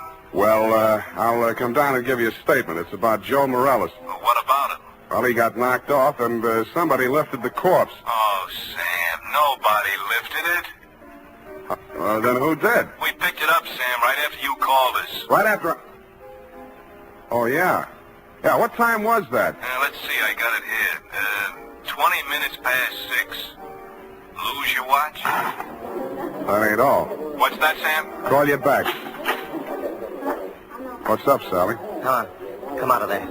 Well, I wasn't planning to spend the night in a phone booth. Why the heater? It's for you, Sam. You must be nuts pulling a gun in a crowded joint like this. Hey, stop looking at it. Come on. Up those stairs. Now, look, Sally. In there. Easy. Where's your girlfriend? Well, I sent her home, Sam. She can't stand the sight of blood. You clown. Oh.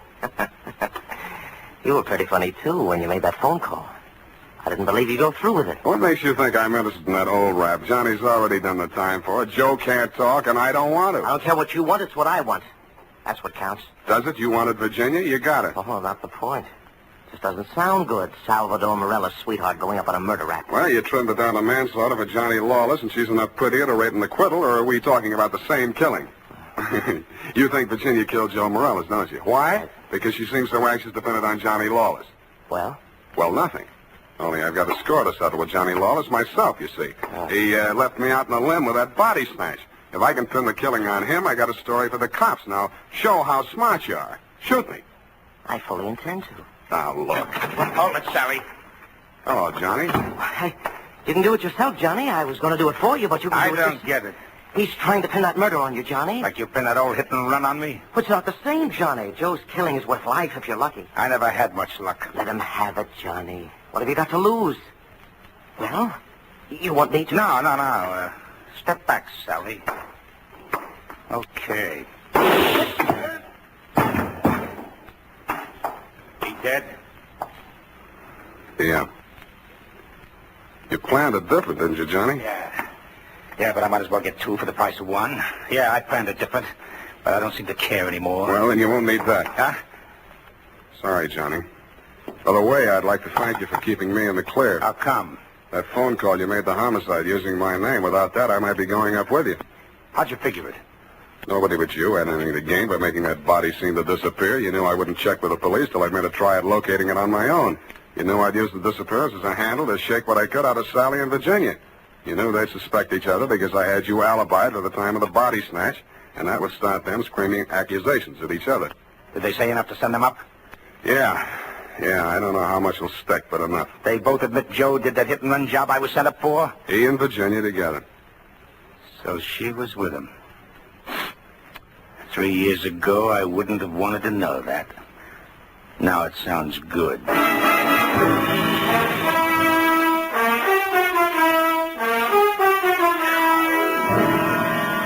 I didn't think it really sounded good to you. I was sorry to hear it myself, and after all, I'd only danced the bambuco with a mouse. I'm sorry things turned out the way they did. It's a little late to be making with the advice, but, well, you know, the best laid plans of mice and men gang after glay. What? And as you say, what chance has a man got without a regular racket? Period. End of report. Well, heavens to Betsy. Oh. How can you be so sympathetic with a girl who did all those terrible things? Oh, I know, F, I know. It's a silly dance, but she looked cute while she was doing it. I don't mean the dance. You mean the best laid plans? What does that mean, Sam? That gang after glade? I'll give you a hint, sweetheart. It's something you never need worry about. No.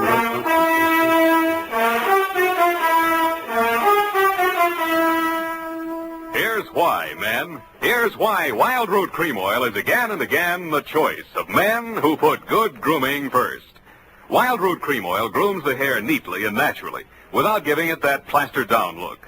Wild Root Cream Oil relieves annoying dryness and removes that loose, ugly dandruff. So if you're not using it now, or if you're not using any hair tonic, get Wild Root Cream Oil at your drug or toilet goods counter in the new 25-cent get-acquainted size bottle. Also, ask your barber for a professional application of Wild Root Cream Oil Hair Tonic. Again and again, the choice of men who put good grooming first. Well,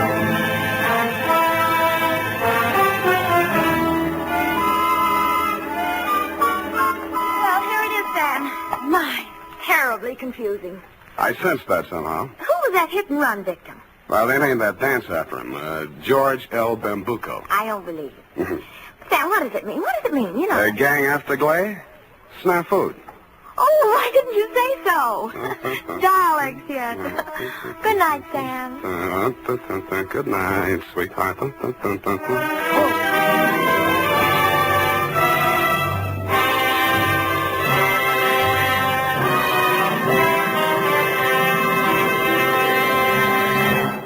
The Adventures of Sam Spade, Dashiell Hammett's famous private detective, are produced and directed by William Spear.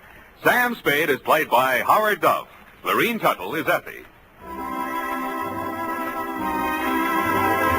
The Adventures of Sam Spade are written for radio by Bob Tallman and Gil Dow. Musical direction is by Lud Gluskin, with score composed by Renee Garrigang. Join us again next Sunday when author Dashiell Hammett and producer William Spear join forces for another adventure with Sam Spade. Brought to you by Wild Root Cream Oil. Again and again, the choice of men who put good grooming first. This is Dick Joy reminding you to get Wild Root Cream Oil, Charlie. It keeps your hair in trim. You see, it's non-alcoholic, Charlie. It's made with soothing lanolin. You better get Wild Root Cream Oil, Charlie. Start using it today. You'll find that you will have a tough time, Charlie, keeping all the gals away. Hiya, Baldy. Get Wild Root right away. 50,000 Americans die from tuberculosis every year. Yet tuberculosis is curable. The disease can be wiped out. The secret is discover it in its early stages. Why not be sure you and your family don't have tuberculosis by getting a chest X-ray right away? This is CBS, the Columbia Broadcasting System.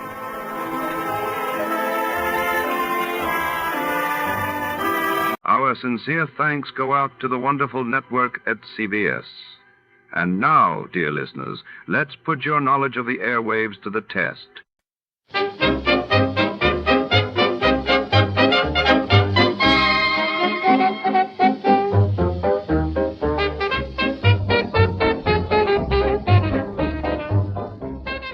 Under the glaring neon lights of the Pacific Star Hotel's marble lobby, a mysterious stranger trails every move of Private Eye Jack Malone.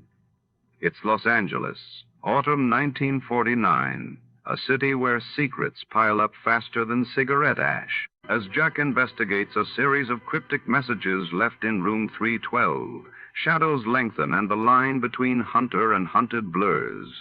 Who is the follower, and what do they want?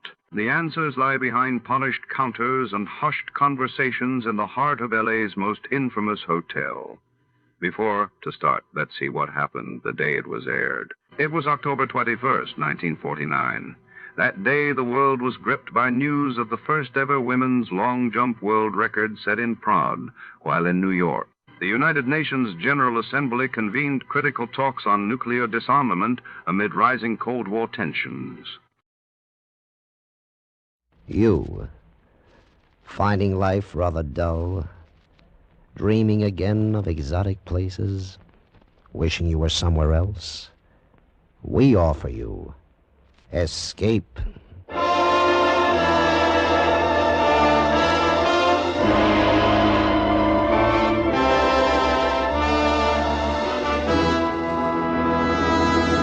Escape with us now to Mexico City and the story of a man caught up in a terrifying web of murderous intrigue, as Patrick Quentin tells it in his exciting story, The Follower.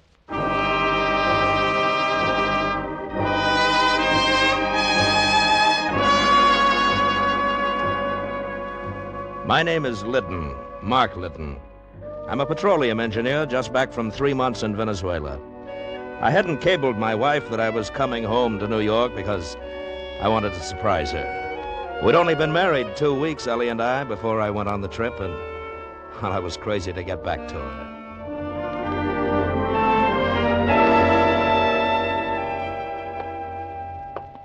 Three long, empty months. And now, in a matter of seconds, we'll be together again. Ellie! Ellie, it's me, Mark. Ellie?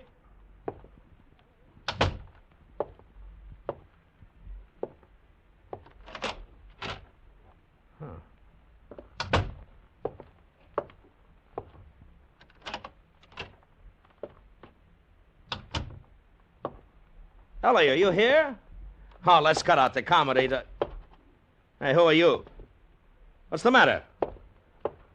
What's wrong with you, anyway? Corey. Good Lord. It was the guy Ellie had thrown over to marry me, Corey Lathrop. And he was dead. I saw the 2 bullet holes in his chest. Turned sick. He'd been dead quite a while, maybe a day or two, and he didn't look much like the socialite man about the clubs, member of the State Parole Board Society lawyer. He just looked dead. I recognized that torn piece of negligee in Corey's hand. I ought to. I'd seen it often enough. Oh, Nellie. First thing to do was locate her fast. No. No, not the police. Not yet. Not without knowing what it's all about. Who else, then? Certainly not her society friends. They wouldn't tell me if they knew. I was an outsider, big prospects, but no money, the dark horse who'd rushed Ellie off her feet. No chance there. Maybe some of her other friends, though, she'd messed around with just for thrills because she was rich and bored. Maybe the gambler, Victor DeTorio. Yeah, that was it. If anybody knew what had happened to Ellie, Victor would be the guy.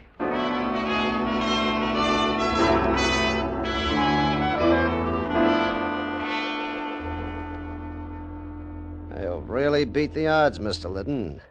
Very few people I'd let come back here to my private office. Oh, thanks, Victor. Of course, you're different, though. You're married to little Ellie. I'd do anything for Ellie. How is she, by the way? Well, I was hoping maybe you'd know. Oh? Now, why would I know anything about her? Well, you're a friend of hers, aren't you? Why, sure. I knew Ellie long before she met you. She's a great little kid. Too much money for her own good, but still... You know where she is, Victor? No, I don't. But she wasn't here a couple of nights ago. Saw her at one of the roulette tables. Ellie sure has a weakness for roulette. Yeah. Well, can't you tell me... I remember now. That was the night she got into me on credit for $20,000. $20,000? I guess the guy she was with was bad luck for her. That nose in the air, what was his name? Lathrop? Corey Lathrop.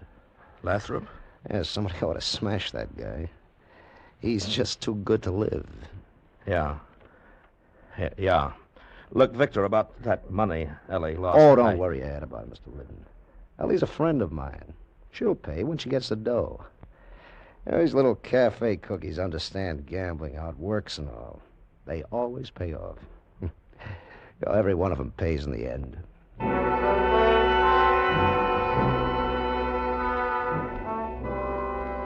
Back at the apartment again, I sat in the den, smoking one cigarette after another. Tried to think it out. Started to get dark, and I still sat there, not knowing where to turn. Stopped cold.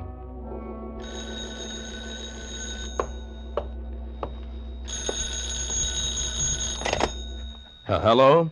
May I speak to Mrs. Liddon, please? Well, she isn't here right now. May I take a message? I'm Mr. Liddon. Oh, well, this is Francho's originals, Mr. Liddon.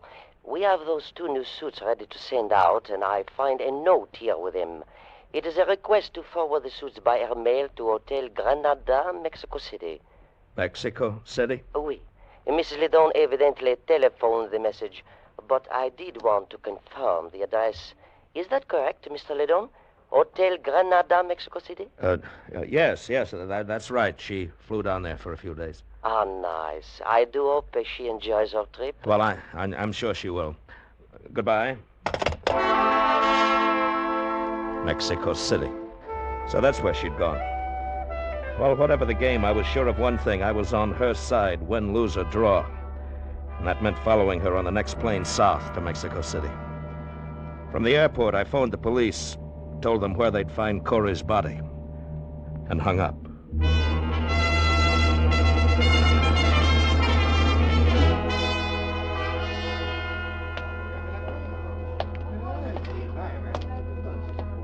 I beg your pardon. Is the desk clerk around? Pues sí, senor. I am the desk clerk. Can I help you, senor? Yes, I believe my wife is registered here, Mrs. Mark Liddon. Liddon? That is not a very common name, senor. No, I guess it isn't. Well? That is a very nice jacket you are wearing, senor. Soft and warm like the breath of a senorita. Thank you. It must take many pesos to buy a jacket like that. I really don't remember now, if you'll be kind enough to... It must be very nice to have many pesos. Look, what are you after, a tip? Senor! How much? Pues, when a pobrecito has 5 sisters to support and only one very small job, 20 pesos? 10. 15. It is only pesos, senor, not like dollars. All right, here. Gracias. Now we are friends. The senorita is registered in room 522. 522. Okay, thanks. But wait, senor. What? She is not there now. Oh? Well, where is she? The senorita is go to the bullfights, I think. But no matter, senor. You are her husband. You are my very good friend. So I let you wait in her room for only 10 pesos more. Look, if you like golden eggs, don't kill the goose. But, senor, you do not look at things the right way. For only 25 pesos, you now have Oscar for your very good friend. Oscar sent a bellboy up to let me into 522. When he'd gone, I opened the 2 traveling cases in the closet and searched through a mess of clothes and the usual feminine whatnots. I don't know what I'd expected to find in Ellie's luggage. Blood stains, a gun, I don't know. And then I heard the key in the lock. I didn't move. I didn't say anything.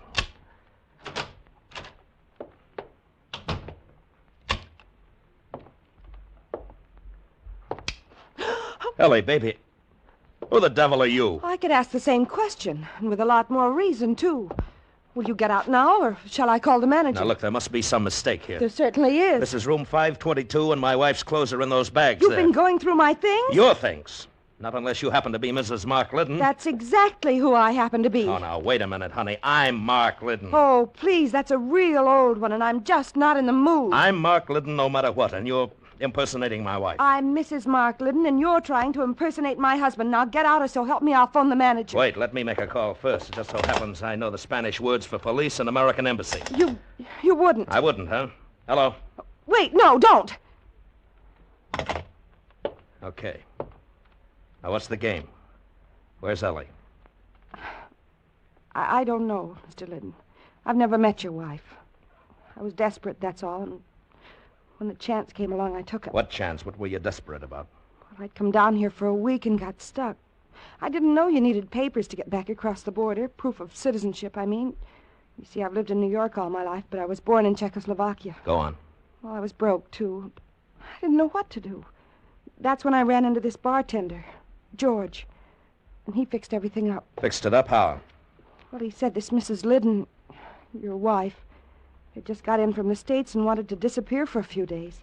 She was looking for somebody to take her place here at the hotel, so George arranged the whole thing. He brought me here, gave me her tourist card. That's all I know about it. What were you supposed to get out of the deal? Just the tourist card. I could use it to cross the border. Mrs. Liddon was going to say later she'd lost it and get a new one. Anyway, that's what George said. George, huh? Where does this George work? Well, it's one of the American bars. He's off duty now, though. Where can I find him? Well, sometimes he hangs around the Salon de Lisboa. It's a cantina over near the plaza. Look, if this is all the truth, how come nobody here at the hotel noticed the switch when you took my wife's place? Well, she checked in during the night and stayed out of sight. No one's seen her but the night clerk. Oscar, I think his name is. Oscar, huh? That boy really gets around. He's the day man now. Mr. Liddon, what are you going to do with me? I don't know yet. What's your name? Frankie. Okay, come on, Frankie. Let's go find George.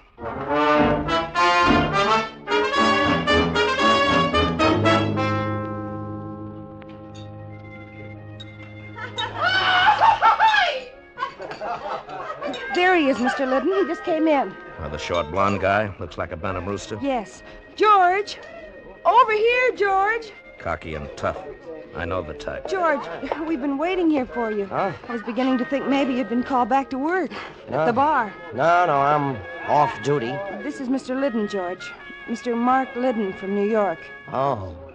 Okay if I sit down? Sure, George. That's the idea. Thanks. I suppose you're looking for your wife. That's right. Where is she? You've been away somewhere, haven't you? Out of the States? Yeah. And your wife wasn't expecting you back so soon. No, she wasn't. Well, I'm afraid you're out of luck, Mr. Liddon. She took a plane to Guatemala this afternoon. Dispénsame, jefe, pero el cantinero quiere saber si ustedes desean algo que tomar. No. You wouldn't be lying, would you, George? Don't push me, Mr. Liddon. Your wife's missing, and you're all upset about it, but don't try to push me. Where is she, George? I just told you. That's all I know about it. I'm just a guy who helped her out of a jam. What kind of a jam? All I know is what she told me. Said she'd run out on a big gambling debt in New York.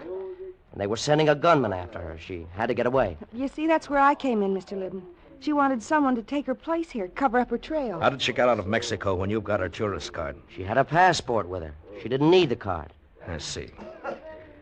Well, I still think you're both lying. Oh, Mr. Liddon, I warned you about Shut up, trying George. You can do your talking to the police and the American embassy. That's who I'm going to talk to. Oh, don't be a fool, Mr. Liddon. I'd be a fool to believe this story of yours. You don't know what it's all about. You're not going to do anything with this blundering around except get your wife killed. Go back to New York and stay out of it. Skip it, Frankie. When I want your advice, I'll... What's the idea of the gun, George? The idea, Mr. Liddon? That all three of us get up from this table quietly and walk out of the cantina. I see. You're not going to the police, Mr. Liddon, nor to the American embassy. You're coming with us. Suppose I don't? You will. Shall we go? Sure. Why not? Quietly, Mr. Liddon. Just like three friends, huh? Sure, George. I'll go quietly. Now, George! All right, now give me that gun. Give it to me. All right, now get up on your feet. Nice going, Frankie. Come on, George, let's get out of here. Wait. Give me that bottle. He's still conscious. There. George, you didn't have to hit him again. Shut up, Frankie. We're in it too far to turn soft-hearted now. Come on, let's go.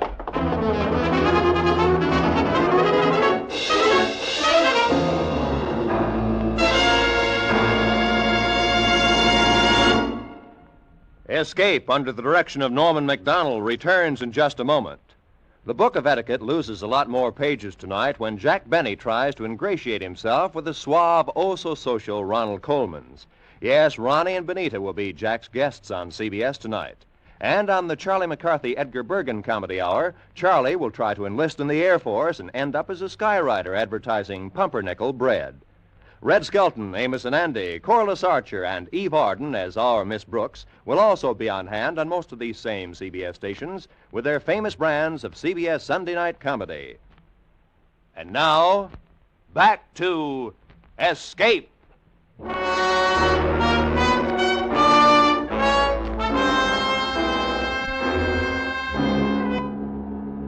When I came to a half hour later, Frankie and George were gone. The only lead to Ellie I had, gone. And I left the canteen and flagged a taxi. In the whole picture, there was only one man who might be able to help me now. I headed for the Hotel Granada and Oscar.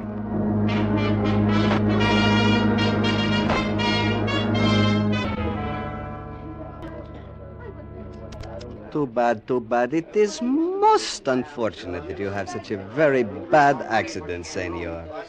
You should come to me. I would have tell you. The Salon de Lisboa is not a good place for tourists. Oscar, you're a chiseler, a liar, and a crook. Senor, that is a very bad way for friends to talk to each other. You'd sell out your own mother for 10 pesos. You are what they call a very cynic man, senor. I would never do such a thing.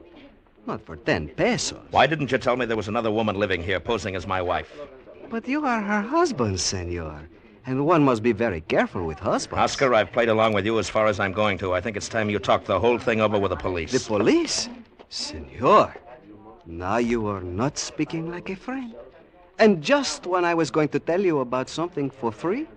Tell me about what? About the lady who is pretend to be your wife.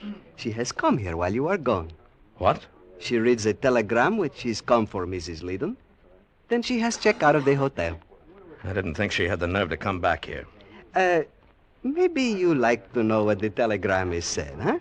It was not sealed so tight. Of course I'd like to know what the All right. How much? 200 pesos. For free, huh? Okay. Here's 150, and that's all you get. Gracias, amigo. The telegram say, plans changed. Go to Hotel Casa Miranda, Acapulco. Acapulco? Who was it signed by? It was only the one name, Victor.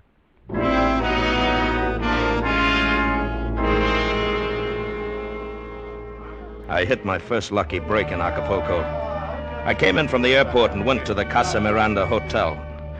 And halfway across the lobby, I ran into Frankie. Mr. Liddon, what are you doing here? Looking for you. How did you find out? Easy. I'm one of Oscar's very good friends. All right, now tell me, where's George? In Mexico City. Oh, please, Mr. Liddon, don't try to interfere. Leave, right now. You're going to ruin everything. I hope so. Where's Ellie? She's not here. She's in Mexico City. Oh, please, I know you're trying to help her, but you don't understand. You're only making things worse. You mean worse for you? Worse for everybody. Ellie, too. You don't even know what it's all about, and you're going to get yourself killed. Where's Ellie? I promise you, in a week, everything will be fine. Where's Ellie? You've got to believe me. You have to... There you are, Mrs. Liddon. Are we ready to go? Yes.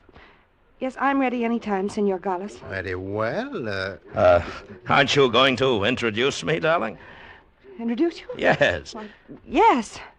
Senor Gonzalez, this is my husband, Mark. Oh, a pleasure. How do you do, Senor Gonzalez? He just arrived unexpectedly. Oh, I see. And are you planning to go out to the villa with us, Mr. Liddon? Oh, I don't think he wants... Sure, definitely. I'm in on this, too, you know.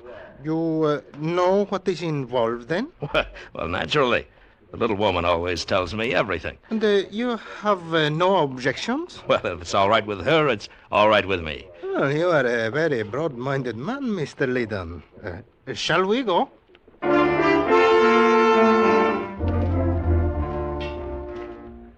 Senor Gonzalez made a brief phone call at the hotel desk, then we got into a black chauffeur-driven limousine. Headed out along the shore highway, skirting the sea.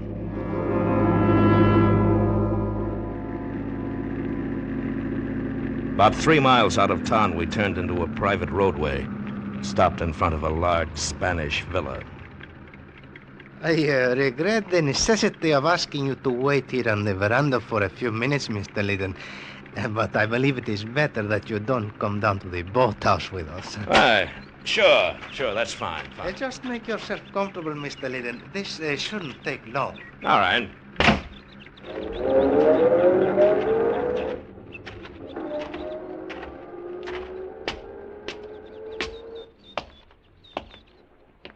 Mark. What? Mark, over here. Ellie. Oh, Ellie, baby. What are you doing here? Mark, it's wonderful you're here. Oh, darling. But you shouldn't have come. What have they done to you, baby? Nothing, Mark. I'm all right. But you're not, darling. They'll kill you. You've got to get out of here. We'll both get out. We've got time. Frankie and Gonzalez have gone on down to the boathouse. Yes, I know. You know? Yes, Gonzalez phoned from town. They won't do anything to you if you leave right now. Victor promised me. Ellie, what are you talking about? I didn't want you to get mixed up in it, Mark. I wanted it to be all over before you came back from Venezuela. I think you better tell me what this game's all about, Ellie. I had to do it. Victor made me do it. I lost a lot of money at his club, and he said if I didn't, he'd kill me. If you didn't what? Bring a load of dope across the border for him. Dope? That's another one of his rackets, along with gambling. He gets it down here from Gonzalez. So, Victor hasn't been after you. You've been on his side all the time. But then, what if Frankie and George come in? They're both working for the police. They kidnapped me from the hotel, gave me drugs so Frankie could take my place and meet Gonzalez. They planned to get the dope from Gonzalez, deliver it to Victor, and then have the police move in on everybody. I got away, though, and phoned Victor. He came down here. So that's why Frankie was impersonating you. George used to be one of Victor's boys. Then he got sent to prison. He just got out on parole. It was through Corey he began working with the police. Ellie, tell me the truth. You killed Corey, didn't you? I had to, Mark. He was going to turn me in. He was on the parole board, and George reported to him, so he found out about me. He was going to turn me in. All the time you've been in it up to your neck. It'll be all right, Mark. Victor will fix it. About Corey, I mean. We'll pretend it never happened. Just another thrill, huh, Ellie? Mark. I've been crazy about you, but I guess I haven't known you very well. You know, I thought this fooling around the clubs with Victor and the others was just bored little rich girl stuff. Mark. But it goes a lot deeper than that, doesn't it? But, darling, I had to do this. Don't you understand? What was I, Ellie? Just another thrill? Something different for a while, huh? No, that's why I did it. For us, I mean. Victor was threatening me. He'd have told you all kinds of bad things about me. That's why I had to. Is Victor down at the boathouse?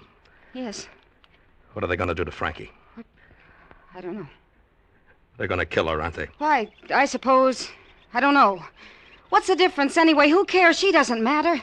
Don't you see that? It's us that counts. That's why I did what I... Mark, where are you going? To get her out of it if I can. That's the least I can do. No, come back. Goodbye, Ellie. Mark, no! No! I ran down the driveway toward the boathouse. I was sick. Sick inside and all over. Sick from seeing Ellie the way she really was for the first time. Dazed with the shock. They looked at me startled when I burst through the door. Frankie, pale but defiant, sitting in a chair against the wall with Victor and Gonzalez bending over her. Well, this is quite a surprise, Mr. Liddon. You're supposed to be escaping. Yeah, I know. I talked with Ellie. Generous of you, Victor. Letting me go. Oh, we do anything for Ellie. She's a great little kid. Right, Gonzalez? Oh, yes, indeed. A most charming young woman. She wanted us to let you go, so we said okay. That's too bad you had to blunder on down here. That's all right, Victor. I wanted to see Frankie. I tried to keep you out of it, Mr. Liddon. I guess now you know. That's right, Frankie. Now I know. That's too bad, Mr. Liddon. But you ought to have taken Ellie's advice. No, Victor. You're all mixed up. I'm in on this, too, now. You know, any game Ellie plays, I play, too. Well, we figured you for one of those moral guys. Real gone on a kid, huh? Yeah. Yeah, real gone on the kid. Well, fine, Mr. Liddon. Join the party. Thanks. We're trying to get this little cookie to tell us where George is. If she doesn't, on a count of 10, and then... Well... How about it, honey? I told you. I don't know where he is. Mm-hmm. It's too bad. 1, 2. Better talk, Frankie. 3. I stood there watching them trying to 4. figure a play. Victor held a gun pointed at 5. Frankie's head, and Gonzalez was probably carrying one, 6. too. Whatever the play, it had to be fast. 7. 8. 9. Victor! Don't hurt him, Victor! Ellie. He doesn't know what he's saying about trying to help Frankie. I mean, he's out of his head. Mrs. Liddon, you fool! So that's a game. Victor! No! No! As Victor swung the gun toward me, Ellie jumped and grabbed his arm and hang on. Gonzalez was just drawing his gun when I hit him, and we both went down. As he scrambled to get up, I drew back my foot and kicked him in the head. I fumbled on the floor for his gun, and from the corner of my eye saw Victor turn his own gun point blank on Ellie. As he turned toward me, I was up on my knees, Gonzalez' gun in my hand, and I let him have it.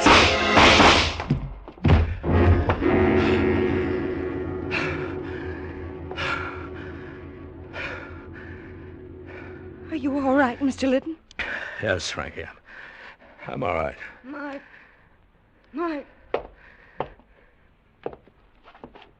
Yeah, baby. Mark. It would have worked out all right. No, it would. Sure, Ellie. Of course it would, Ellie. Oh, we'd better get her to a doctor, Mr. Liddon. I wanted it to. Please believe me. I've done bad things, Mark, but I could have changed. With you. Sure, honey. I know. Mark, I could go up to the house and phone for a doctor. No, Frankie. She doesn't need a doctor. She's dead.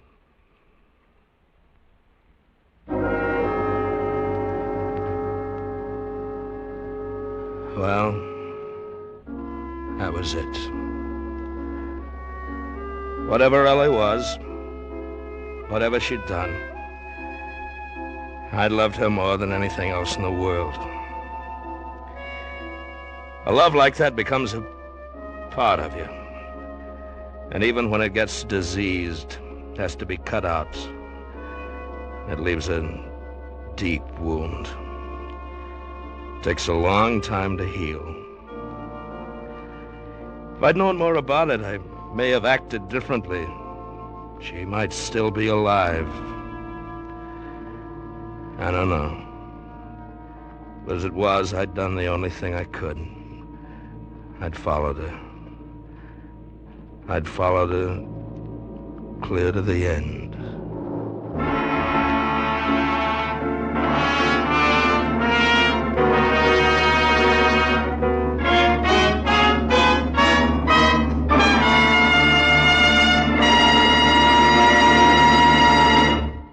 Under the direction of Norman MacDonald, Escape has brought you The Follower by Patrick Quentin, especially adapted for Escape by Les Crutchfield. Bill Conrad was starred as Mark Liddon. Featured in the cast were Georgia Ellis, Harry Bartell, Virginia Gregg, Lou Krugman, Sidney Miller, and Don Diamond. The special music for Escape was composed and conducted by Del Castillo.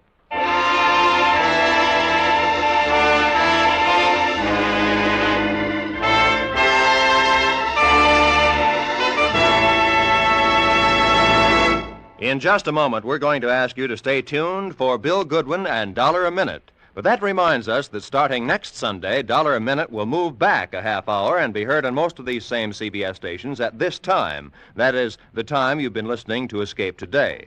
The new addition to the CBS Sunday afternoon lineup next Sunday will be Rate Your Mate, the comedy quiz starring Joey Adams. So now, stay tuned for Bill Goodwin and $1 a Minute, which follows immediately on most of these same CBS stations today and will be heard a half hour earlier next Sunday. This is Roy Rowan speaking.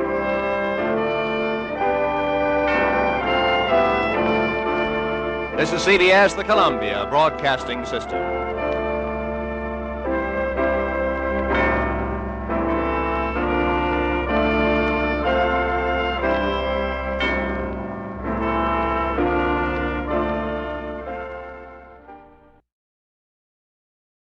Good evening, friends. With a special word of thanks to our sister network, CBS, we invite you now to test your memory of the great radio adventures.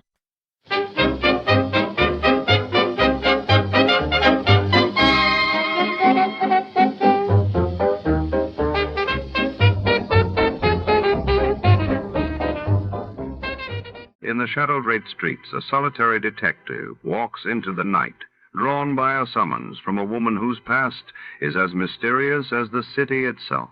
Tonight, an unexpected reunion will unravel secrets long buried, forcing old wounds to bleed anew. Who can be trusted when every memory hides a motive? The answers wait in the darkness, and the clock is ticking. Before we begin, let's see what happened on the day it aired. It was April 14th, 1948, that day. The world watched as the Marshall Plan officially began distributing aid to war-torn Europe, while in India, tensions soared after Mahatma Gandhi's assassination sparked nationwide calls for peace and unity. A corpse that wouldn't stay dead, a pistol with a silencer on it, and a fortune in a black satchel. Spelled death for the big city boys when they finally got together in Lonesome, Arizona. Population, 802. From the pen of Raymond Chandler, outstanding author of crime fiction, comes his most famous character as CBS presents The Adventures of Philip Marlowe.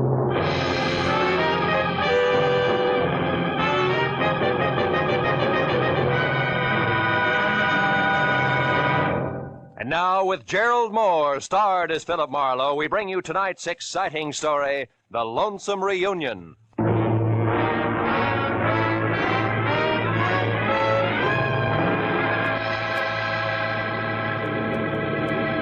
At 8,000 feet on a clear afternoon, you can see enough Arizona real estate to become an authority on the subject. And as I huddled around a circle of window aboard an American Airlines flagship and gaped like a 2 weeks with pay vacationer at the carpet of sand, stone, and cactus unrolling a slow inch at a time below, I was impressed. Also, I was thinking about a job which was providing both the switch and scenery and 2 crisp $100 bills, less the cost of a round-trip ticket from L.A. to the capital city of Phoenix. But then, at the thought of money, I stopped sightseeing and started to think about the work ahead and how easy it had sounded that morning in my office when Kay Gordon, who was something pretty and blonde but slightly tarnished for 28, had hired me, all in one breath. Marlowe, my brother Joe Gordon is in a room at the Granada Court Hotel in Phoenix, Arizona. In one hand, he no doubt has his usual smelly cigar. In the other, a small suitcase filled with a mess of papers, all legal, all proper.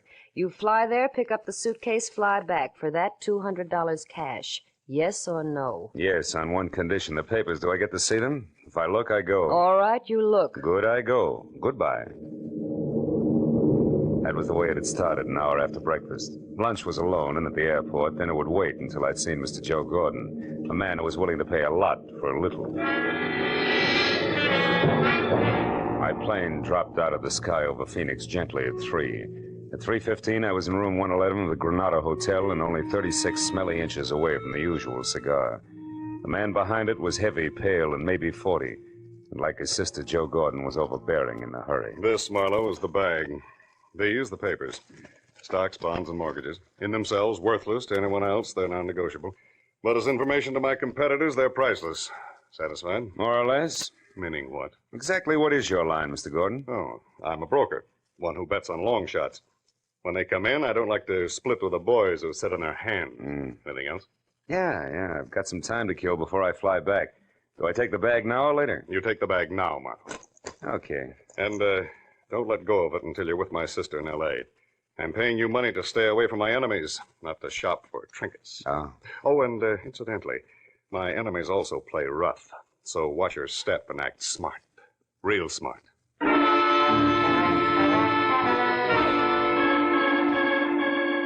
I still had 2 hours to kill when Gordon locked the bag and handed it to me after dropping the key in his pocket. So I decided to take a room there at the Granada Hotel, shave, shower, and stretch. The sleepy clerk in the lobby was not in a hurry, nor did he hear anything I said the first time. So when I finally got to my suite on the second floor, which had as much elbow room as the inside of a lifesaver, 30 of the idle minutes were already gone. I locked and bolted the door, checked all the windows carefully, and then peeled off my shirt, broke out my shave master, and reached for the knob on the bathroom door. But I never made it. Because as the door swung open, I caught a glimpse of a fist the size of a cantaloupe starting from my jaw. Oh! Now stay right there, Buster. The first time I swing, the second time I shoot, and I do both good. Equal nice, huh? Everything all figured out ahead of time. Yeah, but it ain't very hard, Marlowe. Especially when the guy you're after shouts it all to a desk clerk. My error. Yeah, which leaves just the three of us. Real cozy like. 3? You, me, and 120 grand here in this bag. You're way off base, brother. This bag's got papers in it, nothing more. They belong to a businessman. I said something? Yeah, sure. Very funny. Look, Buster, Joe Gordon's no more a businessman, and his real name is Joe Gordon. So after I leave, you go back to Sam Dietrich in room 111 and tell him that Marty Stopka says thanks. For what? For the $120,000 I've been waiting 2 long years for. And also tell him and Gigi Ganther, who might still be around, that Stopka had it all figured. Like you say, Marlowe, ahead of time. I don't follow you, bud. You're not supposed to. Just turn around, face the wall, and listen carefully. You tell Sam Dietrich that I knew he'd pull something like this just as soon as he got back into circulation. You got that? Yeah. Word for word, Stopka. Good. Now all you have to do is remember. When Marty Stopka said remember it, he put that cantaloupe with fingers in the small of my back and shoved hard. By the time I got to my feet again, both he and the black bag were gone. That made Joe Gordon or Sam Dietrich my best bet. So I took the stairs to the ground floor fast and raced for the end of the corridor in room 111. But when I threw the unlocked door open, I found something I hadn't counted on. A curtain flapping in the breeze of an open window and nothing more. The desk drawers, the closet, the bureau empty. And on an end table next to the telephone, a bus schedule unmarked. At that, I was beginning to get very mad at a private detective with public patsy named Philip Marlowe. Then the telephone rang, and when I answered it, the operator said that she had a long-distance call for Joe Gordon. I said thanks, I'd take it. Hello? Sam, this is Kay. Marlowe? Yeah, honey, Joe Marlowe is in Brother Gordon, remember? Oh, I can explain all that, Marlowe. Oh, sure, baby, but not now, later. Later, after you've had a chance to think up a few more lies. All right. So I didn't tell you the whole story. What's the difference? Did you get the bag? I did, but I didn't get to keep it very long. Something ugly named Stopka wanted either it or my life, so I made a quick decision. Stopka has the bag. Oh, that's great. Yeah, isn't it, though? What? One thing, baby. I'm the decoy with suitcase for some kind of shenanigan that's wrapped around 120 grand, which you and Sam Dietrich have. And there's a trio in the act. Namely, Sam Dietrich, Marty Stopka, and one Gigi Ganther. Gigi? Marlowe, have you seen Gigi? Have you, Marlowe? Maybe yes, maybe no. Now, why don't you come clean? Admit you're happy that Stopka got the suitcase from me while Sam beat it out of an open window. That my part of the job is over with. Come on, baby, talk. All right. I'll make it short and to the point. You got $200 for doing nothing. Out of that, 60-odd went for an airplane ticket. The rest is yours, right? Go on. There's no need to, Marlowe. I'm finished, and so are you. So why don't you just be a good fella and keep the change? So long, sucker. When Kay Gordon hung up, I slammed the phone down, counted 10 twice, and went back to the unhappy business of getting mad at Marlowe. But again, I was interrupted. This time, it was a newspaper, the Phoenix Herald, sticking far enough out of the wastebasket under the telephone to expose the dateline, which made it exactly a week old. I picked it up and saw the 2 inches of story circled in pencil and slugged. 5 released from state penitentiary.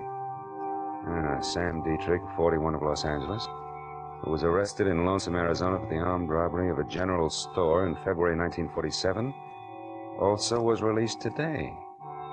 Now everything was beginning to add, with one high-priced exception. Very few general stores in towns called Lonesome keep $120,000 in the till, even on a busy day. So I headed for the office of the Phoenix Herald and the chance that I could learn something about the cash involved from newspapers that were 2 years better than 1 week old.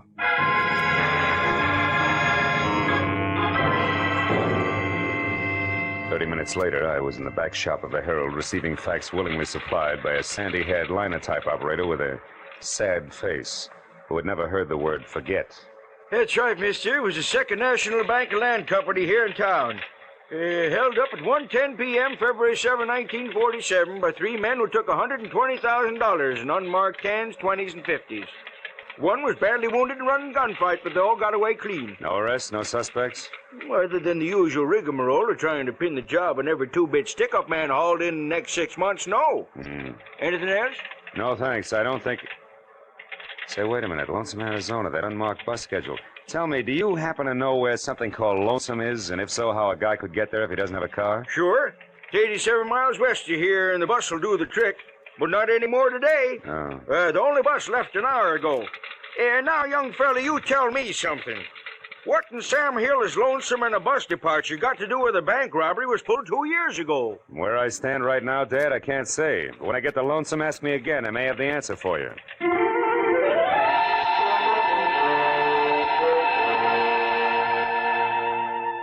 I was 30 minutes renting a car and an hour and 30 minutes getting to Lonesome. Population 802. I drove without seeing anything that could possibly be mistaken for Sam Dietrich.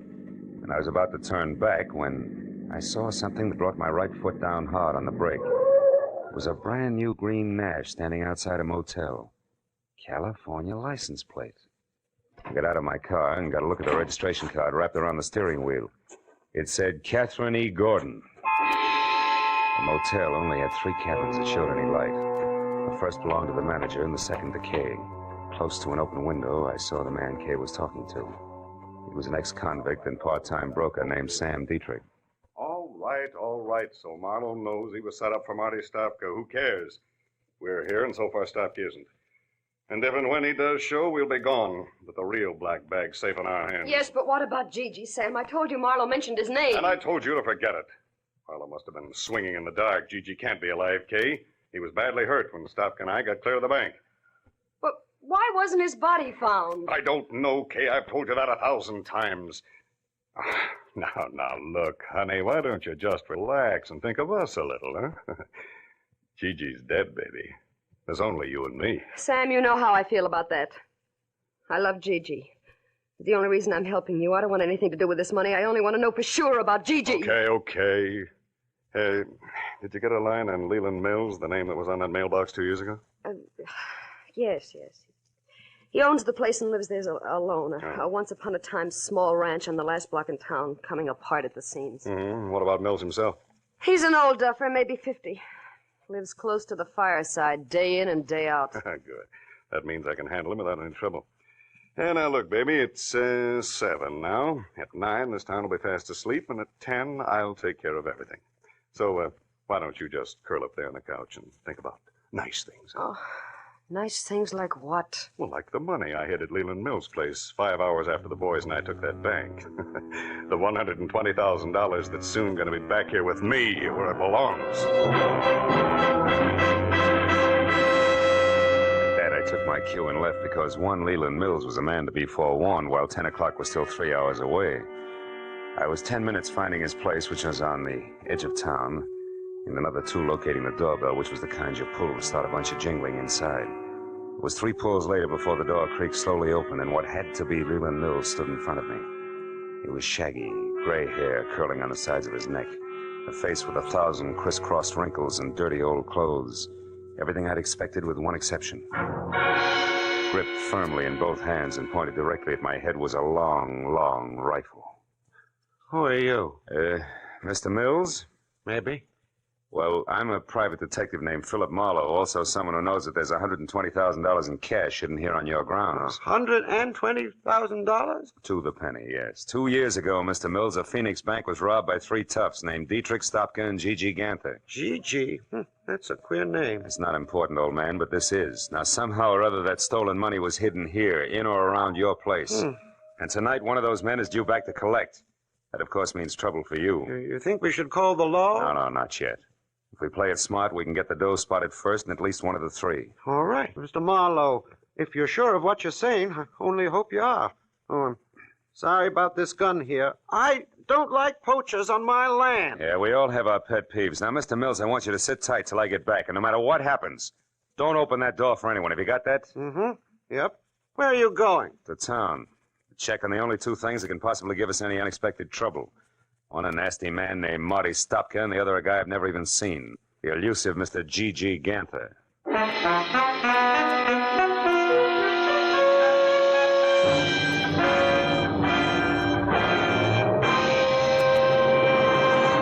In just a moment, we will return to the second act of the adventures of Philip Marlowe. But first, that elusive phantom voice will be back on CBS's great show, Sing It Again, tonight. And the prize for identifying him has now climbed to a value of $24,500. Yes, for music, suspense, and sensational prizes. Don't miss the Sing It Again show tonight over most of these same CBS stations. And now, with Gerald Moore starred, we return to the second act of Philip Marlowe and tonight's story, The Lonesome Reunion.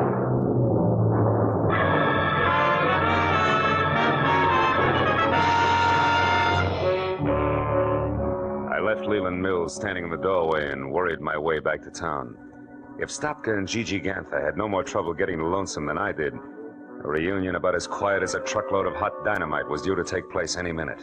I passed the motel where Kay and Dietrich had holed up and saw that her car had been moved into the stall between cabins and draped with a blanket to hide its California plates. So they were thinking along the same line that I was. At the hub of town, I parked and started to case the lively spots on Main Street, which took me all of 10 minutes at a slow walk. But a short side-of-the-mouth conversation with a couple of resident sports revealed that the local underground stemmed from the Red Dog Cafe, a warped wood two-story wiki-up on the one-side street in town. It was operated by a hard-bitten blonde, 160 pounds of Western motif, complete with Stetson, red flannel shirt, Hickok belt, blue jeans, and the name, Flora. She sat at a table at the back of the barroom, lending a cynical ear to nobody else but my old pal, Stopka. I walked up behind him, and when he turned around, I hung one on him. A good one! Hey! Sloppy, you jackass! What do you think you're doing? Sorry, Flora, nothing personal. Now that's enough! Now stop it, you hear me? No rough hustling in my joint. Come on, handsome, I mean you. Me?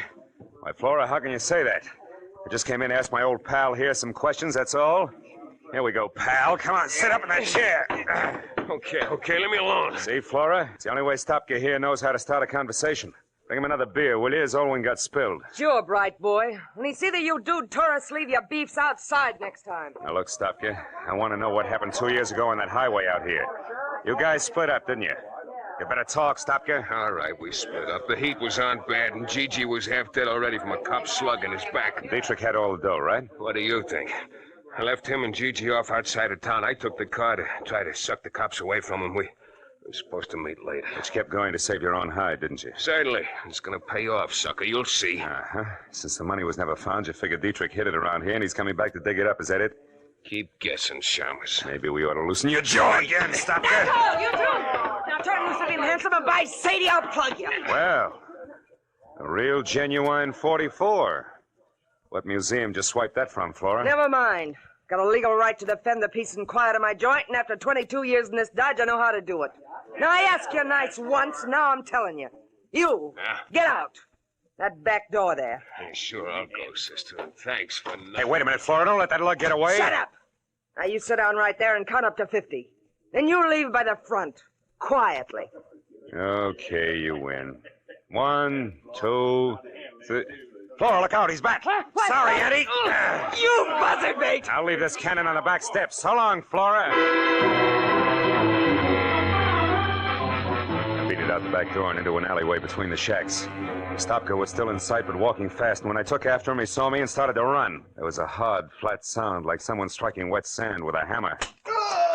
Stopka faltered and lurched up on his toes as if he'd suddenly changed his mind about running. At the same instant, on a wall, even with him, I saw the shadow of a man, holding a pistol with a long, awkward barrel. The hard, flat sound came again. Stopka curled up on himself and fell. And the shadow slid off the wall, disappeared. I ran for the wounded man, but by the time I got to him, there was no trace of the gunman. I rolled Stopka over. He was hit hard, slipping away fast. Silencer. Gigi always used a silencer. That punk Gigi. You're dead, huh? You wise guys never know when to quit, do you? You're in real trouble now, handsome. Hey, wait a minute. I didn't do this. How come I couldn't hear the shots, a silencer? Yeah, that's right. Trademark of a guy named Gigi Ganther. All I saw of him was his shadow on that wall there. Say, what kind of law have you got in this town, Flora? None. Except the highway patrol, they stop in every night. Okay, call him. Get him over here. This guy's Marty Stopka, wanted for a bank job, nearly 2 years old. No kidding. Who are you, his trainer? I'm a private detective who's got no business here, except I don't like to be pushed around. Now, listen, do you know Leland Mill's place at the edge of town? Sure. Well, you get the cops out to Mill's place by 10:30, do you understand? That's where the big attraction's going to be, if I can keep Gigi and his silencer from interfering again. Now, let me down, beautiful. I won't let you down, handsome. For a city boy, you're all right.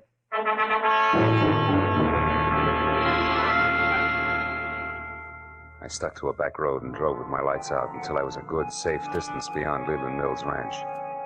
Then I hid the car in a dry gully and walked back. The house was dark and still. I thought once of what might have happened to Mills if Gigi had gotten there ahead of me. I kept in the shadows and worked my way across the yard to the back door.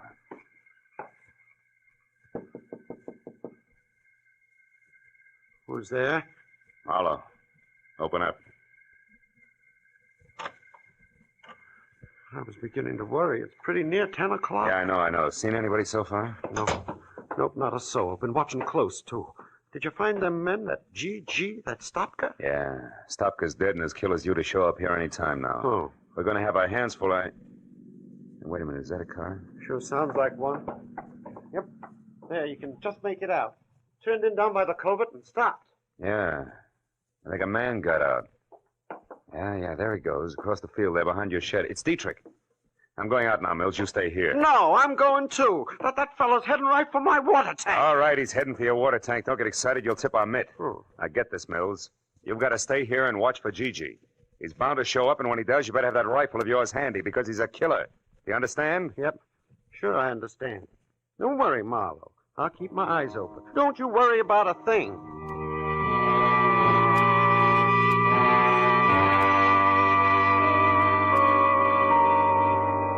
I eased out of the door and started across the yard. I knew I was getting myself out on a nice, long limb. Leland Mills was about as reliable as William Tell with their hiccups, and the apple was on my head. It was too late to back up, so I skirted the barn, stayed below the crest of a low rise, and moved toward the elevated water tank until I heard a shovel biting dirt. I got a comfortable grip on my gun and headed up over the rise to where I could see. Yeah, it was Dietrich, all right. He was bent over under the tank and working on a hole as if his life depended on it. He didn't even look up until I was almost on top of him. Who is it? Who's there? Who is it? Me, Mr. Gordon. Marlowe. Marlowe? How did you get here? Wasn't easy, Sammy boy. But I had to come and apologize for losing your precious bag full of waste paper. You sure picked a dangerous time to show, sucker. You were fired once. Too bad you can't take a hint. Uh-huh. And being tagged as a patsy is lousy for my business, Dietrich. You should have thought of that. So just leave your hands on that shovel handle, Sam, and keep on digging. Maybe I'll let you take a peek at that 120 grand before I turn you both over to the police. Go on, dig! No! Not so fast, Marlowe. Mills, I told you to stay in the... Hey, that's quite a pistol. Don't move. Neither one of you. I'll kill you if you move. You, Marlowe, drop your gun. Drop it. So this is where it's been all the time. $120,000. I've looked everywhere, every day, for 2 whole years, but I never thought of looking here under the water tank. You mean you knew where the money was all the time? You lie. I'm the only one that knew that. Oh, no. One night 2 years ago, I heard a noise in my barn. It was a man groaning. I looked in and I saw him. He was wounded. And I saw you when you come back from burying the money. I overheard the whole thing. You wouldn't tell them where you'd hidden it. You said you'd never tell anybody. But I was sure I could find it, and I looked everywhere except... Yeah, Mills, everywhere except here, under the water tank, where you buried Gigi's body after you killed him. And with his own gun at that. Oh, no, I didn't kill him. Dietrich here did. I only buried him so nobody would find out that him and Dietrich had stopped at my place. I almost went crazy looking for that money, but now I know where it is, and I'm going to have it. Well, you fool. You don't think I'd come out here with nothing but a shovel, do you? A friend of mine is right behind you with a gun in her hand. Now, come on, drop yours, Rube. Come on, drop it. All right. Kay. That's an old trick, Dietrich. Let him have it. Shoot, Kay, shoot! Didn't work, did it? I knew I'd have to kill you sometime anyway if you ever came back, so... You fool, Mills. I suppose that makes me next. Yep, Mr. Marlowe. I think it does. Think again, Mr. Mills. Who's that? Kay. You were there all the time, and Dietrich wasn't bluffing. Oh, I love you, Kay, baby, and I'll take the gun now, Mills. Ah. Turn it loose. Come on, I'll break your arm. There. That's better. I'll look after this gun until the police get here. And look after this one, too, Marlowe. I haven't got the courage to use it anyway. I couldn't even shoot Sam Dietrich with it. He's the one I wanted to use it on. Why? Because of Gigi? Yeah, because he killed Gigi and lied to me. I promised to help Dietrich only because I figured all three of them would show up here, Sam, Stopka, and Gigi. That way I hoped to find him again. You were right, baby. All three of them did show up. Only this time they finished their job. For good.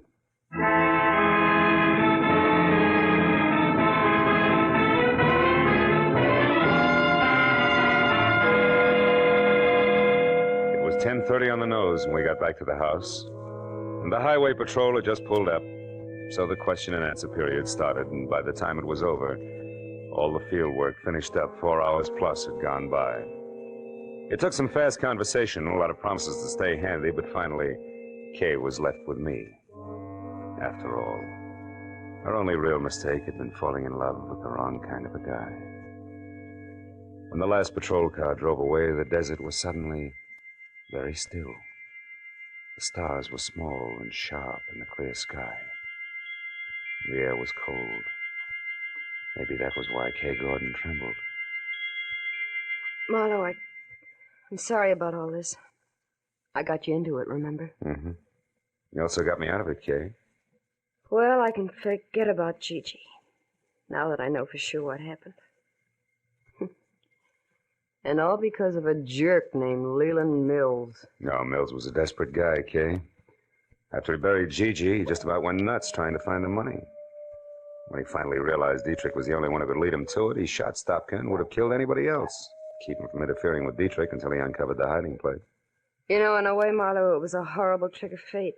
They both picked the same place to bury things. Not really. Mills and Dietrich had the same jobs to do, under the same conditions. They each had to bury something in a hurry and in the dark. So both of them picked a spot where the ground was soft and one that was clearly marked at the same time, under the water tank. Yeah, and it... Marlowe, I'm kind of scared. I don't like this place. This spooky little town.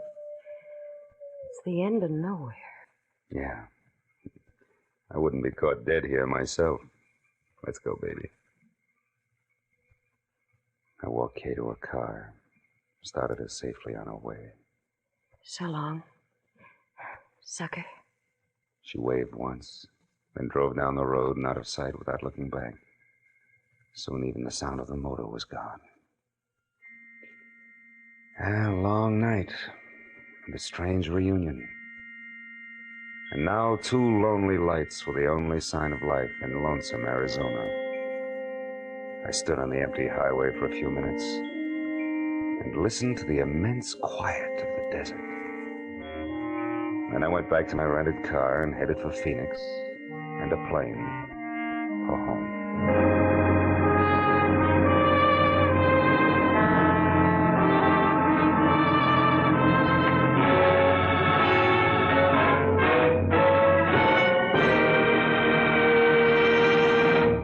The Adventures of Philip Marlowe, created by Raymond Chandler, stars Gerald Moore, and is produced and directed by Norman MacDonald.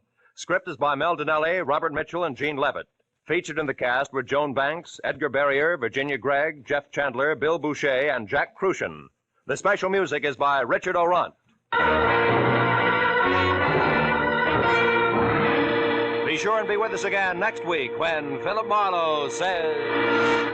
It was a weird racket that mushroomed in a world of gaudy canvas, and the man with purple hair, the inquisitive midget, and the lady with strong hands each played a part. But all that was only a sideshow when death got into the act.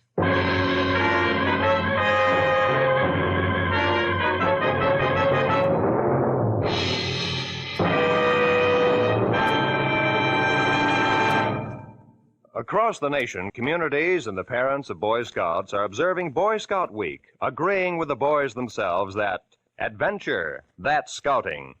Now stay tuned for Gangbusters, which follows immediately over most of these same CBS network stations. This is Roy Rowan speaking for CBS, the Columbia Broadcasting System.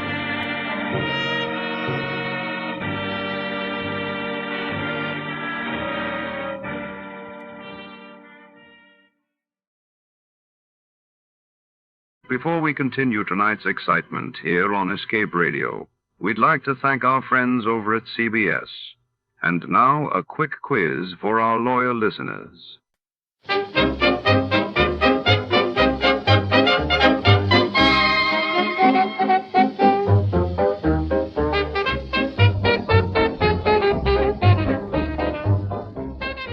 Tonight, under the dim chandeliers and polished mahogany of the city's most exclusive yacht club, scandal is about to set sail. The captain's table, reserved for only the elite, has become the epicenter of whispers and suspicion after a priceless artifact vanishes during a stormy gala. Our detective navigates a sea of secrets among society's finest, where every smile hides a motive, and every toast could be a betrayal.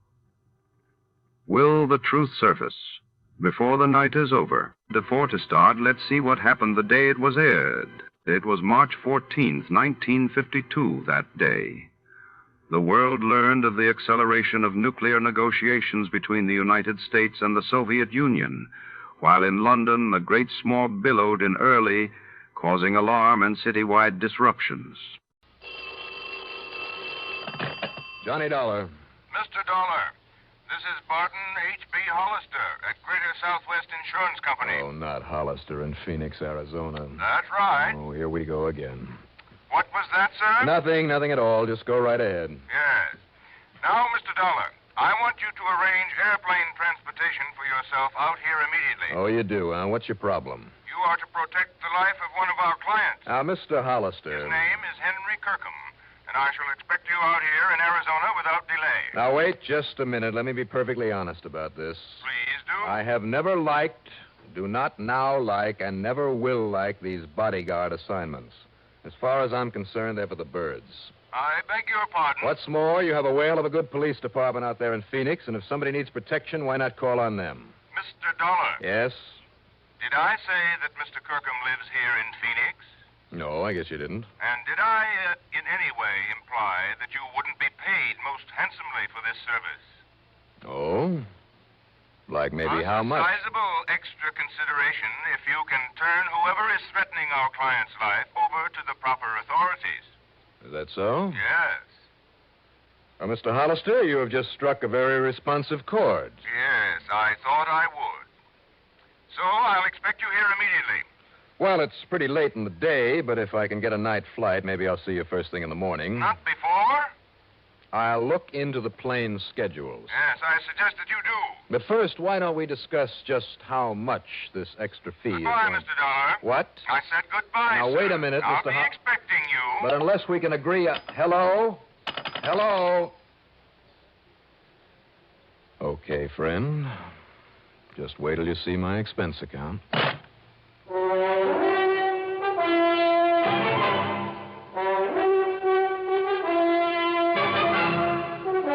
CBS Radio brings you Bob Reddick in the exciting adventures of the man with the action-packed expense account, America's fabulous freelance insurance investigator. Yours truly, Johnny Dollar.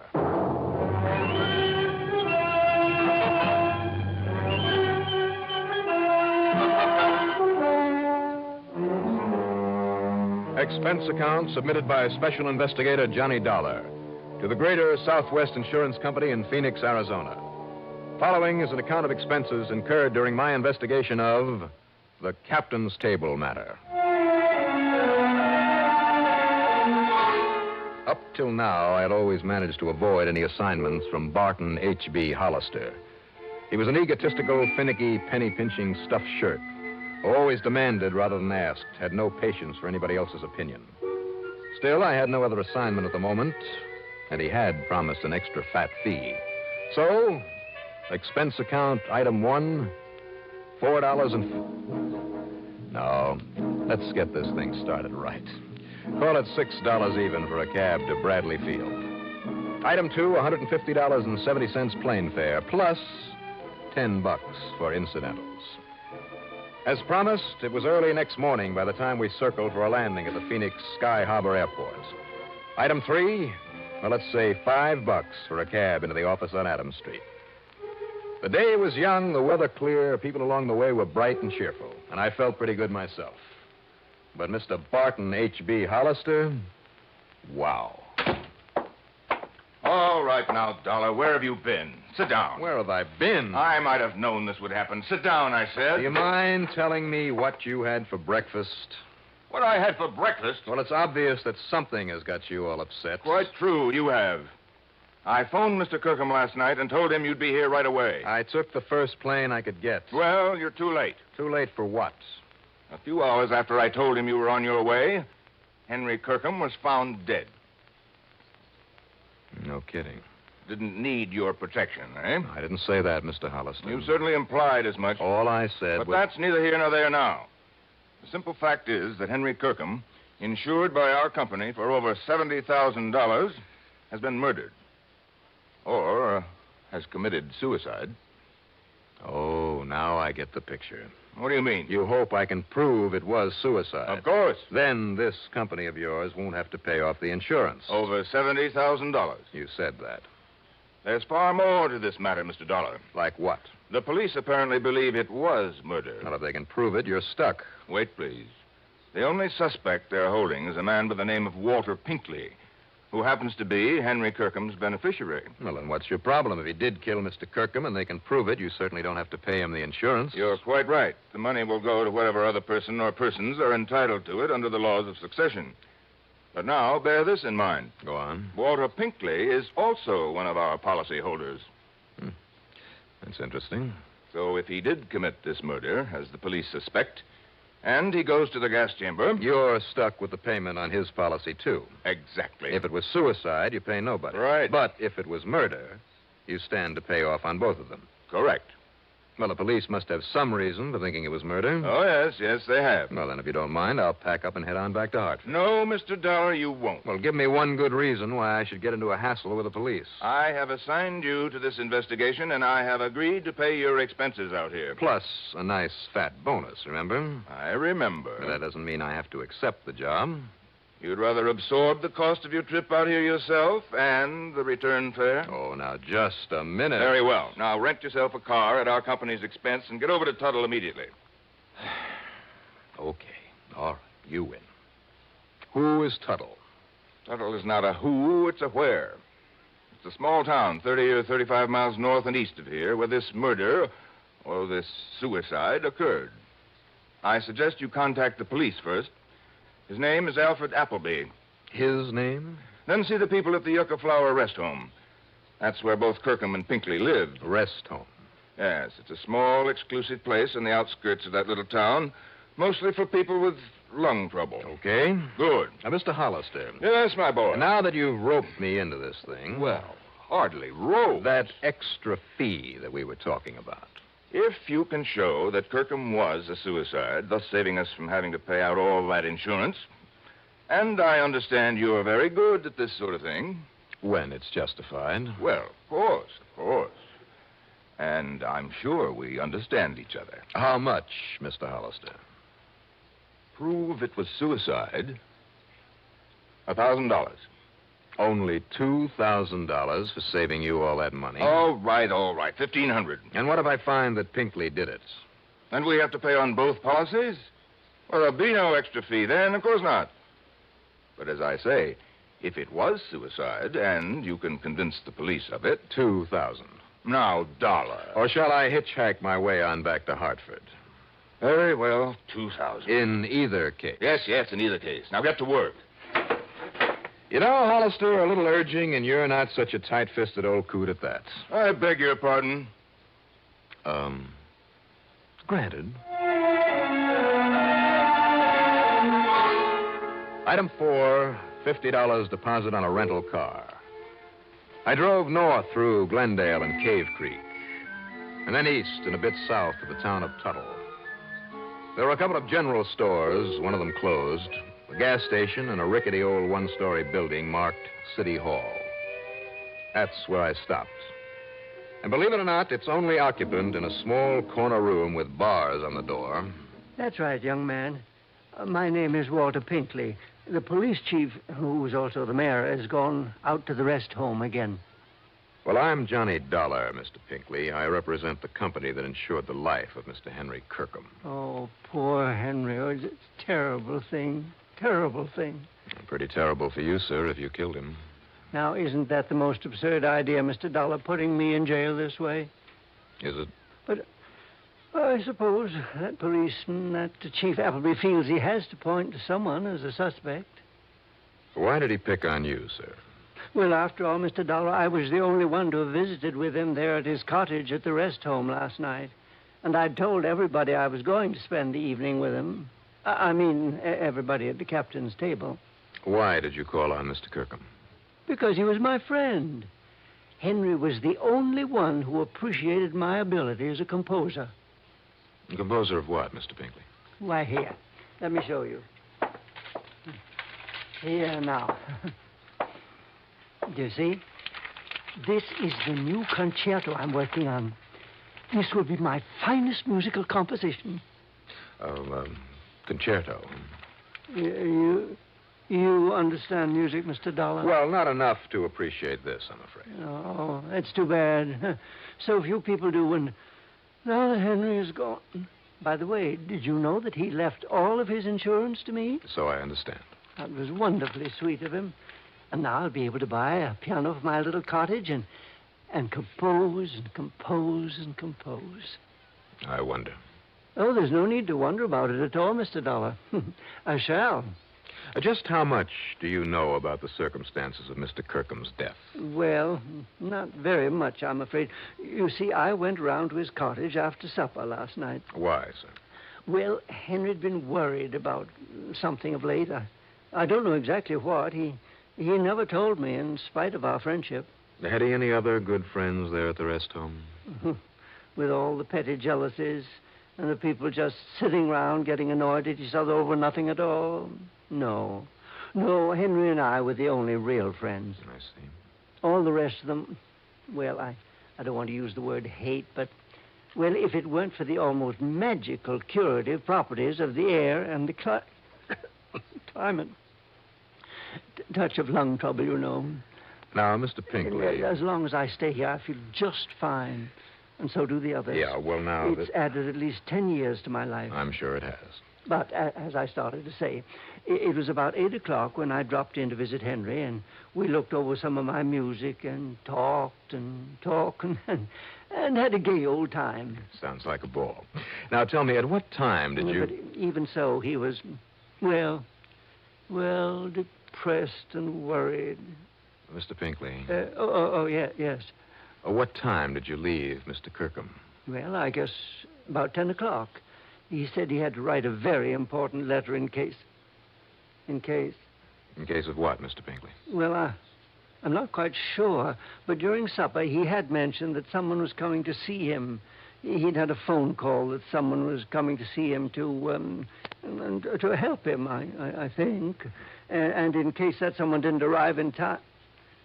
Well, I'm not quite sure just what he meant. I think I have a pretty good idea.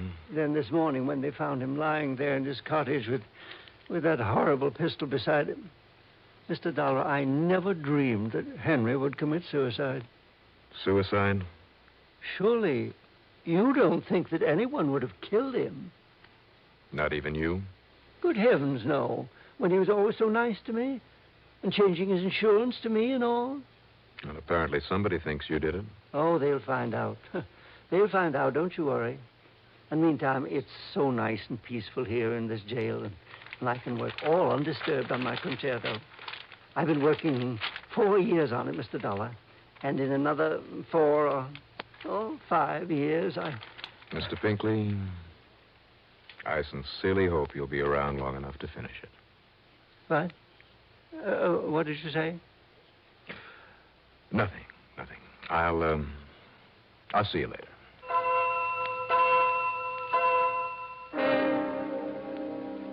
I learned a long, long time ago that the most unlikely person may often be a killer. But this sweet old Walter Pinkley, never. At least not in my book. I got back into my car and I drove on out to the Yucca Flower Rest Home. In addition to a small office building, there were 8 or 10 neat little cottages on the side of a tree-covered hill. The car in front of the office had the word police badly printed across the side in nearly foot-high letters. And as I pulled up to a stop, a heavy-set man of about 50, wearing boots, jeans, a blue cotton shirt with a string tie, and a beat-up officer's cap with a badge on the front of it, came out to meet me. You must be Johnny Dollar, right? That's right. Chief Appleby? Howdy. But you got here too late, Dollar. How do you mean too late, Chief? Well, I mean, I got it all sewed up. Have you? Yes, sir. I suspected this so-called pal of his right in the beginning, right from the time I found out he'd just been named the new beneficiary of the dead man's insurance. Walter Pinkley? Yes, sir. He just couldn't wait to see nile old crackpot.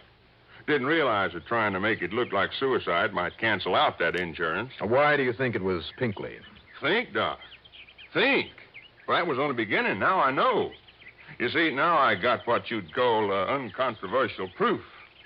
You see, Mr. Dollar, it was all made up to look like suicide.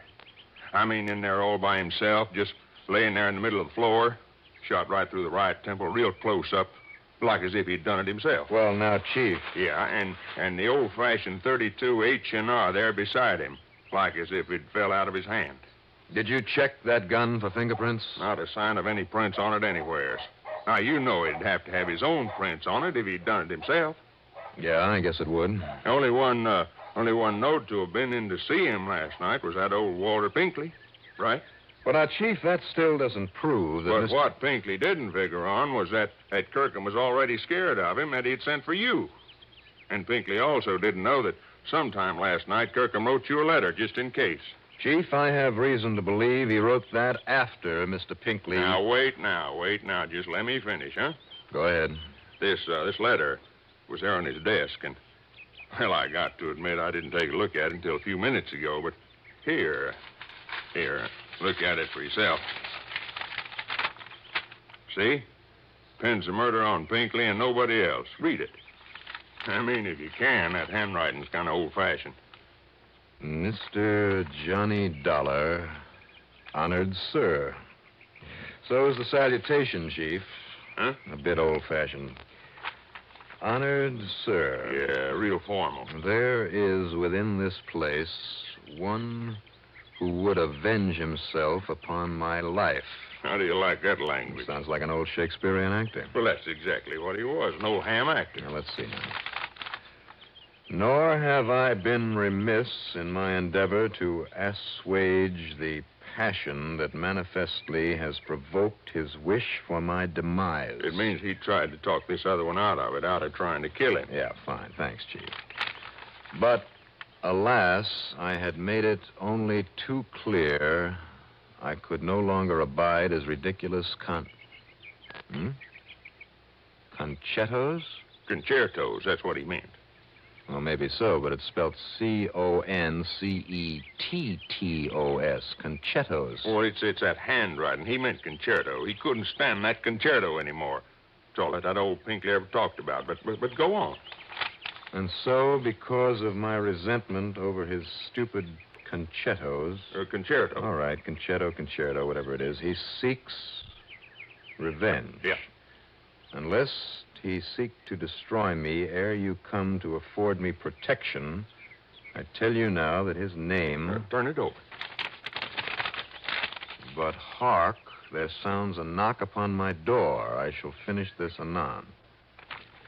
That's all, huh? Well, it's all I need. He thought the knock on the door was you. He let the other guy in, got himself killed. I wish he'd had a chance to finish this, to actually name the man he suspected. Oh, now, wait a minute, Dollar. You want anything more clear than that? Nobody else had a concerto.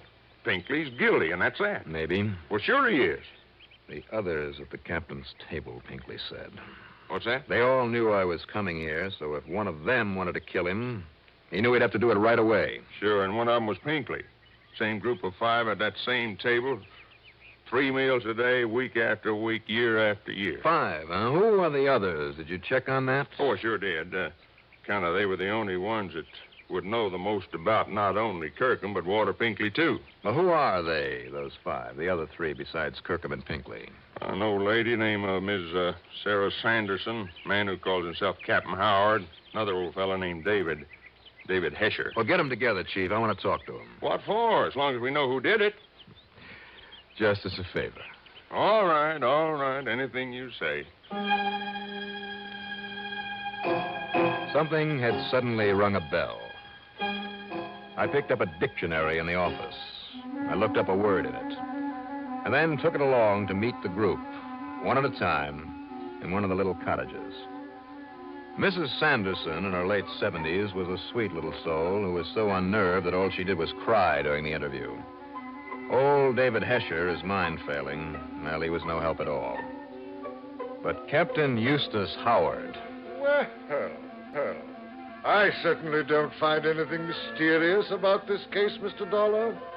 If you want my opinion... Which I didn't. After all, I speak from years of using this excellent mind of mine to solve far more complex problems than this. What a blowhard. But, of course, my extreme modesty forbids me to laud my own accomplishments. Unconscionable bore. Nevertheless, I am convinced. Like that insurance man, Hollister. I, out of my vast experience and confidence... I can assure you that Chief Appleby is entirely right in holding Walter Pinkley. Captain Howard. Pinkley and his ridiculous concerto. Now, Captain... I could have composed that for him in a month, in a week. I told him as much. I'm sure you did. But would he avail himself of my superlative musical knowledge? Now, wait a minute, will you? Will you wait just a minute? You don't want my opinion. I don't think I need it anymore. Really? Chief? Yeah, Dollar? You and Pinkley both told me that Kirkham changed his beneficiary recently. Sure, to name Pinkley.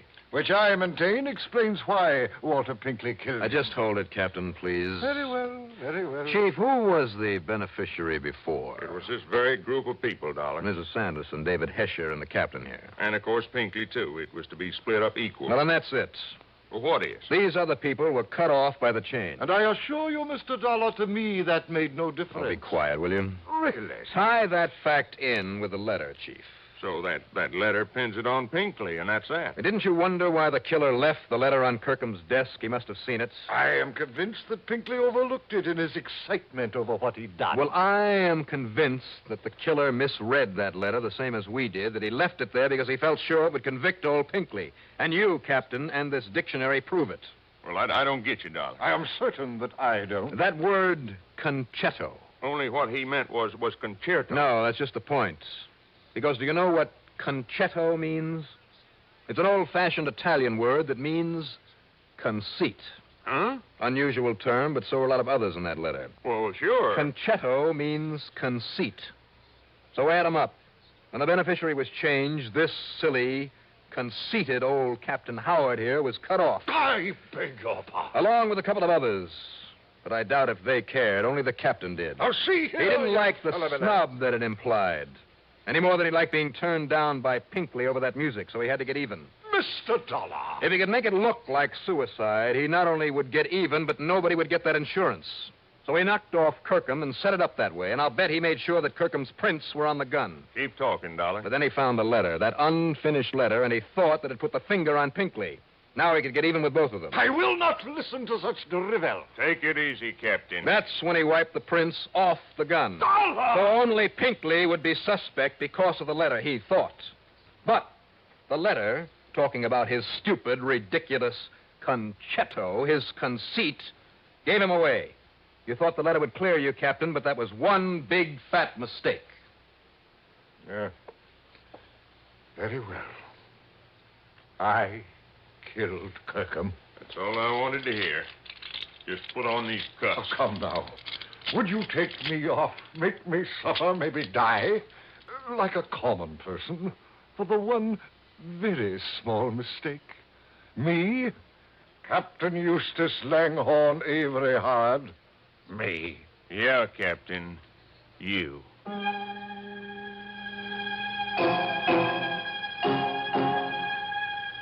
So, Mr. Mr. Barton H.B. Hollister, you'd better shed a bit of your conceit and pay me not only that fee you promised, but an expense account total, including the trip back to Hartford, and believe me, all the incidentals I could possibly cook up, a total of $438 even. Yours truly, Johnny Dollar.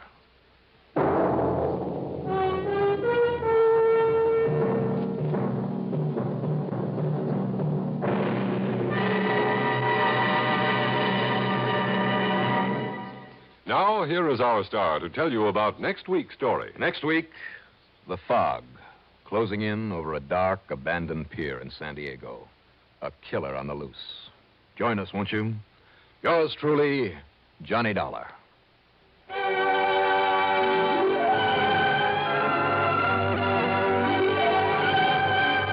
Yours truly, Johnny Dollar, starring Bob Reddick, is written by Jack Johnstone, produced and directed by Bruno Zerato Jr., musical supervision by Ethel Huber. Heard in our cast were Edgar Staley as Walter Pinkley, Richard Kendrick as Barton Hollister, John Griggs as Captain Eustace Howard, and Jim Bowles as Chief Appleby. Be sure to join us next week, same time, same station, for another exciting story of yours truly, Johnny Dollar. This is Art Hanna speaking. This is Escape Radio speaking, with our thanks to the fine folks at CBS. And now, ladies and gentlemen, a little challenge for true fans of adventure radio.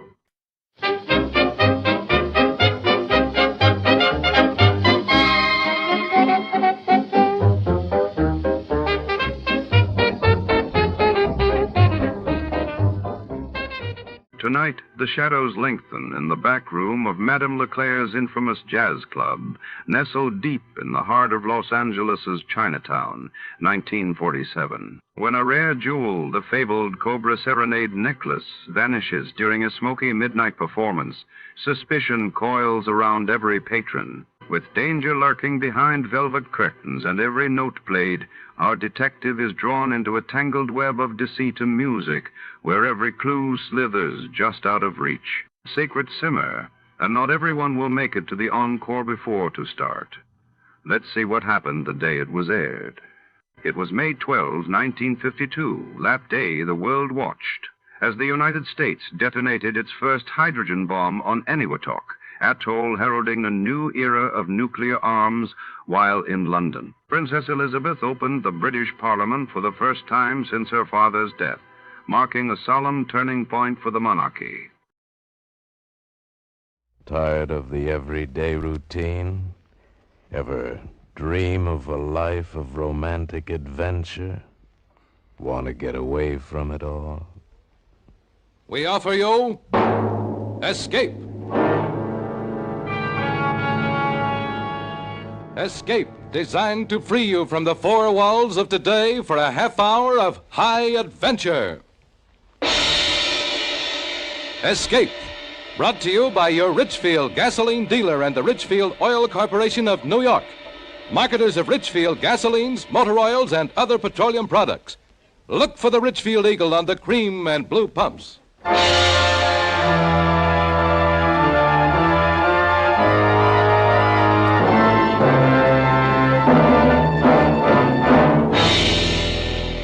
Tonight, we escape to India in the story of an ex-army pilot caught up in murderous intrigue.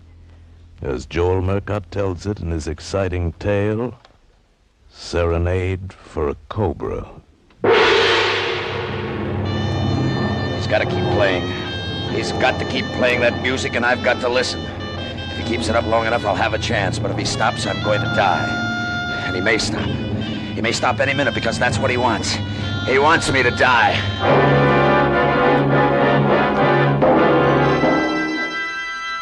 My name's Monk Slavin. I'm a flyer. I don't know whatever brought me to Calcutta, but something about the name had the smell of gold. Sounded like the kind of place where a good pilot who didn't ask questions might make a deal. A big deal and a fast one. But nothing seemed to be drifting my way. Nothing but the intense hot wind of the monsoon and the fog from the Ganges and the sea, rolling over the city from all sides and strangling it. There was nothing to do but drink gin and quinine water at the airport bar and pray that you didn't get malaria. Oh, hello, Slavin. Oh, hello, Grant. You back again? Just flew in with a small cargo, a very small one. Mind if I sit down? Help yourself. You won't get out of Calcutta tonight. Another 5 minutes of that fog, and there'll be a better ceiling in here than there is out there.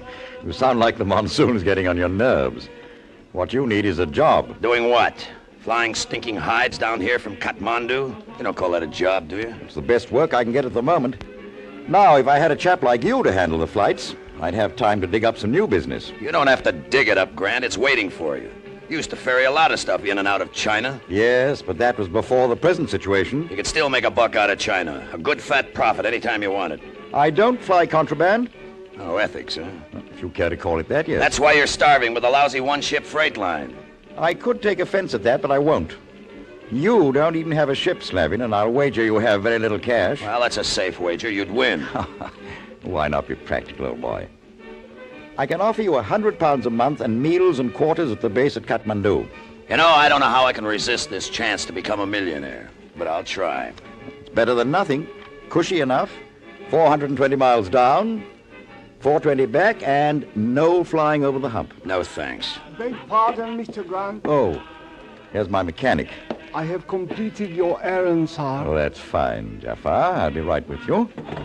If you change your mind, Slavin, you know where to find me. Yeah, leave a light burning in the window, but don't wait up for me.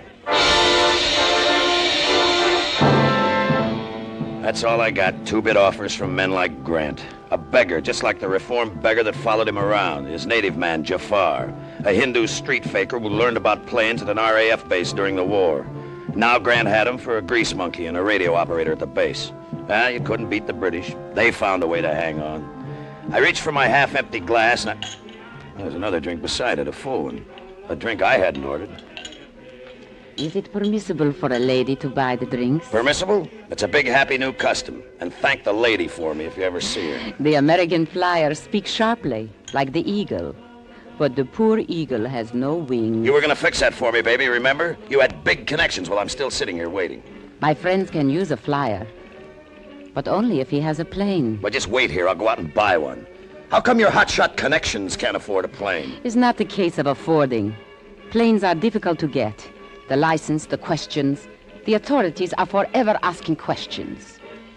But my friends, they never ask questions. If you had a plane, for instance, they would not ask who owned it. Yeah, I see what you mean. I heard Grant offer you a job. If you worked for him, there would be days when you would be waiting here for cargo. Enough time to make a little extra flight. A flight not on Mr. Grant's schedule. And remember, my friends pay well. Yeah. Yeah, maybe Grant's going to get himself a pilot after all. So I took Grant's job, and the next morning when the weather cleared, we drove to the field. Through the teeming streets with hot, oppressive, suffocating wind carrying the stench of the salt marshes across the city. It seemed like an eternity before we were off the ground and feeling the cool mercy of being airborne. Well, old boy, what do you think of her? Well, she handles all right. I just don't like the Havilands. What is it, war surplus? Yes, but completely reconditioned. Pressurized cabin, heating and air conditioning system. I've changed everything for comfort. Yeah, even the radio. Why the open speaker instead of the headphones? Picked up a fungus infection in my ears in Burma during the war. Headphones were painful, so I put in a speaker.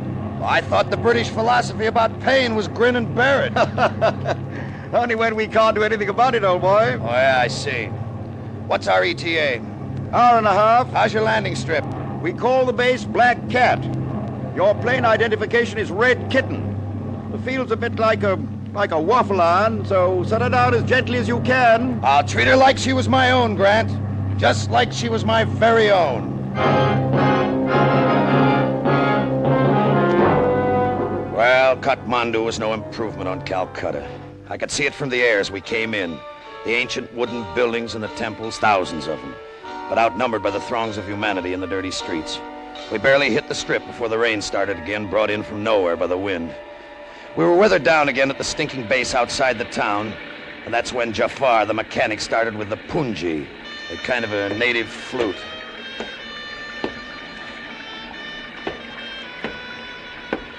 I say, Slavin, do sit down. You're wearing me out. I'm wearing you out. Listen to that thing. Don't he ever stop? He's just amusing himself. Sit down, man.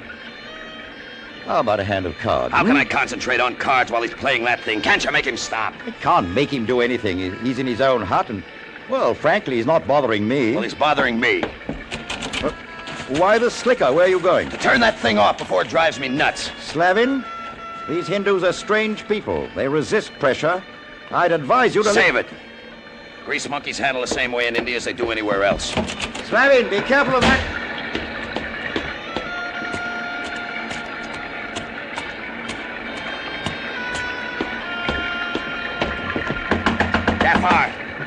Jafar, do you hear me? Jafar! Jafar, stop that thing! I don't know why I stopped inside the door, but I did. There was something eerie about the room. Something in Jafar's burning black eyes that held me. I watched the flute moving slowly as he played, and then I saw it in the dim light. The weaving, puffed head of a cobra. The snake was dancing in front of him. Oh, I'd seen cobras before in the bazaars and in the streets. No matter how many times I saw them, the sight of that deadly, slowly moving, puffed head was enough to turn my blood to ice. I backed slowly out of the room and closed the door.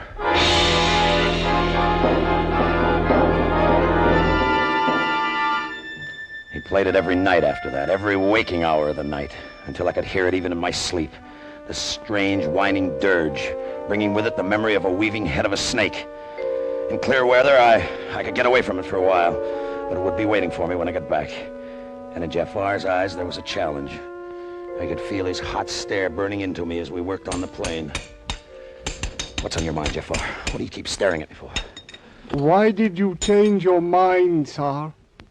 Why do you now work for Mr. Grant? What's it to you, Jafar? Mr. Grant is good to Jafar. Mr. Grant is too quick to trust people. I don't know what you're talking about. Yes, you do, sir. You know. Get out of here, Jafar. Did you hear me? I said get out of here. I must work on Mr. Grant's plane, sir. That's an order. Get out! Fleming! What's going on there? Get out! Fleming! Stop it! Stop it! Get him out of here before I kill him! Go, Jafar. Please. All right. If you say so, Mr. Grant. Slavin, I don't know what started this, but I do know that I don't want it to happen again. Then keep him out of my hair. I don't like any of these people, and he rates number one on my list. You made that plain enough. I'll try to keep him away from you. I only hope he will stay away from you. What do you mean by that? You've hurt him in his pride, Slavin. You don't understand these Hindus. He won't come back at you with force, but he will come back. Oh, will he? Well, he knows who's boss now. I'll be in Calcutta with this load tonight. Tell him to get that flute out of his system while I'm gone. If he plays it when I get back, I'll ram it down his throat.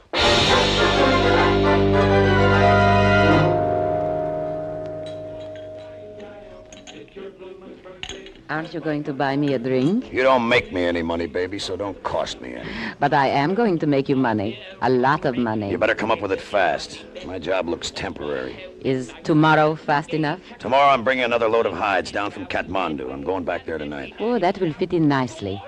When you leave Kathmandu tomorrow, you will make a short side trip. One stop in China. Then come back here to Calcutta. China, huh? Well, now you're beginning to interest me, baby. Where in China? My friend knows. His name is Karkanov. He will be waiting for you tonight when you return to Kathmandu. Meet him at midnight, at the rear of Great Temple of Vishnu, at edge of town. How big is the job? Big, but very little trouble. That is, if you are not squeamish. When I say how big, I mean how much. For you? 10,000 American dollars. 10,000? How much of that do you expect? Oh, Karkanov pays me. The 10,000 is all yours.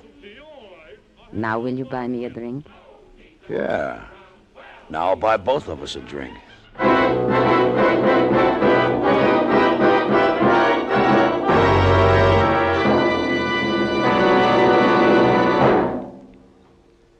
Did you know that gasoline is one of the most mysterious chemical compounds in the world?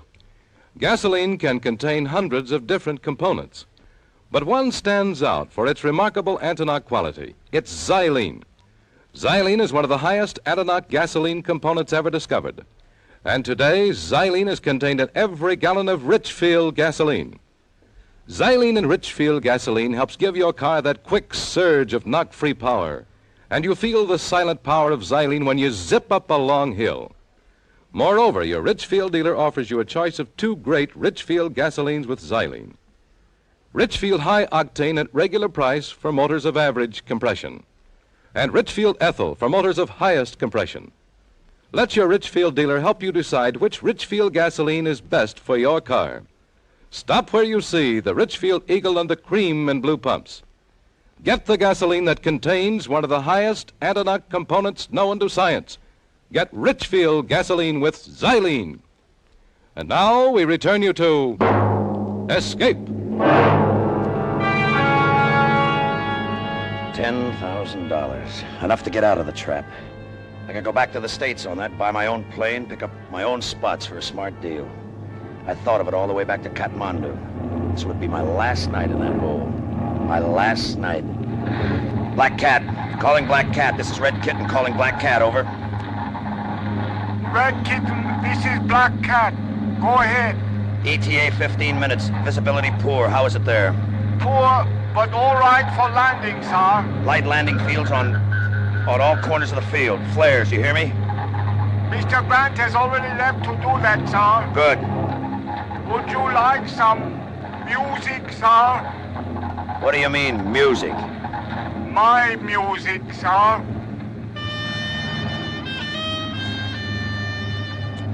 Why, that dirty little swine?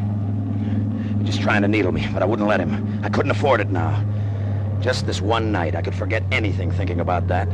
I spotted the oil fires at the 4 corners of the field, burning a clear spot through the ground haze. I turned on my landing lights and set her down like an old lady's rocking chair. I'd never land on this field again. I'd use it for one more takeoff tomorrow, but I'd never land on it again.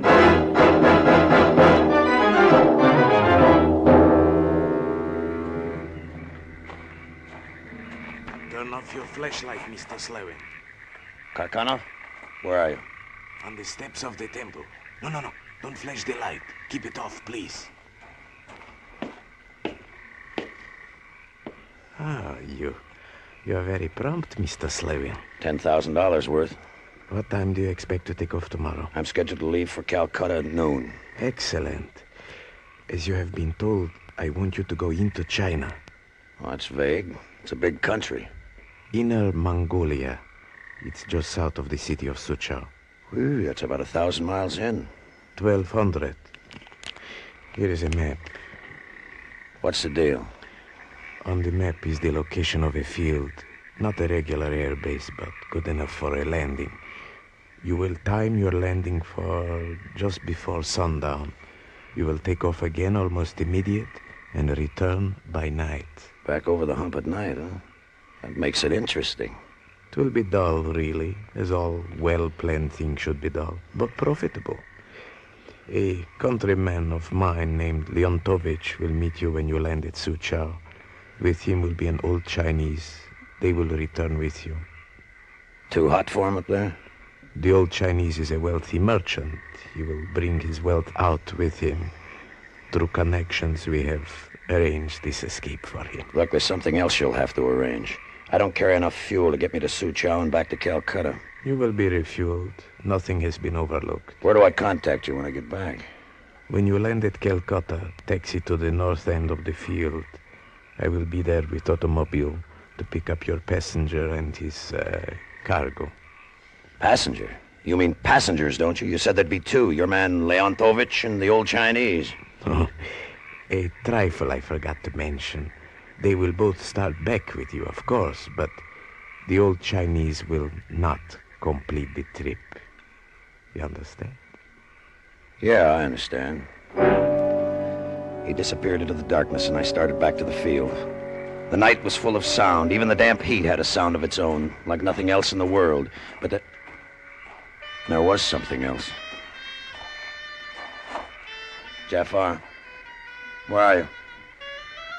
Jafar! Jafar!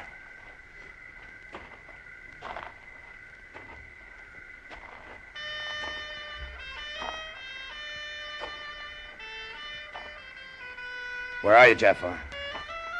Where are you? Answer me! I'll find you! I'll get you!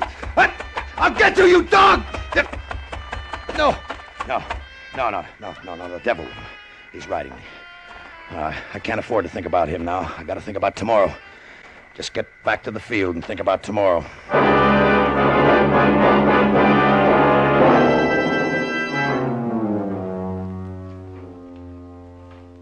He was on the field in the morning, checking the plane as though nothing had happened. But I could see the glitter in his black eyes like the glitter of a snake's. I wanted to smash his face with my fist, but I couldn't. I had to fly out as though nothing was wrong. The motors caught sweetly, and I lifted off the strip like a feather, and then headed south for Calcutta until I was out of sight of the field. Then I made a half circle to the north and headed for the hump. She took it like a swallow. Past the white peak of Mount Everest, the top of the world, and out over the great plateau of Tibet. Then the northern rim of the Himalayas dipped beneath my wings, and I was over the hill country of Mongolia. I hit it right on the nose, the field outside the town of Suchow, and made my landing just as the bottom edge of the sun was kissing the horizon. I am Leontovich. The Chinese have a truck with fuel. Quickly. Why so many of them? Karkanov said there'd be one Chinese. They are the old man's friends. They come to see him off safely. That is why we must go to the bother of taking him along, far away. All right, but watch them. An armored car will come over the hill as we are ready to take off. Do not be alarmed. I thought you had everything fixed here. Quiet. They will not be after us. They will take care of the Chinese we leave behind. Well, there better not be any slip-ups. Let's get out of here fast. Give me that hose up here. There were 5 of the Chinese, and deep in their impressive eyes was quiet terror. One was an old man clutching a wicker basket, but the terror in his eyes was tempered with a glint of hope. The others just stared at the plane with a terrible yearning. The last of the gas trickled into the tanks. We took the hose down. The truck backed off. Are you ready? Yeah, boost them in. Come, old one. They lifted the old man into the plane. Leontovich climbed in after him, closing the hatch. The motors caught, and I nosed her into the wind just as the 4 Chinese on the ground made a dash for the plane. The reason was clear. Coming across the hill at the end of the field, an armored car. Hey, what is this? They're shooting. Not at us, but hurry. Don't worry, here we go. Our friends on the ground seem to be dead. That was nicely arranged. Now they won't be able to talk. How about the old man? In the cabin, he saw nothing. It is almost dark. We can persuade him to leave us at any time now. Wait. Someplace over Tibet. As you say. Karkanov's man hadn't flown before. I could see it in his face. And I was thinking about the wicker basket. That was the cargo I could carry alone, all alone. I didn't have to land at Calcutta. I could go on to Bombay and be out of India on a ship to Africa before morning. The moon was bright over Tibet and it looked like a ghost land. The old Chinese seemed to be sleeping when I glanced back, his head bent down over the precious basket in his lap. I nodded to Leontovich. He moved slowly, methodically. He slipped an arm under the old man's head, jerked an elbow tight against his throat. I saw the old man's eyes, the terror and the hope mixed with surprise, then realization, then resignation. He slumped and the basket slid to the floor at his feet. I set the ship on the automatic pilot and went back into the cabin. He is ready to leave us. I'll open the hatch. You carry him over and dump him out. Such a shame. But at least we shall keep the basket for remembrance. He picked the old man up. I opened the hatch. As Leontovich came to the door, he felt the vacuum pull of the rushing air sliding past the plane. He tried to draw back, but I caught him with my foot and shoved them both out. No! I was alone in the cabin with the basket. When I opened it, I didn't even mind the stink of the hides. American dollars, British pounds, and jewelry. In a few hours, I'd be sailing from Bombay. A millionaire sailing from Bombay.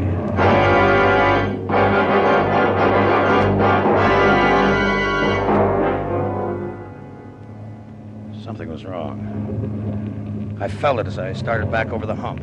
It was bumpy, and the ship slithered and kicked, and there was a wall of darkness outside. There was something inside, too. Something or somebody in the cabin of the ship. I turned on the cabin lights and looked back, and there was nothing but a load of hides, but the feeling wouldn't go away. I tried to shake it off. In half an hour, I'd be passing over Kathmandu, just a sound in the night. I had to have a look through the cabin. I set the ship on the automatic pilot and slid from the seat, but she bucked me and I had to grab the controls. Mount Everest was someplace nearby in the dark. I was sweating. I couldn't leave the controls now. I had to stay with him. But I kept looking back into the cabin with that same feeling. Then I saw it.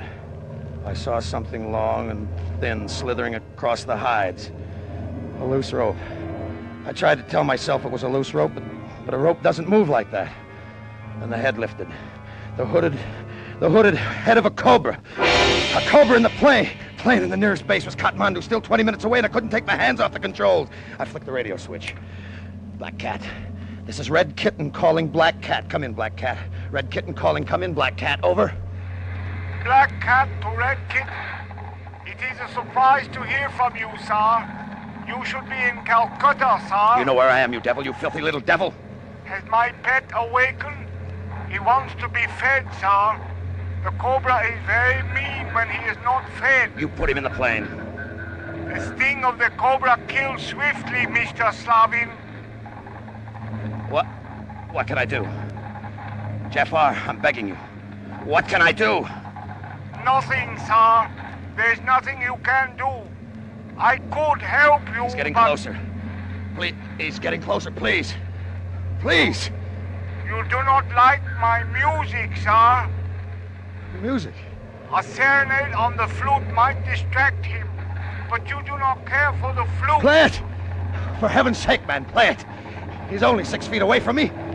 I will play, but will you land at Kathmandu? Yes, only play it! Play!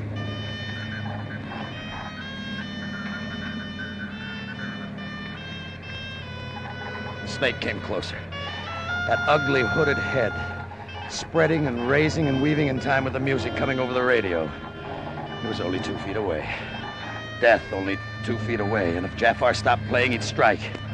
An ugly, ill-tempered, hungry cobra, deadly to anybody but Jafar, who knew when he wanted to be fed. He knew the only thing in the world that could hold him was that flute. That flute, as long as Jafar kept playing it.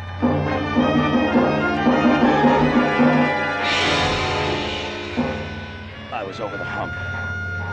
I saw the oil fires being lit on the strip at Black Cat. That meant that Grant knew I was coming in. The flute was driving me mad. And the cobra. I never knew when he'd strike at some movement of my hands on the controls, and yet I had to move him to land. Oh, Grant! Grant, where are you?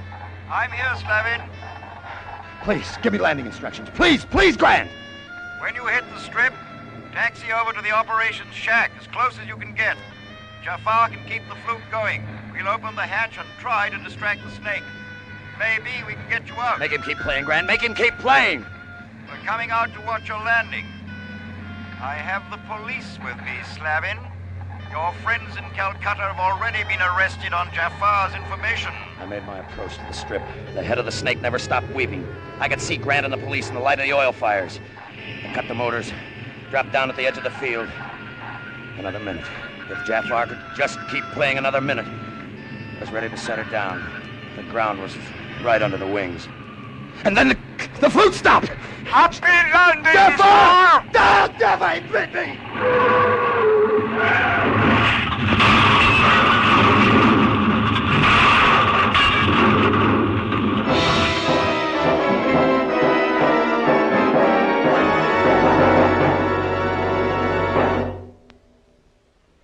Well, what do you think, officer?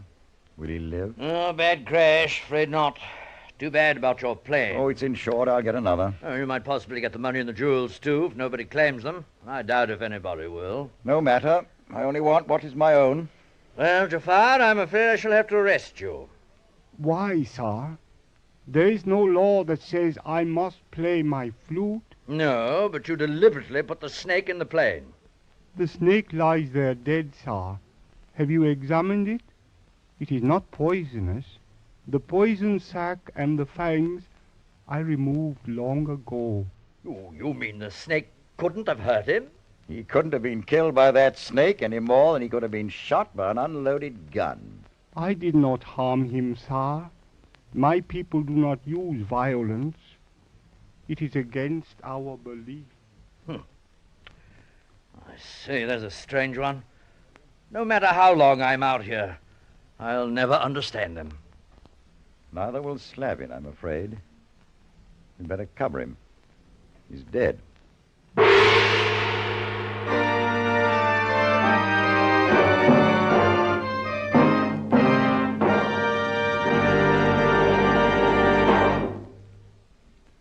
Here's a weather forecast that's guaranteed to be accurate. There is a lot of hot weather coming, and driving in hot weather can spell trouble for your car, cause serious wear, sudden breakdowns. Don't take chances. See the Richfield gasoline dealer tomorrow and ask him to protect all points of your car with Richfield All Points Safety Service. Richfield All Points Safety Service is especially designed to guard your car against wear and breakdowns. The Richfield gasoline dealer will change your oil to Rich Lube all-weather motor oil, the Pennsylvania premium-grade oil that cleans as it lubricates. He'll safely lubricate your chassis, differential, wheel bearings, and transmission. And he can care for automatic transmissions, too, with top-rated Richfield automatic transmission fluid.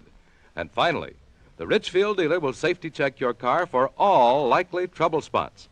Get Richfield all-point safety service for your car tomorrow. Stop where you see the Richfield Eagle on the cream and blue pumps. Escape is produced and directed by William N. Robeson, and tonight has presented Serenade for a Cobra by Joel Murcott. Featured in the cast were Charles McGraw as Slavin, Ramsey Hill as Grant, Jay Novello was Jafar. Also heard were Lucille Meredith, Joseph Kearns, and Paul Frees. Special music arranged and played by Ivan Ditmars. Next week. You're slowly walking down the deserted street of a small cow town, and coming toward you is one of the bloodiest gunfighters of the West who has sworn to kill you and from whom there is no escape. Next week at this time, the Richfield Oil Corporation of New York invites you to escape to the range country of the early West and to the story of a boy who grew up to be a gunfighter, as Joel Murcott tells it in his exciting story, Sundown. Goodbye, then, until this same time next week, when once again we offer you Escape. Tom Hanlon speaking. This is CBS, the Columbia Broadcasting System.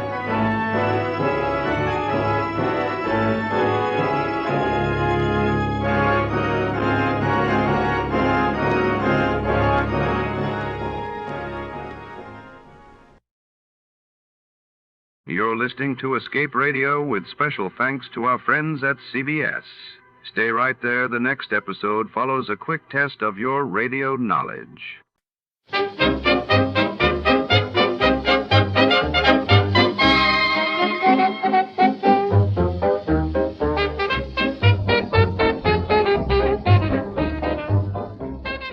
Tonight, in the rain-soaked city streets where secrets glimmer under neon lights, a private eye is drawn into a case that smells of trouble and desire. When the enigmatic owner of the Heart of Gold nightclub seeks his help, he finds himself entangled in a web of betrayal, stolen fortunes, and a woman whose beauty might be his undoing. What price will he pay to uncover the truth? Shadows deepen and the clock is ticking. Before we begin, let's see what happened on the day it aired. It was April 3rd, 1949. That day, the world reeled as the North Atlantic Treaty was signed in Washington, forming NATO, while in the United Kingdom, the Royal Navy launched the world's first completely jet-propelled aircraft carrier. When I got the crisp $50 bill in advance, I figured my client had a heart of gold. But after I was beat up, double-crossed, and shot at, I realized just how hard a heart of gold can be.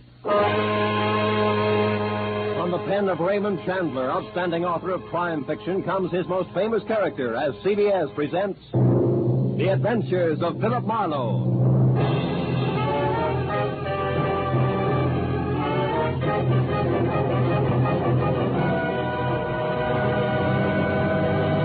And now, with Gerald Moore starred as Philip Marlowe, we bring you tonight's unusual story, The Heart of Gold.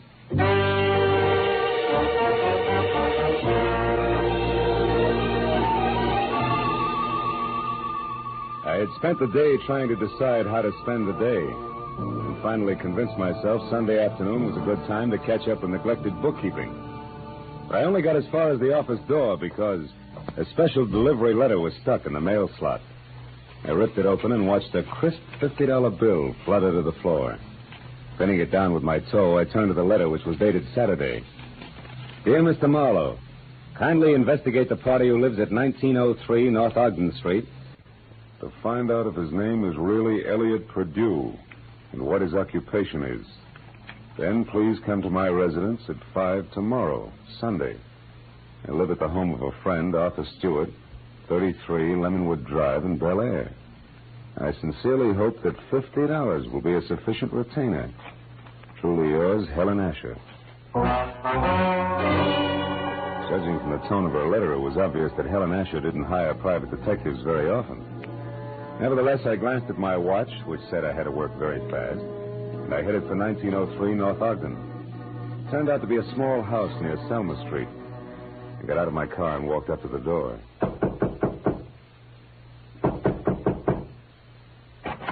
Good afternoon, sir. You the resident here? That's right. What do you want? I represent the Dr. Potter poll of public opinion. I'd like to ask you a few questions regarding... Sorry, but I don't have any opinions to express. Oh, even the opinions of a man with no opinions are important to us. Now, let's just let me step inside here, get out my notebook. There we are. All right, but make it fast. Right. Now, what is your occupation? I'm an investment broker. With which firm? I'm independent. I see. And what is your name, sir? What do you need my name for? Well, for my personal records in case I have to come back. Elliot Perdue. Uh-huh. Do you have any hobbies other than horse racing? What do you mean? Those dope sheets and racing forms there on your desk. I'm quite an admirer of horseflesh myself. You're quite a character, too, aren't you? Working on Sunday and all? Well, you know how public opinion is. It goes right on, rain, shine, or Sunday. Excuse me a moment. Oh, by the way, what's your name? Marlowe, Philip Marlowe. Okay, Mr. Marlowe. Stand still, because I'm not kidding about this gun. I'll beat it back to whoever hired you and tell them they're being very clumsy about a very delicate situation. One more move like this, and they won't get another chance. I knew Perdue meant business, so I left without an argument. Well, at least I had a repeat on the name, Elliot Perdue, and the occupation of bookie to toss at Helen Asher when I met her at 5 o'clock. In Bel Air, I eventually found 33 Lemonwood Drive. 200 yards of palm trees stood at rigid attention while I drove through the gate and up to the house. When the butler opened the door, he stared at me like my hat was on fire. Yes, sir. Did you wish something? Yes, I'd like to see Mrs. Asher, please. Mrs. Asher? Oh, good heavens. Mr. Stewart. What's the matter, Robert? Why is it... I'm Philip Marlowe, Mr. Stewart, a private detective. I have an appointment with Mrs. Asher. Is she at home? Oh, Mr. Marlowe, perhaps you can help. I don't know what to do. It's such a terrible thing. What's happened? Upstairs, not 5 minutes ago, Mrs. Asher shot herself. Shot herself? Please, if you'd come up with me. Yeah, sure, of course. I'm certainly grateful for your help, Mr. Marlowe. Yeah, this is her room. She's in here. There. Yeah. She's dead, all right. Shot herself in the left temple. Whose gun is that, Mr. Stewart? Well, it's mine. I kept it in the desk downstairs. Did you find her? No, Roberts did. I was out in the hothouse working with my orchids. You see, I've been out of town. I just came in this morning on the super chief from Chicago, and I wasn't expected back until Wednesday. Yeah, look, Mr. Stewart, do you mind telling me how well you knew Mrs. Asher? Oh, very well indeed. Ever since the accident 3 years ago, she lived in my house under my care. The accident? Yes, that's how she got those scars on her cheek and neck. As you can see, my hands were burned at the same time. Would you mind telling me about it? Well, I was living in Canada at the time. One day, my wife Florence and I went to a camp near Quebec, and we met Helen Asher our first day there. She was a pathetic, lonely woman, a widow. Oh? That very night, while she was visiting us, the oil stove in our cabin exploded. Oh. Florence, my wife, was killed. And Mrs. Asher was severely burned. It was ghastly. I can imagine. Mrs. Asher had no one, so I thought the least I could do would be to care for her, since I knew the accident had been caused by sheer carelessness on my part. You took over full responsibility for her? Yes, I did everything I could think of, but she never quite got over the shock of that night, and now this. It's horrible. Have you notified the police yet? No, You no. better do it right now. Yes, I'll go right downstairs and call them. The dead woman on the floor had been beautiful once. No doubt about it. This was my client, and a certain $50 bill was burning a hole in my pocket. I wandered over to a writing table, and as I looked down, I noticed that the Sunday sheet had been torn off the memo pad. It bothered me. Tomorrow should mean nothing to a suicide, yet Mrs. Asher's memo pad showed Monday already. The sheet was blank, but on a hunch I tore it off and stuck it in my pocket. I was about to turn away when I saw a book of matches from the Conga Club. So I picked that up, too, and then I left. I drove around for some time trying to figure things out. Then I went down to police headquarters to see one Lieutenant Ibarra. It's suicide as far as we're concerned, Marlowe. Everything checks. Mrs. Asher was despondent and she killed herself. She didn't leave a suicide letter, but they don't always. How'd you get in on this? Well, she paid me $50 in advance to air out a small-time bookie or worse named Elliot Purdue. Incidentally, what's the background on Arthur Stewart? Oh, he's a big-money fashion designer. Started his business on his wife's insurance. She died in an accident in Canada. He did a lot for Mrs. Asher because he felt responsible. Yeah, I know all that.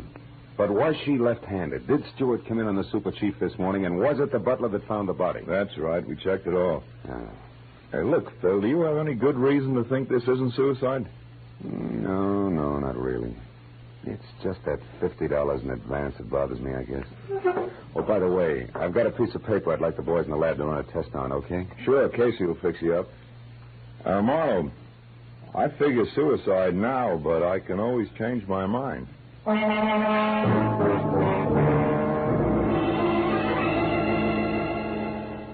I went down the hall to the police laboratory and handed the blank page of the memo pad to Casey. 10 minutes later, he explained that the impression showed a left-handed person had written a number, Bradshaw 711, with a wide point fountain pen, probably on the page just above the one I'd given him. Well, I thanked him, dropped 4 bits in the Christmas fund bottle, and found the phone. I dialed Bradshaw 711 and waited.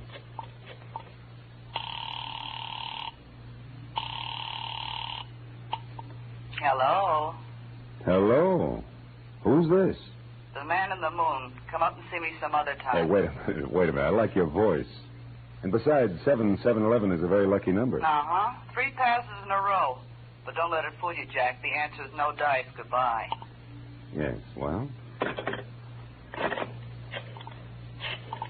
I gathered she was in no mood for playing, so I decided to be strictly business and dialed again. There was no answer. I let it ring for some time, but Miss Golden's voice obviously wasn't taking any more anonymous calls. I'd left only the long shot, the book of matches I'd found on Mrs. Asher's desk. The Conga Club was on the Sunset Strip, so I drove out there, found a parking space on a side street nearby, and went in. I didn't know exactly what I was looking for, so I paid $1.10 for a scotch and soda worth 40 cents, just to help pass the time. An amber spotlight was glistening down on a set of sequin contours that would have melted the Ice Age down to a fortnight. And she was singing. For wherever my man is, I am here forever.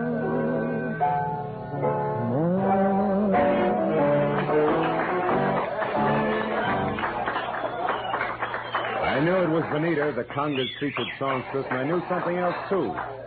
There was no mistaking that voice. She was the girl with the lucky phone number. I wrote her a note, called a waiter to the table to deliver it, and then sat back to watch her as she glided over and sidled into a chair opposite me. It was your penmanship that intrigued me, Mr. Malone. It was your voice and so forth, mostly the so forth, that got me, Bonita. Would you care to decipher the Sanskrit you call a note? The waiter said you wrote it. Sure. It says important business. That's an idiom. If you wanted to talk turkey, how would you translate it? Do you know a woman named Helen Asher? Not that I remember. Why? Well, your phone number showed up on a memo pad. How do you account for that? How should I know? Maybe she intended to call me up. Look, you're quite a handsome man, Mr. Marlowe. But you look silly with your nose bent. Why do you keep sticking it into other people's business? Because besides being paid for it, it sometimes leads to meeting interesting and beautiful people. Present company included. What do you want? Mrs. Asher killed herself tonight. Mrs. Asher's dead? Yeah. And considering you said you didn't know her, you look very put out about it. All right, Marlowe, you win. But let's not talk about it here. Finish your drink while I get out of this costume. Then meet me outside by the front door in 10 minutes.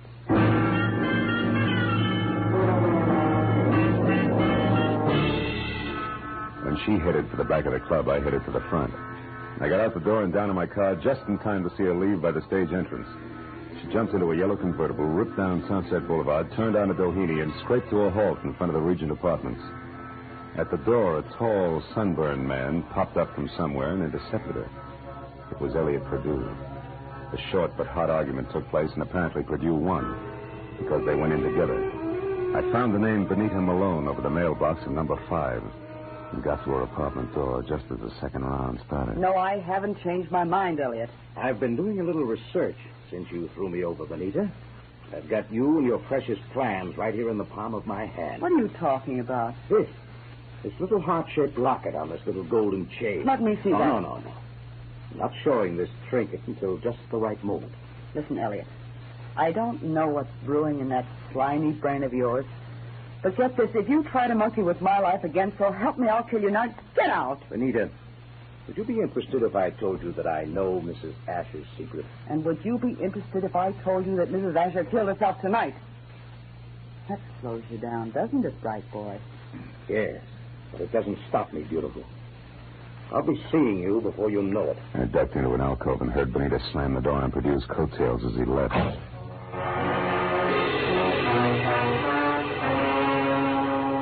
So, now I knew that Perdue, a locket, and Benita Malone added up some way to a bullet in the head for a scarred woman with a secret. I went back to my car and drove out to Stewart's house in Bel Air. When you were here before, Marlowe, I was so upset I hardly realized you were a private detective. You had an appointment with Mrs. Asher. Had she hired you? Yes, to investigate someone, but she didn't live long enough to give me the details. Now, what sort of trouble could she have been in to have needed a private detective? I don't know. But perhaps you can help me find out by answering a few questions. Anything at all, Mr. Marlowe. Does the name Elliot Perdue mean anything to you, Mr. Stewart? Elliot Perdue? No, I'm afraid not. How about Benita Malone? Yeah, I've never heard of her. You know anything about a heart-shaped locket on a gold chain? A locket? A gold locket? Yeah. Mrs. Asher had a heart-shaped gold locket. Where'd she keep it? Well, upstairs in her jewelry box, I should imagine. Come on, let's have a look, huh? Yes.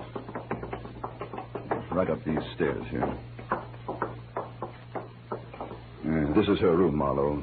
I know. I was here once before. Why? It's not here. It's not on her dressing table. Her jewelry box, it's gone, Marlowe. But you think that... Elliot Perdue has it. I can't understand this. What's the locket like? What's inside it? Just a picture. It was valued by Mrs. Asher because it was the only one she kept of herself the way she looked before the accident. Now, why would anyone else want that? I don't know. But when we get that locket, we'll get a lot of answers along with it.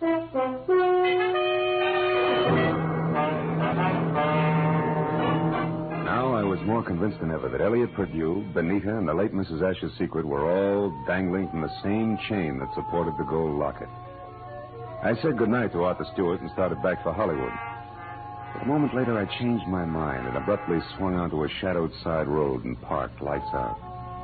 It had suddenly occurred to me that the gallivanting Mr. Perdue might call on Stewart. And if so, I wanted to be on hand. Well, 40 minutes later, I was about to call off the cloak and dagger routine when I heard the sound of a powerful motor roaring out of Stewart's driveway. I looked up just in time to see a long black Nash whip by with Stewart at the wheel.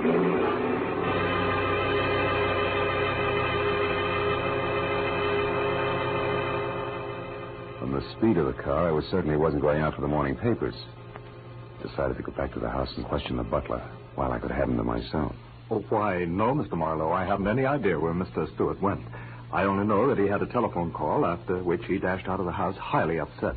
Well, maybe some sick friend needed sitting up with, huh? But tell me, Roberts, did you ever hear of a man named Elliot Perdue? Oh, yes, sir. He called on Mrs. Asher here once or twice while Mr. Stewart was away on business. When did you last see this Mr. Perdue, Roberts? Yesterday morning, sir, about 10 o'clock. And one thing more, did you ever see Mrs. Asher wearing a gold locket, a heart-shaped one? Oh, quite often, sir. As a matter of fact, she asked me about it just yesterday morning, shortly after Mr. Perdue left. She couldn't locate it anyplace. A singular coincidence, huh? Oh, by the way, what do you know about a singer named Benita? Benita? I've never heard of her, sir. Are you sure she's never been out here as Mr. Stewart's guest? Why, I'm positive, sir. Mr. Stewart never has any ladies out here, of any kind. Oh? Doesn't that strike you as being strange, Robert? After all, Mr. Stewart's a very eligible widower. Widower, yes, Mr. Marlowe, but philanderer, no. Good night, sir.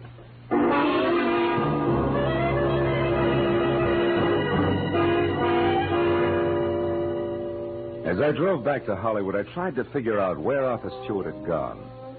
But I had about as much to work with as Gypsy Rose Lee after a third encore. And after discounting Benita's place in the Conga, there was only Elliot Perdue's house on North Ogden. 15 minutes later, I walked up to it, but the place was as dark and as quiet as the inside of a coffin. I was about to turn back to my car when suddenly I caught the reflection of a sliver of light bouncing off the glass in Mr. Perdue's living room. I found the back door lock easy to bluff. A moment later, I stepped into the living room. Marlowe, how did you know I was here? Mr. Stewart told me. You're a liar. Arthur wouldn't... Arthur? Well, you see, Mr. Stewart and I... Oh, no, it's Mr. Stewart, huh? Wait a minute, there's someone outside. Perdue. Put out your light. Now, when he finds you, keep talking. Say anything. I'll be behind the door. Here he is.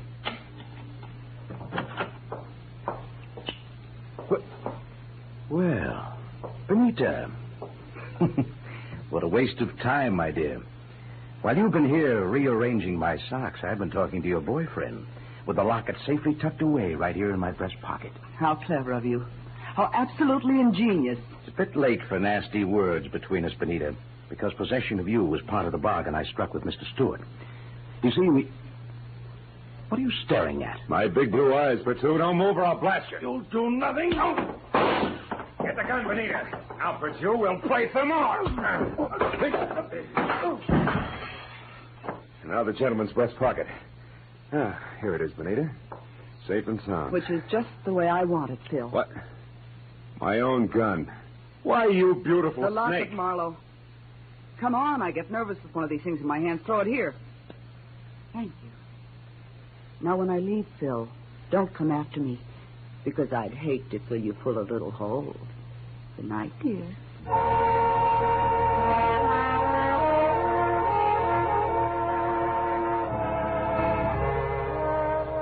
When Benita stepped out of that house, I solemnly swore I wouldn't trust another woman for the next 100 years. But a groan from the body on the floor brought me back to 1948 and Elliot Perdue. I knew that he had seen the picture in the locket, so I went to work on him. Come on, Perdue, snap out of it. Come on. Huh? Oh, it's you, Marlowe. Who'd you expect, St. Peter? What was in the locket, Perdue? I don't remember. Maybe a call on Lieutenant Ibarra will refresh your memory. I doubt it. Then we better start playing games again. We'll start with one called Slap, Slap, Perdue. No, let me alone, Marlowe. Get your hands off me. You ready to start singing, huh? All we need now is the right lyrics. No. Come on, Perdue, talk. Stop it. I'll talk. Good. Now, why did Mrs. Asher kill herself? Because she had a good reason. Like what? No, it's a long story. Make it short. Okay, Marlowe. Here goes.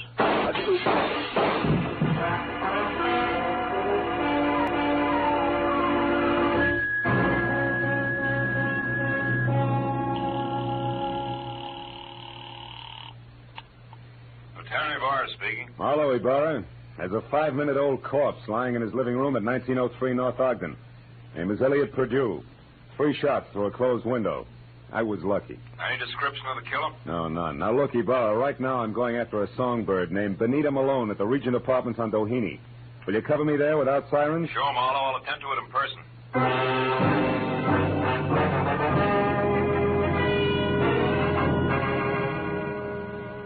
It was only a healthy centerfielder's peg from Perdue's house to Benita's. When I got there, the place was dark and a car wasn't in sight. I decided to try the Conga Club. But as soon as I walked in, I began to worry because if Benita had wanted to get rid of that locket, she'd have had enough time to bury it at Forest Lawn. But I didn't know Benita, because Miss Oomph herself was singing in the amber spotlight, and dangling from her soft white neck was the heart-shaped gold locket. I love you because he's wonderful, because he's just my Bill.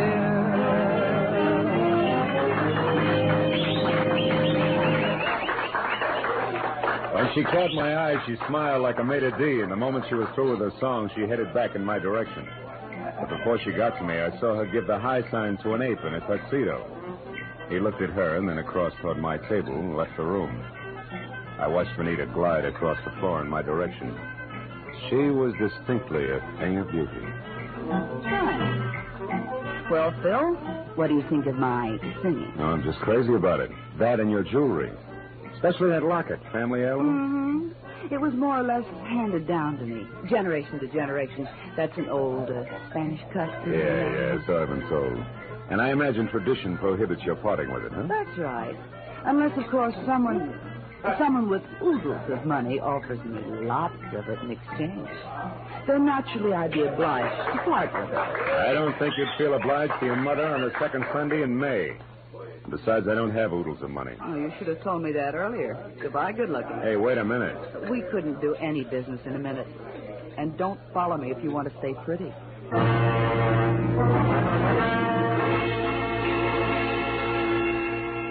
She pivoted on a spike heel and took off for a dressing room, and I knew that if I followed, I was scheduled for a nasty tete-a-tete with an ape in a tuxedo.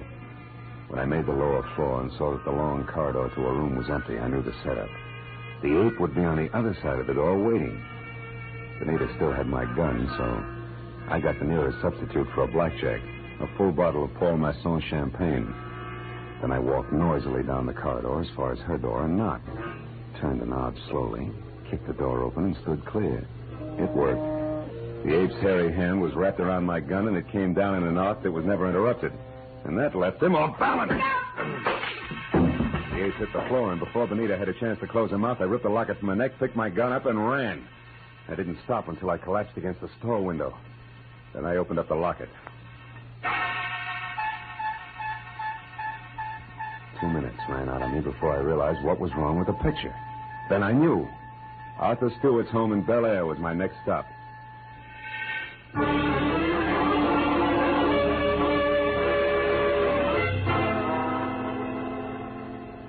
30 minutes later, I pulled up away from the place and parked.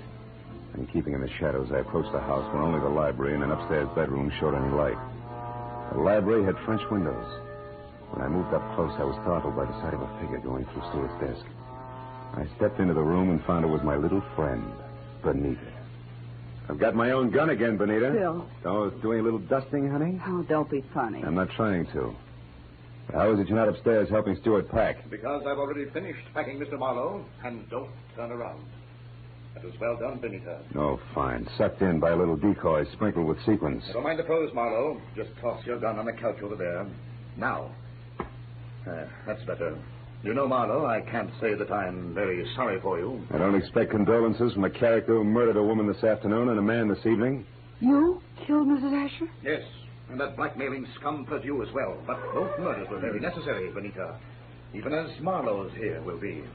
Come over here, Benita, behind me. Hurry, Arthur, let's get out of here. Don't worry. And now, Mr. Marlowe, it's time for you. Well, thanks, Benita. You swing a beautiful bookend.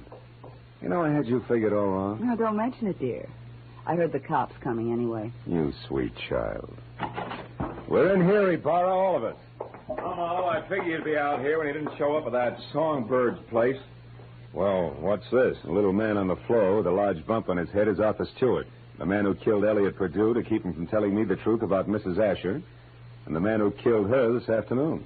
So Mrs. Asher didn't commit suicide after all. No, but she wasn't murdered either. She died in that accident in Canada 3 years ago. What are you talking about? Well, the woman that Stewart killed here this afternoon wasn't Mrs. Asher. It was his wife, Mrs. Florence Stewart. You see, there must have been a mix-up in identifying the bodies of the two women at the time of the accident. Mm-hmm. Stewart and his wife had Mrs. Asher buried as Mrs. Stewart. Then they collected the insurance neat, huh? Yeah. But what happened? Yeah, it's simple. Stewart got bored with his scarred and unattractive wife, and he started running around with choice little numbers. Like Benita here. Phil, honest, I didn't know a thing about this. Stewart told me that Mrs. Asher depended on him so heavily that she'd be crushed at his seeing another woman. But I didn't know she was his wife. Marlowe, how do you figure this all out? From a locket that belonged to the woman we knew as Mrs. Asher. It had a picture of Stewart and Mrs. Asher taken in dress clothes before she was scarred. Yet Stewart claimed that he and his wife had only met Mrs. Asher the day of the accident. And on a camping trip at that. But, Phil, I saw the picture, too, and I didn't figure that out. That's because you were too busy trying to figure just how much the locket was worth to Arthur Stewart. Or to anybody. In cold cash. You were blinded by all the dollar signs in front of your eyes, baby. Why, Phil, how can you say such things?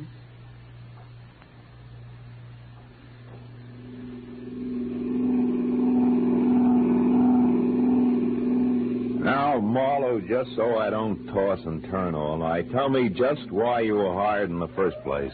Well, Ibarra, it goes something like this. When Perdue knew that he was losing Benita to Stewart, he decided to check up on the opposition. And he not only found out what he wanted to know, but he found out a lot of things, too, that he didn't want to know. Mrs. Stewart, the late Mrs. Asher, became suspicious of his questioning, and incidentally of her husband. So she sent for me. Well, Marlowe Stewart certainly had me fooled. I doped him out to be a very generous guy, a great benefactor who was doing the right thing for a lonely, unfortunate woman.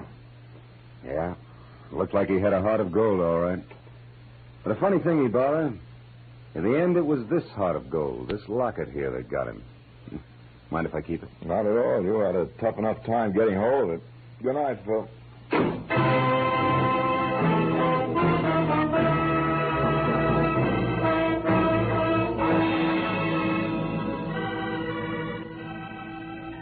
Well, by the time I got back to my apartment on Franklin, the sky was beginning to fill with the soft gray of morning. I pulled the blinds down in my bedroom and sat down for a last cigarette. I had mixed with a lot of funny people that day. But for some cockeyed reason, I kept thinking of Benita Malone, a girl who was no better than she had to be. Finally, I put her out of my mind, and I was about to turn off the desk lamp when I noticed my memo pad. Still read Sunday, which was understandable. But scrawled across the top sheet was a telephone number. And I couldn't figure how it got there. It was written in crimson lipstick. Bradshaw 7. 7-Eleven.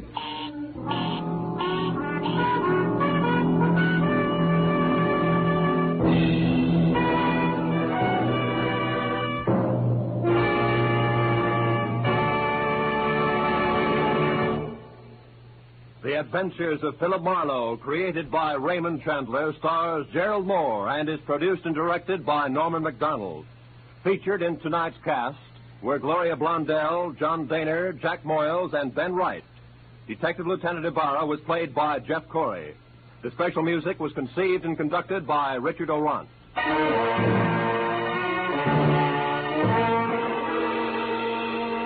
Be sure to be with us again next week when Philip Marlowe says...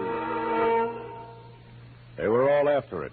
An importer, a beautiful woman, a nut, and a guy I couldn't figure out. But before we were through, one was in the hospital, two were in the morgue, and the fourth was waiting for the hangman. All that because of a blue burgonet, something I'd never even heard of before.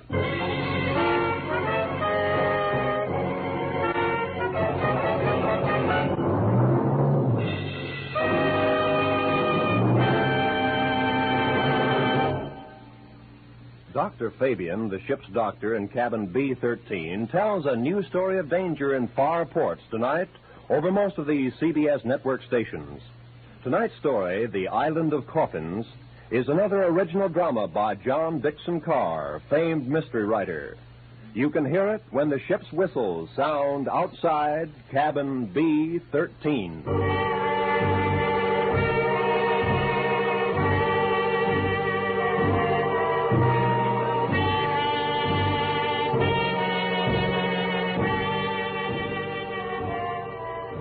This is Roy Rowan speaking. This is CBS, the Columbia Broadcasting System.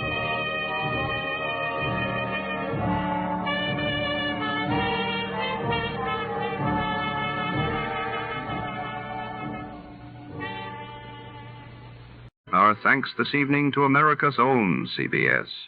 And before the orchestra strikes up again, let's see who among you really knows the golden age of radio.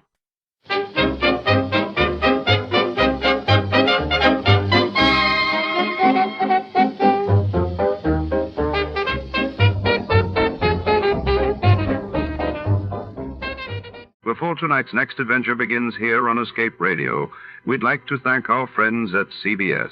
And now, folks, sit back and enjoy a little music from the studio orchestra.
night, under the flickering neon lights and the ever-watchful gaze of the city, a secret unravels behind the velvet curtains of daytime television. When the leading lady of a beloved soap opera vanishes during a live broadcast, our hard-boiled detective is plunged into a world of scripted passions and unscripted danger. Who's pulling the strings, and can he solve the case before the final curtain falls?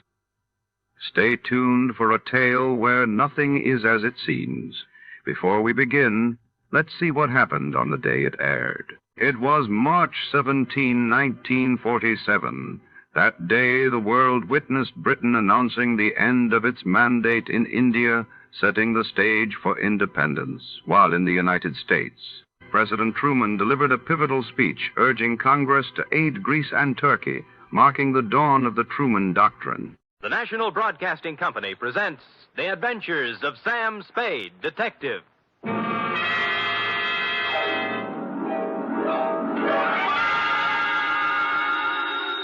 Sam Spade Detective Agency. Me, sweetheart. Was it awful, Sam? Excruciating, F. I suffered, girl. How I suffered. But there's no other way, Sam. When fate turns against a man. True, dear one, true. But from somewhere I must find strength. You must.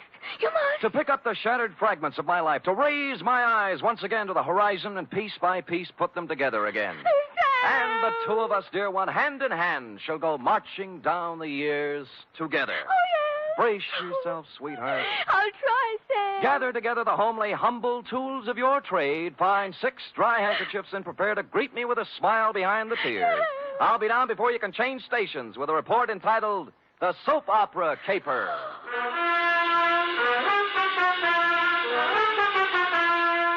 For NBC, William Spear, radio's outstanding producer-director of mystery and crime drama, brings you the greatest private detective of them all in The Adventures of Sam Spade. Sam? Who called, young widder Perrine? Lane F. Is it all over, Sam?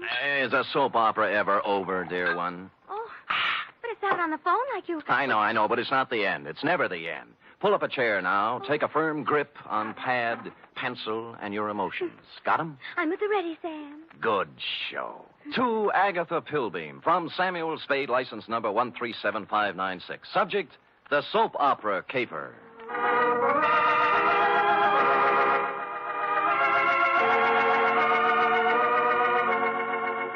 How was I to know what was on her mind? This strange woman, this mysterious Agatha Pilbeam, this voice on the telephone, directing me to the big, sprawling house in Hillsborough. Is that clear, Mr. Spade? How urgent is it, Miss Pilbeam? Very, very urgent, Mr. Spade. I don't know which way to turn. So I went to the big, sprawling house in Hillsborough, pulled up behind an ancient Model A parked at the curb, and was walking past it toward the gate when... Spade. Huh? Oh, Croc-Morton, isn't it? Good old Sammy, you remember. Yeah. When'd you get out? Last month. But I'm a good boy now. Here, take one of my cards. There, if you know anyone who needs a first-class private eye, Croc's available. What are you doing here, Sam? A lady wants to see me. The soap opera queen? Is that what she is? Sure, 6 or 8 of them she writes. Behind the Clouds, The Heart of Julia Jukes. That must be Life, I forget the rest. Yeah. Beats gumshoeing, Sammy. Yeah, well, right if you get work, Croc. I'm on a job right now. You mean you got your license already? Oh, me? Well, you can always run off a photostat of someone else's. Oh, Sam, that's mean. Croc was a crook, but a nice crook. He never killed anybody. He was just an uncurable camera fiend, specializing in taking pictures of people doing what they hadn't ought to be doing. Stuff like that. Or if you wanted a photostat of somebody else's document, Croc was your man. Well, I walked up the drive to the door, threw it past a white shirt front that turned out to have a butler in it, and toward what seemed to be your study. But it wasn't. It was your bedroom, and you were reclining on 6 pillows with a cigarette in a long holder in one hand and the mouthpiece of a dictating machine in the other. But, John... Hush, Melinda. There is no way to go now but ahead. John, you're so strong. I need you. I need your courage. We must face this thing together, Melinda. The organ What was a Veronica says phonograph is true. playing in her If ear. there is indeed I another waited for an woman who opening, has but there life. just wasn't any, Don't so I had to say it, interrupt. John, don't even Miss Don't Pilbeam. you see, Melinda, we can't run away from life. Miss... We must approach this Miss thing Pilbeam? calmly, Melinda. Don't... beg pardon? Oh, just a minute. My mood music. I see. I'm Sam Spade, Miss Pilbeam. Come. Come sit beside me, Mr. Spade. Well. It's time we talked things over. Well, thanks. Oh, maybe you'd better start at the When a beginning. woman reaches 40, Mr. Spade, she comes to lean upon her man. Oh? To look upon him not just as someone to cherish, but as a source, a spring, a fountain of strength. Mm-hmm. Are you still dictating? I'm talking about me, Mr. Spade. Oh. Whom can I turn to? Whom? I grope, I flounder in the darkness. I cry out, I listen in vain for an answer. But there is none. Well, you always have a better chance of getting an answer when you ask a question. What do you mean? What are we talking about? What indeed? Well, I haven't caught the show lately. You'll have to bring me up to date. Why don't you run through the announcer's part, will you? You know, right after the organ when he says, when we left Julia Jukes yesterday... I'm sorry. I thought I told you on the telephone. No. For many days now, I've seen somewhat of a strange new look on my husband's face. Husband? Dr. Martin Hawkes. Oh, you're married. I thought it was Miss Agatha Pilbeam. Oh, 2 years ago today, I met young Dr. Hawkes and married him. Good. Life became beautiful, a gay, laughing thing, a road to happiness. And then... Then? A cloud passed over the sun. Martin became moody, silent. I tried to penetrate the shell, but he only drew farther into it. A strange, terrifying crevasse seemed to have opened up between us. Well... What is it, Martin? I asked him repeatedly. But he'd only stare silently out the window, and finally walked silently from the room. Well, how long did this go on? How long a series did you get out of it? For weeks, until a few days ago when the final blow fell. It was evening, and Agatha and Martin were at dinner. Let's look in on them as... Oh, sorry. We were at dinner when the doorbell rang, and I answered it. It was a telegram from Martin. From Mexico. I gave it to him and watched the blood drain from his handsome features as he read it. His hand trembled, his jaw clenched. But you forced yourself to speak. Yes. What is it, Martin, I asked. Tell me, please, for the sake of our love. And he... Looked down at me as if I were a stranger. Well. And then he crumpled the telegram, threw it savagely into the fireplace, and strode silently from the room. Here, I rescued it from the flames. Read it. Thank you. Regret must confirm your worst fears, Cardoza. What is the terrible secret of Martin Hawkes? Yes. Why did he act so strangely when the mysterious telegram arrived from Mexico? And above all, where is he? You mean he didn't come back? He's been gone for 4 days, Mr. Spade. I must find him. Now, of all times, I need his love. When a woman reaches 40... I know. What do you mean, now of all times? It's been just a week now since the report came back from the laboratory after my physical examination. Oh. The doctor from Vienna. Mm-hmm. You see, Mr. Spade, I, too, have a terrible secret. Well, don't you want to tell me about it? Yes. I have a very rare, incurable disease. There are only 6 short weeks to live.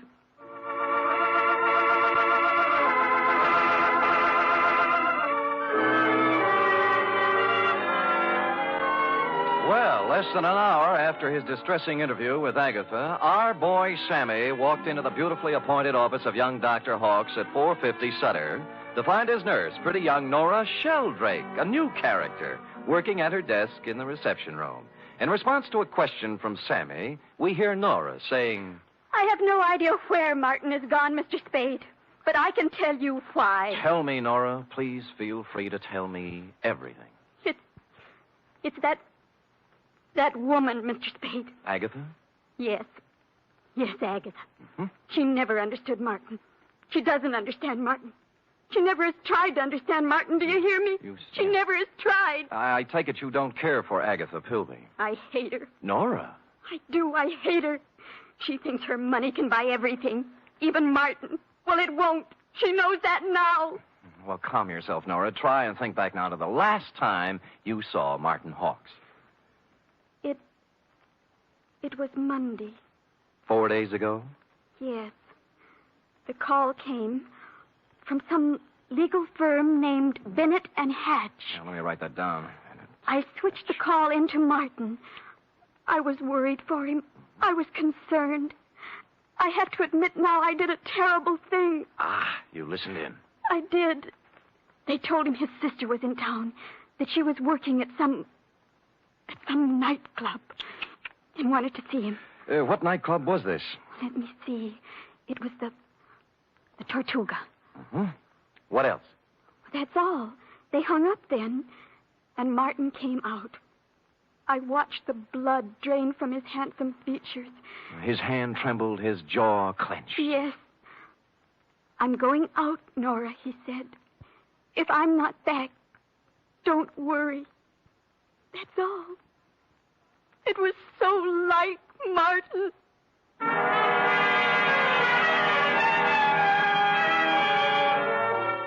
The Tortuga was only a few blocks away on Post Street, so I walked there. We're just tooling up for the dinner trade when I arrived, sailed around backstage like Billy Rose on an inspection tour, found the doorman and showed him the snapshot you'd given me of young Dr. Hawks. Or tried to. Look, young feller, I told you we don't have no dancer here named Hawks. I ain't got time to... Doorman, please, take a look at the picture. No, I ain't got to... Picture? Yeah. Yeah. Yeah. Hmm? That fellow was here at that.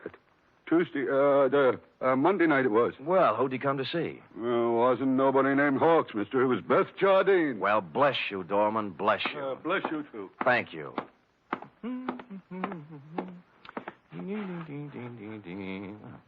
Beth Jardine. Well, come in. Close the door, will you? Yeah. Drafty. Yeah. Is there anything I can... There sure is. Zip me up, Jack. I'm Sam. I don't care if you're Boris Karloff. You got hands, haven't you? Well... Zip me up. Okay. You say when.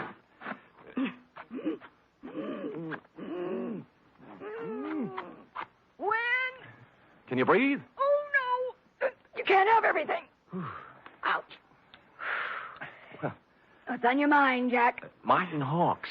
Sorry, never heard of him. Look, we're getting along beautifully up to now, honey. Let's not spoil it. You not only know Martin Hawks, you're his sister. What makes you think What's I that know? card stuck over there in the mirror? Bennett and Hatch, attorneys at law. Aha! The same Bennett and or Hatch who called Martin Monday afternoon and told him his sister wanted to see him here. Now, what's this all about? I can't tell you. He got a telegram from Mexico. Mexico? Yeah, it upset him. Something awful. What'd it say? Regret must confirm your worst fears. You're dead, huh? Yeah. Oh, that's great. Great. Pretty hilarious, huh? Jack, you just ain't got no idea.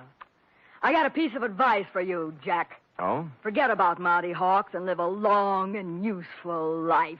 Mm-hmm. I got a tip for you, too. You're in a tight spot. Watch that zipper, Jack.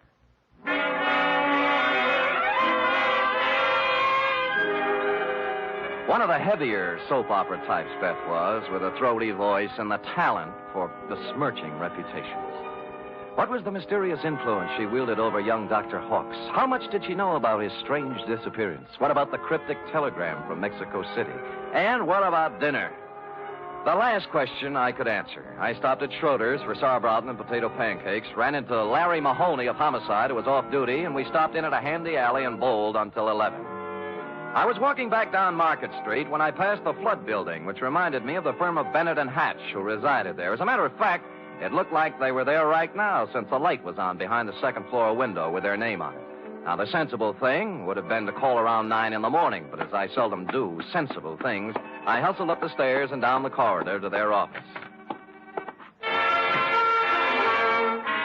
Someone other than Bennett or Hatch had put in some time, obviously. The drawers of a dozen or more file cases had been pulled out and dumped on the floor, the desk drawers likewise. And to mark it clearly as the work of a thoroughgoing professional, the safe door was off its hinges. All this took me back to the Model A parked in front of your house this afternoon, Agatha, and I was contemplating same when... Hello? Bennett. Yeah? Good, Christopher. I was scared you wouldn't be there. Tried to get you at home. Do it, baby, do it. Pull the string. We'll never make it with this guy. We're through. Pull the string here. Do it, baby, do it. Make it... Hello? Operator! Operator! Operator! I finally got someone at the Tortuga Club who knew where Beth Jardine lived, an apartment on Russian Hill. I didn't stop to ask which apartment, and when I got there, I found I didn't have to. All right, stand back, everybody! Stand back! Dugan. Oh, hello, Sam. What happened? Dame just knocked herself off. Huh? Jumped from a room on the 8th floor. Stand back, you yahoos! There was no need to, but I looked at her anyway, just to make sure. It was Beth, all right. When she said she was through, she meant it. I was just turning to go, and something big in a tan camel's hair brushed past me and bent over the body. Where is she? Where? Beth! Sister! Beth! Beth! Oh! I recognized him from the snapshot. Wild-haired, with a 4 days' growth of beard on his lean, handsome face. It was Martin Hawks, on the verge of collapse. Officer Dugan and I helped him through the crowd toward the ambulance that had just rolled up, sat him on the running board, and began to question him. What was that again? Your name. What's your name? My name. Of course, my name, I don't know. I don't know my name. It happens to everyone in soap operas, sooner or later. When he'd filled out the forms on poor Beth Jardine, old Doc Peterson gave Martin a double O, blew his nose, and announced with a twinkle in his eye, "Appears to me like young Dr. Hawks has got himself a case of amnesia."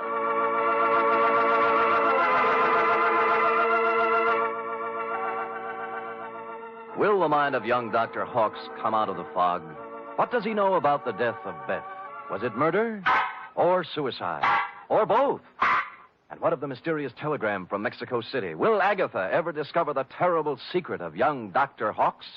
And will stupid Sam ever discover anything? Before we continue, a word from our announcer.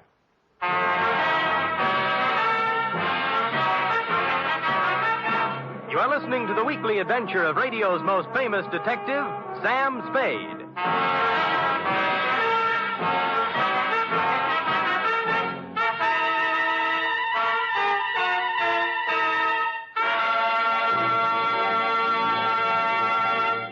Three chimes mean good times on NBC. Saturday night is date night, but tomorrow poor Dennis Day has trouble with his girlfriend Gloria. However, Dennis manages to sing his way out of trouble in his charming, boyish fashion. And say, why not let Dennis help your Saturday evening along, too? And for more music and fun tomorrow, there's the Judy Canova Show, starring Judy in a melodic and carefree half hour of laughs. And Grand Ole Opry with singing MC Red Foley and his special guest, cowboy troubadour Ernie Tubb.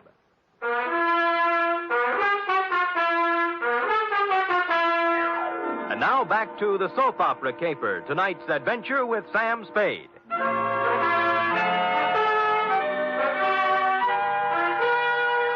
It's a half hour later now, in the sterile whiteness of a hospital room, that the three of us, you, Agatha, I, and old Doc Peterson, gather around the pale, quiet form of young Dr. Hawks.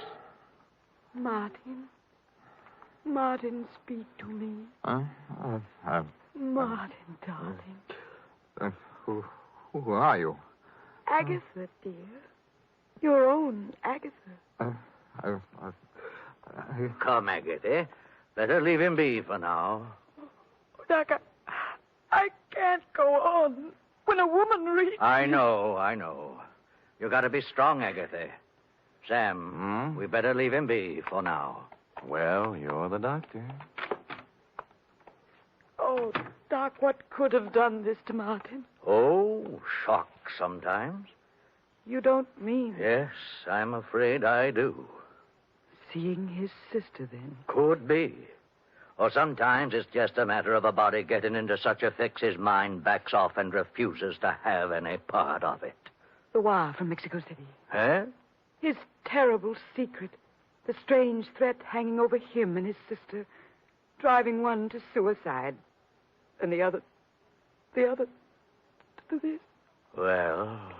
No wonder poor Martin gave away before this. Sure. And there's still another explanation. How's that, Sam? That he figured amnesia was a nice, easy way not to have to account for what he's been up to for the last 4 days. Or where he was when the dame took off from the 8th story. Mr. Spade, you're not accusing Martin. There's something buzzing around in his little mind. The nurse tells me she got him into a pair of pajamas and tucked him in nice and cozy before we got here. Well? Yes, well? You may not... Yes, well? You may not have noticed, Agatha, because he'd pulled the covers up around his neck, but our boy had his clothes back on just now. What? Martin! Hey, he's gone. Indeed, he was Martin, as we could plainly deduce from the open window and the curtains blowing gently out over the fire escape. Young Dr. Hawkes, indeed, had packed up his amnesia, his terrible secret, and his toothbrush, and taken off into the night. So I left you sobbing gently on old Doc's shoulder and found me a phone in a drugstore a safe distance away. On the 48th ring, Bennett, of Bennett and Hatch attorneys, answered. He was sleepy. I used all my soft answers, and he used all his hard ones, and finally we got to the point. All right, Spade, all right. The Jardine dame left a sealed envelope with us. What was in it? How do I know? It was sealed, marked personal and confidential, to be delivered to the city attorney in the event of my death. Signed, Beth Jardine Hawkes. Signed how? Beth Jardine Hawkes. Not Beth Hawkes Jardine. No. Is it important? Just a tiresome detail, Bennett. So she brought you the envelope, paid your fee, and you stuck it in the vault for her. Then what? Well, she had us call her brother and tell him to meet her at the Tortuga. Period. That ended our part of it. We didn't even get our feet wet. On the contrary, Bennett, you're up to your ears. In what? Blackmail. Bye. Which explained many things. To wit, A, the wire from Mexico City from the lawyer named Cardoza. B, the murder of Beth Jardine. And C, the reason for young Dr. Hawkes' mysterious flight from the hospital, his mind still fogged with amnesia. It did not, however, explain why stupid Sam had kept Croc Morton's business card in his vest pocket for 21 pages without doing something about it. The address was near 3rd and Howard, not one of the better business sections, even for a private detective. I walked down 3rd Street, past the Sherry and Muscatel joints, looking at numbers, and then discovered it wasn't necessary. The old Model A was pulled up in front of what might have been a respectable office building before the earthquake, but now couldn't decide whether to be a warehouse or a tenement. Thus far, a harmonious picture. But behind the Model A was something twice as long and 3 times as shiny, with a motor running. Out of place by about $4,000. Out kind of late, aren't you, Nora? Sam! Nora. Sam! Nora. Don't reach for the horn. But he told me... Sure, and you believed it, like everything else he told you. Come on, get out.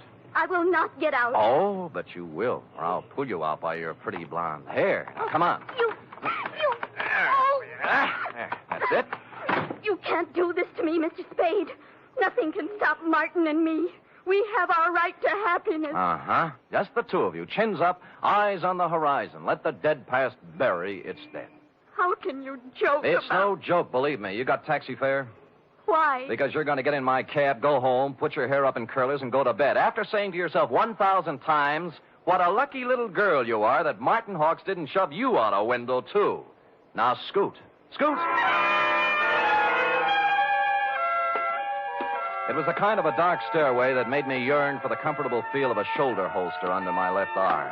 At the top was a 3.5-watt bulb, and at the other end of the hallway, a crack of light under Croc's office door. Between the two was a cat, more's the pity. So abandoning my stealthy approach, I walked up to the door, turned the knob, stuck my hand in my side coat pocket like Edward G. Robinson, and kicked the door open.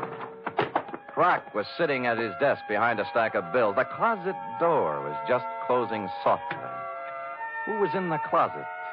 And did he still have his toothbrush, his terrible secret, and his amnesia with him? Well, Sammy. Yeah. You took me up on it right quick, huh? Uh-huh. Yeah, have a chair. I sat on a chair in the corner out of line of the closet door behind the desk. Oh, Sammy. Yeah, you got a job for me, huh? Yeah. You don't look like you need a job, Croc. Huh? Oh, this? Yeah. Oh, this is nothing. Good day at the track, that's all. What's on your mind? Remember the Blennerhassett job? Huh? The one with the letters before you went up? What are you talking about, sir? The shakedown, Croc. The dame who wanted you to get the letters back. Remember? You know. So you got them for her, delivered and collected after you had the photostats made. Sam, you're crazy. I never done no such thing. You can level with me, Croc. You collected on the photostats for 8 years. Oh, wait, Sam. Well, forget it. Anyway, I got another one. Dr. Martin Hawkes, married to the soap opera queen, you know. What about it, Sam? She's worth a couple of $1,000,000 and has 6 weeks to live. As her husband, he's her only heir. Nice spot to be in. Yeah. Only he isn't her husband. Huh? Because the Mexican divorce from his first wife, the late Beth Jardine Hawks, wasn't legal, you know. She blew in a month ago and began shaking him down after leaving the marriage certificate and a batch of other papers with some lawyers for life insurance. Sam, I just ain't interested When in you whether... hear the payoff, Croc, it's just like the dame with letters. Oh, what do you mean? Hawks hired someone to crack the lawyer's office and get the papers out of the safe. Some smart guy, yeah. An unfrocked private eye who doesn't have a license. I found out where he had the photostats made, though. I can get copies. Spade, for crying out loud, shut up. The closet doorknob was turning slowly. I waved him out of the way and picked up the chair. It was all over 2 seconds after it started. The door flew open. He came out with his terrible secret, which turned out to be a gun. And I wrapped the chair right around his head. So I picked up the gun and Croc and young Dr. Hawks, and we all picked up a ride to headquarters. Only one scene remained to be played in today's exciting episode. I shall try to be brave, Mr. Spade. Sounds like such a cliche now. Good show, Agatha. Good show. Good show. Life must go on, you know. Even when a woman... You were born in 1911, I believe. Yes. As I say, life must go on, even when a woman reaches... Indeed it must. Indeed it must. We have our happy moments and our sad ones, our pleasures, our trials, our joys, and our heartbreaks. And sometimes, Mr. Spade... Yes? Sometimes at the bottom of our cup of bitterness, we find a pearl. We do? The laboratory test. A mistake, definitely. They got yours mixed up with someone else's, and you have no incurable disease and many years of happiness ahead of you. Yes, Mr. Spade. But happiness? I wonder. Can a woman past 40, whose husband is a convicted murderer, find happiness? Alone? Good show.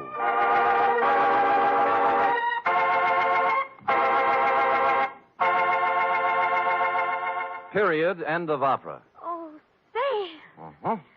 Sam, I can't wait for tomorrow's episode. Be sure to tune in at this very same time, Cherub, and meanwhile, answer me this. What, Sam? How long will it take a woman past 20 to turn out a 25-page report? Yes, sir. I'll have the answer after a brief word from our announcer.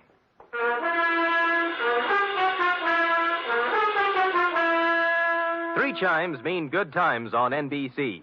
Tomorrow, Arturo Toscanini will conduct the renowned NBC Symphony in the 4th of a Saturday concert series.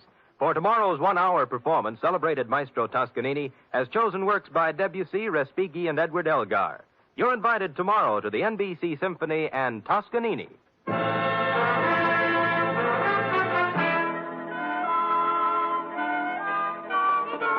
Oh, dear. Oh, there, little girl. No tears now. No tears. They're tears of gratitude, Sam. When I read all this about other people's troubles, I'm so grateful to you for the smooth life we have together. Effie. Sam. Effie. Sam. Effie. Sam. That takes about 10 seconds. Go ahead. I'm only merely a secretary, but... It's over now. Matter of fact, we're 10 seconds over. Oh, well, Sam, I haven't even your wife to be versus... Nothing but peace and quiet. And fairly regular paycheck. With only a corpse now and then to produce a ripple on the mirror smoothness of our bliss. Oh, that's beautiful, Sam. I thought so. You don't have a single terrible secret either. No, but just to keep you interested, dear one, from time to time I shall pick up a piece of paper, read it, let the blood drain slowly from my face, then clasp you to me thusly, Sam. holding you close, and just before striding silently from the room, mutter in your shell-pink ear. I know.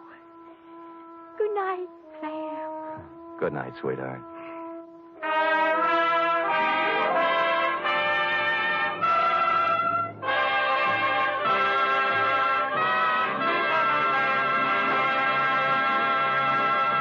The Adventures of Sam Spade are produced, edited, and directed by William Spear. Sam Spade was played by Stephen Dunn, Lorene Tuttle as Effie. Script for tonight's adventure by Harold Swanton. Musical scoring by Lud Gluskin, conducted by Robert Armbruster. Here at Escape Radio, we proudly thank our partners at CBS. And now, folks, a quick challenge before the next thrilling chapter.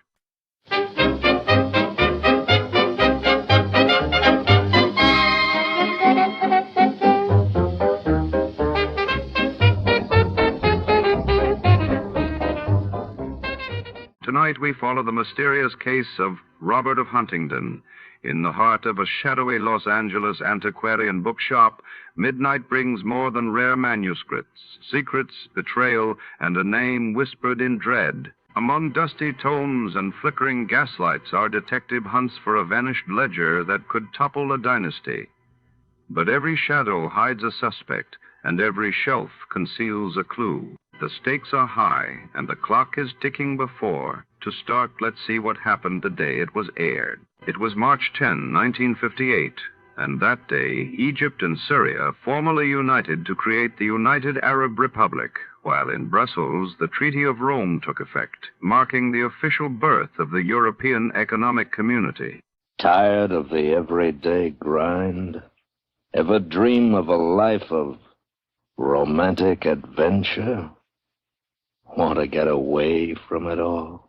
We offer you Escape.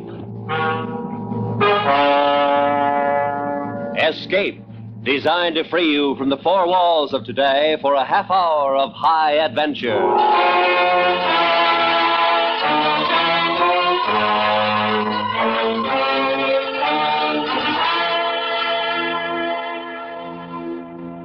You are hiding in the middle of a great forest, quiet as a shadow, while closing in on you, hunting you down like an animal, is a silent archer who will kill you with an arrow through the heart. Listen now as Escape brings you Anthony Ellis's adaptation of the classic story, Robert of Huntingdon.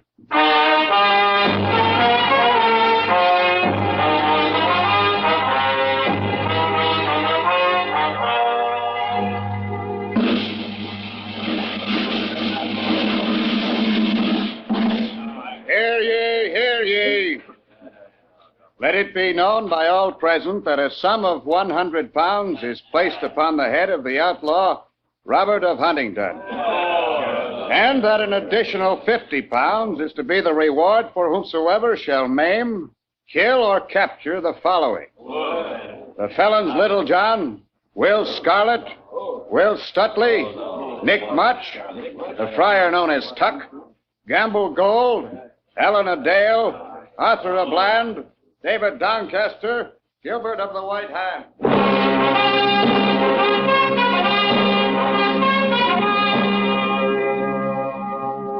That proclamation was by order of His Worship, the Sheriff of Nottingham, in whose house a meeting was taking place.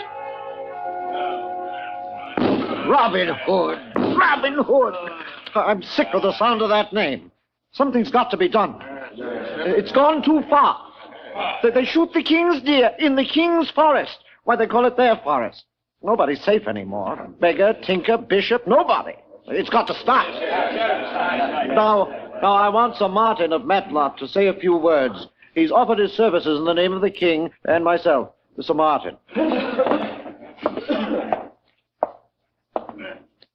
My lords, gentlemen, seems quite obvious that your attempts to put a stop to this Robin Hood have been anything but successful.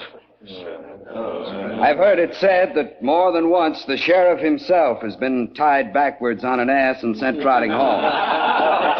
Quiet, quiet.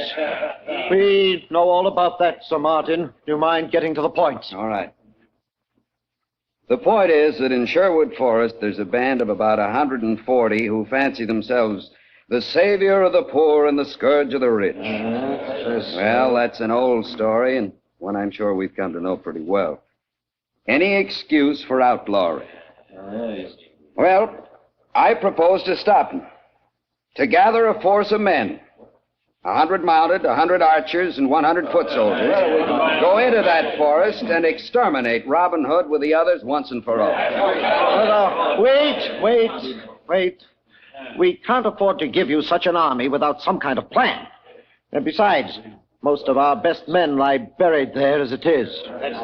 What you're proposing has been tried. It's nothing new. You don't know these outlaws as we do. I have a plan, your worship. Oh?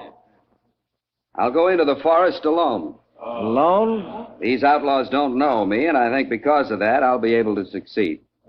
How? Let's say I pretend to be a wronged yeoman.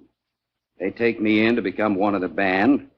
I find out their weakness, their sentry posts, everything I can to help us when the time comes for attack. It's very dangerous, you know. We won't be able to help you if they don't believe your story. Well, it's my life, Your Worship. I can do what I want with it. If I fail, you've lost nothing. If I succeed... All right. And the rest of you? Good. Give me a week. I'll get word to you when the time comes. My signal for the attack will be a blast on this horn.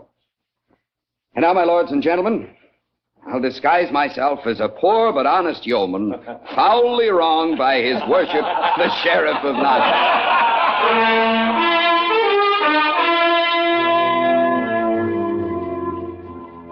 The sheriff had made an ally in Sir Martin of Matlock, and with him the hope that his worst enemy, Robin Hood, would at last be brought to justice.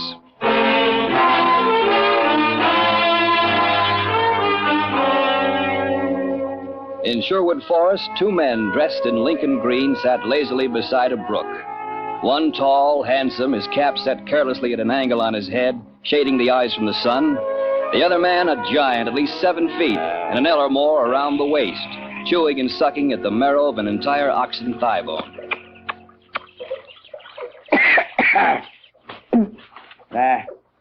I'm going to have to speak to Nick Much about the quality of the sheriff's beef, Robin.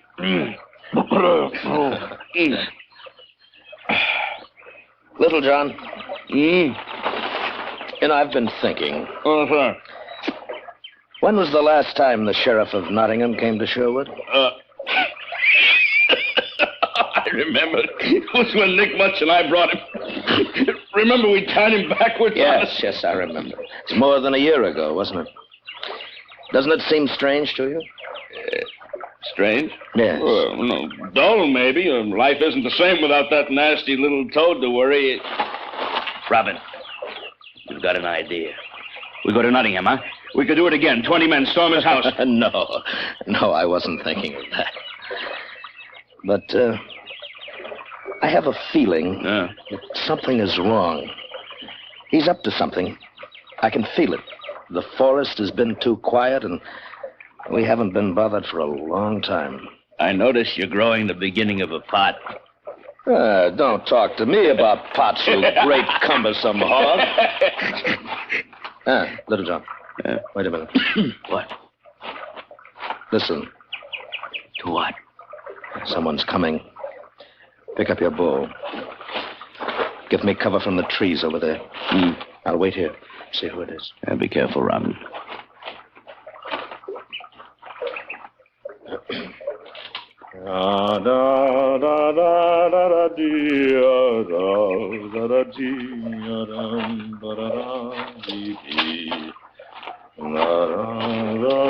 Morning, stranger. Well, good morning to you, my friend. I seem to have lost my way. Can you tell me where I am? Certainly. This is Sherwood Forest. Where are you going? Nowhere. Anywhere. Where do you come from? Nottingham. Huh? Yes, today, thanks to the sheriff, I lost my cottage, my cow, my land, everything. Oh? I'm sorry to hear that. Well, I know the forest well enough. If you like, I'll guide you through it. Thanks. But, I'm looking for a man here, a particular man. No? Robin Hood. Possibly you know him. He's called an outlaw by some, but there are others who swear by him. Yes, I know. Do you mind if I ask you why you want to find him? Well, they say he's always in need of good yeomen. Now that I'm a felon in the eyes of the king, I've nothing much to live for, unless he takes me into his company. Well, what is this nasty thing that you did? It was one of the king's deer. I shot it and was seen by a forester. Yeah. I escaped with my life, my longbow, and these arrows. Uh-huh. Now, from the look of your eye, I'd say you have the making of an archer. Little John? Yes? What's your name, my friend? Martin Greenleaf. This little fellow coming here is called Little John. Martin Greenleaf wants to join the band of Sherwood Forest. I heard the talk. What are you called? Robin Hood. Well, I wasn't sure. Take him to David Doncaster, Little John. Have him measured for a suit of green. And then tell Nick Much to prepare some food for him. Welcome to Sherwood, Martin Greenleaf. I think we can see to it that you'll never have regrets for today.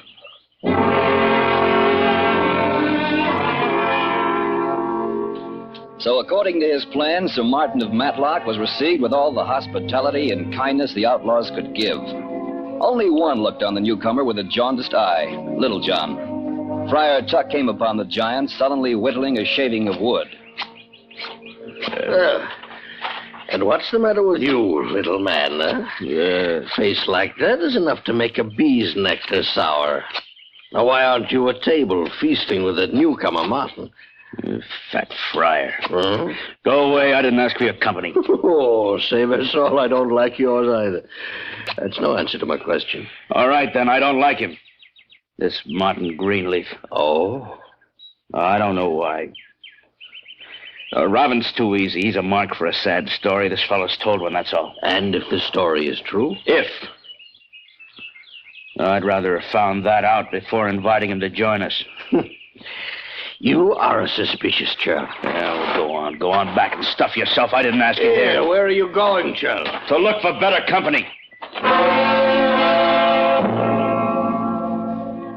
But Little John had another idea. He dressed himself in the disguise of a tailor, and carrying nothing but a stave and a dagger, he made his way to Nottingham, where he hoped to find out what he could about Martin Greenleaf.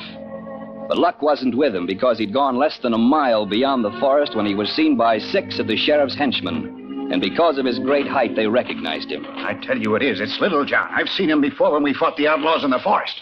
Take him! I know you!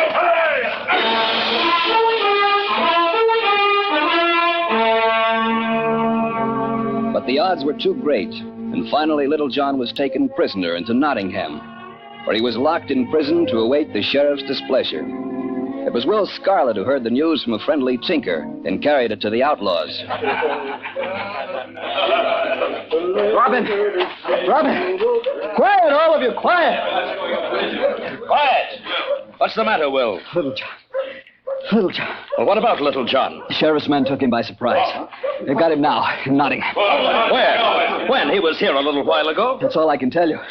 On the Nottingham Road, the tinker swears it was Little John. All right, we'll go to Nottingham then. And I'll tell you for one, I'll pick out the sheriff's heart and throw it to the dogs when we come back.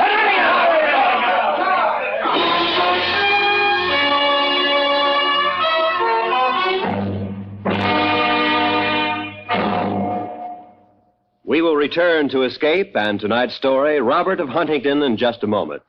For stirring chorus singing, lend your ears to the Choral Ears every Sunday night on most of these same CBS radio stations. Yes, later tonight, enjoy the Choral Ears. And now, back to Escape.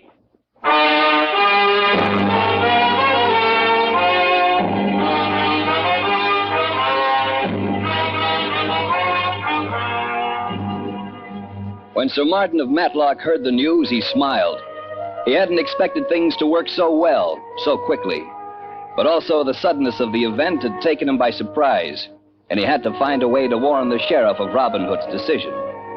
Because every available man would be needed in the attempt to free Little John, Robin gave the spy a sword and arrows, and the men in Lincoln Green began the march through Sherwood to Nottingham. They stopped at the edge of the forest, and Robin called a council meeting. We'll wait until it gets dark. Oh, but every hour, Robin, every minute we wait, Little John has less of a chance. Chance? What chance do you think we'd have if we attacked in daylight? That's it, Will. That's why we've got to wait. Well, I say curse the daylight and curse the sacrifice. While we're talking, Little John may be dying. There's no other choice, Nick. Darkness is only about 2 hours away. With it, we'll have an element of surprise. Without that, we're finished. And so is Little John. No. Can I say something, Robin? What? Oh, Martin Greenleaf, of course. Wouldn't I be the least likely to be recognized among you? I mean, supposing I went to the prison alone, say as a pasty maker, selling my wares to the guards. You've got a lot of courage, Martin, but... But what? You know, You know, it may be the thing. Oh, Robin, If you were to make yourself known to the guards, they might not suspect. When they're relieved of duty and replaced by others for the night, that might be our chance. While they're changing, if you could give us the signal to attack. 3 blasts on my horn. Yes, 3. Oh, right. If you are suspected, though, you know what it will mean. I'll take that chance. You took one with me, didn't you, Robin? All right, Martin. Do we all agree on it? All agree. You better leave your sword and bow with us. We'll have them for you ready when the time comes. And good luck, Martin. You naughty, naughty man. You're going to pay for all these years, you know. I've waited a long time for this. Perhaps you thought I'd forgotten your treatment of me the last time I was forced to go with you into the forest. Tight you on it. Silence! You'll pay. You're going to pay. Slowly. Slowly. Having to listen to you is payment enough, you nasty little maggot. Silence! You wait. You won't be laughing long. First, there's a little matter of your master, Robin Hood. I've got a surprise for him, don't you worry. Couldn't be better. We won't have to bring him out of hiding. He'll come to us. I know if he'll try to do something heroic. Then I was right. Oh, yes, you were right. They'll come. When they do, we'll be ready. 300 men, you ugly pig. Waiting for them now, inside the gates of the town. What have you got to say about that? My little John.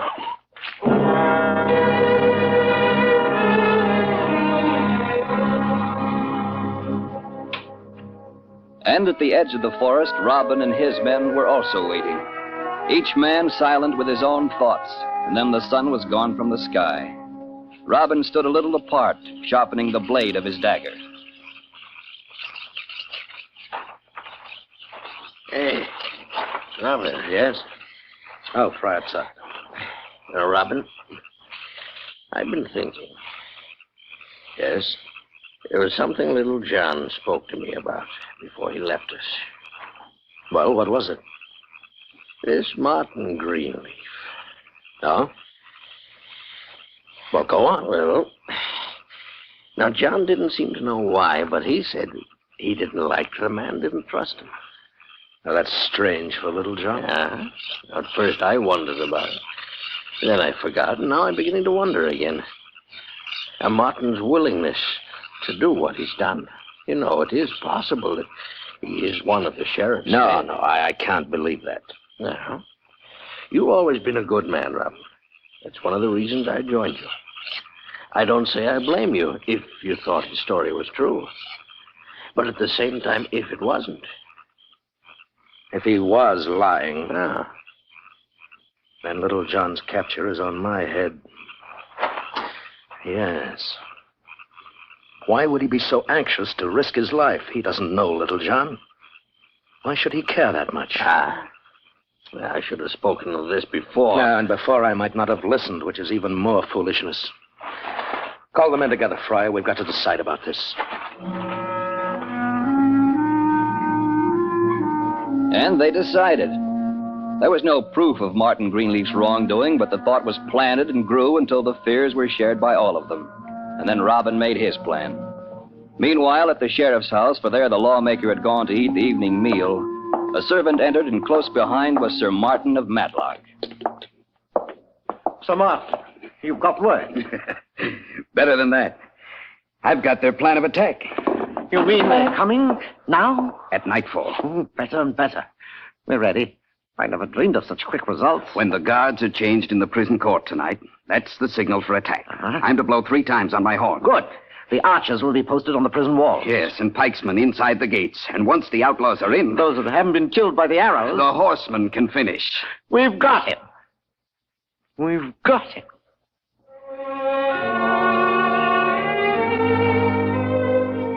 But that wasn't the first time the sheriff had said these very same words, only to see his triumph melt away through his fingers.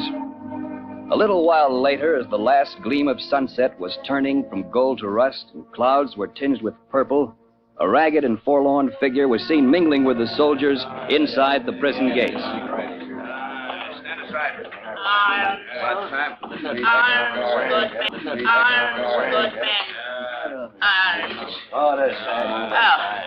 May heaven bless you, kind gentlemen.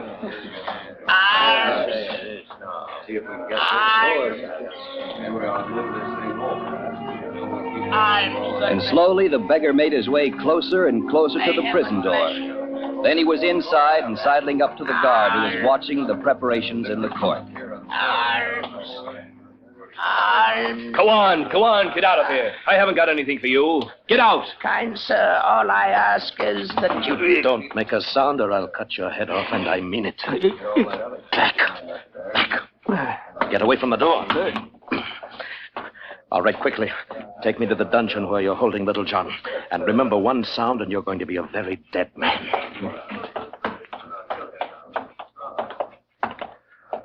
Faster. Faster. Yes.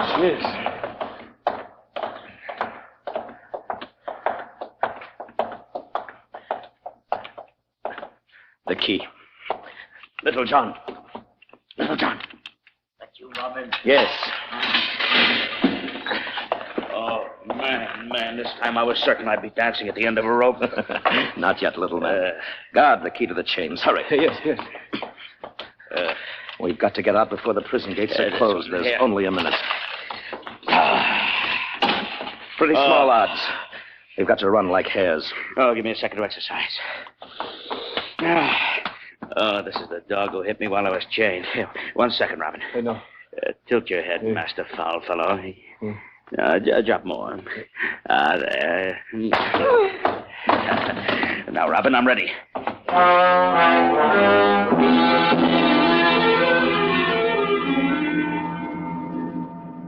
Robin and Little John made their way back to the great prison door, and outside into the court where the light of day was almost gone. 2 soldiers were approaching the gate to close it, and in the center of the square stood Sir Martin of Matlock, bugle in his hand. Astride away, looking pleased, the Sheriff of Nottingham. Walk as quickly as you can and as close to the walls as possible. Come on. Oh, I give my lot for my sword or even my stave now. Oh, you shouldn't have come, Robin. When I say the word, run. Here, look. We're starting to change the guard at the gates. All I hope is when Martin Greenleaf gives the signal to blow the brains right out of his head. Now, run! A prisoner! Robin! We'll try for the other side of town, then across the lea, and then we'll... Little John, you're hurt. No, I'm all right. Hip prick in the shoulder. Where are the others? You'll see.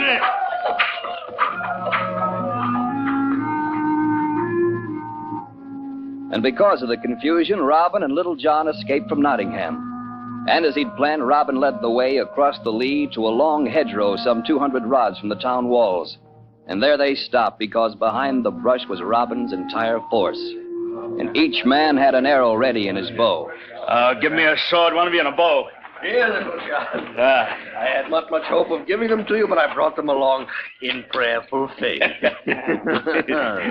Fat old devil, thanks. Quiet. Quiet now, men. They'll be coming out of the town in a moment. Be ready at the signal.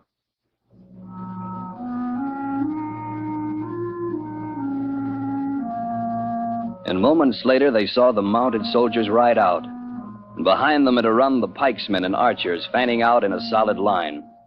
The lights of Nottingham were behind them, and where the men of the forest were hidden in darkness, such was not the case with the sheriff's men. The sound of hooves fell upon the stillness, and behind the hedgerow, every string pulled taut, every long bow bent.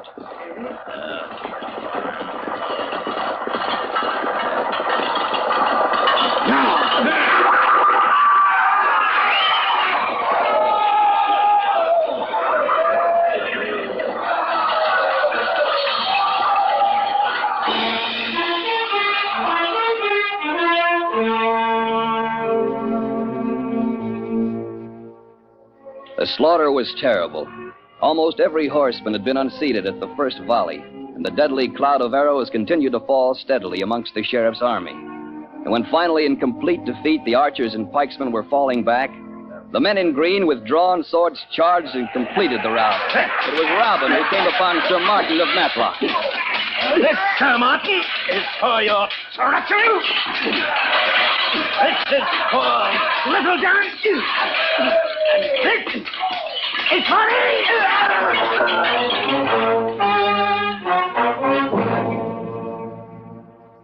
And with a tremendous stroke, Robin cut him down.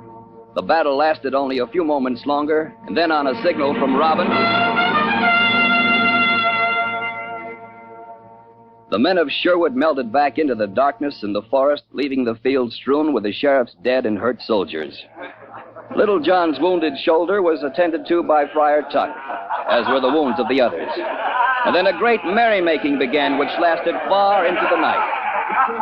As for the Sheriff of Nottingham, at the first sound of battle, he ran into his house, and locking the door behind him, stood quivering in fear until the news of defeat was brought to him. And then his great courage returned, and he swore a mighty oath that someday he'd go again into Sherwood, and by his own hand bring Robert of Huntingdon to justice.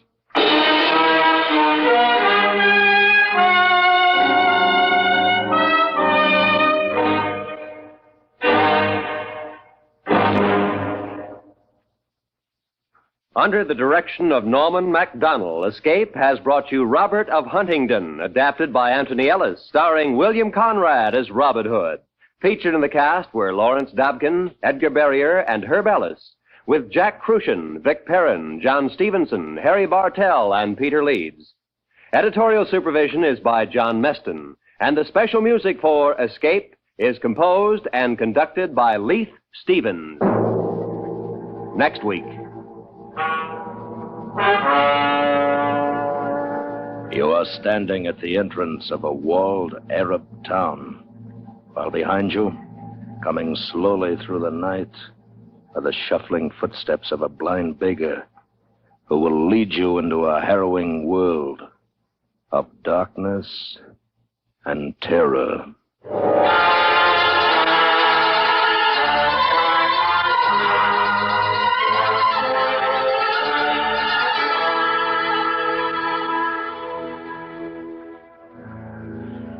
If you don't know the difference between a hawk and a horse, that, as the pundits say, is a horse on you. And if you don't know the difference between CBS Radio's Bob Hawke and any ordinary quizmaster, then you'd better take steps. Yes, take steps right to your radio Monday nights and enjoy the quips, the quiz, the merriment of the Bob Hawke Show on most of these same CBS radio stations. This is Roy Rowan speaking.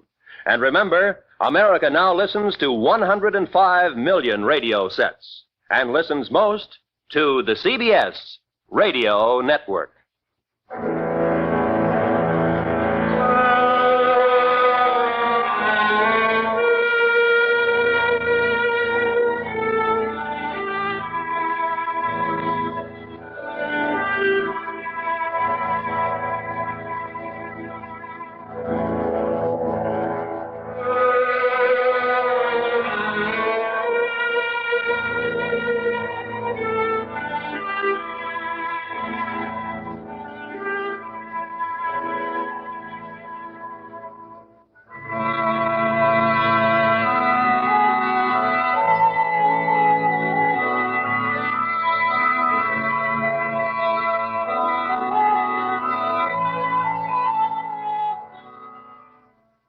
We tip our hats tonight to our partners at CBS. Stay tuned, folks, because before the next story begins, it's time for a fast and fun radio quiz.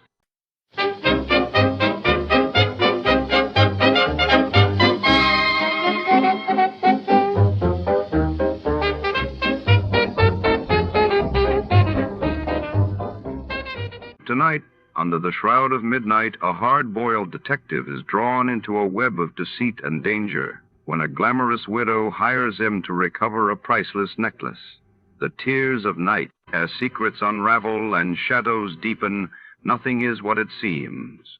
Who can be trusted, and who holds the key to the mysterious caper?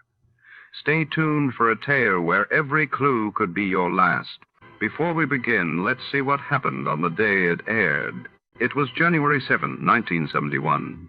On that day, the world woke to news that the United States and Soviet Union had entered talks to limit nuclear arms, signaling a new chapter in the Cold War, while in Uganda, President Milton Obote survived an assassination attempt that shook the nation.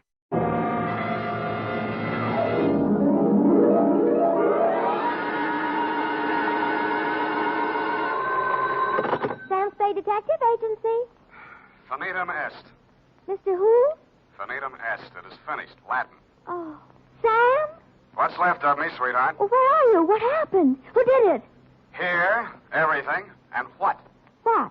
No, I asked you first. Sam. Now you're making sense. Well, did that Mr. Mortuus get in touch with you? Demortuus nil nisi bonum. Oh, Sam, stop it. Second year Latin, F. Speak well of the dead. You mean he's dead? If you have tears, prepare to shed them now. This one ends up worse than Rigoletto.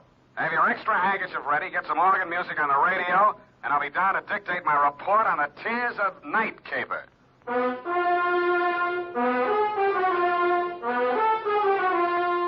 Dashiell Hammett, America's leading detective fiction writer and creator of Sam Spade, the hard-boiled private eye, and William Spear, radio's outstanding producer-director of mystery and crime drama, join their talents to make your hair stand on end with the adventures of Sam Spade.